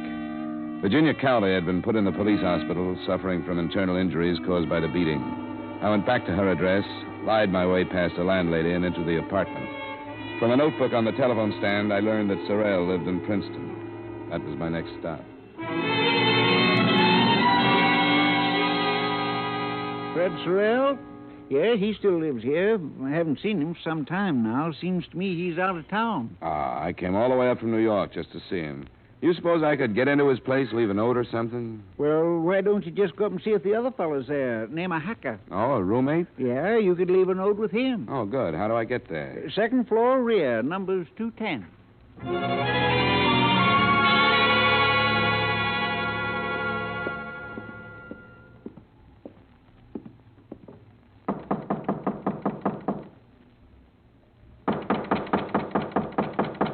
Yeah. Who is it? Friend of Sorrell's. I've got to see you. He's sleeping in this joint. What's the matter with that jerk, anyway? Fred? When did you hear from him last? A couple of days ago. In some kind of trouble. He sure is. Wanted to borrow some money from me, the lazy jerk. Told him to go take a jump or get a job. One or both. He wanted to borrow money? Yeah. Want me to mail him $50. What's the matter with him, anyway? You know? Yeah, he's done it up pretty good. Have you heard about the Tolhurst robbery? What are you handing me? You know a couple of his friends called Al and Les somebody? Hey, who are you, anyway? Here. Detective? You ain't telling me Fred's mixed up in nothing as big as the Tolhurst thing. He ain't got the brains. He hasn't if he has to write you for $50 after he pulled it. What about Alan Less? Yeah, Les Vernick and Al Hudson. I met him, but that's all. Left him out of town. They're in it too, huh? Hey, you ain't pulling my leg, are you? No. Did he write you from Boston by any chance? The Standing Hotel? Using the name Walter Taft? That's right. I knew those guys were no good, and I told him so. He was always talking big money. I never thought he had the guts for anything like that. Don't congratulate him. He built it up to murder today. Oh, quit it. It must have been Alan Less. You'll read about it, but for now, take my word for it. There was a double cross, or they figured there was. They were both shot, and Sorrell is still on the loose. This is straight. He wouldn't come here, would he? I don't know what he'd do. He must be half crazy by now. Can you think of any place else he might go? He's got a girl he mooches off all the time. Yeah, I know about her. He wouldn't go there, not now. He wanted a place to hide out. He was driving his car so he could travel for some distance, but not far. If he's thinking at all, he'll know he has to get rid of it. I don't know. I'm not holding nothing back. A guy does anything like this, he doesn't deserve help from anybody. By this time, he probably thinks he does. You don't think he'd pull his old lady into the mess, do you? He might. Where is she? She's got a farm. I never saw it, but he talked about it once in a while. Little place she runs with an old guy helping her. It ain't far from here. Do you know where it is? Somewhere west. Hey, that's her picture. I think the name of the town is on it. Down here in the corner. I just remembered. I noticed it. Torrington. Sure, I know where that is. About 25 miles. I'd like to look at some of the rest of his stuff, if you don't mind. Go ahead. This is as bad as you say it is. You can do anything you want. If you don't mind, I'm going to move out until this is cleared up.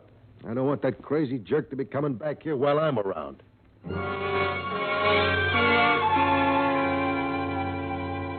Nothing in Sorrell's things gave a hint as to where he'd be likely to go, but to stay on the move more than for any other reason, I decided to cover the farm. And to stay on the safe side, I stopped by my apartment to pick up a pocket gun.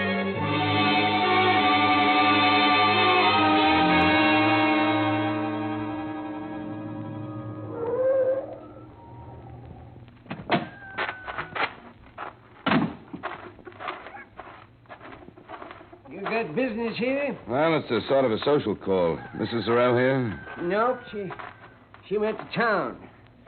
Or she went with her. I was passing through. I know her son. I thought I'd stop by. Oh, you're a policeman then.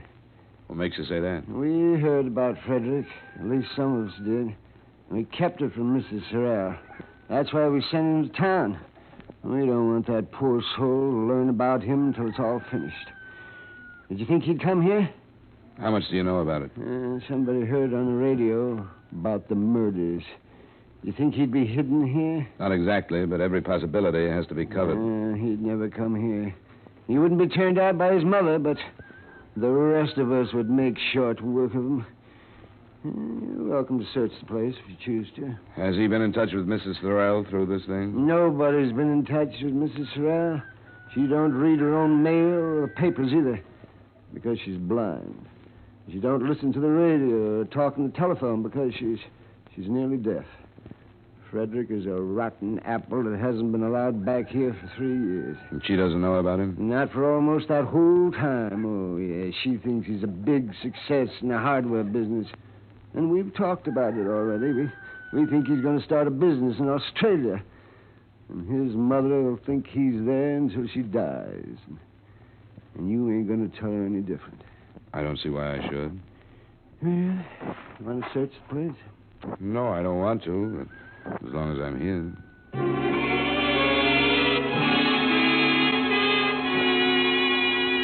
Sorrell wasn't there, and by the time I left, I was made to feel like a criminal myself for looking the place over. By the time I got back to Hartford, the extras were out saying, widespread search fails to uncover killer. And something that had been bothering me came to mind again. Why, with a $50,000 haul, hadn't Sorrell gotten out of New England? A few more questions fell into line, too. How could an amateur like Sorrell escape a full-fledged police search? And why would he even think of a double cross on his first job? And finally, why, after running out of Boston, would he have come back to an auto court 12 miles south of Hartford? I covered the final point and learned that the Oak Springs Motel was within a few miles of the point where he and the other two men had abandoned their car and taken off on foot. I I thought I told you to stay away from this case. You can't take away my right to make a living, Lieutenant. I found his car. Isn't that worth anything? How do I know what it's worth? It's something you haven't done with all your roadblocks. I'm 5 minutes away from his car, and I think he'll come back to it as soon as it starts to get dark. Can't you take a chance on it and have a few men out there? All my men are busy. I'll see what I can do. It's less than an hour till dark. I hope you make it.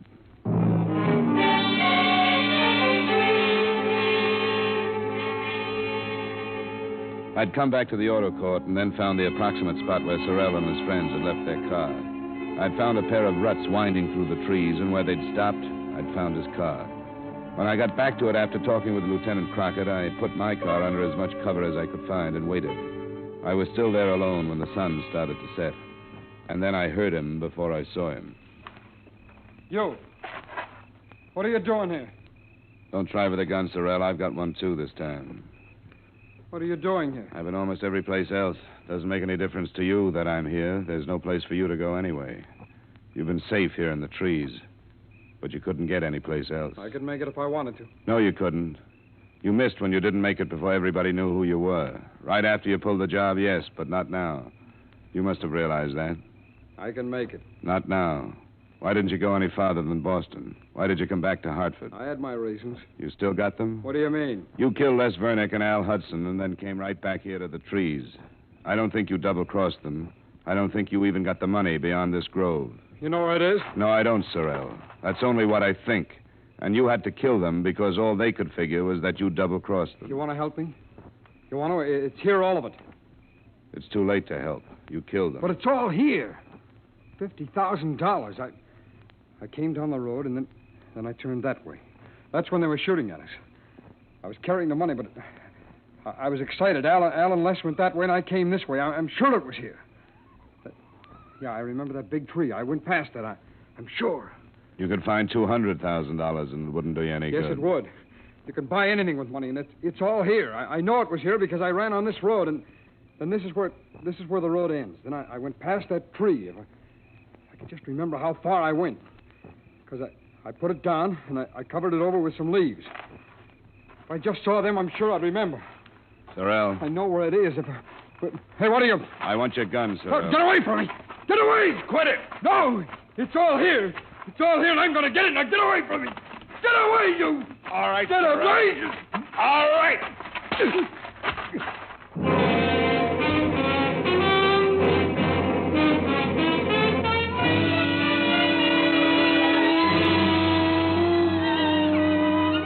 Expense account item 3, extra mileage, etc., $43.60. Expense account total, $77.60. Remarks: a police searching party finally found the satchel of missing money, so the company is not out.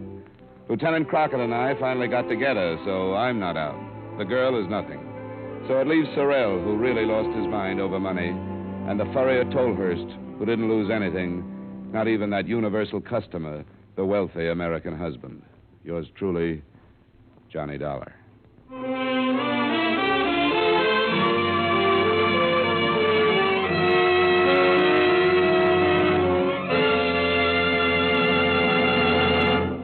Yours truly, Johnny Dollar, stars Edmond O'Brien in the title role and is written by Gil Dowd with music by Wilbur Hatch. Edmond O'Brien can soon be seen starring in the Paramount Pictures Technicolor production Silver City. Featured in tonight's cast were Parley Bear, Virginia Gregg, Stacey Harris, Bob Sweeney, Herb Butterfield, Clayton Post, and Howard McNear.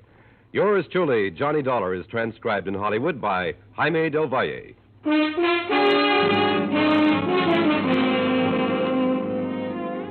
This is Dan Coverly inviting you to join us next week at this time when Edmond O'Brien returns as... Yours truly, Johnny Dollar.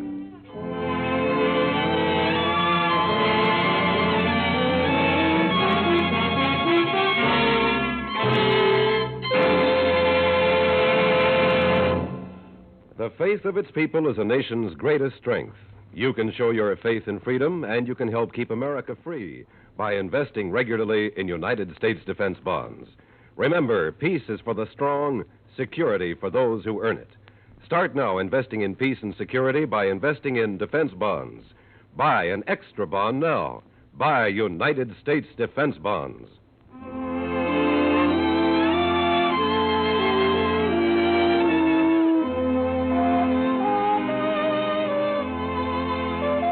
The direction is straight ahead, no turns on your dial for the wonderful comedy of CBS Radio's two and only Amos and Andy. Enjoy Amos and Andy, the Kingfish, and the rest of those fabulous characters tomorrow night on most of these same CBS radio stations. Stay tuned now for the Vaughn Monroe Show, which follows immediately on most of these same stations.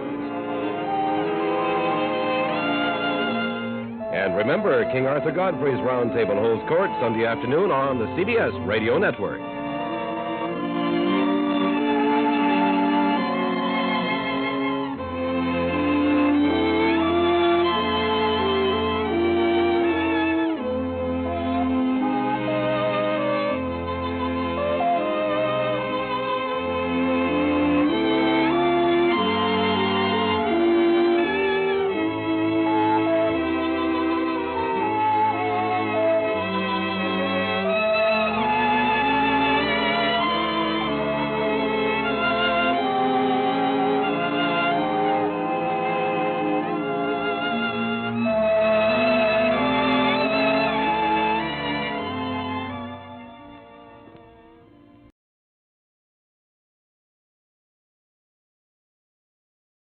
From Hollywood, it's time now for Edmond O'Brien as Johnny Dollar. Mr. Dollar, this is Miss Ramey, Legal Department, Britannia Casualty and Life. Oh, yeah, Miss Ramey. Thanks for calling back. I just wanted to get something straight.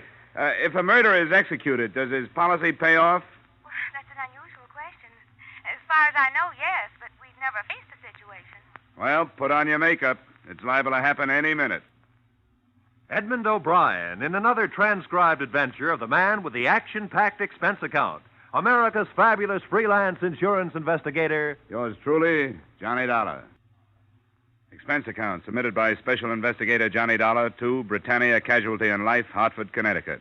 The following is an accounting of expenditures during my investigation of Stuart Palmer, the man who wrote himself to death. Expense account, item 1, $123.42, air and miscellaneous travel expenses from Hartford to Chicago and the Cook County Jail. Well, you can make up your own mind about him, Dollar.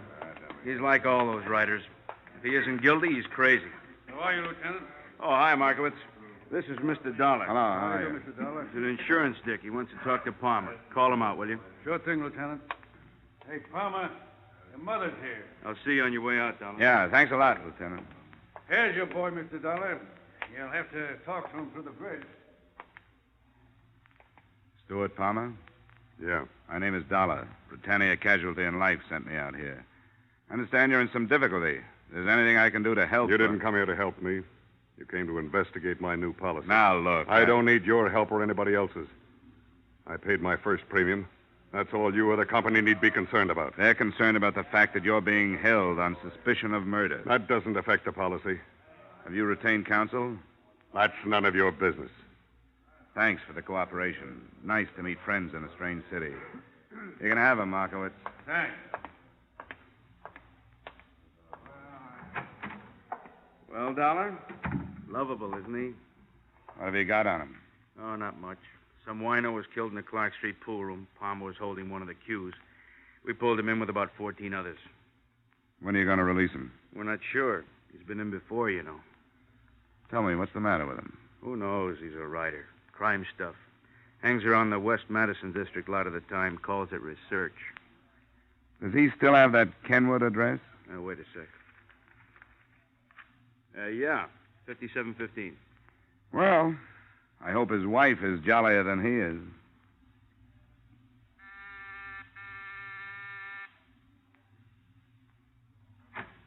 Oh, Mr. Martin, I was...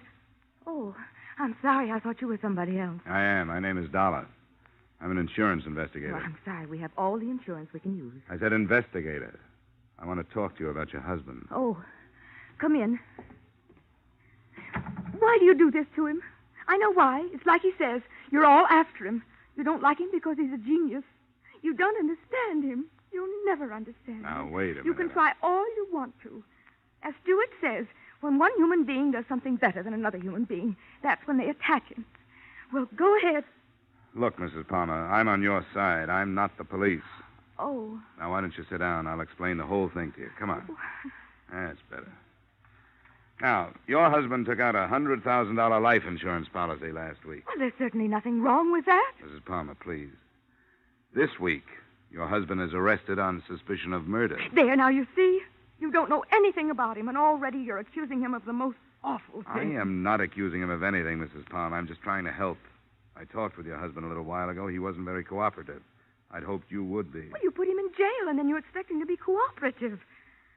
Does he have a lawyer? Yes, of course, Mr. Martin. That's who I thought you were. Well, how does Mr. Martin feel about this? But he's been very nice. Stuart isn't worried. Stuart knows that Mr. Martin can spring him any time he wants to. I see. What does your husband write? Books? Well, he used to write for the radio. But as he says, it's a very limited medium. So one morning he went to his agent and tore that contract up right in his face. And that very day he started to write his play. 140 pages. Uh-huh. With real people in every scene. He took every one of them from life. Is the play about crime? How did you know that? Well, I met your husband doing a little research in jail. Well, they put him in jail because they don't understand. As he says, they don't put a doctor to bed in a hospital because he's doing research on a dangerous disease. People don't know good from evil. That's what's wrong. They're afraid of the truth, and that's what Stuart writes. He practically lives with his subjects. Criminals. Yes, he studies them. Nobody can write believably about something unless they're familiar with it. That's the sacrifice he makes. You don't get to see much of him, do you? Well, his work is infinitely more important than I am. But as soon as his play is produced, we're going away together. Atlantic City or Bermuda. The manuscript has been in New York for 6 months now, so it shouldn't be long before he hears. What has your husband's income been for the past 6 months? Well, there hasn't been much. But great art is often born of poverty. But $100,000 insurance policies aren't. Who's this man, Neil Beasley, your co-beneficiary? Co-beneficiary? Well, if you're going to sit here and be insulting, perhaps you'd better leave. Well, perhaps I'd better. You mentioned an agent. What's his name? George Rykoff. He's in the Ingram building. Crazy. The guy is crazy. You can't do business with a guy like that.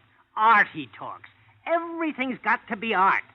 Spends his time with bums, and he calls it art. Hasn't he done anything for 6 months, Mr. Michaelkoff? Not with me. Well, let's face it. Not with nobody. You know, he could have been a good writer, this boy. But he was too arty, not commercial. Then, boom, he's got to write a play. And where is it? Probably in the bottom drawer of Hallstein's desk. And it's going to stay there. Here's a copy. Take it along and read it. Thanks. What about this research he does? Research? Is that what he told you? I had to go down to the county jail and bail him out. Twice. That's what washed me up. Someday they're going to catch him with the goods on him. You know, maybe it started out to be research, but it ain't now. Well, how did it start? With a guy named Neil Beasley. Neil Beasley? Oh, you heard of him, huh? Yeah. Yeah, that's the boy. He took Palmer under his wing, and that's where he still is. I don't know. Maybe he can't get out. Beasley came up to the office with Palmer once. What a character. Where does this Beasley hang out, do you know? Who knows? Nasty neighborhoods. Expense account, item 2, 80 cents, cab fare to a nasty neighborhood. After a lot of questions and bad bourbon, I came across a character who called himself Roscoe. Roscoe was the walking who's who of the district. When I mentioned the name Beasley, he swallowed his drink, wiped the back of his hand over his mouth, and leaned over the table toward me. Beasley. Let's see. Beasley. Come on, here. Here's something to stimulate your memory. Oh, yes, of course. Beasley, Neil Beasley. Been a friend of mine for years. Slipped my mind. Getting old. Beasley was born in Cincinnati of well-to-do parents. They say he attended Harvard, but perhaps it's only a story. You know how stories start. Skip the history. Where can I find him? Any number of places. If the racetrack was open, you'd find him there, but the racetrack ain't open. There is his place of residence. Where is that? I don't know. But he must live somewhere. Obviously. What would you suggest? You familiar with the Atomic Tavern up the street? Oh, I'm a stranger in town. Peoria? No. You have the face of a Peoria salesman. I don't know. Something in the eyes. Yes, well, the Atomic Tavern up the street. Thanks, Roscoe. You never did say where you were from. Hartford, Connecticut. If you're ever in town, look me up. 4 blocks away, squeezed between a delicatessen and a shoe parlor, I came upon the Atomic Tavern. It exploded just as I arrived. And stay out. That's no name to call a lady. Oh, come right in, sir. Come in. Anybody with a civil tongue is welcome, sir. Thanks. Here, boys. Neil Beasley around? Eh? Who wants him? His name is Johnny Dollar. I'm a friend of Stuart Palmer's. Well, you tell him that. He's at the back table there. All right, boys, come on. What you have? Don't bother me. And he didn't bother me anymore. Your name, Beasley? Boy, I love him. Mr. Beasley. Who are you? Mr. Dollar. What's your business, Dollar? Insurance, investigation end. Can I sit down? I'm working for a company that holds a policy on the life of Stuart Palmer. Insurance racket. I wonder how it started. I suppose somebody back in Rome bet Julius Caesar 10 drachmas he wouldn't live through the 15th of March and won. What do you want with me? Well, I'm looking for somebody who'll make some sense. Maybe you're it. I understand you're Palmer's beneficiary. That's right. He's a good boy. Yeah, but he's not a good risk. The company insures a radio right. I come out here and learn he's a petty criminal. What's your problem, Dollar? Why don't you cancel the policy? Well, I will if I can. Tell me, what got him started? Well, put yourself in his place. He spends a lot of time around here learning so he can write good stuff.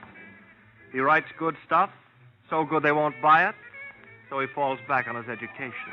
That's logical, but illegal. Oh, they'll get him. They'll get me, too. It's fate. The bumps on your head, the lines in your hands, the stars, destiny. Who can stop it? Well, that's quite a philosophy you've got. I was looking toward the front of the building. I hadn't seen him come in, but it was Stuart Palmer. He was standing at the elbow of the bar, obviously looking for his friend. When he spotted me, he started for the door. Oh, sit down, Dollar. That's my arm, Beasley. Sit down and leave him alone. The cops released him. Just leave him alone. Let go, Beasley. Hey, you guys, watch the furniture. Lay off, will you? Look what you're doing. By the time I got outside, he was half a block away, heading west. I knocked over several West Madison Street characters, and then it suddenly occurred to me that the only reason I was chasing him was because he was running away from me. I was 50 feet behind him when he rounded a Walgreens drugstore on the corner. For a second, I lost him. Then I saw him. He wasn't running. He was turned toward me. Palmer! Don't! The crowd! I bent over the newsboy just long enough to see that he was dead. And I started after Palmer again. There was no mistake about it. He wanted that policy, and he'd kill to keep it. In just a moment, we will return to the second act of Yours Truly, Johnny Dollar. But first, the screen's sophisticated, caustic Mr. Belvedere, alias Clifton Webb, will swap quips with Bing Crosby on the Groner CBS show this Wednesday night. CBS cordially invites you to hear this great show that promises some of the best laughs of the season when it comes your way on most of these same CBS stations this Wednesday night. Mildred Bailey, the rocking chair lady of popular song, also will be on hand as guest star. So remember, be listening when Clifton Webb, Mildred Bailey, and Bing Crosby get together tomorrow night. Now, with our star, Edmond O'Brien, we return to the second act of Yours Truly, Johnny Dollar. I lost Palmer in the next block. If daylight had held for a little longer, maybe I could have stopped the whole thing. I looked at my watch. It was 6:05. The Hartford office was closed. I headed back for a phone in the Walgreens drugstore. I got to the corner just as the police in the person of Lieutenant Carrigan pulled up. All right, you people. Clear away. Dollar! What the devil are you doing here? Look at that kid, Carrigan, lying there. If you hadn't let that maniac out, the boy would still be hawking his papers. Hey, wait a minute. Back off. What are you talking about? Who do you think did it? Palmer. Palmer? Are you sure? Yeah, he was shooting at me. What'd you let him out for? Oh, look, Dollar, there are laws. I told you earlier we didn't have much on him. He was clear. Well, you're sure not clear on this one. Huh. Kid only had 3 papers left. I think you better tell me what happened, Dollar. Well, let's move away from here. Yeah. Oh, hey, folks, why don't you go home? Come on, move, huh? I don't know what there is about people. They're just glad it wasn't their kid. Well, here's the tale. I came down here to find a guy named Neil Beasley, a friend of Palmer's. Palmer showed up in the joint. When he saw me, he made a dash up the street. I took out after him, and when I got to the corner, he opened up. The kid was standing next to me. After the gunfire, I went after Palmer again. Believe me, I wish I'd caught him. Yeah. Sergeant? Yes, Lieutenant. Put out a general on Stuart Palmer. All the dope's in my office. Yes. Why would he want to kill you? That's a $100,000 question, Lieutenant. I'll be in the drugstore. Gotta make a phone call.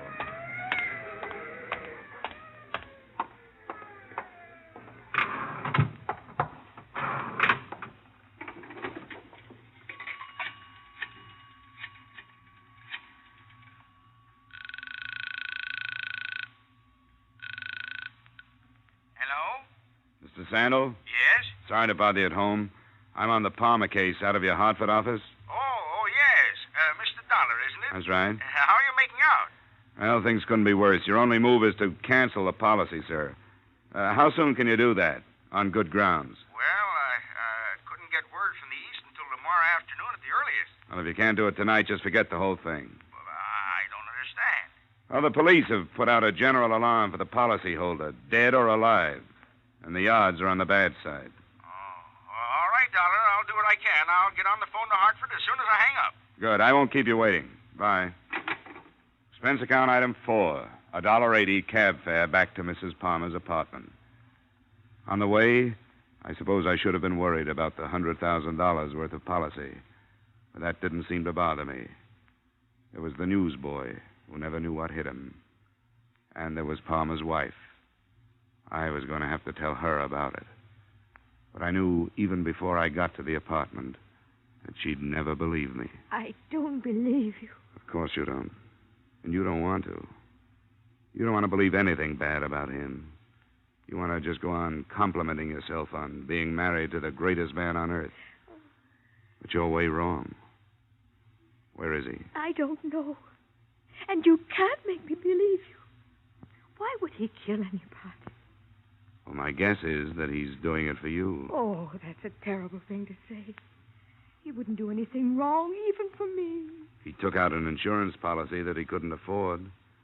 Why do you think he did that? I don't know. I never understood about business. Well, he sure got you. Some people have collie dogs, and he's got you. He comes home, pats you on the head, so you'll look up at him and tell him how wonderful he is. You know why? Because nobody else will. You just don't understand. You just don't understand at all. How long has it been since he treated you like a woman? Bought you things like candy, flowers? When was the last time he spent an evening with you? Why are you saying these things? Well, I'm trying to tell you that he failed, both as a writer and as a husband. Don't you see? He's trying to make it up to you. He wants the police to kill him so you'll collect the insurance. That's a lie. Where is he, Marion? Oh. Hello? Yes? No, he's here now. Why do you say that? No. Stuart, where are you? He hung up.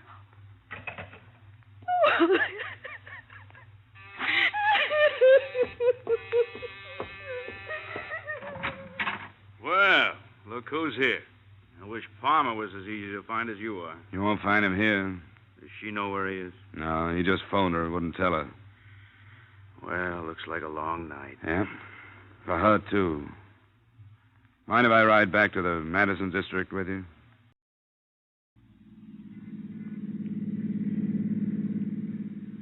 That's quite a theory, Dollar. What happens to a guy to get him in a mess like this? I don't know. Burned too many bridges, I guess. Made a stand with his agent. Told everybody he'd show him he was right. Now he can't do it. Oh, people. I don't know. Maybe I've been in homicide too long. I used to think a lot about things like this. You know, wonder about what started these characters, what got them to the place where I'd have to go after them. No more. Their problems aren't mine. All I worry about now is how to get them without getting anybody else hurt. You've got a nice, simple job, Lieutenant Carrigan. Yeah. I was thinking of that. You want him alive? The insurance company does. I hope it works out for you. I can't take any chances. We always try to save him for a trial. But if you're right about this one, he'll come out with a gun. Those are the kind we have to stop. You know, this could turn into a very unpleasant situation.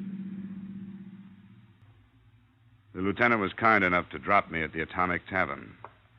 The place was empty. The sirens had frightened most of the clientele out of the precinct. All except one. He sat in the same position, at the same table, with what looked like the same glass of beer. Hello, Beasley. Mr. Beasley. I was expecting you. Sit down. Thanks. How's the insurance business? Well, sometimes we sell too much. You know where Palmer is? Surely, always know where Palmer is. He tells me things he wouldn't tell anyone else. You may not care, Mr. Beasley, but you just made yourself an accessory to insurance fraud. Not unless I tell the police where he is. And then your company is out the $100,000. And you're in 10. I'll tell you the truth. I don't want that money. I don't want a penny of that money. Looked good at first. He wanted to give his wife a break, offered me $10,000 to help him out. How did you help him out? Well, take right now, for instance. I could have tipped the cops twice a minute since it happened. In fact, I was supposed to. Cops would have killed him. Wife and I would have collected our money. But I can't do it. Isn't it a little late for Boy Scouting? No. No, not if you could talk him out of it. Where is he? No cops. No cops. Just as soon as I finish my beer. We walked down Halstead with the red streetcars rumbling by and the fruit trucks and the chicken wagons. I didn't notice the name of the street we turned west on, but a block and a half later, we stopped, 2 doors away from a basement barber shop. Well, that's where he is.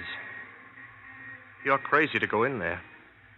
Are you staying out here? No, I'm going in.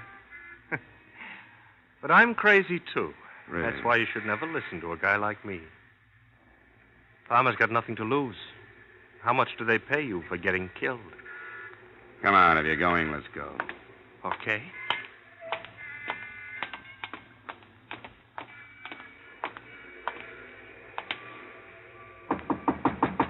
Palmer, it's Beasley. Let me in.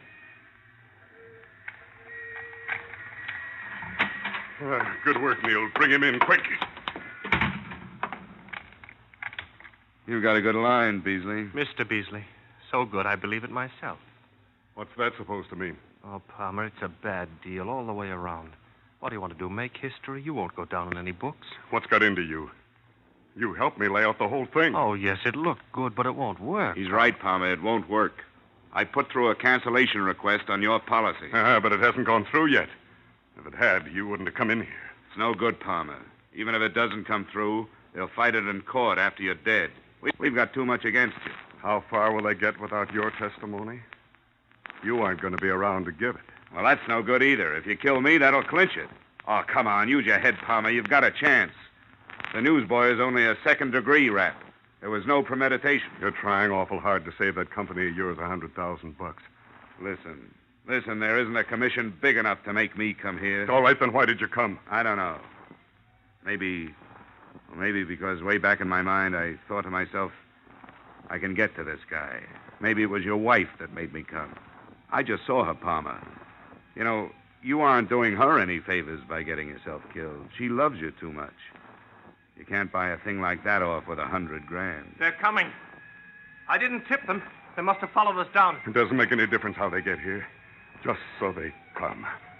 Well, watch it, Dollar. Stay away from me. Nobody's going to stop me now. This is what they all wanted. Like the big literary agent with the big promises. Great play, he tells them. Yes, and the old friends. They'll cut the story out of the papers and they'll save it in the desk drawer. Poor Stu, they'll say. He could have been a good boy. Well, all right, they can save it. It's gonna pay off. That's what counts. It won't pay off, and you know it. The only guy that wants it this way is you, because you haven't got the guts to go on. Palmer, we know you're in there. We'll give you 30 seconds, Palmer. I'll be right out. Palmer, it's waste, Palmer. It's for nothing. It's no use, Dollar. He's going to do it. Better lie down on the floor. Stuart? Stuart, are you in there? Marion, get away from here. I want to talk to you, Stuart. Open the door. Come on in here. Marion, what are you doing here? Come with the lieutenant. Don't do it, Stuart. I don't want money that way. Wait a minute. Did they make you come in here? No, I wanted to come. Don't do it, Stuart. Goodbye, Marion. Stuart, don't go. Stuart, come back. Let go of me. Stuart! Get down on the floor. No! Come on, No, get down. no. There's nothing you can do. Stop, Palmer! Stop!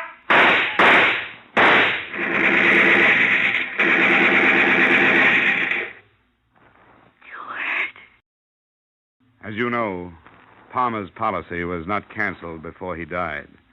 But I'm sure that with a staff of legal geniuses employed by the Britannia Company, you'll come out all right. A soft judge gave Beasley 60 days for attempted insurance fraud, and that was it. Expense account item 6, same as item 1, transportation Chicago to Hartford. Expense account total, $635.24. Oh, almost forgot. Item 7, 35 cents, tip to Western Union boy. Telegram from Marion Palmer. Contents? Thought you'd like to know. Stuart's play accepted for production on Broadway. Yours truly, Johnny Dollar. Yours truly, Johnny Dollar, stars Edmond O'Brien in the title role and is written by Gil Dowd and David Ellis, with music composed and conducted by Leith Stevens. Edmond O'Brien can currently be seen in the Harry M. Popkin United Artists production, DOA. Featured in tonight's cast were Lorene Tuttle, Larry Dobkin, Bill Boucher, Bill Gray, Jack Crucian, and Herb Butterfield. Yours truly, Johnny Dollar, is produced and directed by Jaime Del Valle.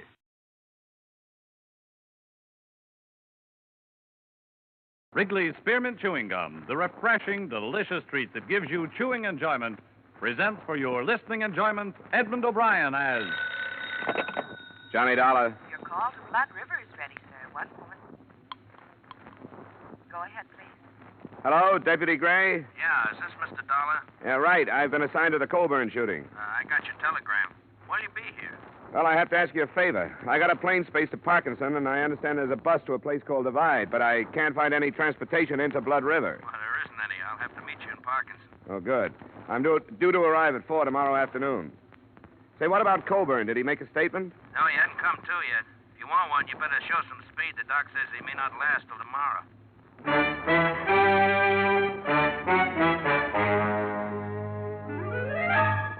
The makers of Wrigley's Spearmint Chewing Gum bring you Edmond O'Brien in another adventure of the man with the action-packed expense account. America's fabulous freelance insurance investigator. Yours truly, Johnny Dollar.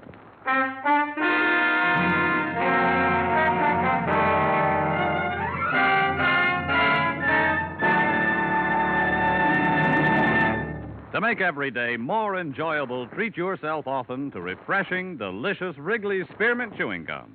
Here's a taste treat you can enjoy indoors, outdoors, at work, or at play. The cool, long-lasting mint flavor refreshes you. The smooth, steady chewing helps keep you fresh and alert, adds enjoyment to whatever you're doing. Wrigley's Spearmint Chewing Gum. Healthful, refreshing, delicious.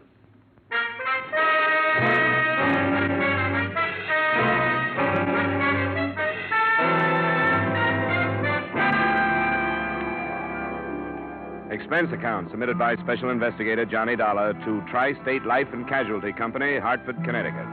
The following is an accounting of my expenditures during investigation of the Blood River matter. Expense account item 1, $240, transportation and incidentals between Hartford and Parkinson. I was paged at the airport and given a note that directed me to St. Paul's Hospital, where I was met by Deputy Sheriff Tom Gray. They brought Coburn in here this morning, trying to pump some blood into him, I guess. Nothing like a hospital out in Blood River. Any improvement? Yeah, I don't think so. Slugs from a 45, 4 of them. If it was me, I'd have left him where he was. Moving him 40 miles didn't do him no good. What did this insurance company send you out for? Just a routine check. When a policyholder gets shot up, they like to know why and by whom. How much insurance do you have? $50,000 worth. Oh, I didn't know that. Who's it go to? Frank Colburn, a son, and Mary Colburn, a daughter. Oh. Do you have any leads, Sheriff? Leads? Oh, I got what the hired girl said. What was that? I didn't hear about it. Oh, she was a witness. She was in the kitchen that night. A man knocked on the door, asked for some grub. Old Colburn walked in, started to shoo him away, and the man shot him down. Have you got him? No, not yet, but a posse's out hunting him. We'll find him. Come on, operating room's down this way.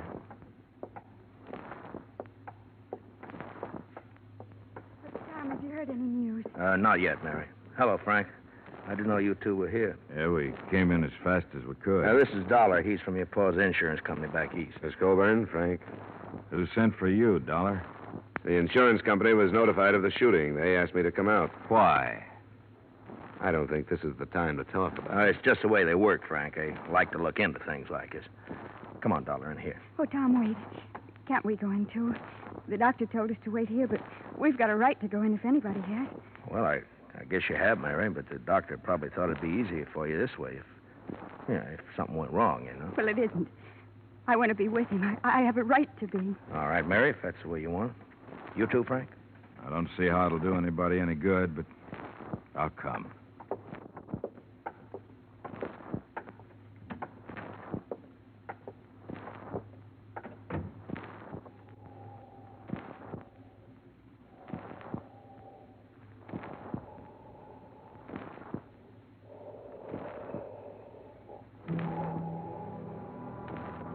The son, Frank, was a huge man, well over 6 feet in his high-heeled boots. But the figure on the operating table must have towered over him during better days. I learned later that Max Colburn was more than a man. He was already a legend in the Blood River section. But here, under the intense glare of a battery of overhead lights, and under the probing instruments of the surgeon, Colburn was a great deal less than a man. Through the concealing sheets, you could realize the disintegration of his body, and his massive head, skin now bloodless and drawn, had already taken on the aspects of a skull. I knew he'd never make a deathbed statement, but we stood there and waited 2 hours for him to die.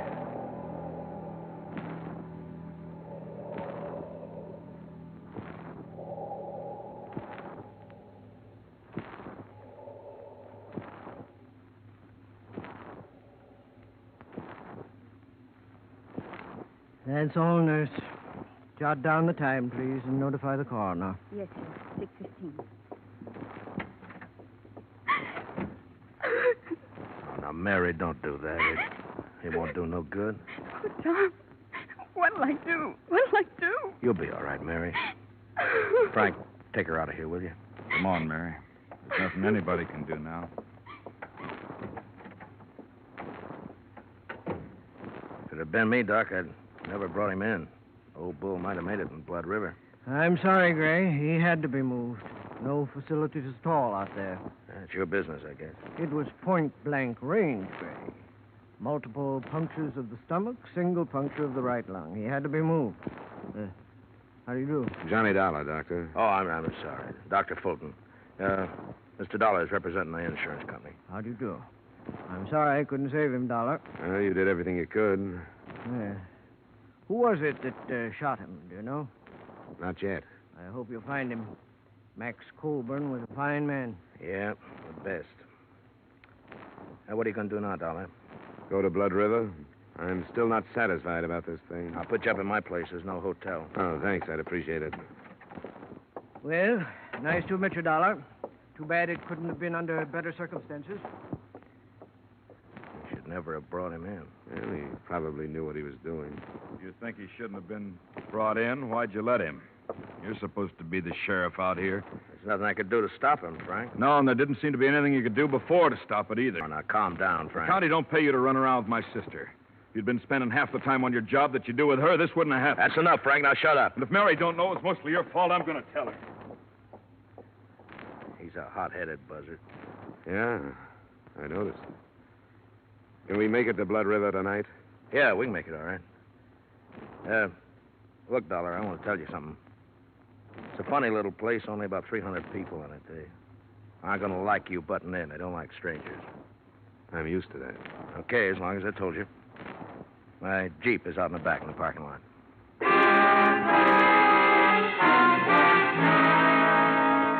It was only 40 miles to the village of Blood River. It took us until 9:30 to get there. But long before then, I had begun to feel the place. It was at the foot of a range of mountains that rose sheerly from a narrow, choked valley. And it was the mountains that gave the feeling of oppression. In the moonlight, they seemed to be leaning over the village, ready to destroy it at any moment. Gray had comfortable quarters in his cabin office. I slept fairly well. And the next morning, he drove me out to the village, to the Colburn Ranch.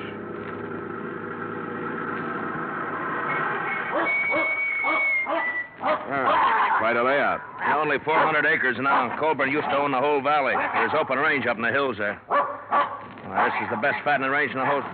Will you get away, Duke? Is that dog dangerous? Yeah, could be, I guess. He's the old man's dog. He knows something's wrong, but he don't know what. That's right, isn't it, Duke, boy? Yeah. Now, go away, go away. Go on, boy, go. Well, come on, we'll go up to the house. Hired girl will be in the kitchen, I suppose. Oh, cut it out, Duke. He's all right. Now, shut up, will you? He don't see many people dressed like you. He's got nothing on me. I don't see many dogs like him. Millie, it's Tom Gray. I don't want to talk about it no more, Tom. I told you what I saw happen. Here's a man from back east. He wants to talk to you. Why? You tell him what I said. I did, Millie, but he wants to hear it from you. I see it all happen again. That's why I don't want to talk about it.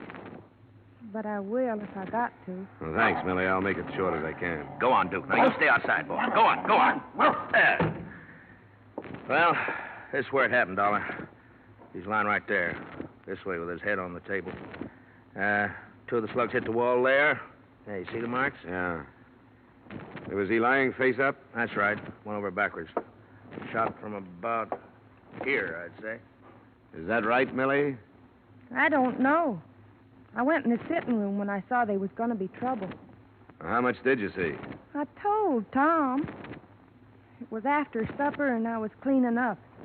A stranger come to the door and said he was hungry.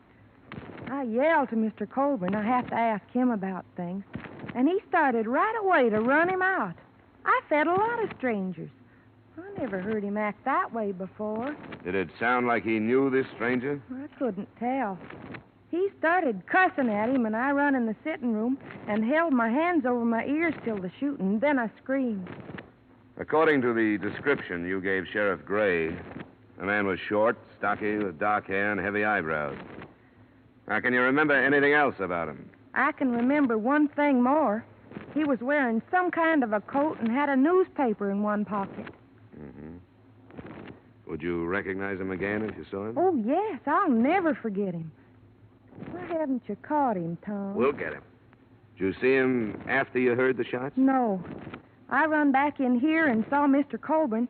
Then I run outside screaming.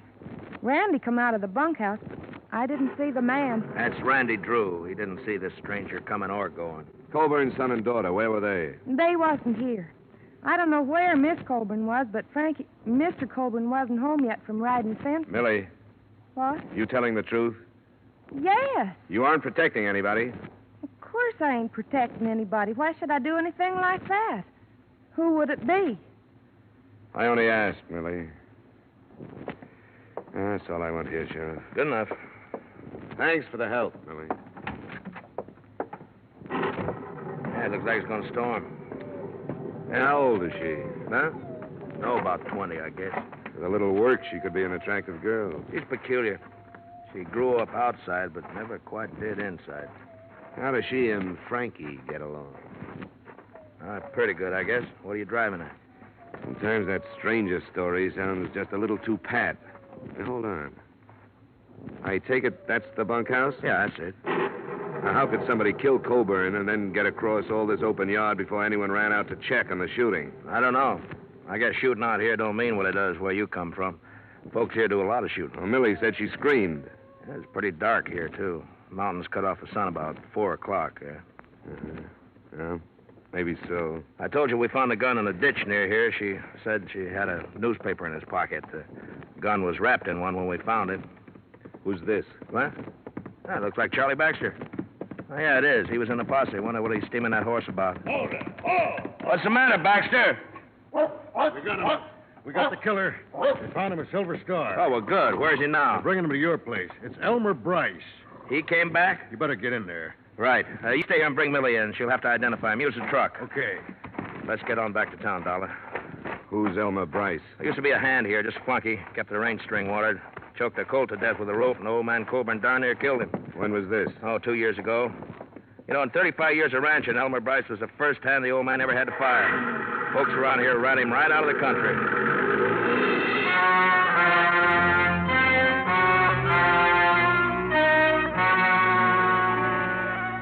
The thunderstorm swept in over the mountains and began to drench the valley during the trip back to the village. A group of maybe a dozen curious were huddled in slickers outside Gray's office waiting for a look at the prisoner. He arrived by car, went through the formalities of arrest, and a few minutes later, Colburn's hired girl walked into the office and faced him. That's him. He's the one. You swear on the Bible, Millie? Yes, I could never forget him. Okay. You can go on back to the ranch. Thanks for coming in. I'm glad they caught you. Oh, Millie. When they kill you, maybe I can sleep without seeing it happen all over again. That's enough, Millie. All right. Hey, the one, Millie? Well, Bryce, you're under arrest. Anything you say will be used against you. I didn't kill him. You deny being at the ranch? I was at the ranch, but I didn't kill him. Well, what did you do? I was hungry. I thought I could get something to eat. He owes it to me. I can't get work no place because he talked about me so much. Nobody will hire me on account of the way he talked. It wasn't my fault that colt choked. He kept pulling and the rope jammed. Coburn, he told people I was crazy and I did it for fun. That ain't right. What happened at the ranch? Well, I asked the girl for something to eat. She called Mr. Coburn. He come and cussed me out and told me to get off his land. I left. Millie says when he cussed you out, you killed him. I don't care what she says. What kind of a gun do you carry? I ain't got no gun, and you can't prove I killed him. Of course, I never did. Him too is Gray. We want Elmer Bryce. Why did you go to his ranch instead of some other? I told you. Because he owes me something for what he done to me. Why don't you tell the truth so we can get on with this, huh? I didn't kill him. You hated him. I hate a lot of people. Listen to them. Who is it? What? Let me come in. Just a minute. All right, come in. Gathered fast, Gray. Must be near to 100 out there now. They sent me in to say they wanted Bryce. Well, they can't have him. You know how they feel about old man Coburn? They want his killer for themselves. I didn't kill him. Nobody can prove I did. I think you've waited long enough, Sheriff. You better get this man into a car and get out of here. All right. Come on, Bryce. On your feet. I ought to give you to him. I don't care what Give me a hand, Dollar. Sure. The faster we move, the better. Open the door, Baxter. Start out. We'll be right behind you. All right, let's go. Move, Bryce. Come on, move. Come on. Get to the car, Bryce, quick. Now go home, folks. Anderson there, you go home. And Phil, you know better than to do this. Now go on home, will you? Right, get away, Lego. We don't need no outsiders. Ben, take care of this outsider. I got the killer. Use your head. This won't do it any good. This is Akers, you crazy. You ain't gonna stop it. Oh!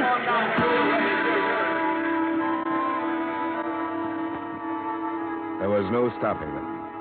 I caught a last glimpse of Bryce's face as I went down into the mud of the street. Then there was nothing but hundreds of thrashing legs carrying the mob and their victim to a waiting truck. Blood River was in the process of living up to its name.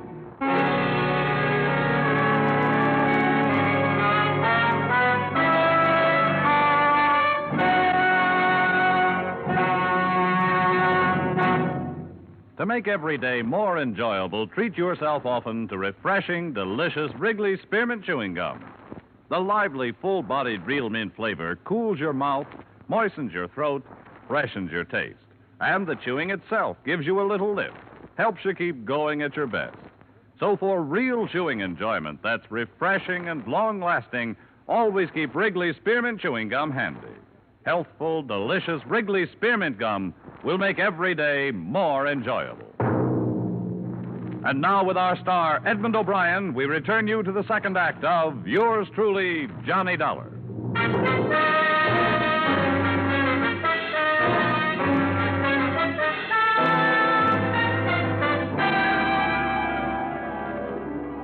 Deputy Sheriff Gray had fared worse than I. A boot heel had stunned him. So it was 15 minutes before we got underway in the Jeep. We found Elmer Bryce on the road to the Colburn Ranch, hanging from a bridge. We took his body back to the sheriff's office in the now silent village. You got to understand how they felt about Colburn before you can begin to understand their actions. I'll never understand. I've never been part of a mob. And neither have I. Neither have they. But this is something special. The old man is going to break up the rest of his land and parcel it out. He's done it before. He was loyal to the Blood River folk, and it meant they could have the land of their own. They could never afford it except the way he sold it. You're in a bad spot, aren't you? What are you going to do about this lynching? I'd like to call back the last hour and a half. That's what I'd like to do about it. Should have kept Bryce out of Blood River, but I didn't know. These people are my friends. I'll have to go into Parkinson and name as many of them as I saw.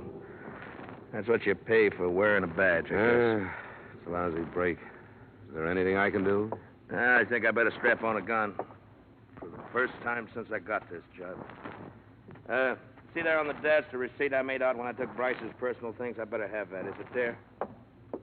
Yeah, it's here. Sheriff? What? What's this? Who signed this? Oh, Charlie Maxwell. He signed because Bryce couldn't write. That's his X just above there. He couldn't write? Well, no, he wasn't much for brains. You saw that. He couldn't write his own name, but he carried a newspaper around with him? Why? Just to have it handy for wrapping guns? Or did he learn to read without learning to write? Well, it's going to be a strange kind of justice, Sheriff. If he was telling the truth and your village killed an innocent man, those that go free will live with that for the rest of their lives. I'll leave the Jeep with you. I'll drive Maxwell's pickup into Parkinson. Yeah, thanks. There's some of my clothes and boots you can wear. Better get out of them wet ones. And just take this advice, will you? Don't go throwing your weight around. It's going to send them crazy. Be careful. I'll be back after supper.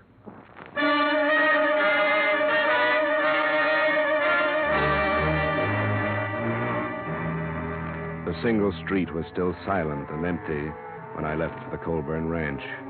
The mountains were closing in again. There should have been lights in the windows of the houses, but instead they were dark. And I could feel the eyes of the people who stood inside them, watching me pass. Finally, almost at the edge of town, a knot of men stepped from a doorway and waved me to a stop. Where's Tom Gray? He went into Parkinson. What for? To report the lynching. Lynching? Hear that, boys? He says somebody strung up the killer. I don't believe it. From what I hear, he hung himself. And good. Why are you trying this out on me? I'm not here to arrest you. I couldn't if I wanted to. What are you doing here? I'm still looking for Max Colburn's murderer. Bryce hung himself. He shouldn't have, because he wasn't guilty. Who says that? Sheriff Gray and I. There was nothing against him but your personal feelings and some circumstantial evidence. He's the one who done it. He even said so. Said what? That he went to the ranch first off. Why else would he do that? He was hungry. Now, come on, get out of my way. If you people think the rest of the story will help your peace of mind any, I'll try to get it for you. But Bryce was innocent. Think about that for the time being. Come on, move it, Ben. I'm coming through. Let him go, Ben. Come on, boys. He can't hurt us.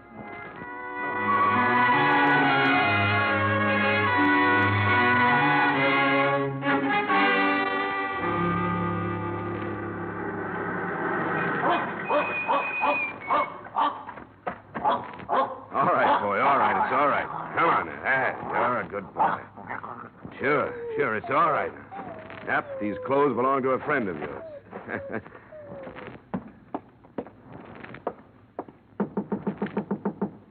Who is it?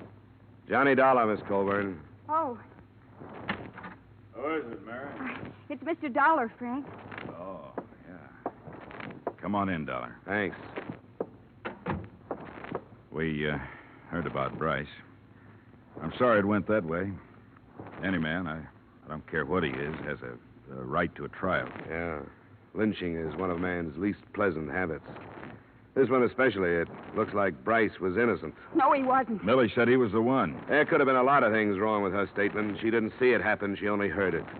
Somebody else could have taken advantage of Bryce's visit and done the shooting himself. I don't follow you. He did come out here. He admitted it, but I don't think he killed your father. He hated him. Mary, stop that. Sure, he hated him. Everybody knew it. With that and Millie's statement, who would bother to look any further than poor, dim-witted Elmer Bryce? Oh, Frank. Oh, Frank. Shut up, Mary. Go on in the other room. Wait a minute. What's the matter with her? She's upset. Frank, you killed him. Shut up.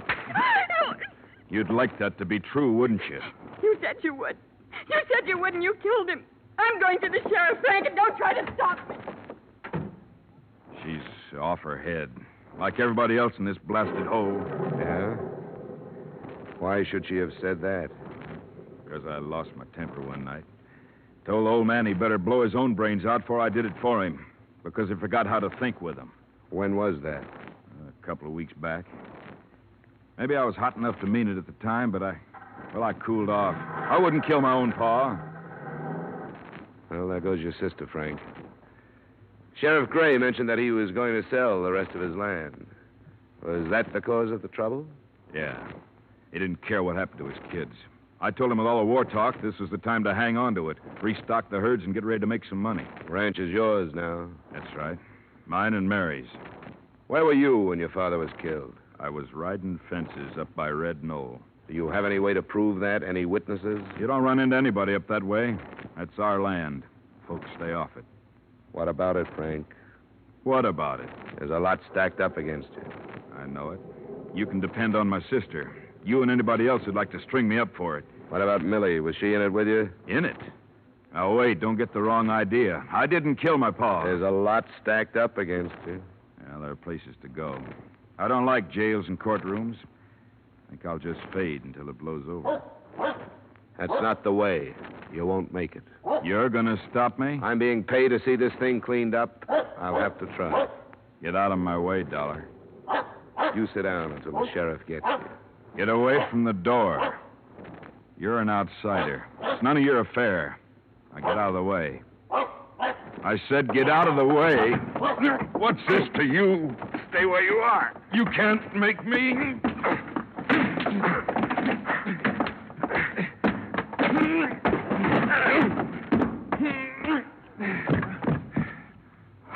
No, I don't want to have to kill you. So don't get up. Frankie. What do you want, Millie? What are you doing with that gun? You've got to kill him, Frankie. Get out of here. You've got to. For me. Why? Because I lied. I lied to everybody. What about? About your pa. Elmer Bryce didn't kill him. Millie. Because I did. I killed him for you. You told me that night you wished he was dead. You remember that night? I remember, Millie. And I told you I'd do anything for you. Remember that? Anything. Yeah, I remember. I lied. Elmer Bryce came, but I stayed in the kitchen and heard everything he said. I knew he hated your pa, and after he ran away, I thought about it. You're crazy, Millie. I waited for a while, and when I knew nobody saw that man leave, I yelled to your pa again. And when he come in, I shot him. And that night, I threw away the gun. What's the matter with you, Millie? You know what's the matter. Now, you can't run off and leave me. You've got to help me. I can't help you. You've got to kill this man. I won't do it, Millie. Then you've got to take me away with you. I'm not going away now. I don't have to. I didn't have anything to do with it. This is the end for you and me. All right, Frankie. Hey, get down. Don't do it! Kill her. Drop it. Let go. All right. All right. I did it for him. Now I don't care what happens to me.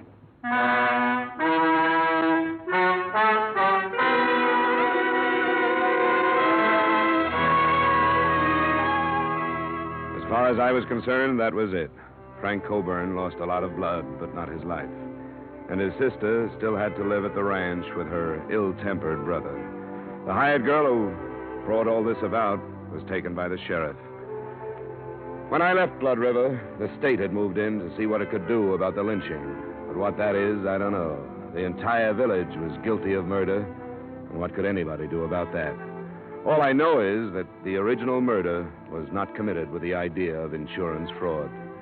And in spite of the mess I got into, that's what I was hired to learn. Expense account item 2, same as item 1.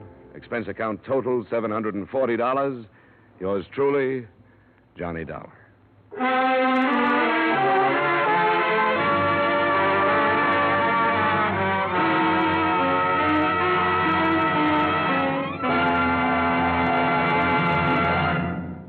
Remember, friends, to make every day more enjoyable, treat yourself often to refreshing, delicious Wrigley's Spearmint Chewing Gum.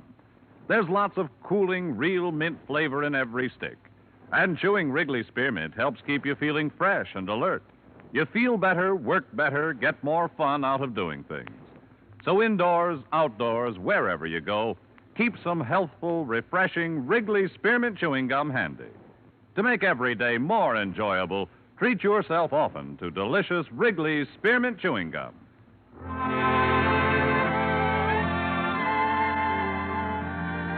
Yours truly, Johnny Dollar, is brought to you by Wrigley's Spearmint Gum and stars Edmond O'Brien in the title role, written by Gil Dowd with music composed and conducted by Leith Stevens. Edmond O'Brien can now be seen starring in the Columbia Pictures production 711 Ocean Drive. Featured in tonight's cast were Virginia Gregg, Bill Conrad, Junius Matthews, Sammy Hill, Clayton Post, Tyler McVeigh, Dave Light, and Howard Culver. Yours truly, Johnny Dollar, is produced and directed by Jaime Del Valle.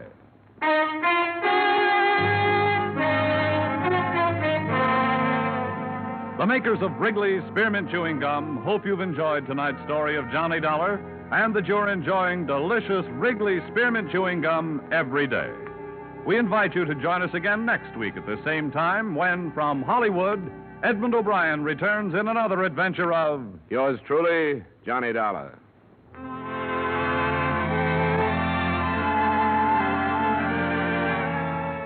Bob Stevenson speaking. This is CBS, the Columbia Broadcasting System.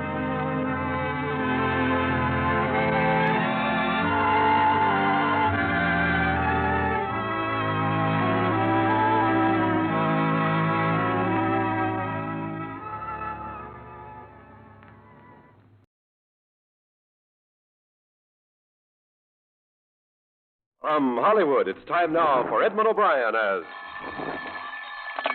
Johnny Dollar? This is Lieutenant Reese down at Homicide. Oh, good morning, Lieutenant. Did you hire a private detective named Douglas Taylor? Yeah, I did. Why? He was found dead this morning. Dead? Yeah, shot to dead. I want you to come down and answer a few questions.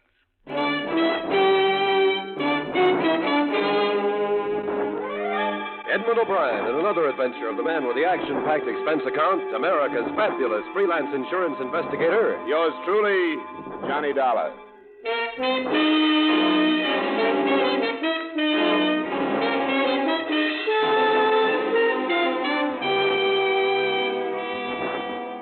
Expense account submitted by Special Investigator Johnny Dollar to Home Office, Great Eastern Insurance Company, Hartford. I don't know how much responsibility you'll want to take for these expenses, but I hope you realize that a large share of them were incurred in an effort to protect the company. The following is an accounting of expenditures during my investigation of the Douglas Taylor matter. Expense account item 1, $1.20, cab fare from my apartment to Hartford Police Headquarters, Homicide Division. Yes, sir? My name is Dollar, Lieutenant Reese. Oh, yeah, second door there. He's waiting. Just go right in. Thanks. Lieutenant Reese? Yeah. You Dollar? That's right. Thanks for coming down. Well, I can't say it's a pleasure, Lieutenant. I'm sorry to hear about Taylor. What happened? We don't know yet. Where did it happen? We aren't sure of that either. He was found out by the freight yards, but chances are he was shot someplace else and dumped there. How did you happen to land on me? His wife came down to identify him this morning. She told us he was working for you. Well, I might as well get this off my chest now, Lieutenant. You won't like it any better if I save it. I can't answer any questions about what Taylor and I were working on. Not now. Why not? Because it'll wreck a case that could be worth about $500,000 if you start nosing into it looking for a motive. I hate to see you turn uncooperative so early in the game, Dollar. I can't help it. There are usually plenty of motives around when it's a private detective. Got plenty of other places to start. We like to have them all. I don't like this. I don't either, Lieutenant. But I'm stuck with some confidences I'll have to stand by. I can tell you this. I don't see how my case could have anything to do with his dying. There are 2 men suspected of insurance fraud. I was following one, Taylor the other. I don't think they knew we were tailing them. All right, Dollar. I guess I can understand the spot you're on. I'll talk it over with the people that hired me, but I can't open it up until they give me the word. How long had you known him? Oh, about 2 years, I guess. Not well, but he was a good, careful worker, and I hired him when I needed somebody. Did he talk to you about any trouble? No, he never said a word. How well do you know his wife? I met her twice, that's all. Both times she came with Taylor when I had a check for him. She seemed like that kind of a wife. That's as well as you knew him, huh? That's it. I'm sorry. Yeah. It brings us back to that $500,000 you mentioned, doesn't it? That's enough to hold you on, you know. I knew that when I told you. It's up to you. Beat it. If you ever need some help from us, I hope I'm on hand to turn you down.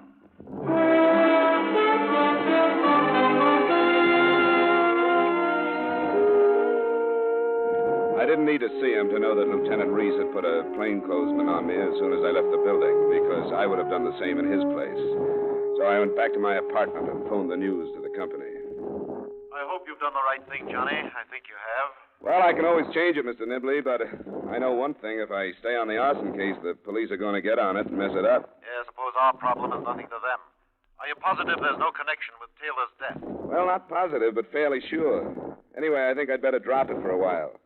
If you'll put a couple of men on it, all we have to know is if either one contacts a professional firebug. If and when that happens, I have all the rest of the evidence we'll need. All right, I guess that's the way to handle it.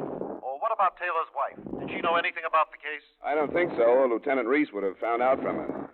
But I'll have to go see her. I'll find out. All right, Johnny.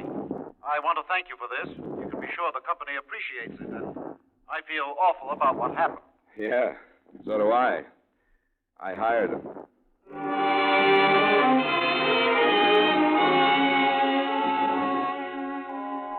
It's all right, Mr. Dollar.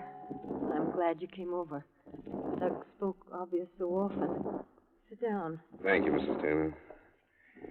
Well, there's no way for me to say what I feel about it. Of course there isn't. I do want to clear your mind and my conscience on one thing, though. Doug wasn't killed because he was working for me. I'm sure of that. Wouldn't have made any difference if he had been. Doug was 40 last month. He was 21 when I married him in New York. He was on the force there for 12 years before he opened his office here.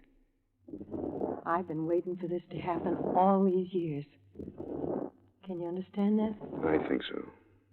I tried not to think of it, but not a day passed that I didn't.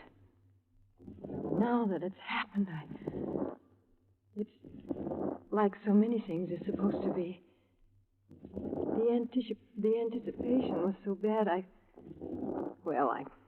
thought that another detective might understand. I think I do. Mrs. Taylor, did Doug talk his cases over with you? No, not for a long time. You knew he was working for me. Yes, he mentioned it, but that's all. He liked you a great deal. He didn't speak of any trouble or the chance of any? No. I suppose it's my fault that he didn't. He knew I worried too much as it was, and he never told me anything. Do you know if there would be any specific reason for his being killed? I mean, outside of his work. What do you mean? Well, it'll sound like a rotten thing to ask, but was there anyone else in his life? You mean a woman? Yeah. I don't think so. If there was, I didn't know about it. You don't sound quite sure. I'm not. I did suspect him. That was one of the things that kept gnawing at me all those years. But I never found out anything. I hope you're telling me everything, Mrs. Taylor. I am. That's the way it was, being married to him. I was alone so much, Oh, I know I thought about things too much, but I couldn't help it. Yeah. Who were some of his friends, Mrs. Taylor? I don't remember that he ever mentioned any to me. We had a few friends here in the neighborhood. Then there's the man who was his partner for a while, Henry Varner. Never heard of him. Where is he? He's a house detective at the Hotel Millard. How close were they? Well, they were good friends. They hunted and fished. Oh. Have the police been here? No, Do I have to talk to them? I don't think it'd be wise to try not to. You want me to let him in? No. No, I'll let him in. Hello, Mrs. Taylor. Do you feel up to answering some questions now? Yes. Yes, I'm all right. Thanks. I'll try not to take any more of it. Lieutenant Reese? Got everything taken care of? What does that mean? Did you get her story rehearsed? Climb off, Lieutenant. I don't play that way. What's this man doing here, Mrs. Taylor? Why, my husband was working for Mr. Dollar when he was killed, so he came to see me. Has he been asking you questions? Yes. What kind? Look, Lieutenant, Never mind, Dollar. What kind of questions, Mrs. Taylor? About Doug being killed. Did he tell you how to answer police questions? No. That never came up. Dollar, how much information on this insurance case did Taylor have in his office? No reason for him to have any. Why? The office had been torn to pieces by the time we got to it this morning. All or part of the motive was there, and somebody came back after it. You'd better clear yourself of this mess, Dollar, or I'm going to see to it that you're put right out of business.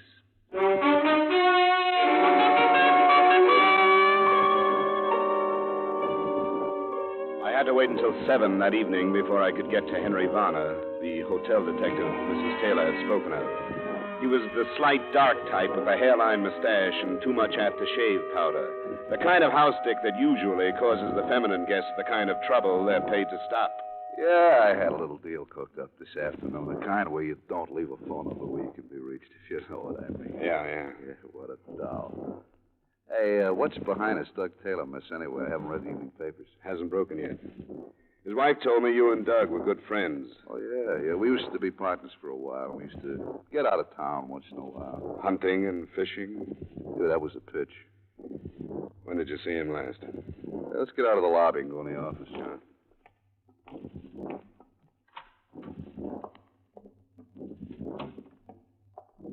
It seems to me the last time I saw Doug was around the middle of last week. He stopped by here on the way home.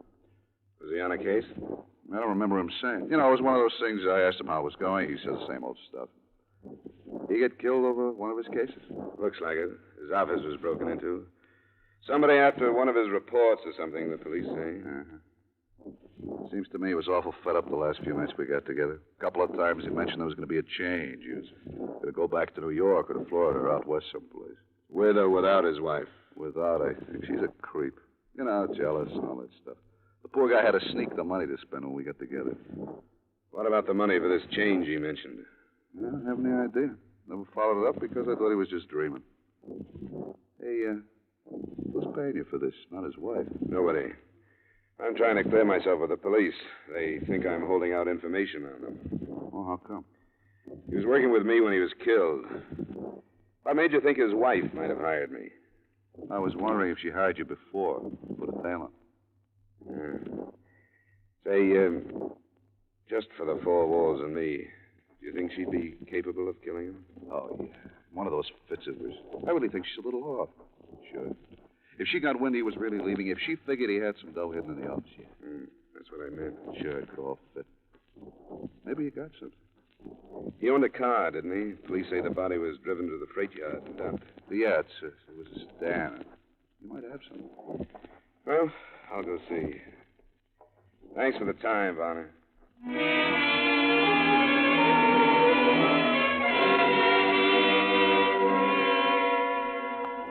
It was dark by the time I got across town again and back to the Taylor duplex. I happened to look up at their second-floor apartment, and I saw a light switch on behind a drawn shade in one of their rooms. If I hadn't done that, a number of things would not have taken place.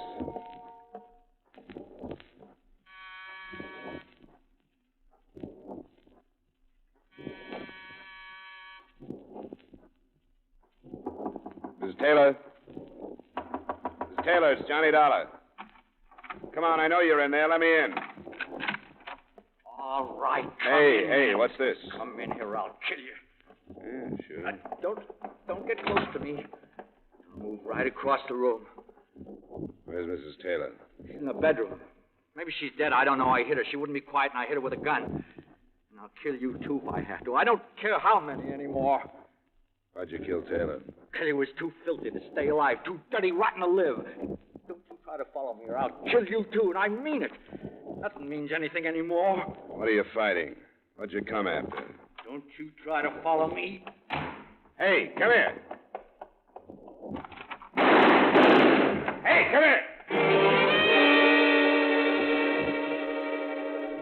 I had no intention of stepping out into the hall right then. He was young and obviously out of his head from fear. I hoped the shots he fired would alert the plainclothesman that I thought was still sticking to me, but he wasn't there. If I tried to lose him, it probably would have taken a week. But as I learned later, a split-second set of circumstances caused him to miss me when I left the hotel. And Douglas Taylor's killer simply disappeared into the night.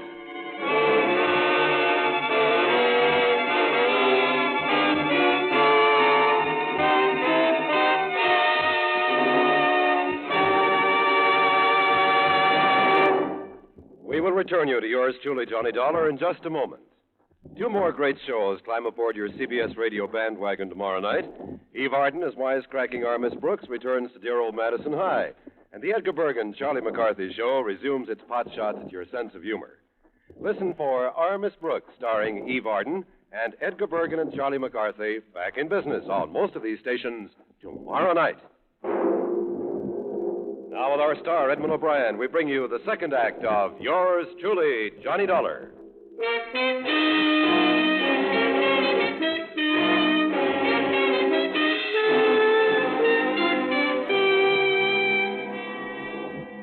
Mrs. Taylor had been knocked unconscious, but hadn't been seriously harmed. I phoned Lieutenant Reese, argued some tenants into going back to their dinners, and then did what I could for her. He was crazy. He said he'd kill me. Yeah, it's all right. It's all right now. When I screamed, he came at me. I knew he was going to kill me. I knew it. I knew that was the last thing I'd ever see. His face is a gun going. Take it easy, Miss Taylor. Take it easy. He's gone, and you're all right now. Oh, I can't explain. I knew I was dying, and I tried to hang on, and I couldn't. Here. Can you drink some more of this? Yes. I'll try.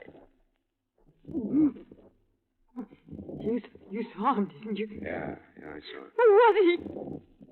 Hadn't you ever seen him before? No, never. He was crazy. He told me that he killed Doug, and he killed me, too. What else did he say?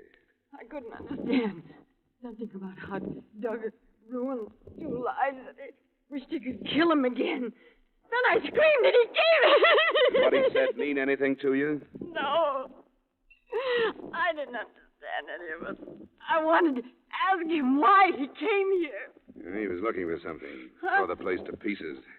Must be the same one that broke into Doug's office. I don't understand any of it. Oh, I'm so scared. He was going to kill me. Please, Mrs. Smith. Come on. Try to relax. Get hold of yourself. Police are on their way, and they'll want to talk to you. I'll wait for them in the living room.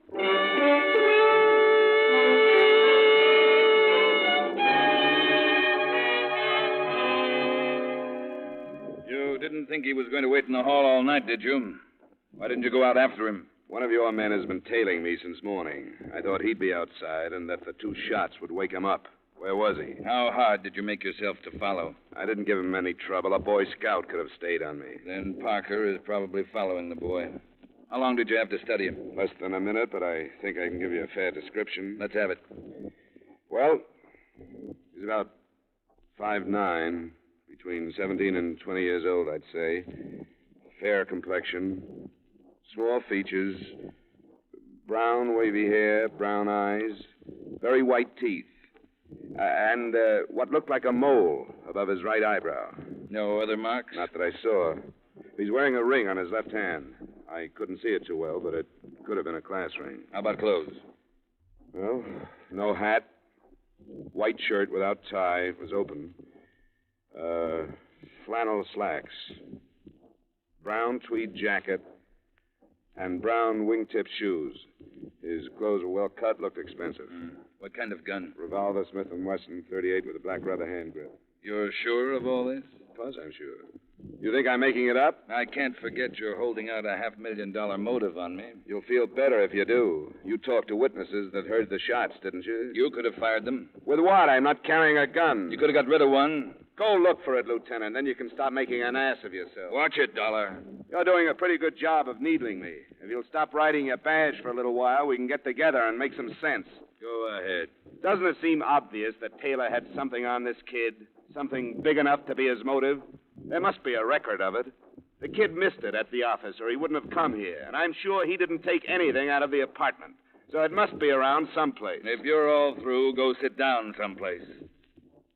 What's the matter with it? It's nothing, that's all. We've gone through every file that was in Taylor's office, and we went through this apartment. There's nothing hot enough for a killing, nothing. Then why did the kid show up here? I'll work on that when I'm convinced he did. None of the witnesses saw him, you know. Nobody did. Nobody but you and your friend, the widow, in there.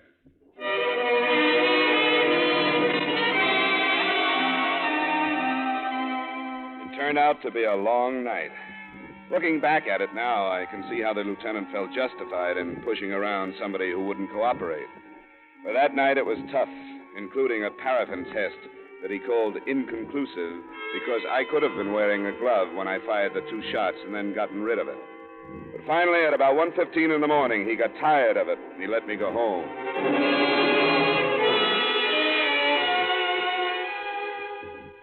I didn't leave my apartment the next day except to go out after the extra editions that called me the private investigator whose position and importance in regard to the case is not clear at the moment. At 9 that night, I was at home again and the door buzzer sounded. I thought it was a delivery boy bringing some liquor I'd ordered. Hey, you're fast. Go on. Get back inside. What do you want here? Go on, back up or I'll kill you. You know I will, don't you? You look crazy enough to. But it'd be stupid. You'd never get out of this apartment building. What's the matter with you anyway? What do you want? You were in with Douglas Taylor, weren't you? What do you mean? He told us about you. When did he tell you? That he brought somebody else in for protection. He said we'd never find out who it was. But I did find out, didn't I? You're pretty mixed up about something, aren't you? Oh, don't lie to me. If you'd only stopped when he told us you were going to, none of this would have happened. But you didn't. He kept coming back. We told him to have to stop some way. We couldn't pay anymore. We got nothing left. Now, wait a minute. Now, you wait. Now, he had a file on me, and I gotta have it. And if you don't give it to me, I'll kill you. We've gotta have it. I haven't got it. Ah, that's what he said, and it didn't do any good. I killed him anyway. It won't do you any good to lie now. I'm not lying. Yes, you are. It won't do you any good. Don't you know that?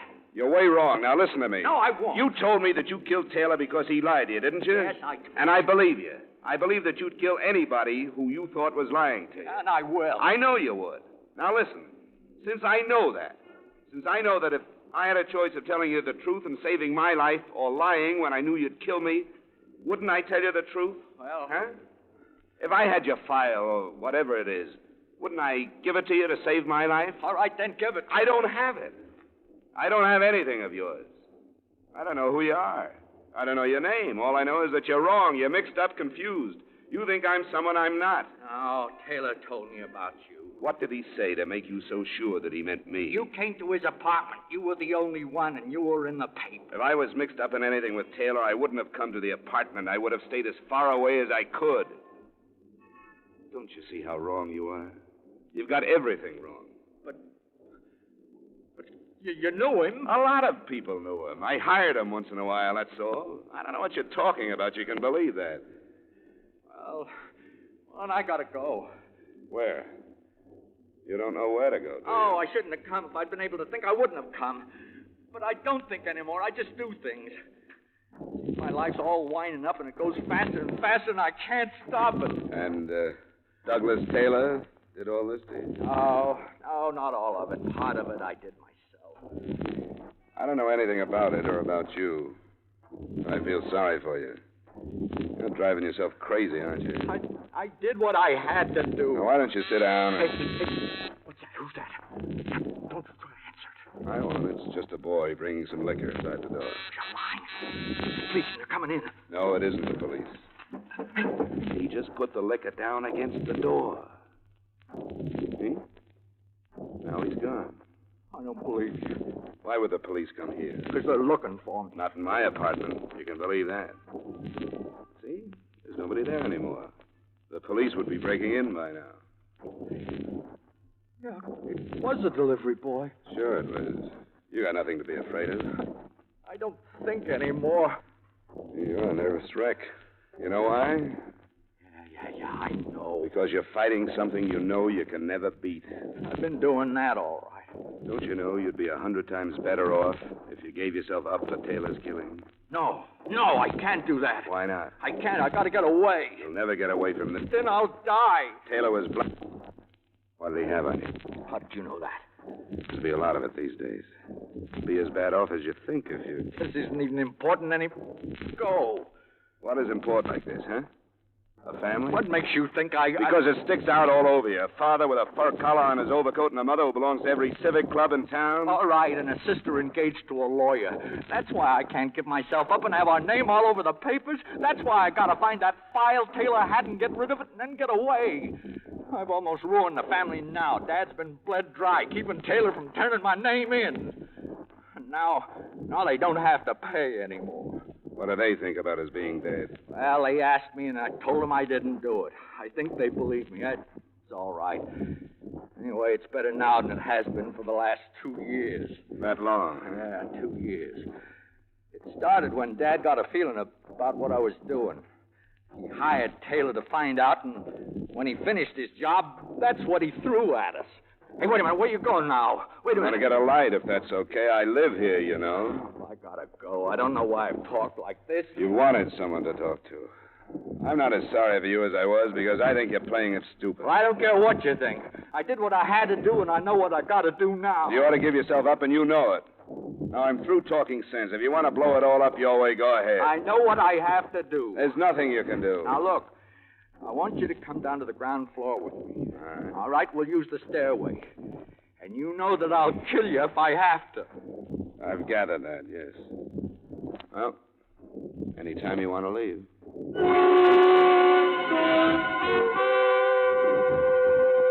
There were enough people on the sidewalk to stop him, but I didn't start anything because I knew that he would open up with his .38 without thinking about who might get hit. He had the fear-crazed look in his eyes again as he left me just outside the entrance and started across the street. I realized what was going to happen before he did. Either he had been spotted and followed, or my building had been staked out. It didn't make any difference. When the police officers saw us together, it was all they needed. Hey, you! Stay where you are! What do you want? We're police. We want to talk to you. What about? When you're ready. Hold it! Hold it! All right, Parker! Marlin! Stop him!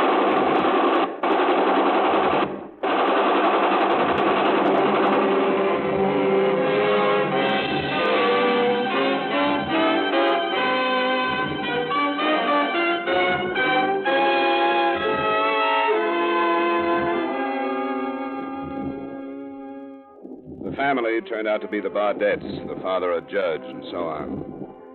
The son got at least one wish. He didn't live to stand trial for murder. But as far as protecting his family, he'd done nothing. The whole story rocked Hartford for weeks following. Expense account item 2, miscellaneous, $180. Expense account total, $181.20. Remarks? For a number of reasons, I'm sorry I had to drop the arson case for this interlude, but somehow a $500,000 loss, which I couldn't have prevented anyway, doesn't seem as important as the destruction of an entire family. And I couldn't prevent that either. Yours truly, Johnny Dollar. Yours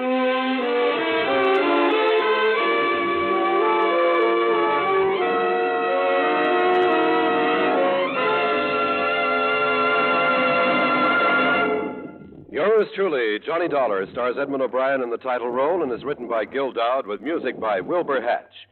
Edmond O'Brien will soon be seen starring in the Paramount picture Silver City. Featured in tonight's cast were Ray Hartman, Joseph Kearns, Edgar Barrier, Jeanette Nolan, and Hy Averback. Yours truly, Johnny Dollar, is produced and directed by Jaime Del Valle.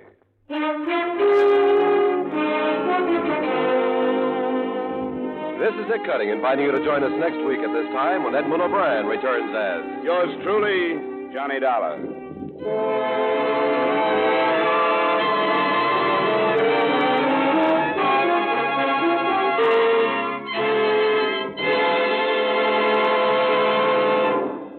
Uncle Sam gave 36 million pounds of U.S. farm surplus eggs and milk to save the Yugoslavs, but somebody had to pay the freight. CARE undertook to raise it from the American people, and at $5.35 per 300-pound package, the people gave. 3 million Yugoslav mothers and children have already received the CARE eggs and milk, but with a month to go before winter closes down the program, 1 million remain to be reached. You can reach 100 with only $5.35.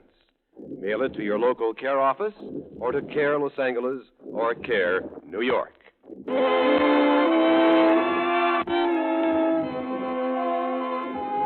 The Vaughn Monroe Show is back from vacation. Vaughn, the Moon Maids, the Moon Men, Ziggy Talent, and their singing guest stars will again be heard every Saturday beginning tonight. In fact, on most of these same CBS radio stations, Vaughn returns to action, takes place immediately following station identification.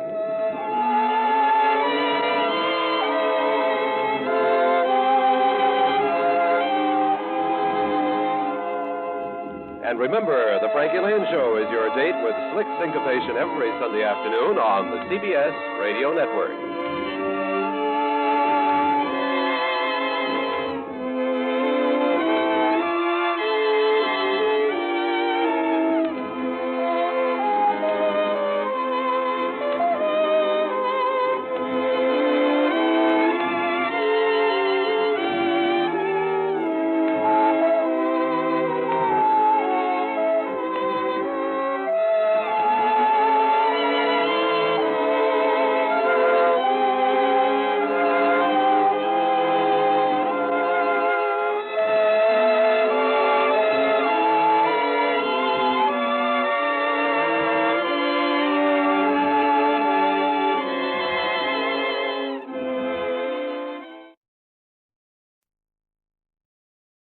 From Hollywood, it's time now for Edmond O'Brien as Johnny Dollar. Jim Morris, Johnny. You working on a case? Founded Kentucky, yes, but not insurance. Good. Will you go out to the West Coast for us? Maybe. What is it? Murder, marine theft, arson, or something new? It's nothing yet. Our manager in Los Angeles phoned this morning. A woman out there wants to buy a $200,000 policy on her life. Well? Oh, it's not that we don't want the business, but the sales agent doesn't want to take the responsibility of a deal that size. He thinks she's holding something back. We've decided to investigate. How old is she? I don't know. Why? Well, I thought I'd ask. There's one kind of woman to investigate, you know, and then there's another. When do you want me to leave?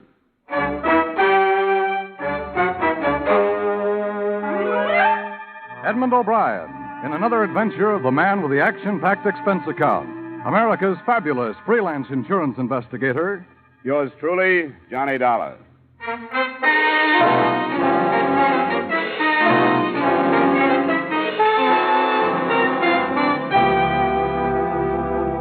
Expense account submitted by Special Investigator Johnny Dollar to Home Office, Great Eastern Life Insurance Company, Hartford, Connecticut. The following is an accounting of expenditures during my investigation of the Nora Faulkner matter. Expense account item 1, $220 airfare and incidentals between Hartford and the Great East Building, Miracle Mile, Wilshire Boulevard, Los Angeles. The only apparent miracle was the fact that pedestrians crossed Wilshire constantly without getting killed.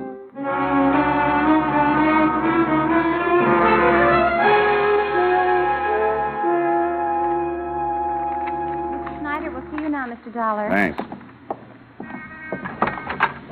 Sorry to keep you waiting, Mr. Dollar. That's all right. Let's see. Nora Tracy Faulkner. Here you are. Thanks. 200,000 to go to her husband. How'd it start, Mr. Snyder? She phoned one of our salesmen, a fellow by the name of Nelson. He went out to her house. The address is there. And she told him what she wanted. He says he was counting his commission at first, but after he filled out the application, he began to wonder. About what? Her. She told him she planned on paying 6 months' premiums and wanted to know how soon the policy would be in effect. Acted unnatural, as he put it. I think we ought to find out about her. I don't like this kind of thing. It's a blind search. I don't even know what I'm looking for. But I'll start on it in the morning, and I'll let you know how I come out.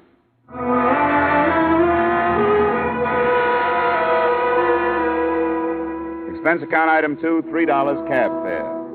The usual way to start an investigation of this type is with the subject's neighbors. From the male faction, I learned that Nora Faulkner was beautiful and obviously above reproach. The female faction reversed that decision and reported that she lived with her husband and his mother, but hadn't been seen for the past few days.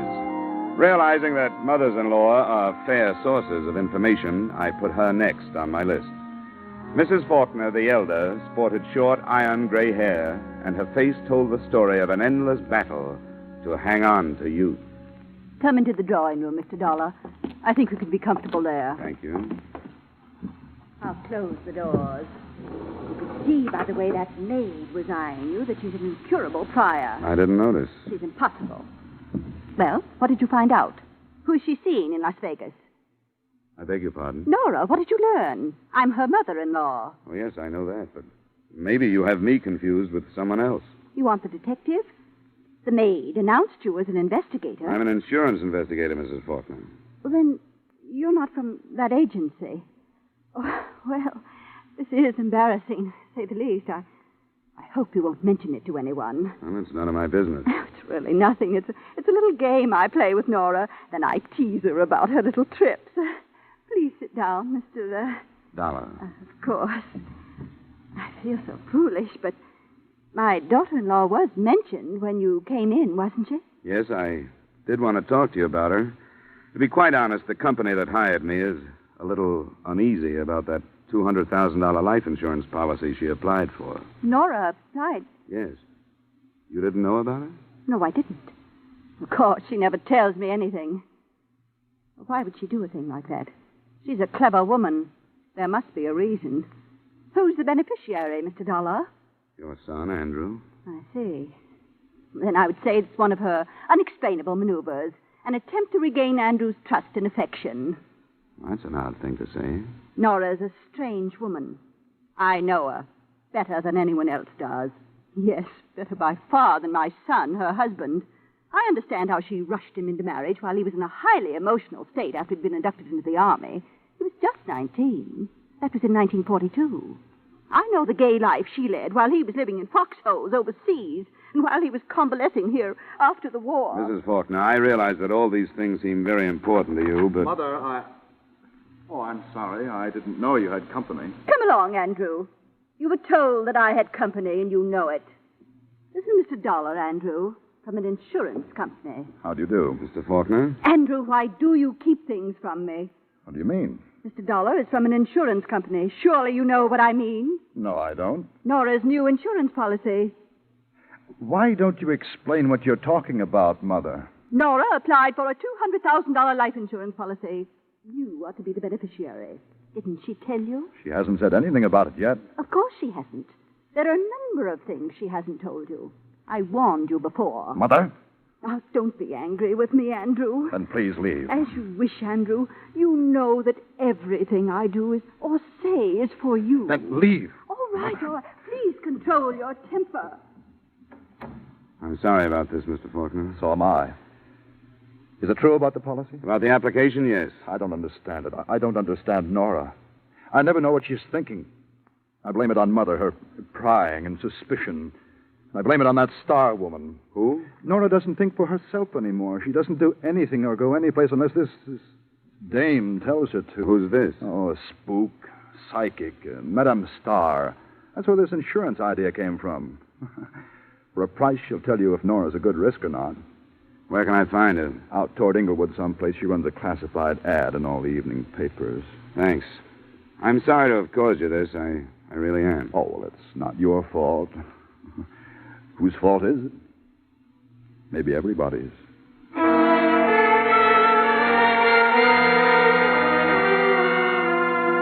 It was obvious after meeting Andrew Faulkner and his mother that the application for the policy wasn't the only unusual element in the matter.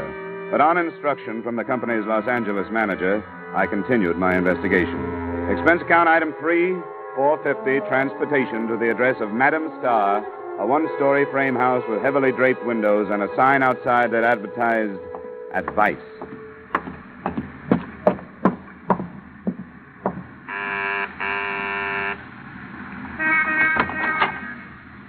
Good afternoon, sir. Madam Starr, That is right. I come in.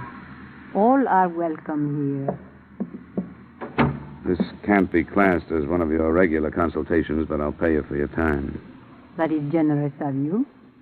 What advice do you wish? I'd like to know why Nora Faulkner was so anxious to buy a big policy on her life. Who are you? You mean you don't know? I claim no powers as medium. I'm not psychic. I only offer advice. Some of those who listen are helped. What advice do you want? I told you. Nora Faulkner has been coming here? She has. She's in great need of advice. More intelligent advice than I could give, perhaps.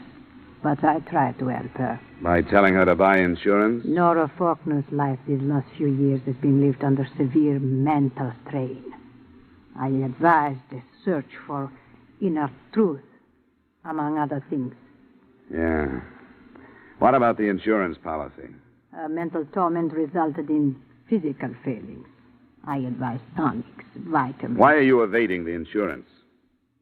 She wanted a more tangible protection of her life. Protection? She felt it in danger. Why? I have said enough. She's in Las Vegas, I understand. Where's she staying? You go there? I don't seem to be able to get anything but double talk here. Everybody has a reason for caution. There is Flamingo Hotel. She's there. How much do I owe you? Nothing. I've given you no advice. What I would advise, I have no right to say. Good afternoon, sir. Well, I suppose you have to be mysterious. Good afternoon, sir.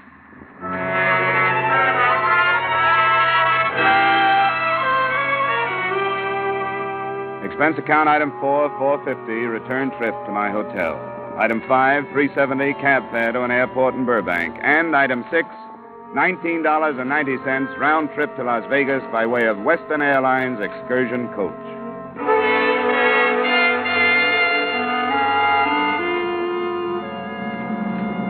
My seatmate turned out to be not only a tourist consultant, but a wit. Your first trip to Las Vegas? No, I've spent a little time there. Great town. Greatest resort I've ever seen. You like to fish? Well, I used to. I don't have much time for it now. I'm always going to start again. You know how it is. Well, start on Lake Mead, believe me. Why, they got bass in that lake. Now, look, the last time I was there, 2 of us went out. I'd broken my rod. Nothing but a stump. But I put a paper clip on the end and Excuse me, sir, what is your name? Huh? Oh, Esmond. Harry Esmond. Thank you. And your name, sir? Dollar, Johnny Dollar. Thanks. Dollar? Yeah, and I know what's coming. Name like that, a place like Las Vegas, you might be going in the right direction, brother. Sometimes I wonder.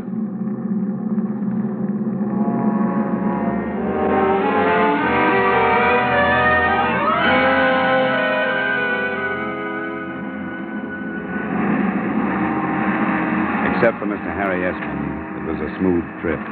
We eased onto the big desert strip, boarded waiting limousines, and 10 minutes later I walked into the lobby of the Flamingo Hotel.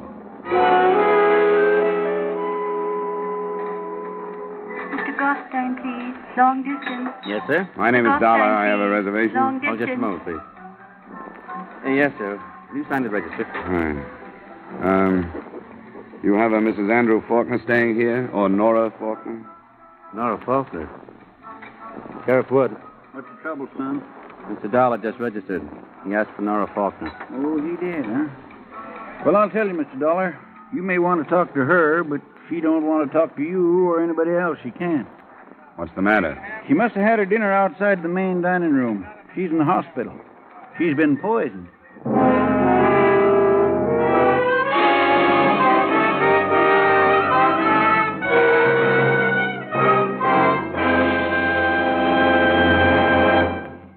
We'll return you to the second act of yours truly, Johnny Dollar, in just a moment. But first, the show that dares to name names, dates, places, and the crimes involved. That's Gangbusters, which you hear every Saturday night on most of these same stations. Gangbusters has been hailed nationwide as a great anti-crime series, where the men who tell you how to smash crime are police chiefs, sheriffs, and other law enforcement officers from America's cities and towns. Each Saturday, Gangbusters brings you a new case taken from police files, showing you how a criminal was brought to justice. Often, the police officer who headed the chase narrates the story. Be listening for Gangbusters this evening and every Saturday evening on CBS, The Star's Address. Now, with our star, Edmond O'Brien, we return you to the second act of yours truly, Johnny Dollar.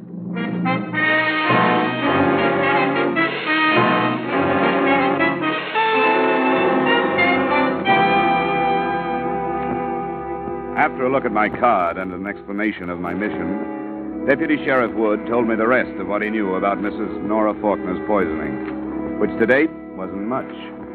There was no proof of how she'd gotten the poison dose, and the last time he'd seen her, she'd been too ill to talk. She was under her care of a personal physician who had accompanied her from Los Angeles. By the time he had finished, we were at the emergency hospital and approaching her room. I went through the usual rigmarole of notifying next of kin. Her husband wasn't in, but somebody said she was his mother and then fainted on the phone. She would. I expect her to be flying in here on her own wings any minute now. Is it? Yes? Oh, Sheriff. This man's an insurance investigator, Dr. Brooks. Meet Mr. Dollar. Hello. An insurance investigator? I'm afraid I don't understand. Well, I was looking into an insurance policy she wanted to buy. Oh, I see. How is she? Resting as comfortably as can be expected. Has she said anything about the poisoning? Yes, but I'd rather you heard it from her. Won't you come in? Thanks. After you, Sheriff? Sure, I'll tag along. Make it look official and learn how you city boys operate. Who is it, Peter? These men want to talk to you, Nora. I want you to tell them exactly what you told me. I don't want to talk about it anymore. Please, Nora. All right. I couldn't stand it any longer. I didn't want to go on. I wanted to die. You took the poison, Mrs. Faulkner? Yes. Not because I'm a coward. Because there's nothing about life that I don't hate. I don't want any more of it. Where is the poison? I destroyed it. Destroyed it? Why should you do that? I don't know. How can you expect me to know why I did little things at a time like that? I don't know. Peter, please, I don't want to talk anymore. I don't want to talk anymore. I think we'd better let her rest.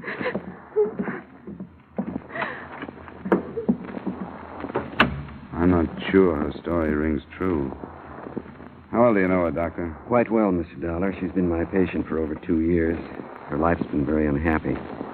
You find it hard to believe that the poison was self-administered? Yes, I do. Why would she lie to protect someone who attempted to kill her? I don't know, but suicides don't do things like destroy poison. Or take it when they know room service is on the way up to their room with a meal. That's a downright waste of everybody's time. The waiter did find her, didn't he? I hadn't thought of it. Good Lord. What? The vitamin tonic she was taking. The dose included one before her evening meal. Tablet form, or is it liquid? It's a liquid Hadacol. And the poison could have gotten to her that way. Where is it? Back at the hotel in her room. Do you want it? I think it should be analyzed. I can get it up to the lab in Carson City tonight by plane. All right. I'll show it to you.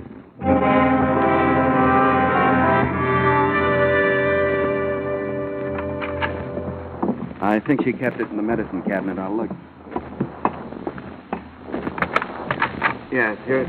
Oh, the devil. What happened? Clumsy fool. Sorry, I dropped the bottle. The wash basin's a bad place to drop evidence, Doctor. Sheriff, can we save enough of this stuff? It's going down the drain. Don't need much. I can scoop some up with my knife. I'll find something to put it in. An aspirin box would do. Here, I'll hold it. Watch that broken glass. I'm sorry, gentlemen. If the Hadacol does contain the poison, I imagine my position won't be bettered. But it was an accident. Neither the sheriff nor I reacted to that. We retrieved enough of the liquid for tests and went back to the lobby. 2 men were waiting for us near the desk. How's it stacking up, Woody? Well, got a real civilized mystery on our hands, Nev. This is Mr. Dollar, Max Lewis, and Nev Gilbert. Hello. How do you do? Well. These boys help run the place when it isn't running them. What happened to Mrs. Faulkner, Dollar? Well, she says she tried to kill herself, but the signs make it look like somebody might have slipped the stuff to her. Going to be all right? Seems to be. We'll send her flowers in the morning, Max. Remind her. Yeah. I'll go get this tinned evidence on a plane, Dollar. See you in the morning. Fine, Sheriff. If the boys here will take care of you. If you aren't careful, that is. I'll see you later.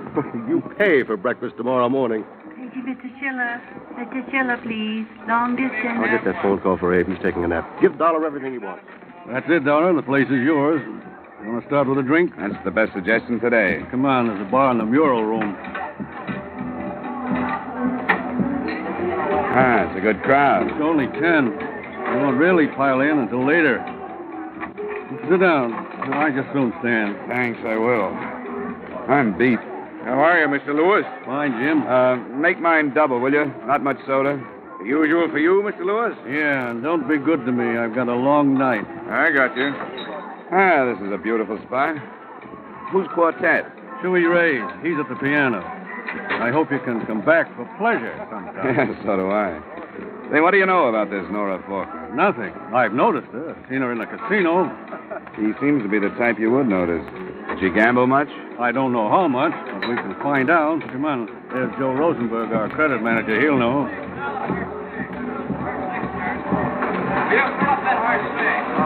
Hi, Max. This is Mr. Dollar, Joe. He's here looking into this Nora Faulkner business. He wants to know how much she gambled. Oh, sure. I looked at her card right after I heard what happened. She signed to get a $500 check cashed, so that's all she got. What do you mean, sign for it, Joe? That's our deal here. You put down what you think you're going to need, and that's all you can get. We don't want our customers getting hurt. Take you, for example. Keep them in cold, sober, and cash a check for $200. Then, a few hours later, with a flock under your belt and the $200 gone, you come back to me and say you got to have another $200 because you're going to break the joint. But you don't get it because we want you to wake up just hungover, not bankrupt. And all she had was $500. Right. She's been here 3 days. She didn't look like she'd get into trouble over an amount like that. I guess not. But she was in trouble. That's the safest bet in the place.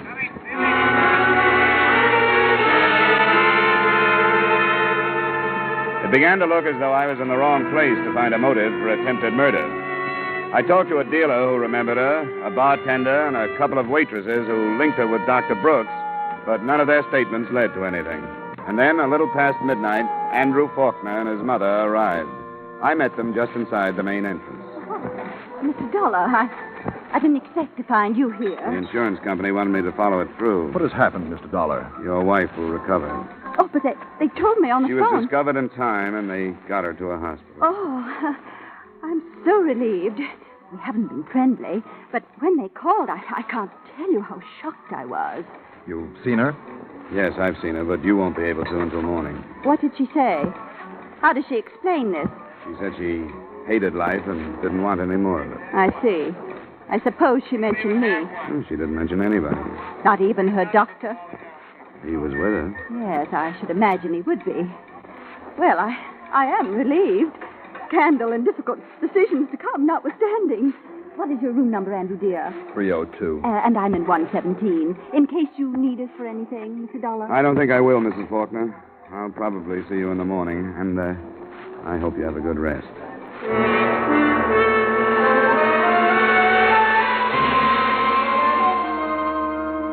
It was 2 a.m. when I went to my room.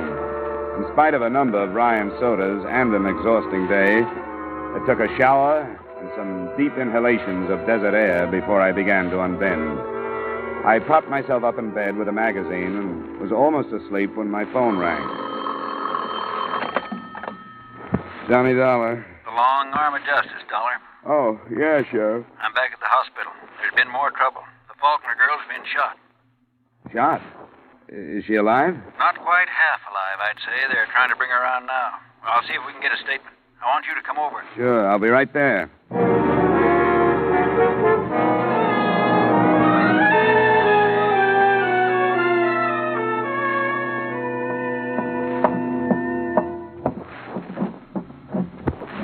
She's gone, Dollar. Is that all? She was conscious for a minute or so. She named her husband. How did it happen? It wouldn't have if it wasn't for that personal physician of hers. He'd been in the hospital room tonight. The light was on. He went out to get some coffee, he says, and the husband came in. Where's Dr. Brooks now? In her room. Might as well hear what he has to say. Faulkner went through the window there, getting out. Bad night, Doctor. Yes, bad night. Sheriff would tell you. I want for him to hear it from you. He wants the insurance angle. All I want's to kill him. Well, he'd threatened to kill her and said nobody'd suspect him because he loved her. And she wanted insurance to set up a motive. She hoped to frighten him, to make him think that people would suspect that he killed her for that. Why didn't you tell us these things? I didn't know. She told me the truth after I'd come back from the hotel. I told her you were sending the Hedical to the laboratory. She said she didn't want to press, that it wasn't his fault, that his mother had driven him to it, that she wanted to give him another chance. And he had that chance. How did he arrange it? I saw him in the morning in Los Angeles. He'd have to be here. She said he was for a short time, in the afternoon. Then he flew back. A detective had found out that I was here with her. And that was Mother's work, too. He evidently arranged the poison when she refused to go home with him. He was deranged, a war casualty. Nora was terrified of him, but still she defended him. She's dead because she had a blind hope that the poison attempt would do something to him, that he'd get better and understand what his mother was... I'm sorry, gentlemen. Yeah, you should be, Doc. If you'd phoned us when you got her story, she wouldn't be dead. But I didn't know. I've had enough, Sheriff. I didn't know he'd come back. I'm going back to the hotel. I've got the airport covered. I'll call out some more men. We'll pick him up. Why don't you meet me in my office in 20 minutes?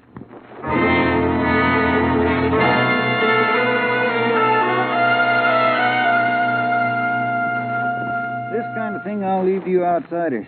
We haven't had much experience with this stuff. Did you talk to the mother? Yeah, I talked to her. She admitted a lot of lies. She wanted to get the girl away from her son, but couldn't understand how he could have done this. Well, how do we find him? We sit here and wait. Las Vegas is a bad place to get away from. There's one highway in and one highway out, and I've got roadblocks on both. No other roads? Oh, there's some roads. But this is the desert. He can try 'em, but he'll find out that roads are like everything else on the desert. They go so far, and then they get tired and stop because they ain't getting any place. And we wait for a radio report. It might take some time, but it'll come. A lot of things to fight out here. Outside of town, you couldn't get a drink for $1,000. It's so dry. One old-timer they tell about got hit by a drop of water, and they had to pour a bucket full of sand in his face to bring him to. What time is it? 7:30 a.m. Even today, that sun's going to be hot enough to fry a steak. If he don't come back, it'll be because he can't make it. Oh, come on, stop it, will you? You know, they tell about a coyote chasing a jackrabbit. Coyote was starving to death, and the jackrabbit knew it, but it was so hot they were both walking. Sure. Why, by noon, this killer of yours will be willing to crawl into the electric chair to cool off. I didn't believe him until just afternoon. Then the report was not by way of radio. We got a phone call from a railroad section house southwest of town. A stranger fitting our description had been seen.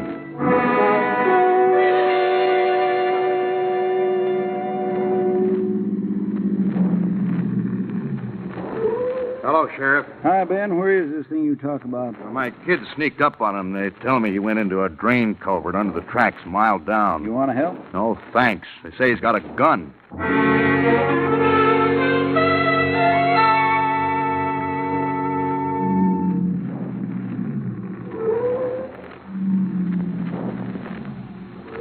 Nope, that's it. A couple of you men cover the other side of the tracks.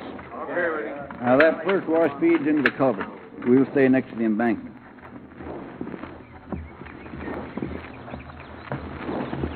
This is close enough for now. You give him a yell. He may remember you. I'll try it. Faulkner, this is Dollar. Come on out, Faulkner. He's off his nut, Sheriff. I don't think he's coming out. Yeah, well, you keep yelling. I'm going to move over there where I can get a sight into that pipe. Maybe that'll change his mind. Faulkner, come on out. There are men on each side of the tracks. There's no place for you to go. Sheriff? I'm all right. Come on out of there, Faulkner. I don't want to blow you out, but if you don't put down your gun and come out on your own, I'll have to.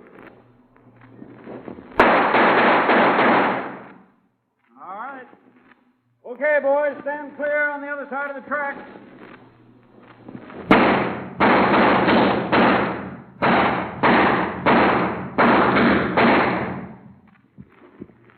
Walter? You don't expect an answer, do you, Sheriff? No, guess not. Poor cuss. Who carried his life insurance, you know?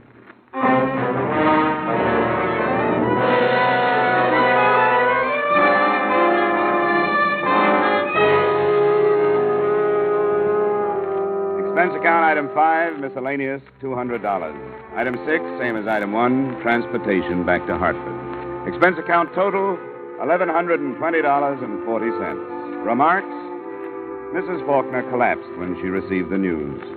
She hadn't recovered by the time I left, and I was glad I didn't have to face her again. Her son was guilty in fact, and I'd seen him killed because of it. That was bad enough. But not as bad, I thought, as watching her start life again, alone and knowing that the guilt was really hers. Yours truly, Johnny Dollar.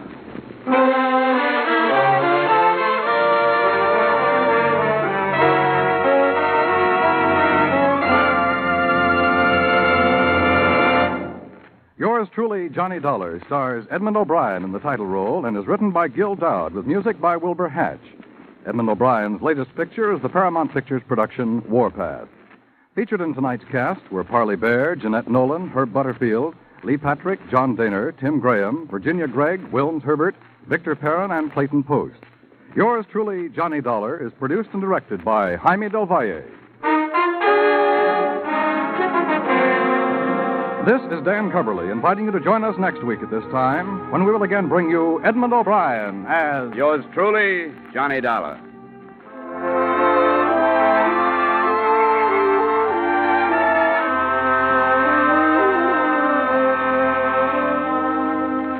Are you ready to sing it again tonight? You'll find a whole hour full of the day's popular music sung by Alan Dale, Bob Howard, Judy Lynn, and the Riddlers. The Phantom Voice is a puzzler, but some CBS listener will win $5,000 in cash.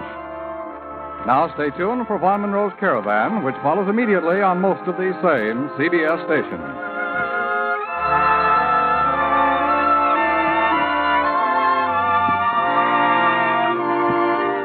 This is CBS, where you laugh with Lucille Ball and my favorite husband on Saturday nights, the Columbia Broadcasting System.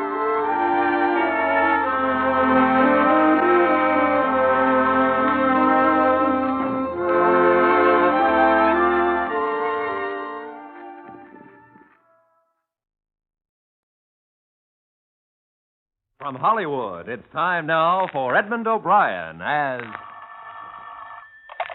Johnny Dollar. Mr. Dollar, this is Mrs. Tackett. Did Mr. House talk to you about Abel? Oh, yes, Mrs. Tackett, he did. He thought maybe you and I could get together this afternoon. Yes, of course.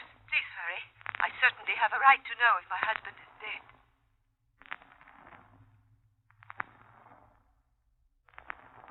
Edmond O'Brien in another transcribed adventure of the man with the action-packed expense account, America's fabulous freelance insurance investigator. Yours truly, Johnny Dollar.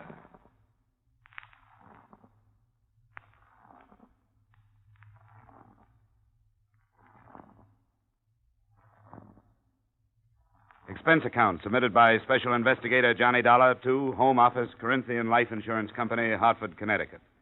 The following is an accounting of my expenditures during the Abel Tackett matter. Expense account item 1, $5 transportation costs from Hartford to the New York address of Mrs. Abel Tackett. The apartment door was standing open, and I walked in. It was dark inside, except for the dim glow from a blue light at the head of the stairway, where the beat of drums came from a phonograph. There was a crude native mask on the wall with an idiot's grin. Something stale and heavy in the air. There was no one downstairs, so I went up. Walking up those stairs was like walking out of civilization. She was sitting on the arm of a chair in front of the phonograph. You heard them. I did not want you to. You're a half hour early. Well, that gives us a half hour more to talk. My plane leaves tonight. What does the insurance company say? I'm going to British North Borneo to look for him. They do think he's alive, do they not? The company always operates on that premise, yes. The rain. That awful rain. There is no getting out of it, he says. Have you seen any of his letters? No, I haven't. I want to read you this. I'm lost. I've always been lost. I don't know who I am or what I am or what I was intended to do. I've played all the parts and been all the places and found nothing of myself. The jungle is as nameless as I am, as nameless as lost. That was the last one. From Borneo. Sandakan. 5 years ago, next month. 6 years since we were married in Paris. You must find him, Mr. Dollar. Well, I'll tell you the truth, Mrs. Tackett. I'm afraid that I'll be looking for a dead man. After all, he's been gone a long time. Maybe he just stopped writing. Maybe he didn't. That's why I'm going over there. Maybe he just stopped writing. Maybe. Maybe he wants nothing to do with me anymore. I woke up in the morning and he was not there. Just a note. He could be alive and not come back, could he not? You told me he's been gone for 5 years. He has a paid-up policy. If he's dead, you receive over $700,000. If he's alive, what then? Do you think he'll come back? No. But he'll be alive. How old are you, Mrs. Tackett? 24. Look, I want you to promise me something. If I come back with proof of his death, you'll move out of here. I promise. But you'll never prove that he's dead.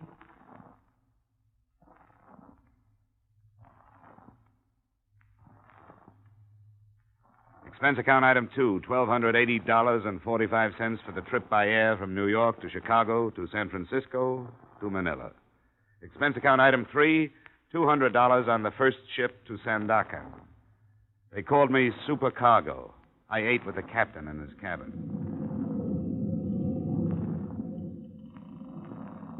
Hooch and tamarind, edible bird's nests, a filthy place. All my years in these waters, and I never set foot on Borneo. Why would a white man go there? Not for diamonds. Malaria, maybe, or a new type of insanity. You look sensible enough. Who is this man, your brother? No, never met him. But I've got to find him, that's all. Second biggest island in the world. 3 million souls. Dusans, Bahaus, Murids, Dayaks. Ugliest people in the world. Took a young planter and his wife there. 6 months ago it was. Carried the bodies back my last trip. How did they die? The jungle. Oh, come on, I'm a close-mouthed man. Who are you looking for? You wouldn't know him. His name is Abel Tackett. Abel Tackett? I never heard of Abel Tackett. You find me a hand west of Tawau who hasn't heard of him.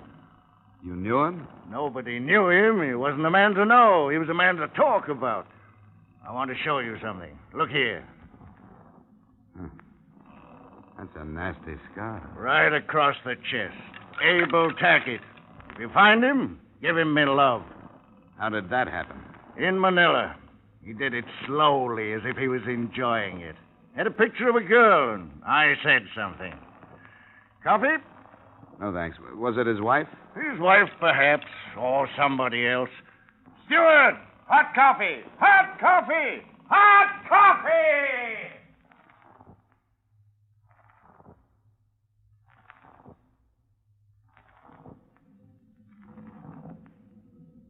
Something happened to men out here.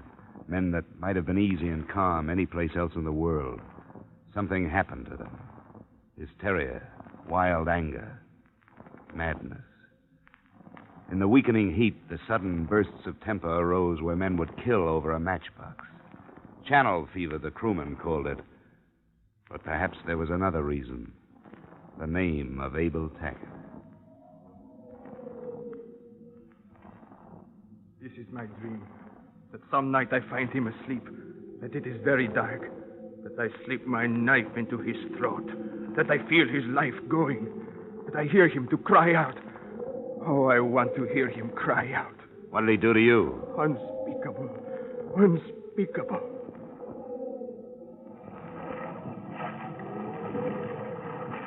Oh, I'll look for him.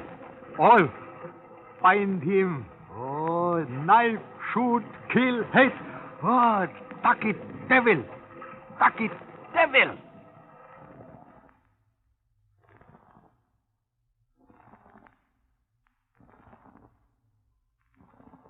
Sandakan. We crawled around the point. There is no coast. You never know where the land begins and the ocean stops. The mangrove swamps melt into the muddy water, the inevitable tin roofs of the tropics, the breathless heat of the equator.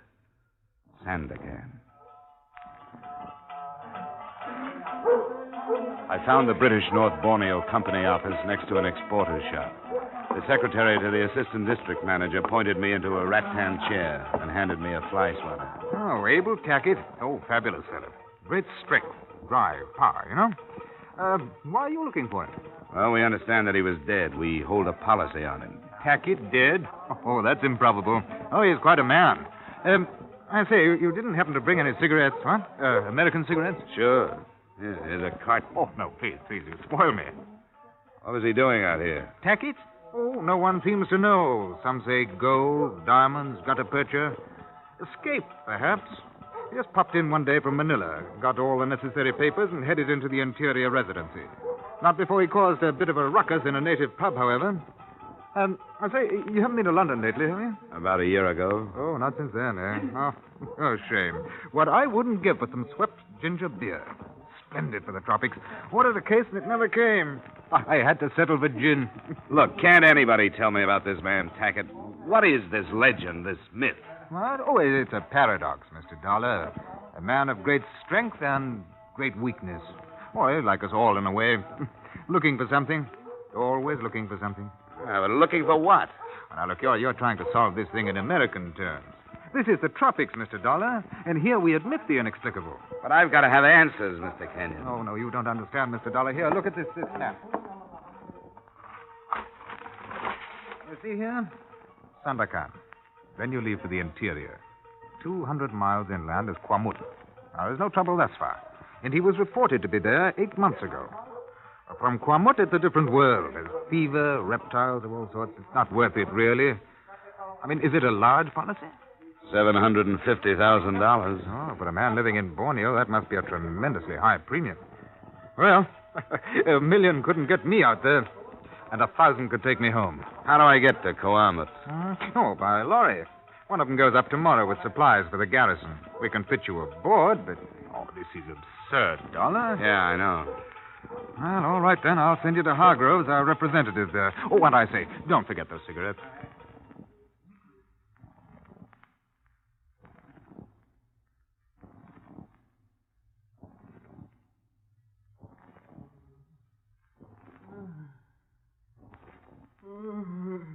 My husband's been going on like that for 5 days. He can't tell you anything. I'm sorry to hear that, but can you tell me anything about Tackett? Wait till I close the door. So you're looking for Abel Tackett. The fever'd never get him. You know if he's alive? Alive? Sure he's alive. How do you know? If you knew Abel Tackett, you'd know he's alive. We spent a lot of time together when I was on the coast. Did you know Tackett in the States? Nope. Playboy, he told me. Said he wanted something, but never knew what.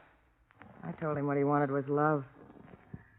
But he wouldn't stay, and when I tried to stop him from leaving, If you find him, what happens? Depends how we find him. If he's alive, I suppose I'll try to talk him into going back home. If he's dead, I want the proof. You better go back to your husband. Nothing I can do. Hey, look, Mr. Dollar, if you find him alive... I'm going to try to send him home. Tackett'll never go back home. I'm going with you. Not this trip. I'm going with you.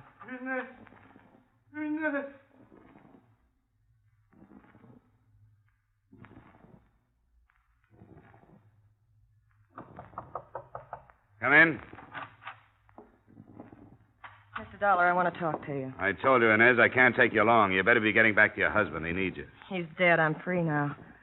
I've got to find Tackett, Mr. Dollar. Look, I can't... I can help you. I can get a good guide for you. He'll take you all the way to Penunga. I know the jungle, Mr. Dollar. Please. What do you hope to accomplish? Oh, I don't know. If I could talk to him, I could get him to come back to me. I know I could. Look, Inez, I'm going to be very frank with you. I don't like you and I don't trust you. And you don't understand me. But I'll tell you this, you'll never find him without me. I knew him better than anyone else, and you have to have a good guide, and I can get it for you. I'll get my own guide. Someone sent supplies to him a month ago. I know who it was. Okay, it is. It's a bargain. Pack up.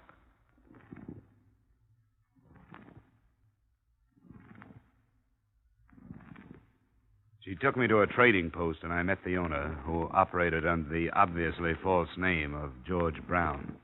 To me, he looked big and clumsy, but he'd been trading with the interior for 10 years, so I decided to take the recommendation, as if I could do anything else. Sure, I know where he is. At least I knew where he was a month ago. I've been trading with him for over 3 years. Okay, when do we leave? You don't know what you're getting into, mister. Did you ever hear of Long Y? It's a village across the border in Dutch territory. We'll need 4 porters and supplies for a month. When do we leave? The last porters I sent into him never came back. The Pun and Dykes got them, most likely. They're headhunters, you know. Which one of us are you trying to talk out of this, you or me? I can always use $500. But that isn't all the pay I'm going to get. What do you mean? If I find Abel Tackett, I'm going to kill him.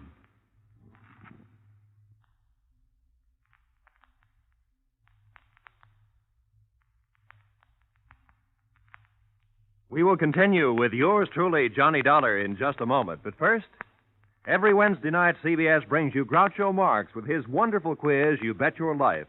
It's one of the brightest, most spontaneous, most genuinely funny shows on the air. So be listening this Wednesday night on most of these same CBS stations for You Bet Your Life, starring Groucho Marx. Now, with our star, Edmond O'Brien, we return to the second act of yours truly, Johnny Dollar.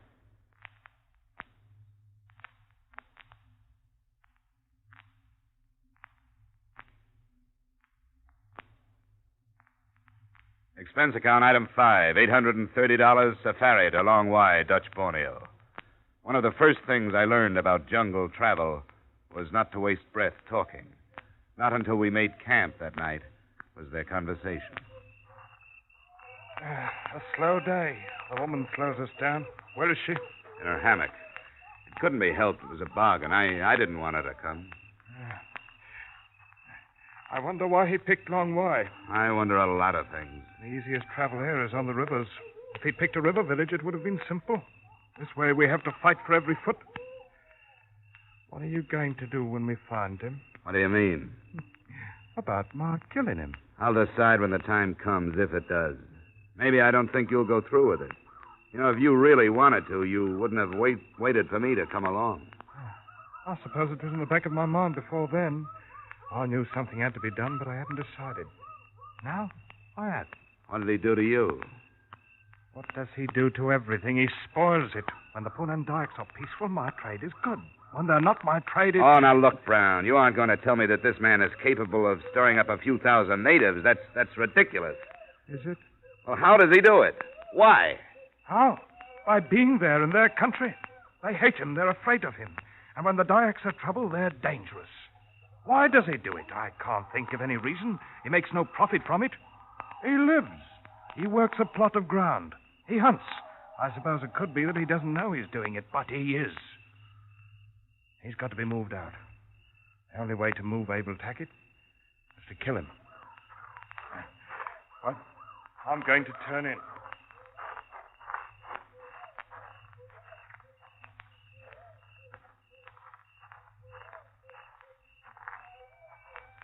I heard part of what Brown was saying. What are you going to do? Well, I'll have to protect Tackett if I can. Protect him? That sounds funny. I never thought he'd have to take that from anybody. You know what I'll be protecting. You better get some sleep. Wait. What now? Why do you hate him? You know? You've never even met him. Well, I've talked to people who have. To a ship's captain with a knife scar across his chest. And a little deckhand from Manila with a hurt so deep he couldn't talk about it. You and your husband, a few others. And I met his wife. He's never talked to me about her. Well, that's the first thing I've heard in his favor. Maybe he's human enough to be ashamed of what he's done to her. Maybe he realizes what he meant to her, and that she'd stop living when he left. Because that's what he's done. It's not all his fault. The trouble he had in Manila and Sandakan. He told me the men thought he was afraid of him. He wanted to show him he wasn't. He'd never known people like that. He didn't know how to get along with them. Save it. It doesn't make any difference how I feel about him. We'll get to him as quickly as we can. I'll figure out some way to stop Brown if he makes a try. Maybe that'll be too late. But Brown's going to be stopped, Mr. Dollar, I promise. If you don't do it, I will. Go get some sleep. We break camp at dawn.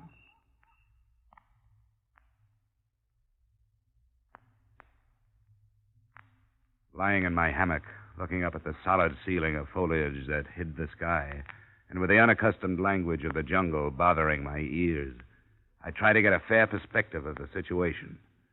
But I couldn't. I couldn't answer any of the questions. I dropped off to sleep realizing that I was more than anxious to meet the amazing Abel Tackett. There was no sign of real danger until the third day, only the painful monotony of slashing at vines with heavy knives, fighting insects, stumbling over half-concealed ankle-high branches, of sweat-filled boots and soggy clothing, and 100 other arguments against Borneo. Mind the plant that looks like a fern here. Got it. It carries a brutal sting. This is the one, Inez. Watch it. I see it.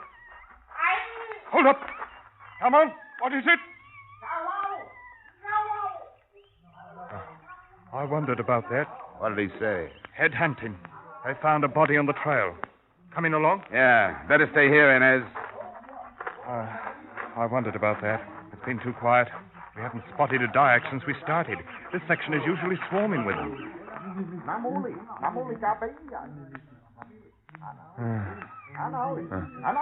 Poor beggar. How does that look to you, Dollar? You still think the natives aren't stirred up? No. No, it looks like they're stirred up for it. Poor beggar. He can thank your man Tackett for what he got. Yeah, we don't have to look at him. It's the work of a Punan. You can tell by the clean moon. Their mandows are the sharpest ones in the island. They know we're coming, Inez. Yeah. How do you know that? I know them. They hide the bodies. They don't leave them on trails unless they've got a reason to. Like telling us to stop, huh? That's right.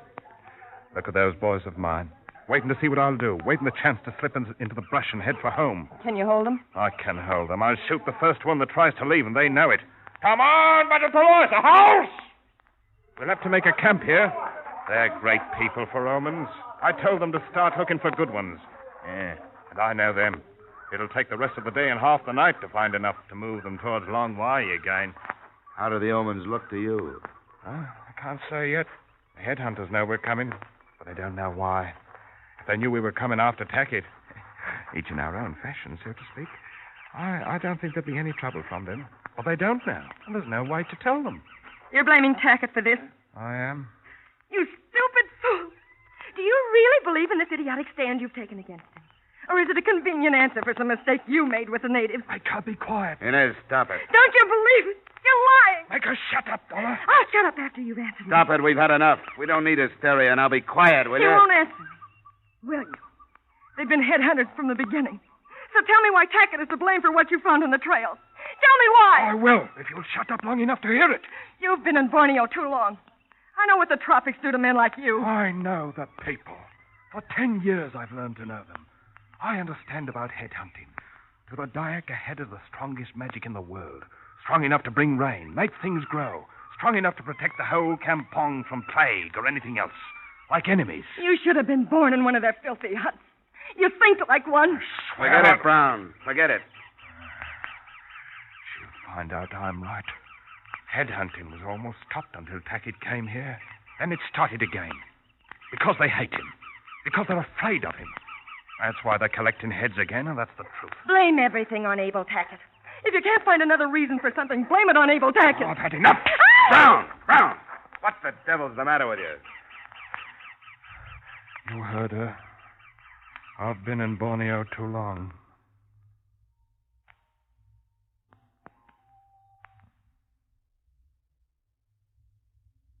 Tension, hysteria, everything out of proportion. The distorted perspective of the jungle where emotions become sensitive as skin. Inez wanted to love Tackett. George wanted to kill Tackett. I wanted nothing but proof of his existence. Yet all of us were of one mind and one thought. All our efforts were directed toward Tackett. And Borneo was keeping us from him. We started to move again in the next morning. That day and the next were easier, physically at least. The country cleared some, and we started to climb out of the humid jungle into a section where there seemed to be more air. The following day, we stopped before dark, and Brown pulled me into the privacy of a shadow. We'll be there tomorrow.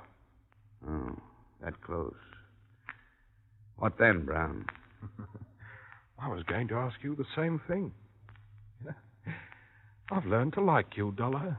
Thanks, but I still can't let you kill him. I'm not so sure you can stop me. How would you get back to the coast without me? I've been asking myself the same thing. I'd be stupid to take the gamble, but I'd have no choice. So that's the way it is. Yeah, that's the way it is. All right. I can smell rain. It'll be here before morning.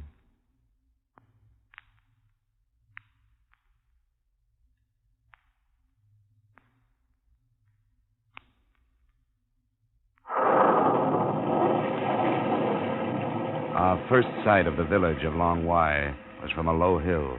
It was veiled by the slanting sheets of rain that floated across. A welter of huts, two larger buildings for gatherings, but not a sign of life.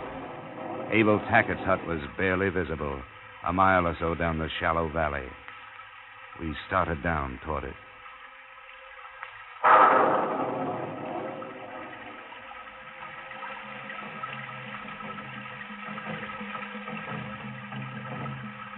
What do those drums mean, Brown? Do you know?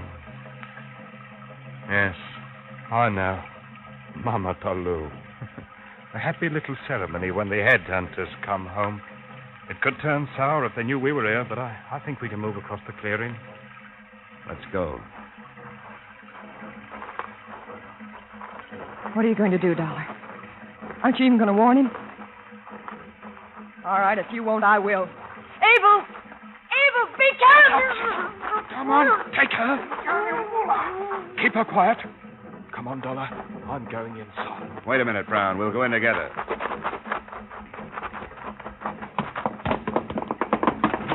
Tackett.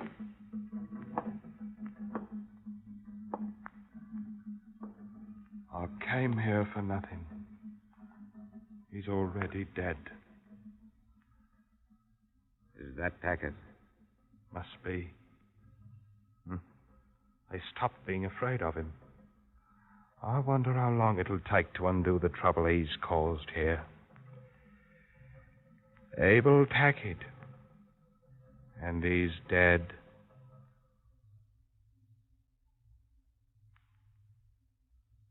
There was the body of a man lying on the floor, dirty duck shorts and jacket, but no papers. I couldn't positively identify him as Abel Tackett. The natives who had killed him were headhunters.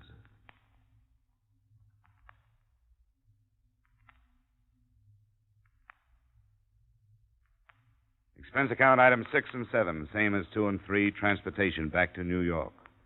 Item 8, cab fare to the address of Mrs. Abel Tackett. She seemed neither sad nor happy to see me or to hear what I had to say. He died, Mrs. Tackett, of fever. He was in the interior. There was no time to get him to a doctor. You saw him? No, I didn't. Then you can't be sure. There's no proof. But, Mrs. Tackett, absolute proof has a different meaning in Borneo. He wanted to lose himself, didn't he? He could have changed his name. He could even have traded his identity with someone else. Couldn't he? He's dead, Mrs. Tackett. Look, I want you to go to probate court, even without absolute proof. With what I brought back, you can have him declared legally dead. You're his sole heir. There are no other living relatives. His estate, his fortune, they're yours. They're yours to live with. That's why he left them to you. You can't go on struggling with a false hope. Please, Mrs. Tackett, don't stop living just because he did. You've got to believe me. Abel Tackett is dead. He's not dead. He's alive. He's living somewhere. And as long as he's alive, I'm alive.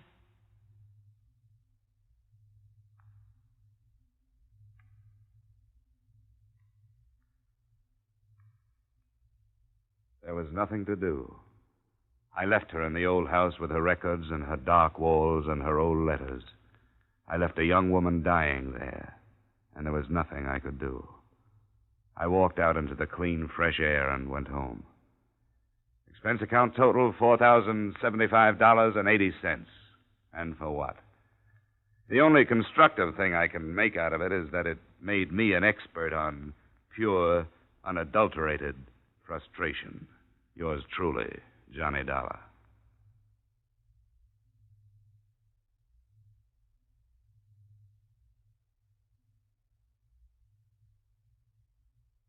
Yours truly, Johnny Dollar, stars Edmond O'Brien in the title role and is written by Gil Dowd and David Ellis with music composed and conducted by Leith Stevens. Edmond O'Brien can currently be seen starring in the Harry M. Popkin United Artists production, DOA. Featured in our cast were Maria Palmer, Tudor Owen, Raul Chavez, Ben Wright, Chris Kraft, and Dan O'Herlihy. Yours truly, Johnny Dollar, is produced and directed by Jaime Del Valle.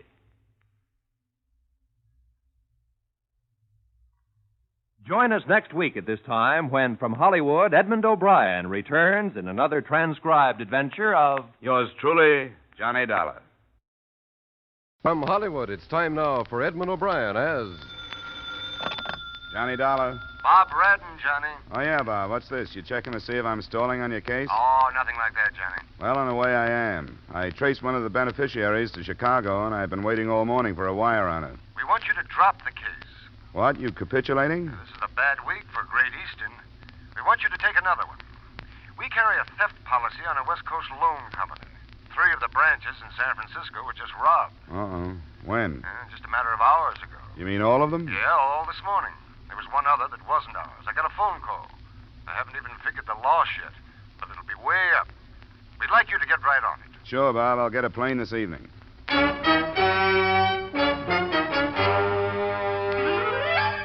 Edmond O'Brien in another adventure of the man with the action-packed expense account, America's fabulous freelance insurance investigator. Yours truly, Johnny Dollar.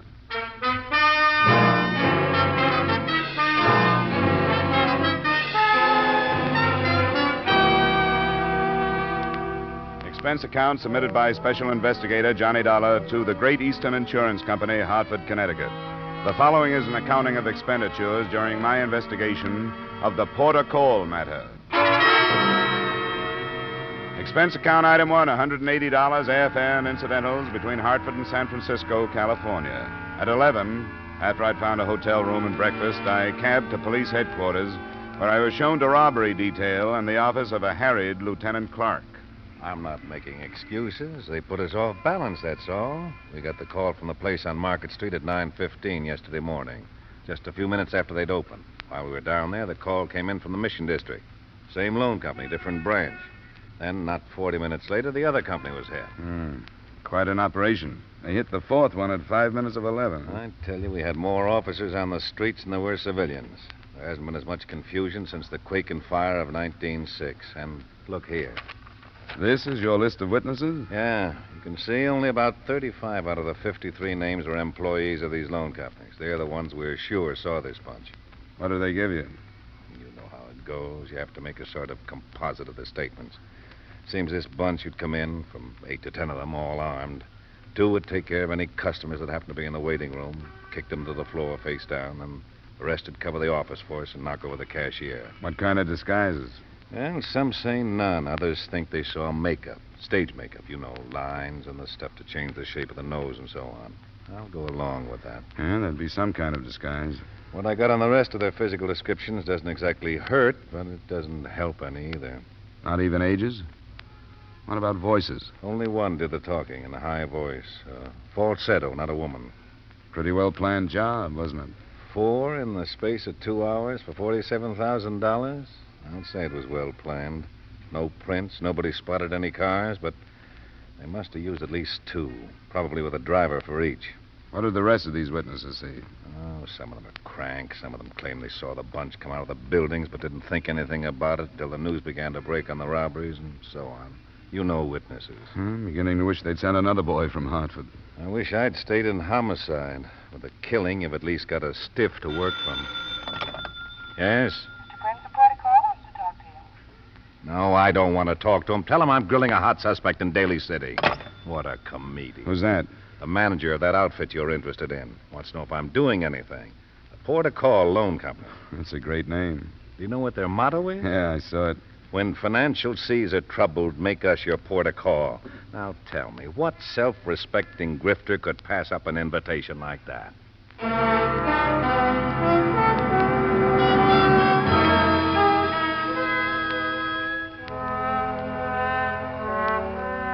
San Francisco is a city of bridges with few other exits.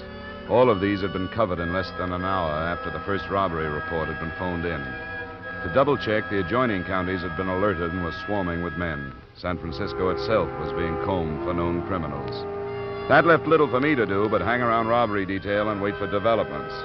Lieutenant Clark had been on the phone for half the afternoon, and I was in his office at 5 when it rang again. Yes? Oh, how are you, Bruce? Well, I could use something. What is it? How would that fit? Oh. Good, I do. Well, thanks a lot, Bruce. Well, it'll be a change of scenery anyway. Something up? That was missing persons. A woman reported her husband missing since sometime yesterday. It's a cab driver. That's a possibility, isn't it? I never gave it a thought. Why is it you always connect private cars to jobs like this? Well, it's natural to pass up cabs. They're usually a close check kept on them. Well, we'll see. She's on her way down. I'd like to have you see her, too. Yeah, sure.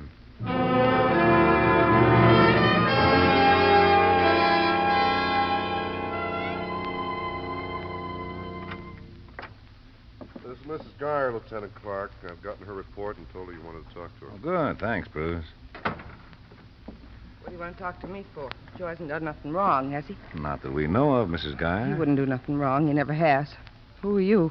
I'm not a policeman, if that's what you mean, Mrs. Geyer. What are you doing here? I don't understand this. Well, I'm interested in another case that Lieutenant Clark is working on. Do you think something happened to your husband? That he had an accident in his cab? Something like that? He didn't have an accident. His company would have known. What company's that? Peerless. It's a new one. Didn't they know he was missing? How would they know? Doesn't he check his cab in with the company? No, it don't work that way. He owes his old cab. Just an agreement about money and gas and a license, and that I don't understand it because Joe never talks about business. Why are you asking me these questions? Don't you read the papers, Mrs. Geyer? No, I don't have time with 3 kids and a roomer to take care of. What if I did read them? Does it say they found Joe dead someplace? Nothing like that, Mrs. Geyer. I'm sorry I mentioned it. What do they say? I got a right to know. I'll buy a paper for the streetcar on the way home anyway. There were 4 robberies yesterday, big ones. None of the witnesses saw the cars the men got away in. Maybe they wouldn't notice a taxi. Are you saying you think Joe was in on it? Not necessarily, no. Police have to ask questions like that, Mrs. Geyer. He wouldn't do nothing wrong like that.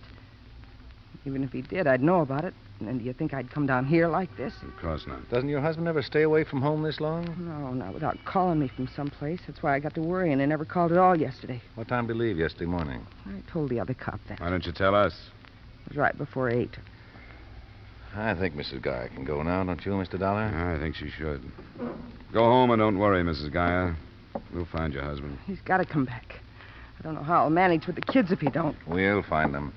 You know the way out, don't you? Yeah, this way? That's right. Then down the corridor. What do you think? I don't know. That's why I had to try the robberies out on her. She could have been here to put the finger on the husband who double-crossed her. She seemed to be sure he hadn't had an accident. Yeah, that's right. There must be a reason all those witnesses didn't see a private car. That figures, too. I'll put a tail on her right now.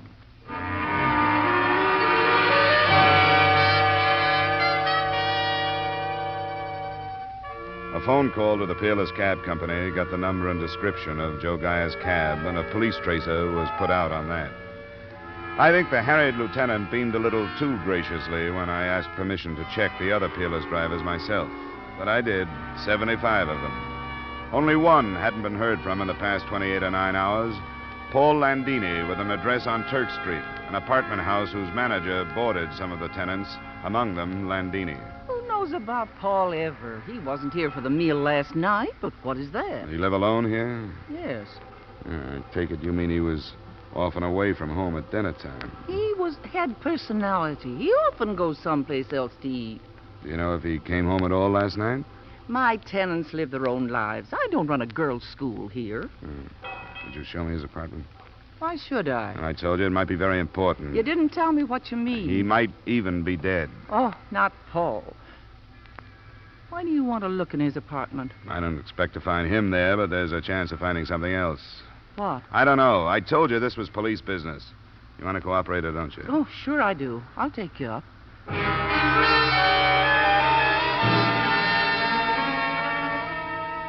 I didn't find even a trace of a lead in Landini's apartment.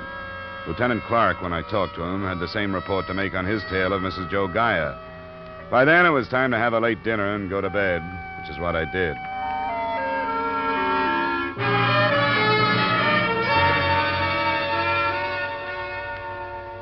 The next morning, the two missing drivers and their cabs still had not been found. The police report on Mrs. Gaia hadn't offered anything. The $47,000 in stolen funds could have been that many miles away from San Francisco. Through the morning and early afternoon, a dozen general suspects were questioned and released. And then, sometime after 3, the body of a man was found floating in a slough in the upper reaches of the bay. He fitted the description of Joe Gaia, and an hour or so later, his wife arrived to make identification.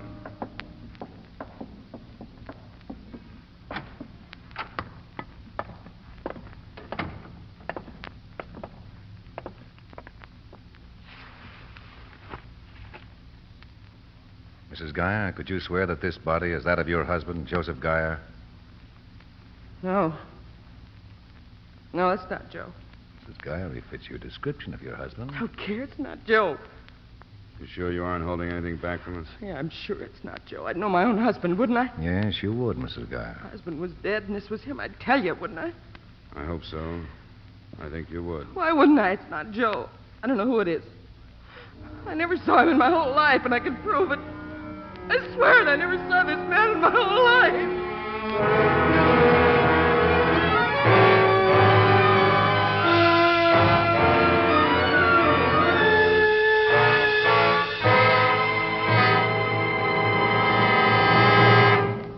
We will return you to the second act of yours truly, Johnny Dollar, in just a moment.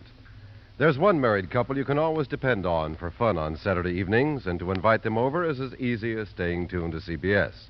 They're Lucille Ball and that man she calls my favorite husband. And a nice thing about them is you don't have to get involved in the strange predicaments they get into. All you have to do is sit back and laugh at the results. How's for asking them in this evening? Lucille Ball and my favorite husband will be waiting on most of these same CBS stations. Now, with our star, Edmond O'Brien, we return you to the second act of yours truly, Johnny Dollar.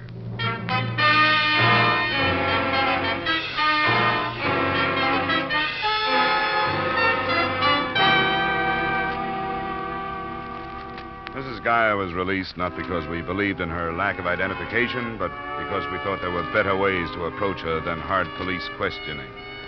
I arrived at her small frame house not long after she had.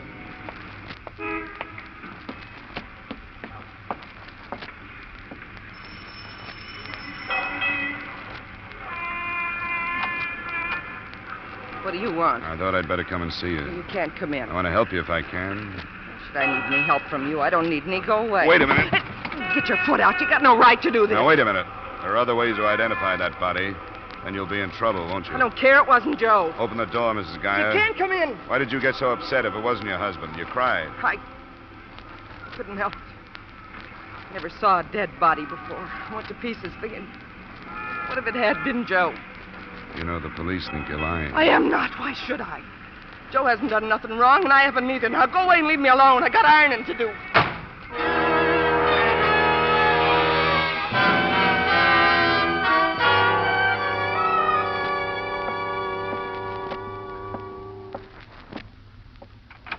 Because when you've been in that business as long as I have, you learn to study people. Now, that's fine. This is Mr. Dollar, the man I mentioned from the insurance company. Oh, yes. Well, how do you do, sir? This is Mr. Prince, the cashier at the protocol office in the Mission. No. Oh, it's nice to know you, Mr. Prince. Thank you. He looked at that body, and he seems to be fairly sure that it's the one who did the talking during the robbery at his place. I'm sure it is. Oh, I hope you're right. Oh, of course. He did look different with that makeup, his nose, and his cheekbones. But you're still sure? Yes, I am. I've been with the port of call for almost 10 years. And as I was telling Lieutenant Clark, when you've been in the loan business as long as that, you learn to study people. I suppose you would. You meet so many, and while they're talking about the loan they want, you sort of unconsciously study them to try and find out how much truth they're telling. But, I remember that man, though, makeup or no, yes. What in particular do you remember? Oh, a lot of things. He walked right up to me, you know. I remember his eyes and his ears, and I remember his hands. They were manicured. And he wore a ring on his third finger left. There's polish on the nails, all right. He didn't have a ring when he was brought in, but there's the mark of one, and it's third finger left. I wish there were more witnesses like you. Well, thank you. Thanks very much for coming down, Mr. Prince. Well, that's quite all right. And I hope we don't have to trouble you again. Well, there's no trouble at all, Lieutenant. I'll be glad to be of service to you. Good day. Good day, Goodbye, Mr. Prince. Well, it looks like we've got that much anyway, Dollar. Run quite a few of the loan company people past the body, and almost half thought he was the one, the falsetto. Well, that's something, but dead men don't answer many questions. I've noticed that. I understand Mrs. Geyer didn't answer many either. Well, how did you... Oh, you still got men on it, huh? Yeah, I haven't been able to spare any relief, so that pair I assigned yesterday's been on the plant day and night. So when somebody finally showed up, they thought they'd broken the case. They didn't know you. She wouldn't let me in, and she didn't change her story. We'll check her. We've got a man from the cab company coming down. Lieutenant, didn't she say that she had a roomer yesterday? Remember, she asked if she'd read the paper, and she said By that time, I'd asked a few thousand questions. She did. She said she didn't have time to read the paper with 3 kids and a roomer to take care of. I think I remember that. Well, that's something we should check. Your men say that outside of me, nobody has shown up at her house, huh? Even staying out last night, you'd think this room had come back sometime for clothes or for something. We'll try it. Bruce, send 2 plainclothesmen out to the Geyer home on 4th Avenue and talk to the neighbors on each side. I need somebody who knows the Geyer's roomer by sight. I want them to look at a body.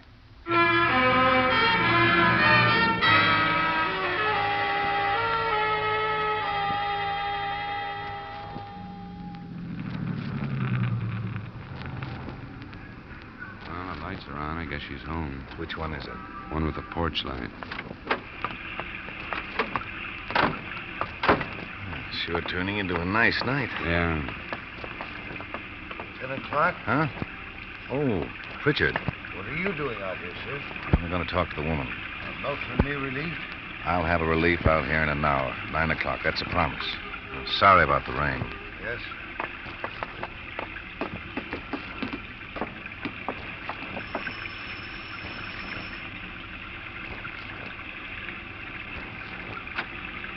I'm afraid you'll have to let us in this time, Mrs. Geyer. What are you talking about? This is a warrant. We're here legally.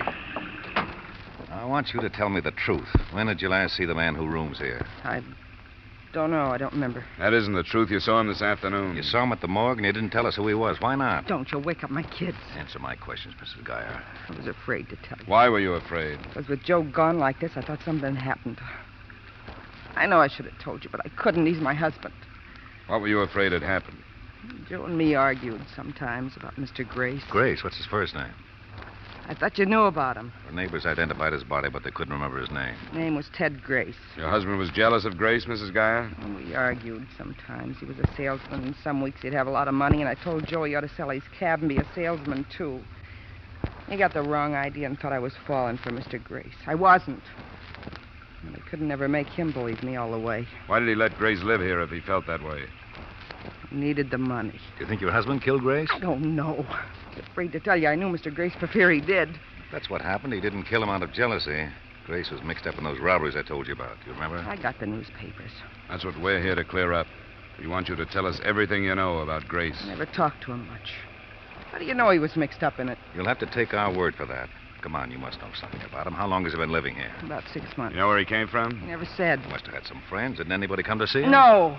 You have a telephone. Did anybody ever phone him? Yeah, a man used to call him. The same one all the time? Yes. Must have given you his name sometime. No, he didn't. Did he ever call while Ted Grace was gone?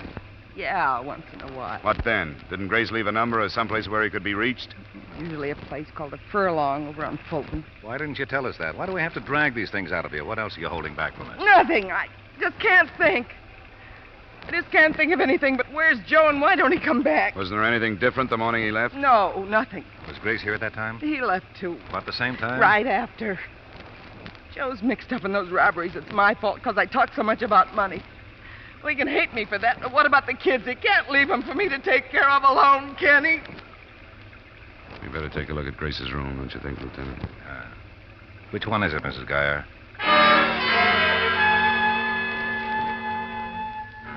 Ted Grace's effects told a lot more about him than his landlady had. A drawer full of racing forms made it appear that the man who phoned had probably been his bookie. The colors of Ted Grace's ties and shirts, an array of cheap men's toiletries, painted a pretty good picture of the character he'd been. But the contents of the waste paper basket made him out the mastermind of the whole series of robberies. Shredded paper. We didn't try to assemble all the pieces there, but we fished through enough to learn they'd been applications for loans from the victim companies. Made out while he cased the offices. Look at the blank side. Yeah, the floor plans drawn out. Hey, look here, a name, Tony. Positions, movements were marked down, too. Here's another name, Mark. Yeah. Let's not waste any more time here. I'll take them down to headquarters, get somebody to paste them up. I guess we've covered the place all right. Pretty obvious he expected to come back here, though. Yeah. I have a feeling the rest of them might still be in the city. Me, too. I think that might have been the plan. Going now? Yeah, we'll go. Unless you have something more to tell us. I don't know any more to tell you. All this big mess, and I don't understand any of it. I don't know what it's all about. No, we're sorry it happened. Hope it'll turn out all right for you. Good night, Miss Guy.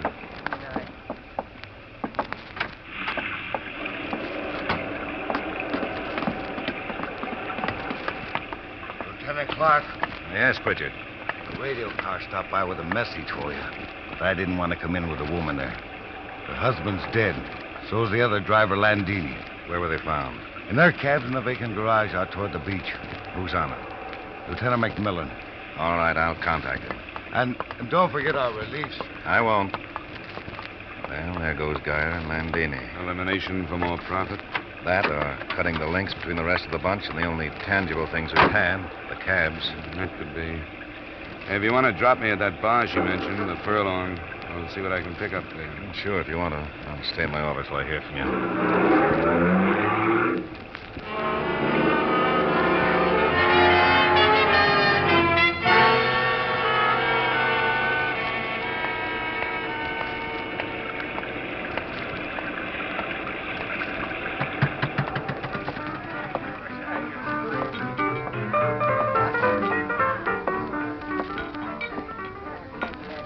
Sir? Hi. I guess a rye and soda. Oh, you must be an Easterner. I don't get many calls for rye except from them. Well, that's almost right. I transplanted myself out here. Say, I'm looking for a guy I think you know, Ted Grace. Has he been in tonight? Who? Ted Grace. I understand he's in here quite a bit. Wait till I find that rye bottle. This all right? Yeah, it's fine. You see, I'm not the regular bartender. I don't know your friend, by name, anyway. Thanks. That's all right. Thanks. Hey, what about a couple of guys Ted knows, then? One named Mark, the other's Tony something. No, I guess I can't help you. I usually work a place down on Gary. I don't know this one very well. Well, it's not important. I'll look around, maybe come back. See you later. Yeah. Good night. Hey, Tony, send over another scotch and soda for Edna, will you? Hey, Tony, over here's me. It was hard not to turn around or at least stop moving, but I managed to walk out as if I hadn't heard, turn down the sidewalk for a count of 5, and then back to the window. Tony was forgetting his customers. He was heading towards the rear of the room. When he got there, he disappeared into a phone booth. I've heard that a lot of cases are broken through a stroke of luck, but it very seldom happens to me. My own phone call from a gas station brought Lieutenant Clark and an extra squad car to the Furlong Bar in less than 20 minutes. The place was cleared of people, and Tony stood alone behind the bar, giving away his guilt by his expression and the apron he kept twisting in his hand. Leave your apron alone. What is all this? Who did you phone right after I left? Home, to say I'd be late. That's not true. The call was traced. You're crazy. How could you trace it? If you were calling home, why should you care if it was traced or not? Now, who did you call? I can make a phone call if I want to, can't I? That isn't the question. What makes you so nervous? You guys busting in like this, what do you expect? To find a guy named Tony. What's your last name, Tony? Cullen. That's what I came here for, too, Tony. When we found him, all we were going to do was ask him to tell us where he was the other morning while those loan company officers were being knocked over. And if he couldn't, we were going to see him booked for 3 killings. Ted Grace and Joe Gaia and Paul Landini. I don't know what you're talking about. You're bluffing, but you're bluffing the wrong guy. I'm glad to hear that. We wouldn't want to see an innocent man booked for something he didn't do. So let's clear it up. How do we start proving where you were between 9 and about 11 the other morning? Come on, where were you? I was home asleep. Then a lot of people must hate you. Who? The people who said they saw you leave your place about 8 o'clock.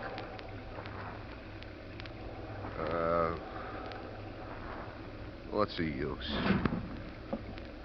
I don't know if you're bluffing or not. We aren't. In Grace's room, we found the floor plans of all those officers with the names of all of you. He talked to Joe Gaia's wife. She knew about you and Mark. You just made a confession. Do you want to take the whole rap yourself? No. If I'd known there was going to be any killing, I wouldn't have got mixed up in it. When there was, I knew the whole thing would blow up. Who did the killing? There were 3 of them. Harvey Shute, Vic Lincoln, and Neil White. I'm not sure which one did. Who were they? I don't know. They got out of prison someplace in the east about 6 months ago. We met them and got running around with them. We'd been playing the horses, not doing so well. And they said if we got a big stake, they knew how to make a killing. That's the way it started. Who's we, Tony? My friends, Mark Rose and Leo Barrett. Ted Grace. Is that all?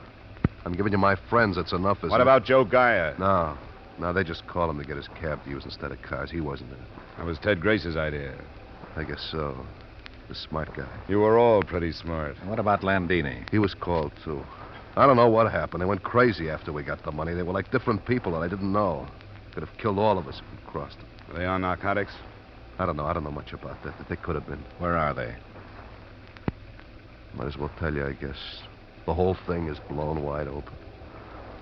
They're staying in the Metropolitan Auto Court out on Bayshore Highway. Which cabin? Second one on the right. Where's the money? We split it before we separated. You could have my share. I wish you would buy back the last few days. Come on, Tony. I'll send you down to the station.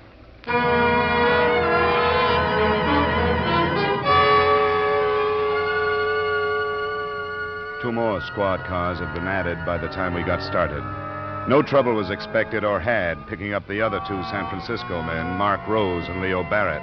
But at the Metropolitan Auto Court, where the 3 ex-convicts were staying, trouble was expected.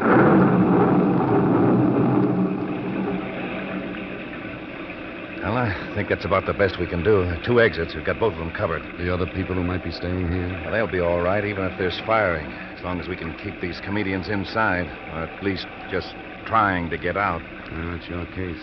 We'll have to try to it anyway. I'll go wake them up. If this gale hasn't already. Now, don't be a hero. You in there. Open up. I'm a police officer. Lieutenant Clark! Lieutenant! I shot the lieutenant! Cover me on the door, Hudson!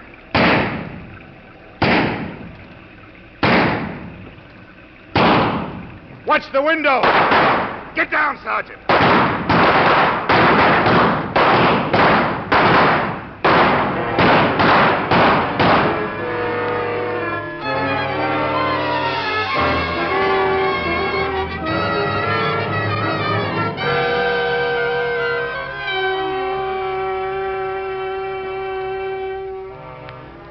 When it was finished, one of them was alive. The other 2 in the cabin were ripped to pieces.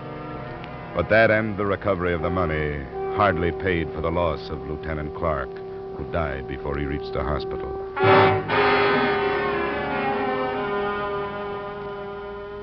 Expense account item 2, $75.30, miscellaneous in San Francisco. Item 3, same as item 1, transportation back to Hartford.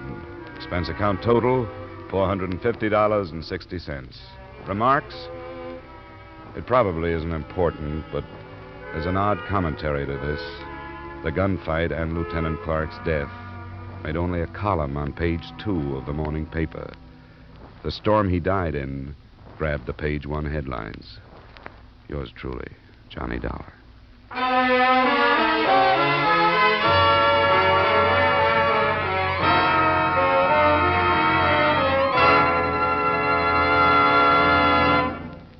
Yours truly, Johnny Dollar, stars Edmond O'Brien in the title role and is written by Gil Dowd with music by Wilbur Hatch. Edmond O'Brien's latest picture is a Paramount Pictures production, Warpath. Featured in tonight's cast were Howard McNear, Ed Begley, Hy Averback, Jim Nusser, Virginia Gregg, and Janet Scott. Yours truly, Johnny Dollar, is produced and directed by Jaime Del Valle.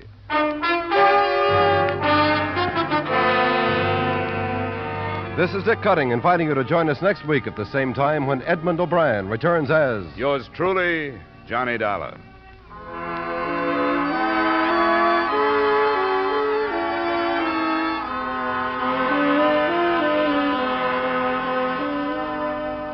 You can sing it again this evening on CBS, and if Dan Seymour calls you, maybe you can sing it out the name of the fabulous Phantom and win $5,000 in cold, hard cash, plus $10,000 more in fine prizes.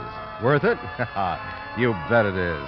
For Sing It Again also brings you a whole hour of grand musical fun as you listen to Alan Dale, Judy Lynn, Bob Howard, the Riddlers, and Ray Bloch's orchestra. Sing It Again comes to you every Saturday evening on most of these same CBS stations.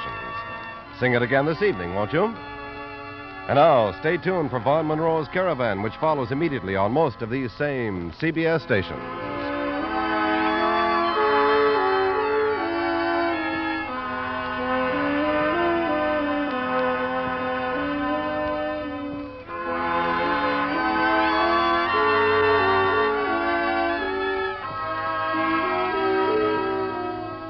This is CBS, where everyone laughs at Edgar Bergen and Charlie McCarthy every Sunday night. The Columbia Broadcasting System.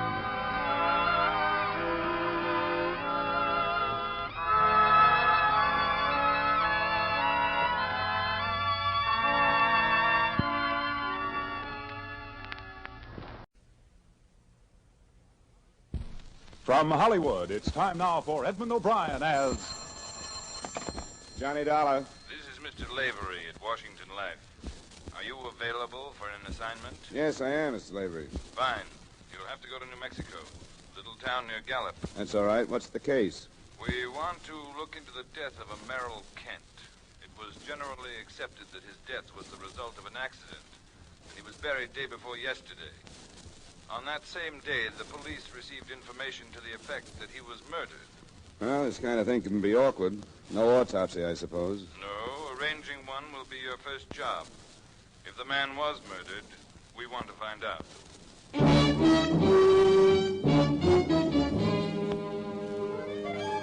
Edmond O'Brien in a transcribed adventure of the man with the action-packed expense account, America's fabulous freelance insurance investigator. Yours truly, Johnny Dollar.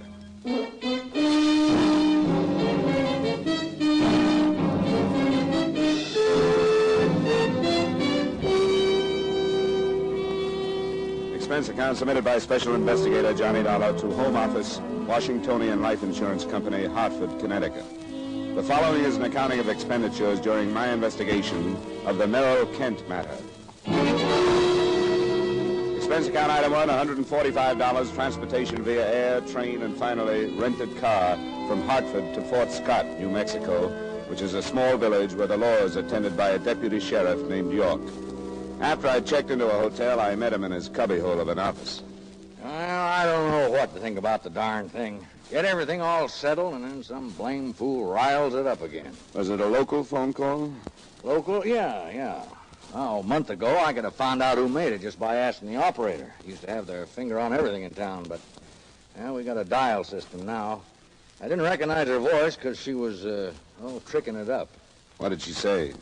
She called while the funeral was going on, you know. Yeah, I understood that. Yeah, she said something from the Bible and that she couldn't stay silent while the good man's body was being submitted to the grave, as she put it. Then she said she wasn't sure enough to accuse anybody out in the open, but that she thought Mr. Kent had been murdered. No more than that? Didn't she name anybody? No, she just hung up. Yeah, isn't much to start from, is it? No. You know, I knew Kent. He was a good horseman, but better ones have been killed the same way. See, the horse falls and the rider's foot slips through the stirrup. Then when the horse gets up, he panics with his thing stuck there and dragging at him. He doesn't have to run 100 yards, and the man's dead. Well, Kent's horse must have run 3 miles. How do you know that? Well, the way he was blowing when he got back to the ranch. He dragged Kent all the way home, you know. But you don't know where it happened, huh? No.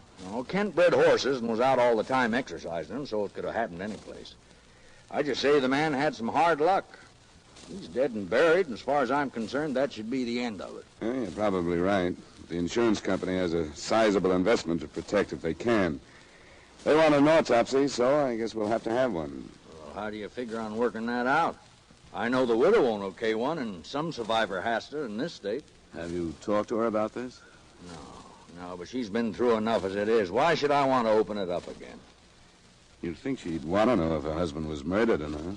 She doesn't know anything about the phone call. She doesn't? I didn't think it was worth telling her about.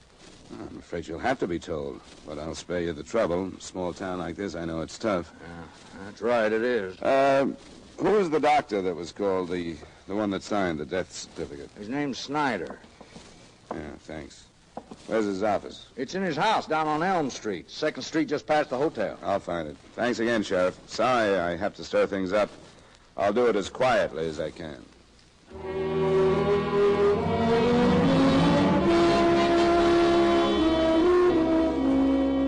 Right then, I didn't know how to figure the sheriff. It was fairly obvious that he didn't approve of what I was doing. For the time being, I charged it off to the fact that no law officer enjoys the possibility that a crime might have gone unpunished right under his nose.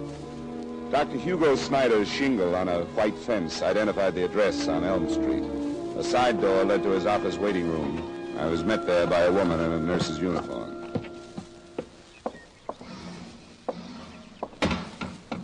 Good afternoon, sir. How do you do? Dr. Snyder in? Yes, but he's busy at the moment. Do you have an appointment? No, I don't. I'm not a patient. Well, here, I have to talk to him about something else. Here's my card. Insurance investigator. That's right. Mr. Dollar, please don't think me an overly inquisitive nurse. I'm Mrs. Snyder. Oh, well, that does make a difference. I want to talk to him about a death he attended a little while ago. Mr. Merrill Kent. Mr. Kent? Yes, the company that held his life policy sent me. Oh, I see. They think an investigation is needed. There's a chance, yes. That's what I wanted to talk to the doctor about. If I can see him now. He's in the X-ray lab. I'll see if he can come out. Hugo. Yes, what is it? There's a gentleman here to see you. It's about Merrill Kent. What about it? Well, I don't know, dear. He's an investigator from an insurance company. All right, I'll be right out. I hope you'll excuse me for being curious. Surely. Is it a usual thing in cases like this to have an investigation? Not exactly. It probably should be, but unless something about a case seems to call for looking into, nothing is done. How do you do? Dr. Snyder? This is Mr. Dollar. Yes. You're an insurance investigator, Mr. Dollar? Yes, a rare thing in Fort Scott, I take it. Here's his card, dear. Yes, I don't understand why you're here. What is it about Merrill Kent? Well, it could be I'm on a fool's errand, Dr. Snyder. It wouldn't be the first one. But the day of Kent's funeral, Sheriff York got a phone call from somebody who hinted that his death wasn't accidental. Why, that's ridiculous. Of course it was accidental. He was dragged to death by a horse. And the first people to see him were his wife and her brother, who notified you, right? That's right. Harris phoned me, and I went right out. Yeah. Now, you as a doctor realize that you can't diagnose a patient's condition without examining them. Same thing holds for this situation. I say that because I want you to understand that the things I'm going to bring up are only possibilities. Of course. The symptoms I work on. Now, how long did it take you to get to the Kent Ranch after you were called? No more than 15 minutes. And Kent was dead when you got there? Yes, and probably had been for some time. Where was the body when you first saw it? Near the corral. Harris had brought blankets out. I don't know what hopes he must have had that Kent was alive, but he put blankets on the ground and one over him. Then his foot wasn't stuck in the stirrup when you got there? No, Harris had freed him as soon as he could. And you couldn't swear that his foot had ever been in the stirrup, could you? Good Lord, Mr. Dollar, Now, wait a minute, Doctor, please. Please, these are only possibilities. Did you see his boot? Marks must have been left on it. Did you examine his ankle? It must have been bruised or wrenched. No, of course I didn't. I wasn't concerned with his ankle or his boot. Well, did anyone look at them? Sheriff York wasn't called in at all, was he? No, because it was a clear case of accident. What about his hands and his arms? And his clothes must have been torn to shreds. I didn't notice. He was covered from his shoulders down, as I remember. Well, who would have noticed? What about the undertaker? The body was taken to Leesburg that same evening, the Weinrich Mortuary. It's about 15 miles north of here. How about your examination, Doctor? Would you tell me about it? Well, very little was necessary. He died as a result of severe multiple fractures of the skull. And I don't suppose you could tell which of these fractures was the fatal one? No, of course not. Or which was the first one? Of course I couldn't. Then he could have been hit on the head by somebody and then dragged by the horse, couldn't he? I signed a certificate to the effect that his death was accidental. I firmly believe that it was. Now, nobody doubts your sincerity, Doctor, but you'll have to admit that since somebody has mentioned murder, there are some angles that could stand looking into. I tell you there aren't. But what do you propose to do? We're going to order an autopsy. Kent had a sister living in Seattle. She's on her way here in case we need her authority to get one. I want to thank you both, and I hope I won't have to bother you again. Good day, Mr. Dollar.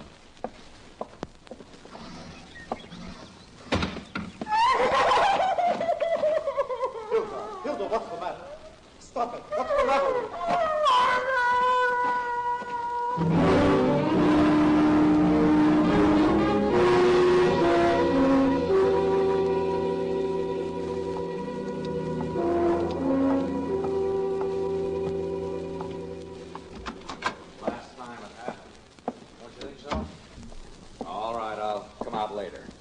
Don't worry, we will. Now, goodbye, Mrs. Green. Oh, hello there, Mr. Dollar. Hi, Sheriff. Oh, how you getting along? It's hard to tell yet, but the doctor's death certificate could be full of holes. How do you figure that? It's nothing against him, but he had to admit the cause of death didn't have to be accidental.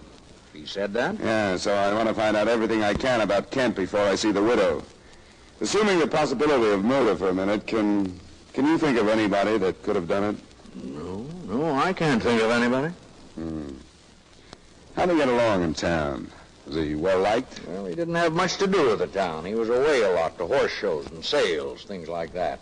How long would he be away on these trips? Oh, I never kept tabs on that. No reason to. He'd take Mrs. Kent with him? Most often he didn't, I'd say. She seemed to be here pretty steady. Do you have any idea how they got along? Oh, I wouldn't know anything about that. Never heard one way or another. Where is the Kent Ranch, Sheriff? You turn to the left at Bryan's store. It's out 5.5 miles. Thanks.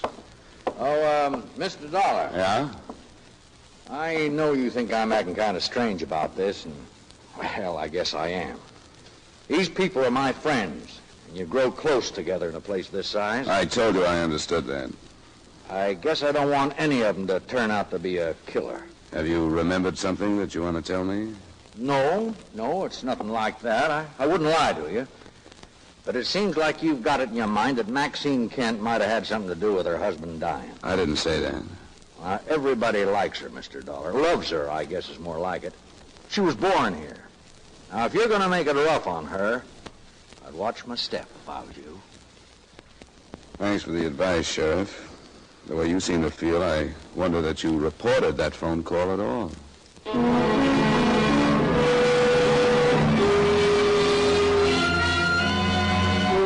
ranch was quite a surprise. I'd halfway expected the layout to be like the village and the other ranches I'd passed, old and badly cared for.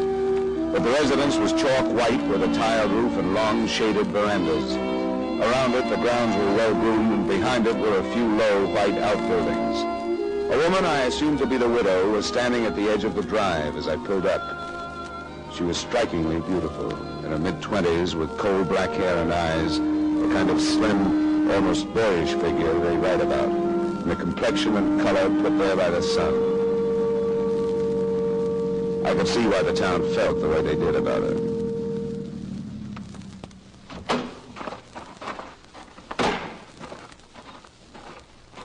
Well, Mr. Dollar? Yeah, I seem to have been preceded by my infamy. My brother's in town. He phoned me that you were on your way out. He didn't tell me where he'd learned it, but... I only told one man, Sheriff York. That isn't important. It really isn't. They're all doing what they think is right. They think they're helping me. But I can realize that all they've done is give you more and more reason for suspicion. Isn't that true? So far, yes. Come up on the veranda where we can sit down. Then you can tell me what to do. Sure.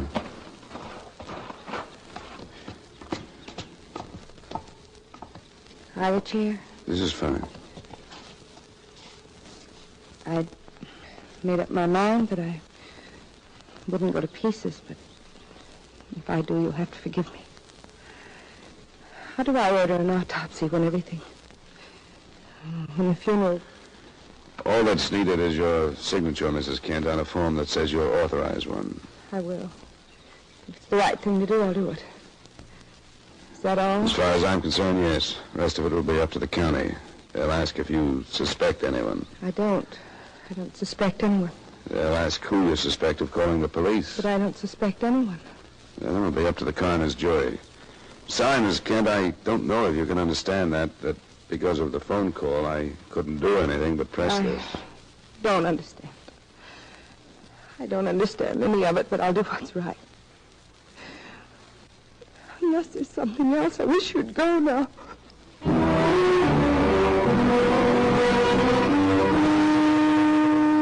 When I drove away from the ranch, I would have given my salary and a lot more if I could have skirted the village and kept right on going. I still wish I had.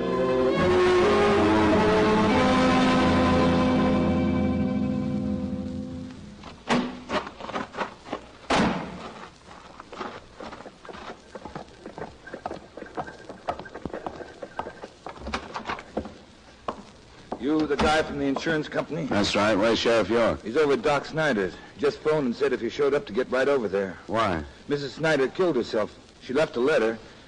She said she was the one who made the phone call that started this whole thing.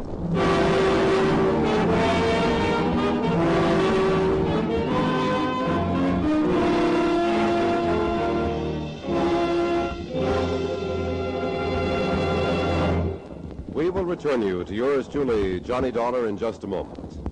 Gangbusters shouldn't have relatives. That would seem to be the moral of the exciting Gangbusters case tonight. Hear the case of the talkative boy, in which a crook is corralled through telling testimony furnished to San Francisco police by his young nephew. Don't miss Gangbusters, with another action-packed story based on police records, tonight on most of these same CBS radio stations. Now with our star Edmond O'Brien, we bring you the second act of yours truly, Johnny Dollar.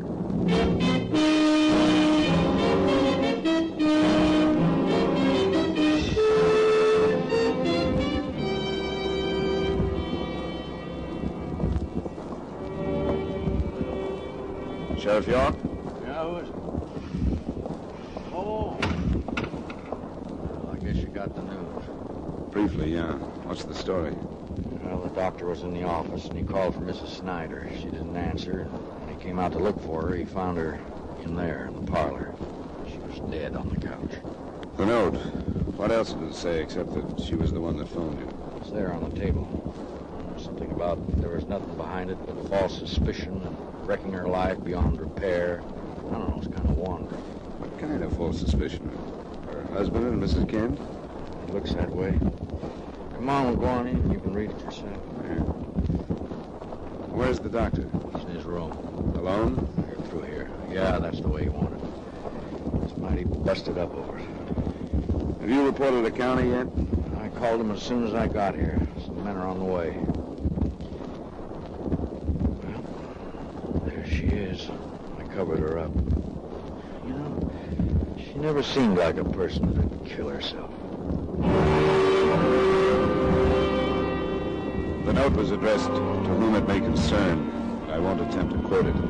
The main idea was that she had been driven to phone Sheriff York by a blind suspicion of her husband's feelings towards Maxine Kent. Then, when she learned these suspicions were groundless, she realized that there was no longer any chance for happiness. The closing words begged her husband's forgiveness and swore to his innocence. Sheriff York would rather not go with me, but he guessed it would be all right if I talked to the doctor.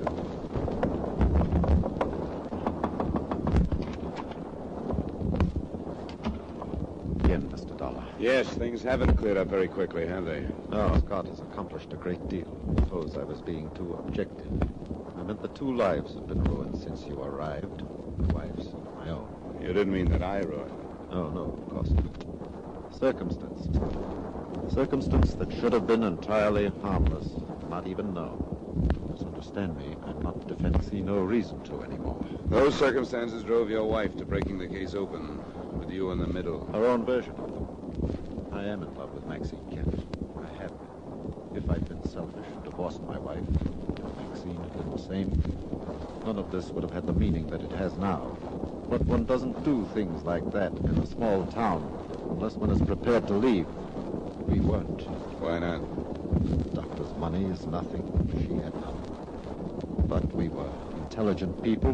We had control of our emotions. So we talked and decided not to see each other again. I'll admit I lied to my wife. Not well. She suspected the truth. When Kent was killed, I think she lost her mind with doubt. You did say killed, didn't you? Yes. I mustn't forget that my motive is now public, isn't it? That part of her note will be remembered. That she realized she was wrong isn't important, is it? That depends. By itself, this is a good story, all of it. But it falls to pieces when it's told by the doctor who signed Merrill Kent's death certificate. Yes, I suppose it does. But it's the truth. If it is, you can prove it. Where were you the afternoon Kent was killed? Sometimes you can't prove the truth. I was in the office, working with my wife. Then why did she think you had killed him? Because she left for about an hour to shop. What did you do during that time? I came here to this room and rested. Is there any way to prove that? Anyone see you? No. And if you can't prove it, it's not the truth. If you can, it holds up better in court. You're convinced that I'm guilty, aren't you? All I can do is work with what's at hand. If you are, you'd better plead it. If you aren't, you'd better keep your fingers crossed for a quick confession from someone else. Mr. Dollar, tell me, has it been proved that he was murdered? The autopsy should be underway by tomorrow afternoon. Kent's sister has arrived? We don't need her. His widow is authorizing one. I see. Anything more to say? No. No, I don't think there's anything more to say.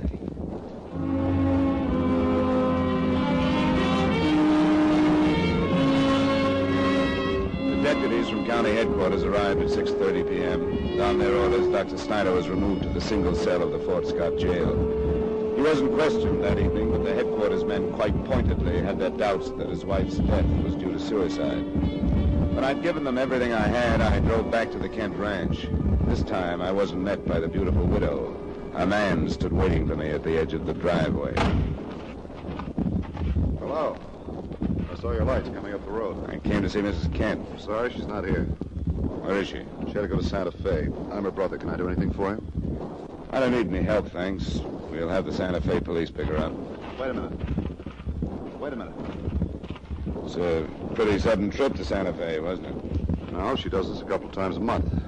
It's not as close as Albuquerque, but she likes it better. Your name, Dollar? How soon did she leave after Mrs. Snyder killed herself? I think it was before. Couldn't have been. I was here. Here with Maxine? You people ought to get your signal straight. She said you phoned her that I was on my way out from town. How come you didn't know it? Or didn't you really call?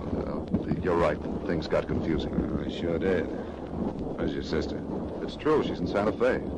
I told her not to go because everything she did like that was making it look worse. That's right. Why'd she go? When she heard about the doc's wife, she flew apart. Until then, she was sure Kent hadn't been murdered. When that happened, she seemed to change her mind. I guess we can charge it off to the old beat-up prerogative women are supposed to have. I'll going back to my hotel. Get some sleep.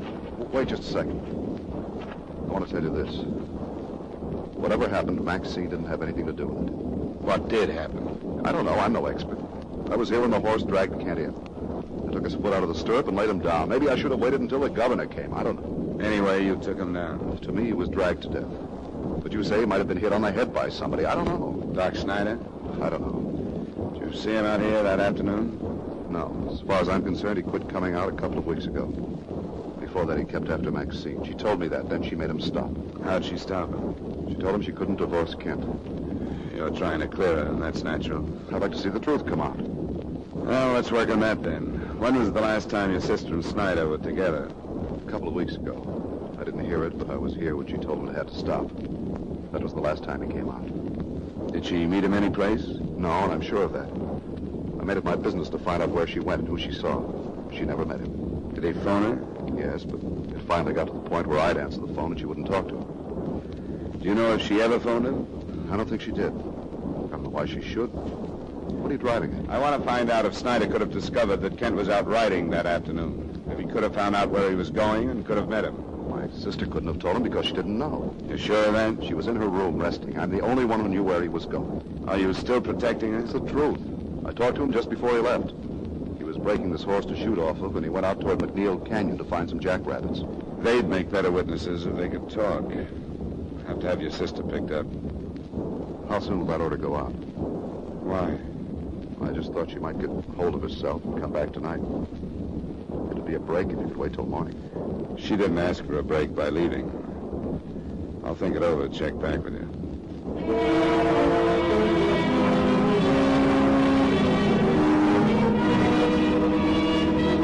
The next day, things moved slowly. Mrs. Kent did come back on her own and signed for an autopsy. I didn't see her. By that evening, her husband's body had been exhumed, and by noon the following day, the coroner's report was out. There was no actual post-mortem evidence of murder, but the openings were still there. Considering the circumstances, there was no proof that it wasn't murder either. The inquest verdict was the familiar death by misadventure, or at the hands of person or persons unknown. Dr. Snyder and the body of his wife were carted off to the county seat for more questioning and examination. And I spent the rest of the day with Sheriff York and a flock of volunteer citizens going over everything we had from the beginning again. It was a long, hot afternoon. After a shower and some food that evening, I started back to the Kent Ranch.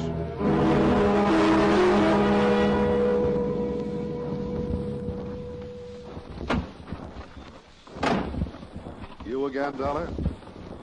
Thought you'd be through with this since Doc Snyder was arrested. Not quite. Your sister here? What do you want with her? I want to talk to her.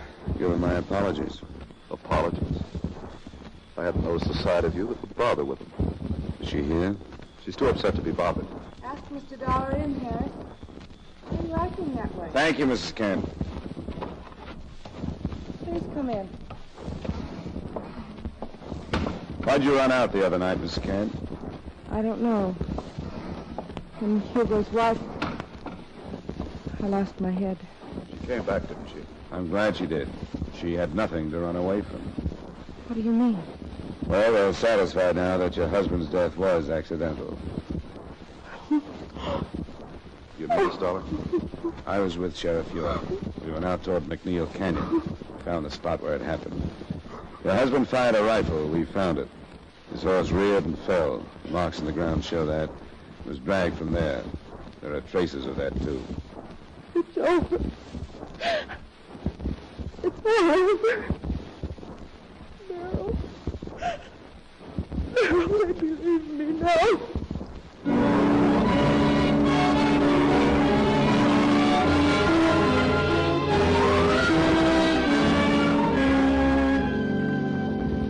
Expense account item 2, miscellaneous, $88.40.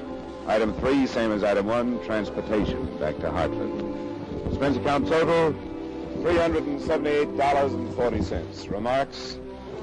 I'm sorry about the happy ending. The fact that everybody told the truth and that nobody was a criminal, and that the insurance claim is as good as New Mexico gold. Yours truly, Johnny Dollar.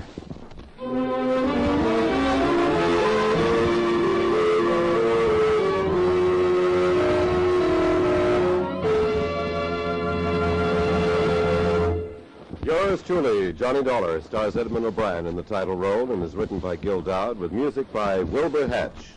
Edmond O'Brien will soon be seen starring in the Paramount Pictures production, Silver City. Featured in tonight's cast were Ray Hartman, Joseph Kearns, Jeanette Nolan, Edgar Barrier, Virginia Gregg, and Hy Averback.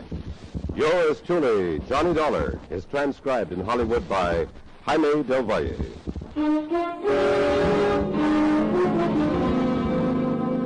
This is Clarence Cassell inviting you to join us next week at this time when Edmond O'Brien returns as... Yours truly, Johnny Dollar.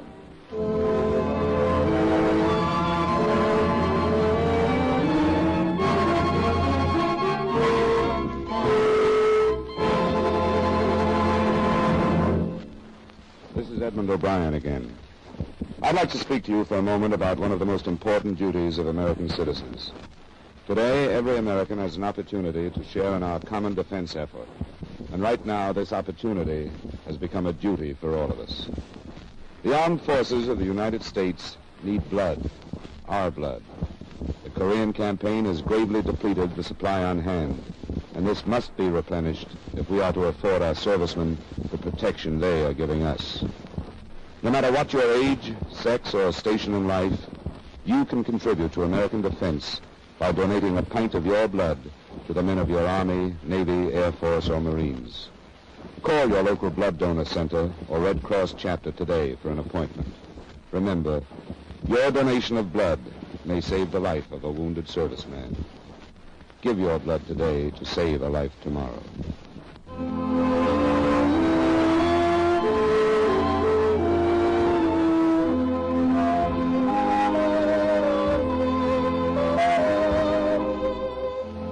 Partners, if you're looking for exciting Western adventure, you've come to the right network. Every Saturday on CBS Radio, most of these same stations bring you the Gene Autry Show and Bill Boyd as Hopalong Cassidy. Listen tonight. Stay tuned now for the Vaughn Monroe Show, which follows immediately over most of these same stations.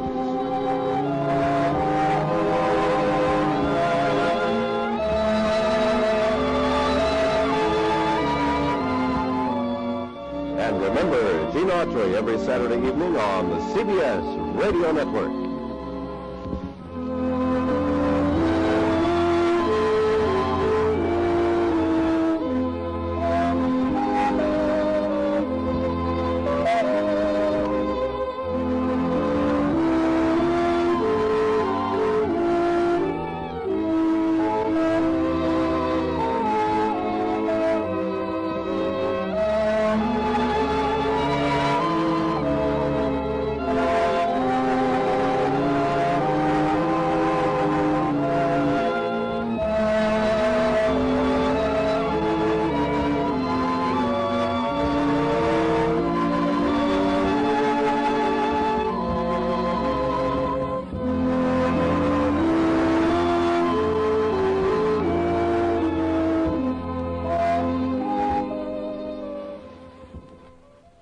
From Hollywood, it's time now for Edmond O'Brien as...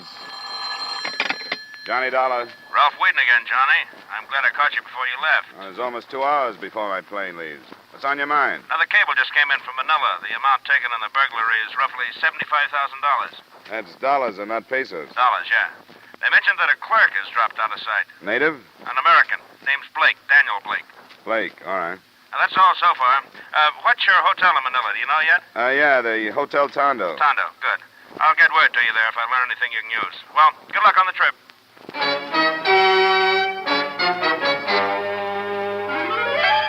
Edmond O'Brien in another adventure of the man with the action-packed expense account. America's fabulous freelance insurance investigator. Yours truly, Johnny Dollar.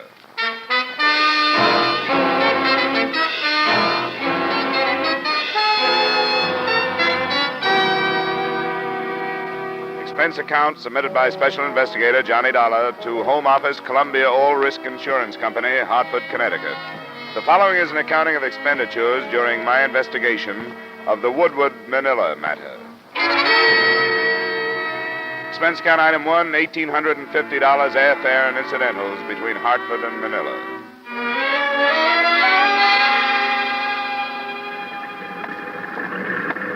$1 from the incoming PAL flight number 103. Will you go to the ticket office, please? Passenger dollar from incoming PAL flight My name is number Dollar. I 103. was being paged. Oh, yes. These gentlemen are waiting for you. This is Mr. Dollar, sir. Oh, yes. I'm Floyd McDonald, Mr. Dollar, local manager of the Woodward Company. Oh, how are you, sir? And this is Irving Morgan, my assistant. Morgan? Glad to meet you. I've made arrangements to have your luggage sent to your hotel if you'd like to do it that way. Irving and I can drive you right in. Fine. That's darn nice of you. Well, I know how it is. At least I don't want to bother with details after a long flight like that. You'll give me your luggage check, sir? Oh, yeah. Have them right here. Thank you. Well, that's all I think. The car's right outside. We can give you the details of the burglary on the way in. He told me very little that I didn't already know. The store he managed, one of Manila's largest hardware stores, was part of the American-owned Woodward chain. He had discovered the loss of the $75,000 himself Monday morning when he'd entered his office and found the safe open. Naturally, I feel very badly about it. But everything that can be done is being done. I don't know who the main office is blaming it on, but I think you'll find that Floyd and I were anything but careless. We've got 5 years without a loss behind us to prove that. And it only takes one failure to ruin a success, Irving. There's $75,000. Do I understand that it was all American currency? No, it was made up of pesos, too. I stated the amount in dollars and cents when I reported the loss. Were you in the habit of keeping as much money as that in your office safe? It wasn't my idea, or to my liking. It was because of a company rule. They were worried about conditions on this side of the Pacific and ordered us to stop banking our cash here. Instead of the usual yearly transfer of our money, it has been going to the States once a month. They didn't save much this time. What about this clerk, Dan Blake? Oh, don't get me started on him. No, there's nothing proved yet, Irving. What is it going to take to open your eyes, Floyd? We don't agree on just what to think about Dan, Mr. Dollar. In spite of the circumstances, I find it almost impossible to believe that Dan would do this to me. Could he have done it? Of course he could. He had access to the office, and he could have memorized the combination of the safe. Yes, that's true, but I can't forget that he was a very good friend of mine. He was like a son to me. Was he in any trouble that you know of? Owe any money? I hadn't heard of anything. He's been out of sight 4 days now. What kind of a search has been made for him? Well, I understand that the police have been working very hard. They class him as the chief suspect, too. Yes, but you've got to realize that the Philippines aren't like the States, Dollar. It's not hard to drop out of sight here. It's a big world. I know. I just watched a lot of it pass by. Well, as soon as my luggage arrives and I can get into a fresh suit, I'll contact the police, see what they've got.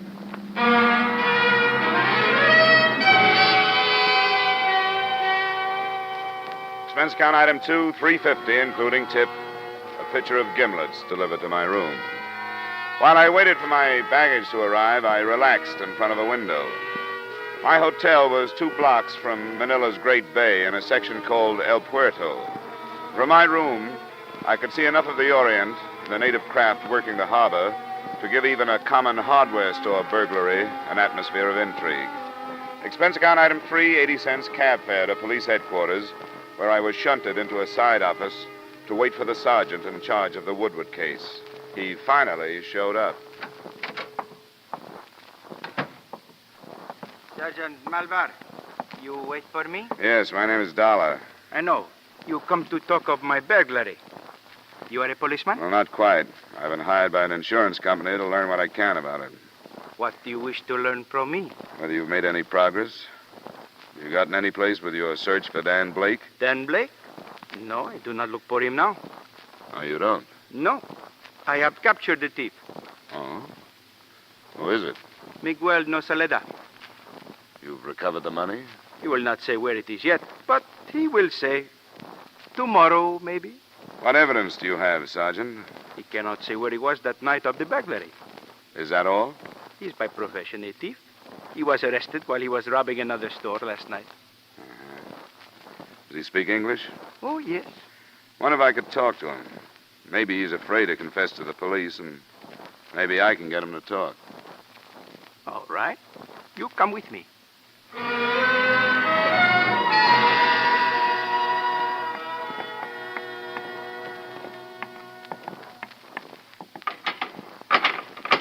You do not stay long, only 5 minutes. That's good enough. Miguel? Hey, who are you? Why you come here? How old are you, Miguel?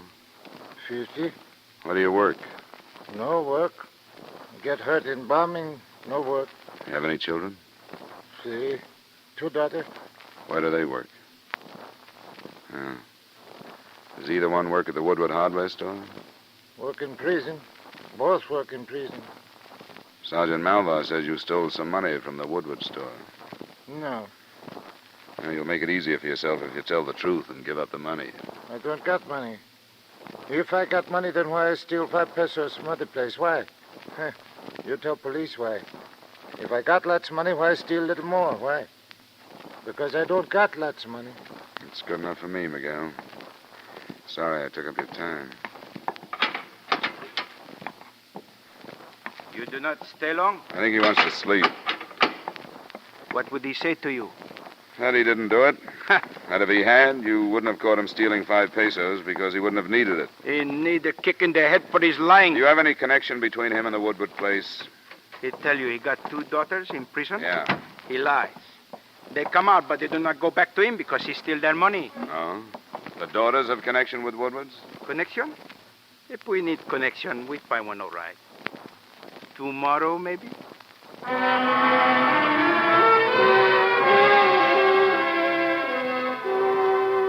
I had an idea Sergeant Malvar's philosophy reasoned that it was a lot easier to grill the wizened little prisoner than it would be to continue the search for Blake.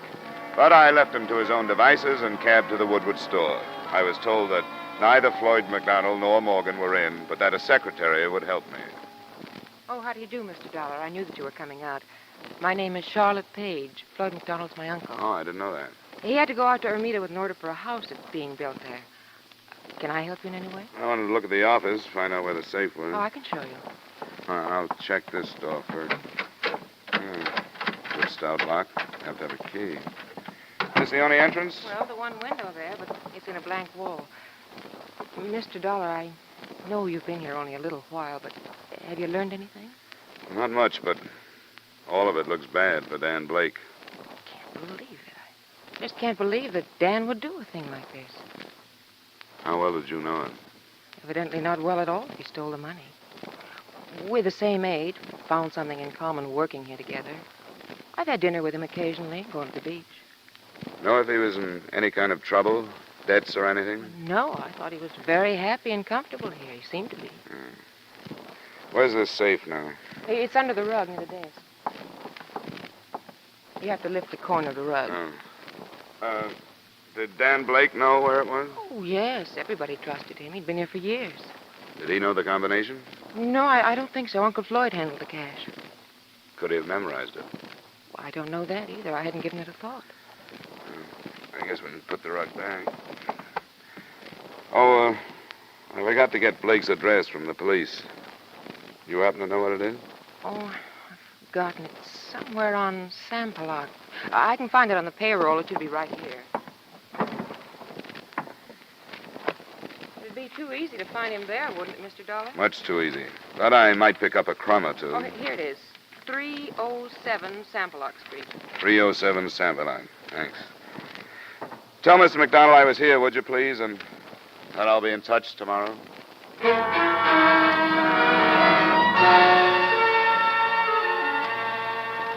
There was a fair biography of Dan Blake in his rooms. I learned that he was born in Duluth, Minnesota, 26 years ago, that his father wrote him occasionally, that he had sailed with the Merchant Marine during the war and had made a few inter-island trips after that. Floyd McDonald had said he was a student of the Philippines, and that was borne out by photographs and receipts from steamer and airlines.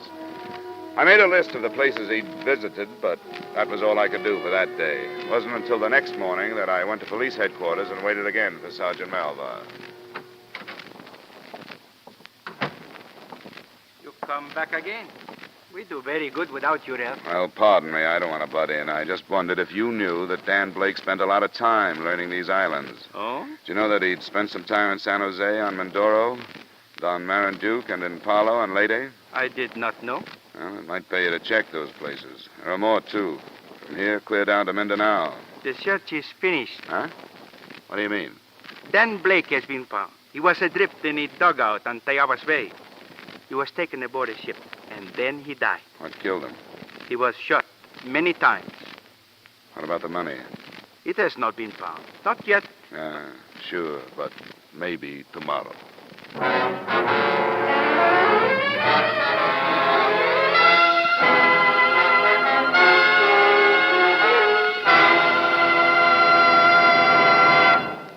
We'll return you to the second act of yours truly, Johnny Dollar, in just a moment. With winter in the wind, driving becomes more hazardous every day. Not as much for you in your car as for the people walking across the street or along the edges of a highway. A shoe touches a tiny strip of ice. Someone loses his balance, falls in the wrong direction, and there is sudden death. Check your car carefully. Make sure your brakes are good. Make sure your tires have a heavy tread. Check your steering wheel. Someone's life may depend upon the efficiency of your automobile, upon the care of your driving. Now, with our star, Edmond O'Brien, we return you to the second act of yours truly, Johnny Dollar.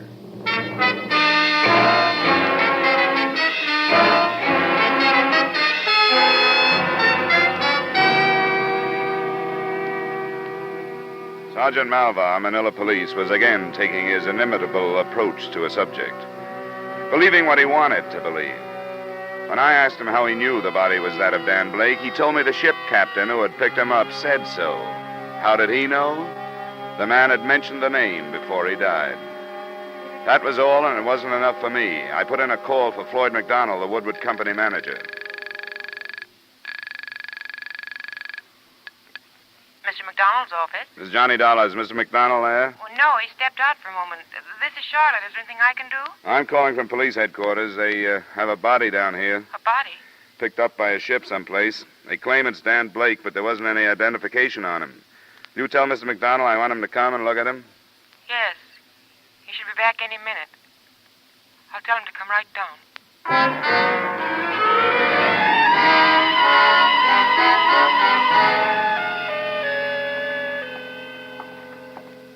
When did this develop, Dollar? And why wasn't I notified? Nobody was notified, Mr. McDonald. Sergeant Malvar was playing it close to his chest. And where is Sergeant Malvar? Didn't tell me where he was going. He left word that we could look at the body, and he left. My name is Dollar, Corporal. See, you go in. Thanks. I know this is unpleasant, but we have to find out. Good Lord. Is this Dan Blake? Yes. Yes, it's Dan. Cover him up, please. Where did they find him? In a dugout canoe. Someplace called Tayabas Bay, I think. Yes. Tayabas Bay, southwest of here. Who found him? A man by the name of Kovar. He's the captain of an inter-island schooner. Could we leave here? Yeah, sure. What happened, do you know? Well, not firsthand. He'd been shot in the back 4 times. He was alive for a short time after Captain Kovar picked him up. The money has not been found. I see. Then there's no explanation yet. Not that I know of. The schooner is anchored offshore just south of the Pasig River. You know where that is? Yes. I'd like to talk to this Kovar. I guess I can hire a boat to take me out there, huh? I'll drive you down to the docks. As a matter of fact, I'd like to go with you. Well, it's a good idea if you have the time. Well, I'll take the time. That's my car there.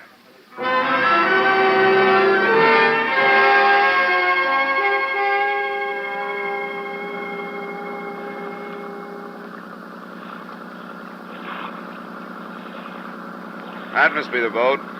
The Sea Nymph, is that the name? That's it. Skipper, that's the one there. The Sea Nymph. That's a little precious for a wreck like that, isn't it? Some are even worse. I don't know how they stay afloat. There's somebody on deck. What do you want? You Captain Kovar? Yeah, that's right.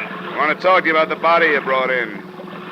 You the police? No, this man is McDonald. Dan Blake worked for him. Hey, Cobra, get a line on the shore boat. Okay, come on board. I'll put the ladder over for you. Watch it now. She's got quite a pitch today. Go ahead. Right. Have you got it? Yep. My name is Dollar, Captain. I'm working on the burglary for an insurance company. Yeah, come on in the cabin. I'd like to learn about that burglary. All that police sergeant would tell me is that I got the money and I better give it to him. Well, that'll take some doing. Yeah, take the chairs, you two. I'll take the bunk here. Well, now, what's this all about? There's a little over $75,000 missing. He didn't have anything when I picked him up. He was in a dugout canoe? That's right. Looked like a Moro craft to me. Oh, I see what you mean. No, it was empty. I looked it over.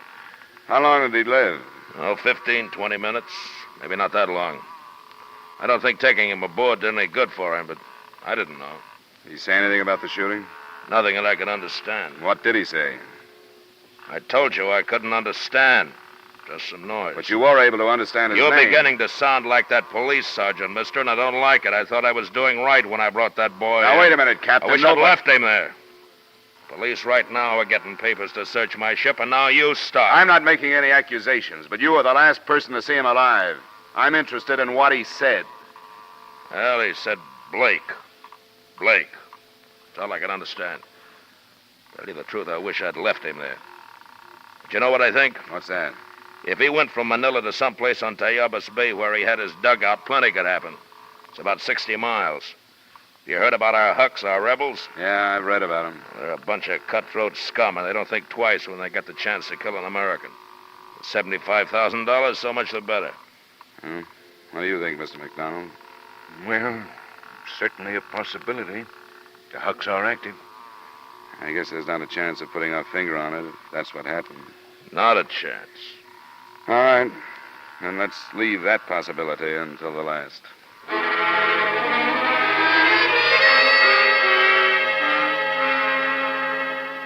I wasn't sure of Captain Kova. If he was telling the truth, he was doing so without tact.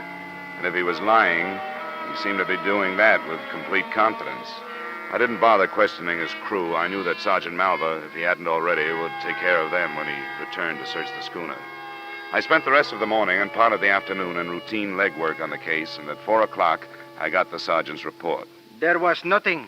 From one end of the ship to the other end, my men look. I know it is there, but it was not found. Did you talk to the crew? Yes, I talked myself to them. They do not hear Dan Blake say anything. The captain is the only one who hear him. What have you done with him? What is there I can do? Nothing. I leave his ship, and that is all. Huh? What now? What now? There is nothing now. So the Hawks killed him. Then that is all. I learned a few things about Floyd McDonald this afternoon. So? He's up to his neck in debt. Did you know that? So? I don't know about the Philippines, but in the States, it's an old pitch to have a patsy found full of bullets, but without the missing money. I do not know what you say. And maybe it looks like Dan Blake is the thief when somebody else is. I haven't been able to find a reason for the kid to have done this. Now I find that McDonald needed money. I did not know that. It would not be wise for me to question him. In Manila, Mr. McDonald is not the man to suspect. He is known as a man with honor. Yeah, so I gathered. That's probably why he could get so far into debt.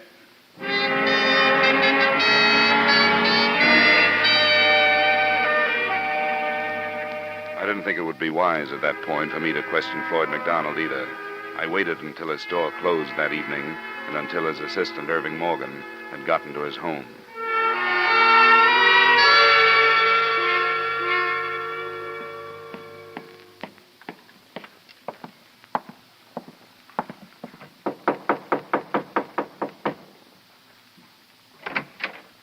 Good evening, Mr. Morgan. Oh, hello, Mr. Dollar. I've been thinking about you. Come on in. Thanks. Well, how's it going? It's hard to tell. From what I hear, the money is gone. For good. Did McDonald tell you that?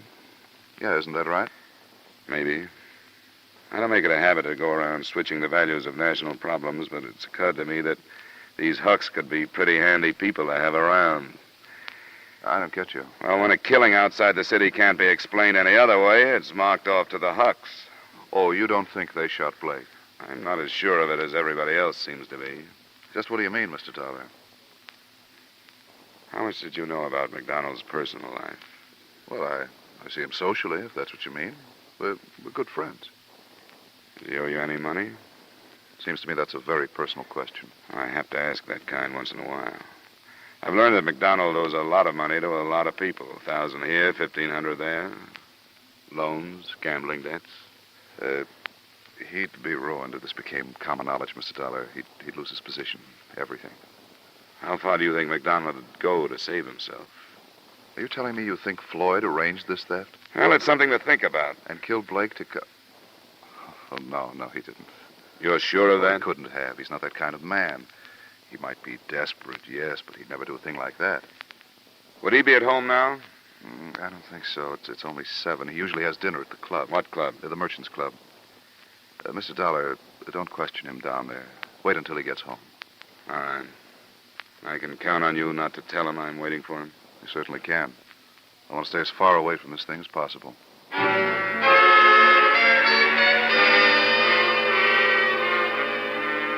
An hour and a half later, a cab dropped me in front of Floyd McDonald's home. The residence, at least, was a picture of propriety. Set in a fashionable suburb, it was within earshot of a bellboy somewhere in the bay. I followed a sidewalk across a neatly hedged lawn, and halfway to the house, I stopped. to watch a man come out of the front door.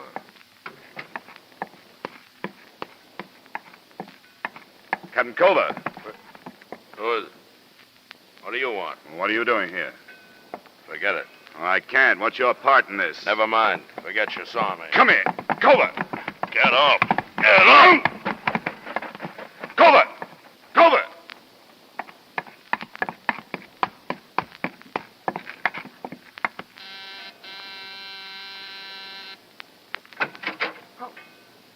Now you. I didn't expect this. You live here? Yes. I came to talk to your uncle.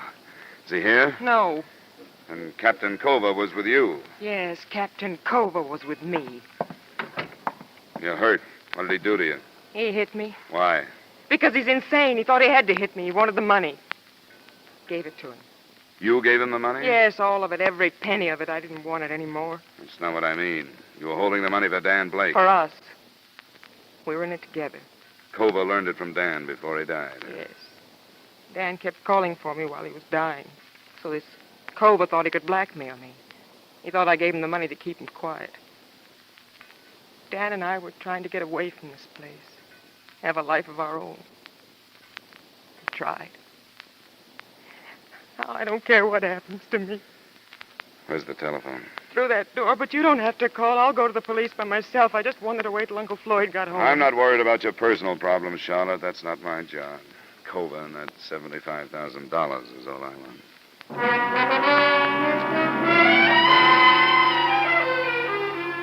I tried not to waste a minute, but time slipped by. 15 minutes on the phone, 25 to get back to Manila.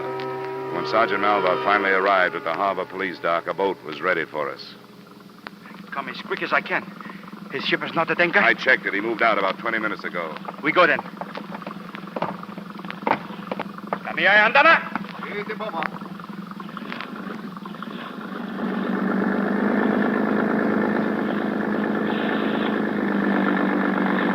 is a dark night. What if we don't find him? He do not get out of the bay. The boats near Corregidor are right now waiting.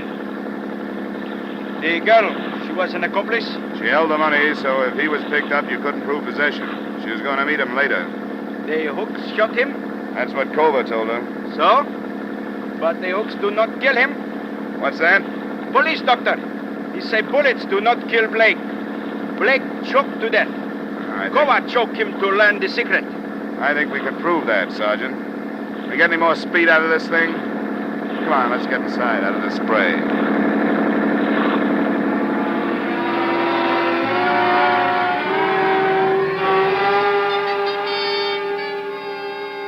A 20-minute start isn't much when a schooner with auxiliary power is matched against a police boat. With our speed and the beams from 4 searchlights fanning out around us, we covered every possible course that Culver could have set. It took us less than 30 minutes. Get on! Already. We go outside. Yep, there she is. Now I show this man we are strong. But in more! We fire in front of him. That's slowing him down. He cursed me, that man, when I searched his ship. Now Sergeant Malvari cursed back. But in more!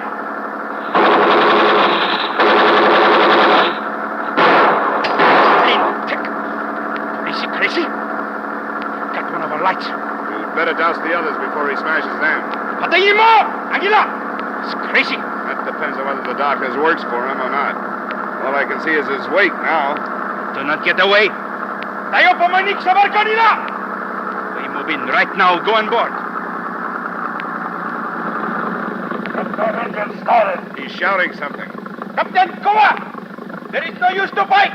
We come aboard. Abra, get that engine started. Get it started.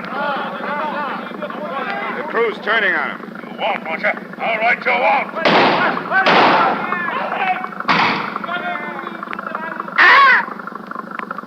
He's got to be stopped, Sergeant. Have your men stop him. Come on, there. He's running forward.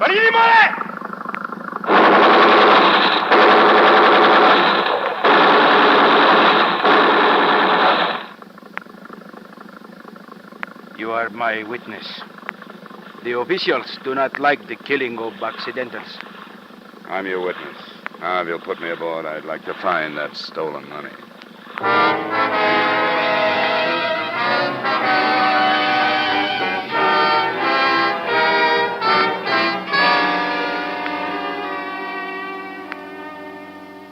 Expense account item 3, $230, blanket item covering hotel, transportation, etc. Item 4, same as item 1. Expense account total, $3,940. Remarks?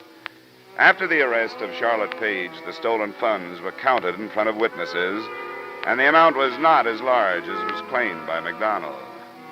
I don't know what you can do about it. Everybody seems to be out after something these days. Yours truly, Johnny Dollar.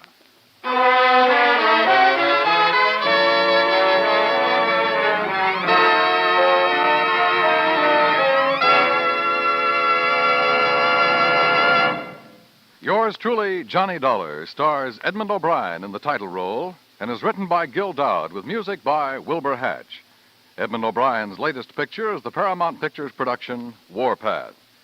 Featured in tonight's cast were Bill Conrad, Lillian Baeff, Robert Griffin, Bill Johnstone, Hy Averback, and Jack Crucian.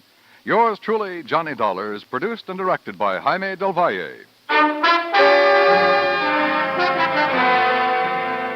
This is Dan Cubberly inviting you to join us next week at this time when Edmond O'Brien returns as... Yours truly, Johnny Dollar.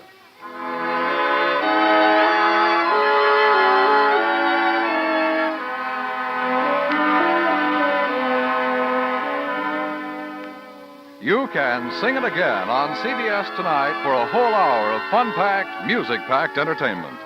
And maybe Dan Seymour will be calling you to solve one of the tuneful little riddle songs that lead to a chance at radio's largest cash jackpot, $5,000, plus $10,000 more in wonderful prizes. Alan Dale, Judy Lynn, Bob Howard, the Riddlers, and Ray Bloch's orchestra are on hand to sing and play the riddle tunes leading up to Dan Seymour's coast-to-coast calls. Be listening again later tonight when Sing It Again comes along on most of these same CBS stations. Now stay tuned for Von Monroe's Caravan, which follows immediately on most of these same CBS stations.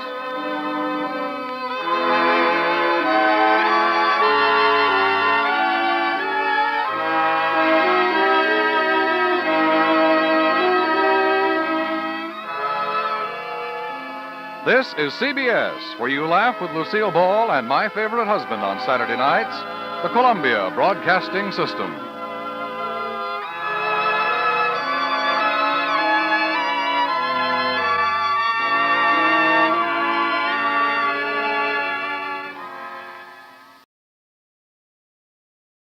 From Hollywood, it's time now for Edmond O'Brien as... Johnny Dollar. This is Sergeant Bacon. I'm calling for Police Chief Allen. Oh, yes, Sergeant. How are things going? Good and bad, you might say. We're at the hospital. George Enfield just died of his injuries, but it looks like the other man, Charlie Watson, is going to pull through. Has he been questioned yet? No, but the docs say he can be in an hour or so. That's what I'm phoning about. Chief Allen says you can come over if you want to get in on it. Good. I'll see you in about 20 minutes. Oh, Sergeant, did you get the new tally on the robbery? No, I didn't know there was a new one. It stands at 48,000 now. And murder, too. I guess this one will rip Youngstown to pieces, all right.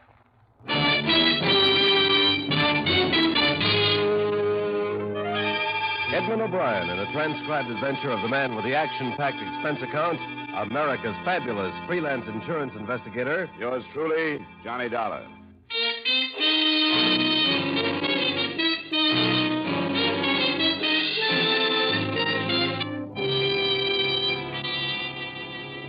Expense account submitted by Special Investigator Johnny Dollar to Home Office, Columbia All Risk Insurance Company, Hartford, Connecticut. The following is an accounting of expenditures during my investigation of the Youngstown Credit Group matter. Expense account item 1, $45.60, airfare and incidentals between Hartford and Youngstown, Ohio, where Sergeant Biggin added the following details to what I had already learned. The Youngstown Credit Group is a savings and loan set up for the employees out at Federal Mills. About 2 years ago, they set up this service to cash the men's paychecks. Enfield and Watson have been going right out to the plant every payday at noon. Charged a small fee for the service. The same two men every week with that kind of money? That's right. And this morning, somebody finally caught up with them. Knew the route they took and the time. Evidently stopped their car some way, got into it, relieved them of the money, and then pushed them out while they were making their getaway. Enfield and Watson are a mess. That's all we've got except an abandoned sedan that might fit in someplace.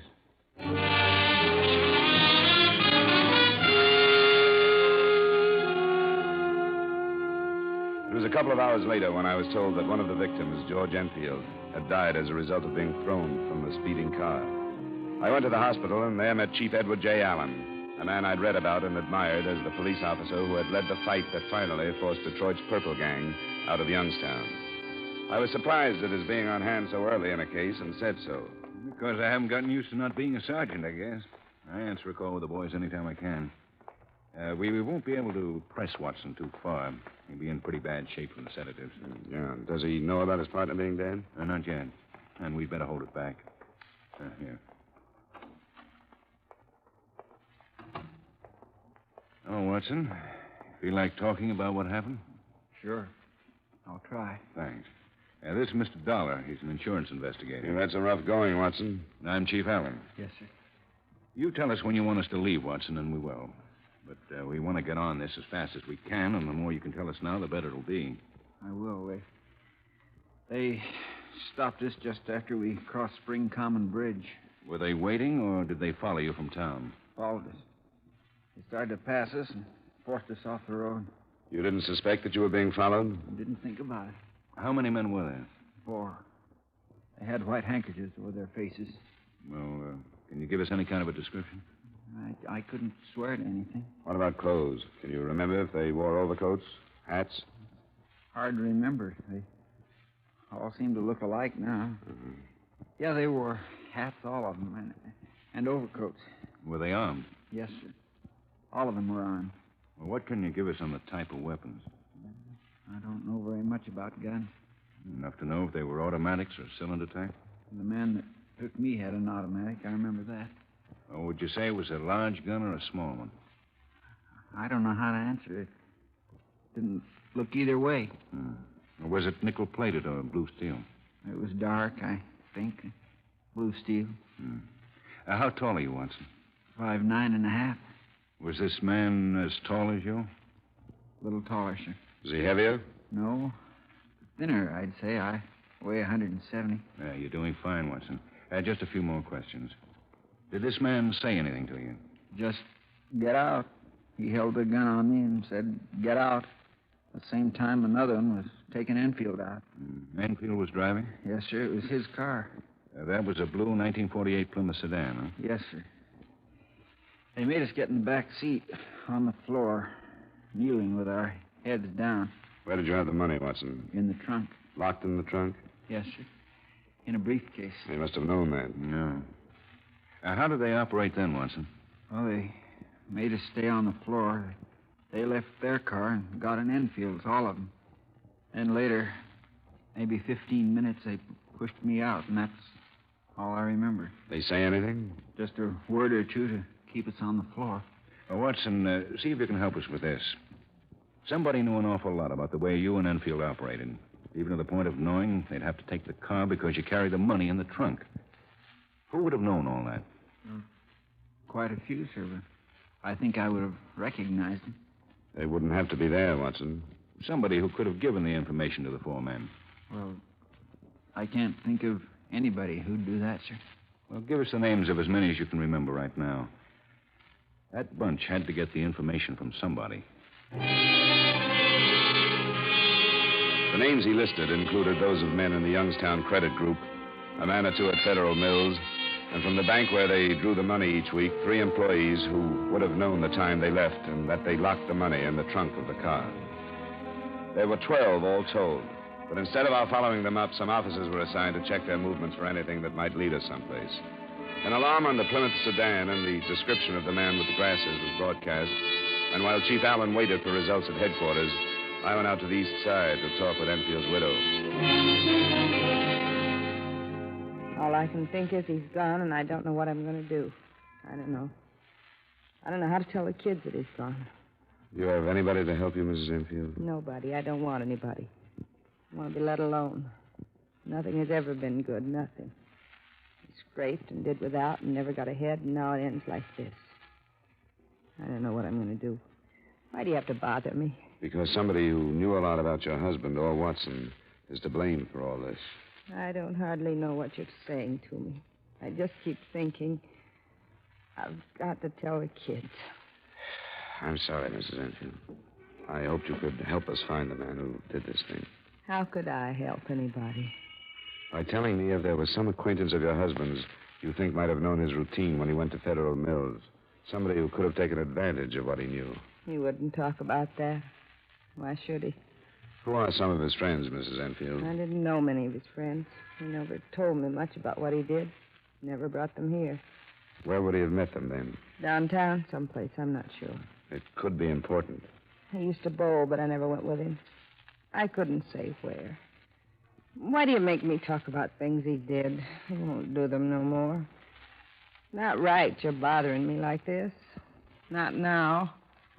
Not so soon like this. Leave me alone.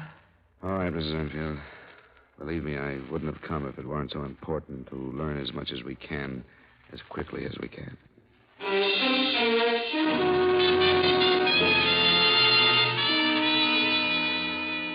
The importance of speed, of course, was based upon the fact that the $48,000 to have been used to cash paychecks was in small, untraceable denominations. What we were afraid of was that the 400 men would split the money, separate as quickly as possible, and leave the area. It was 5:30 p.m. by the time I reported back to Chief Allen. The search for the Plymouth by then was statewide, but nothing had developed. At 7:15, something did.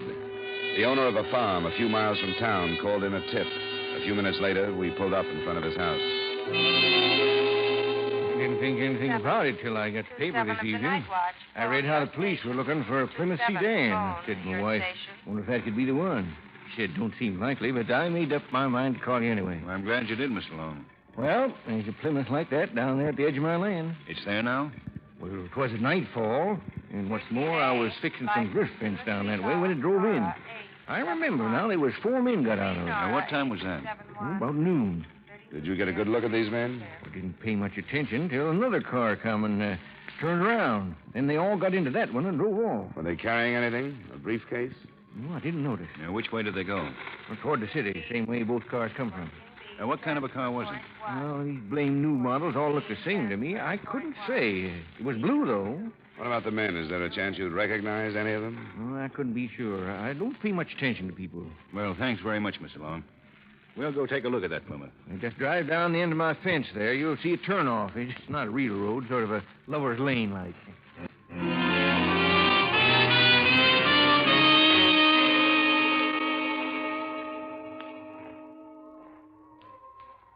It's the car, all right, Dollar. Yeah, they dumped it in a hurry, didn't they? Yeah. Key's still in the trunk lock. We're up against a really well-planned thing here, aren't we? They're sure ahead of us so far. Another car and a 5th man to figure now. You think they went back to town? Would you have planned it that way? Maybe. If I had, I would have thrown you a curve. You and all the deputies and the state police would be looking for a group of 4 making a getaway. Yeah, that's right. But I'd be back in town, not part of a group anymore, but anybody on the street. Yeah.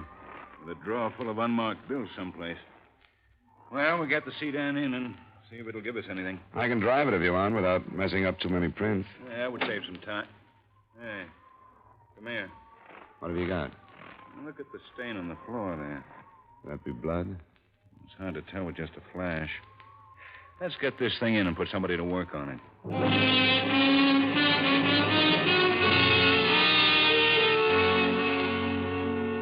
We learned that night that the stain on the rear floor of the sedan was blood, but I didn't get its full meaning until the next morning when I showed up at police headquarters.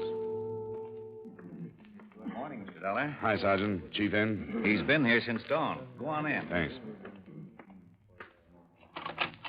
Oh, there you are. Just called your hotel. I take it I'm late for something. Did you sew this thing up after I got out of your way? Oh, hardly. I asked him to speed up the autopsy on Enfield last night, and it turns out that he was beaten before he was thrown out of that car. Oh? And with all the rest of the damage to his head, it was easy to miss. But the fatal wounds were caused by a blunt instrument, probably a length of pipe. And he must have known somebody in the group. Sure he did. We've got a downright premeditated murder on our hands.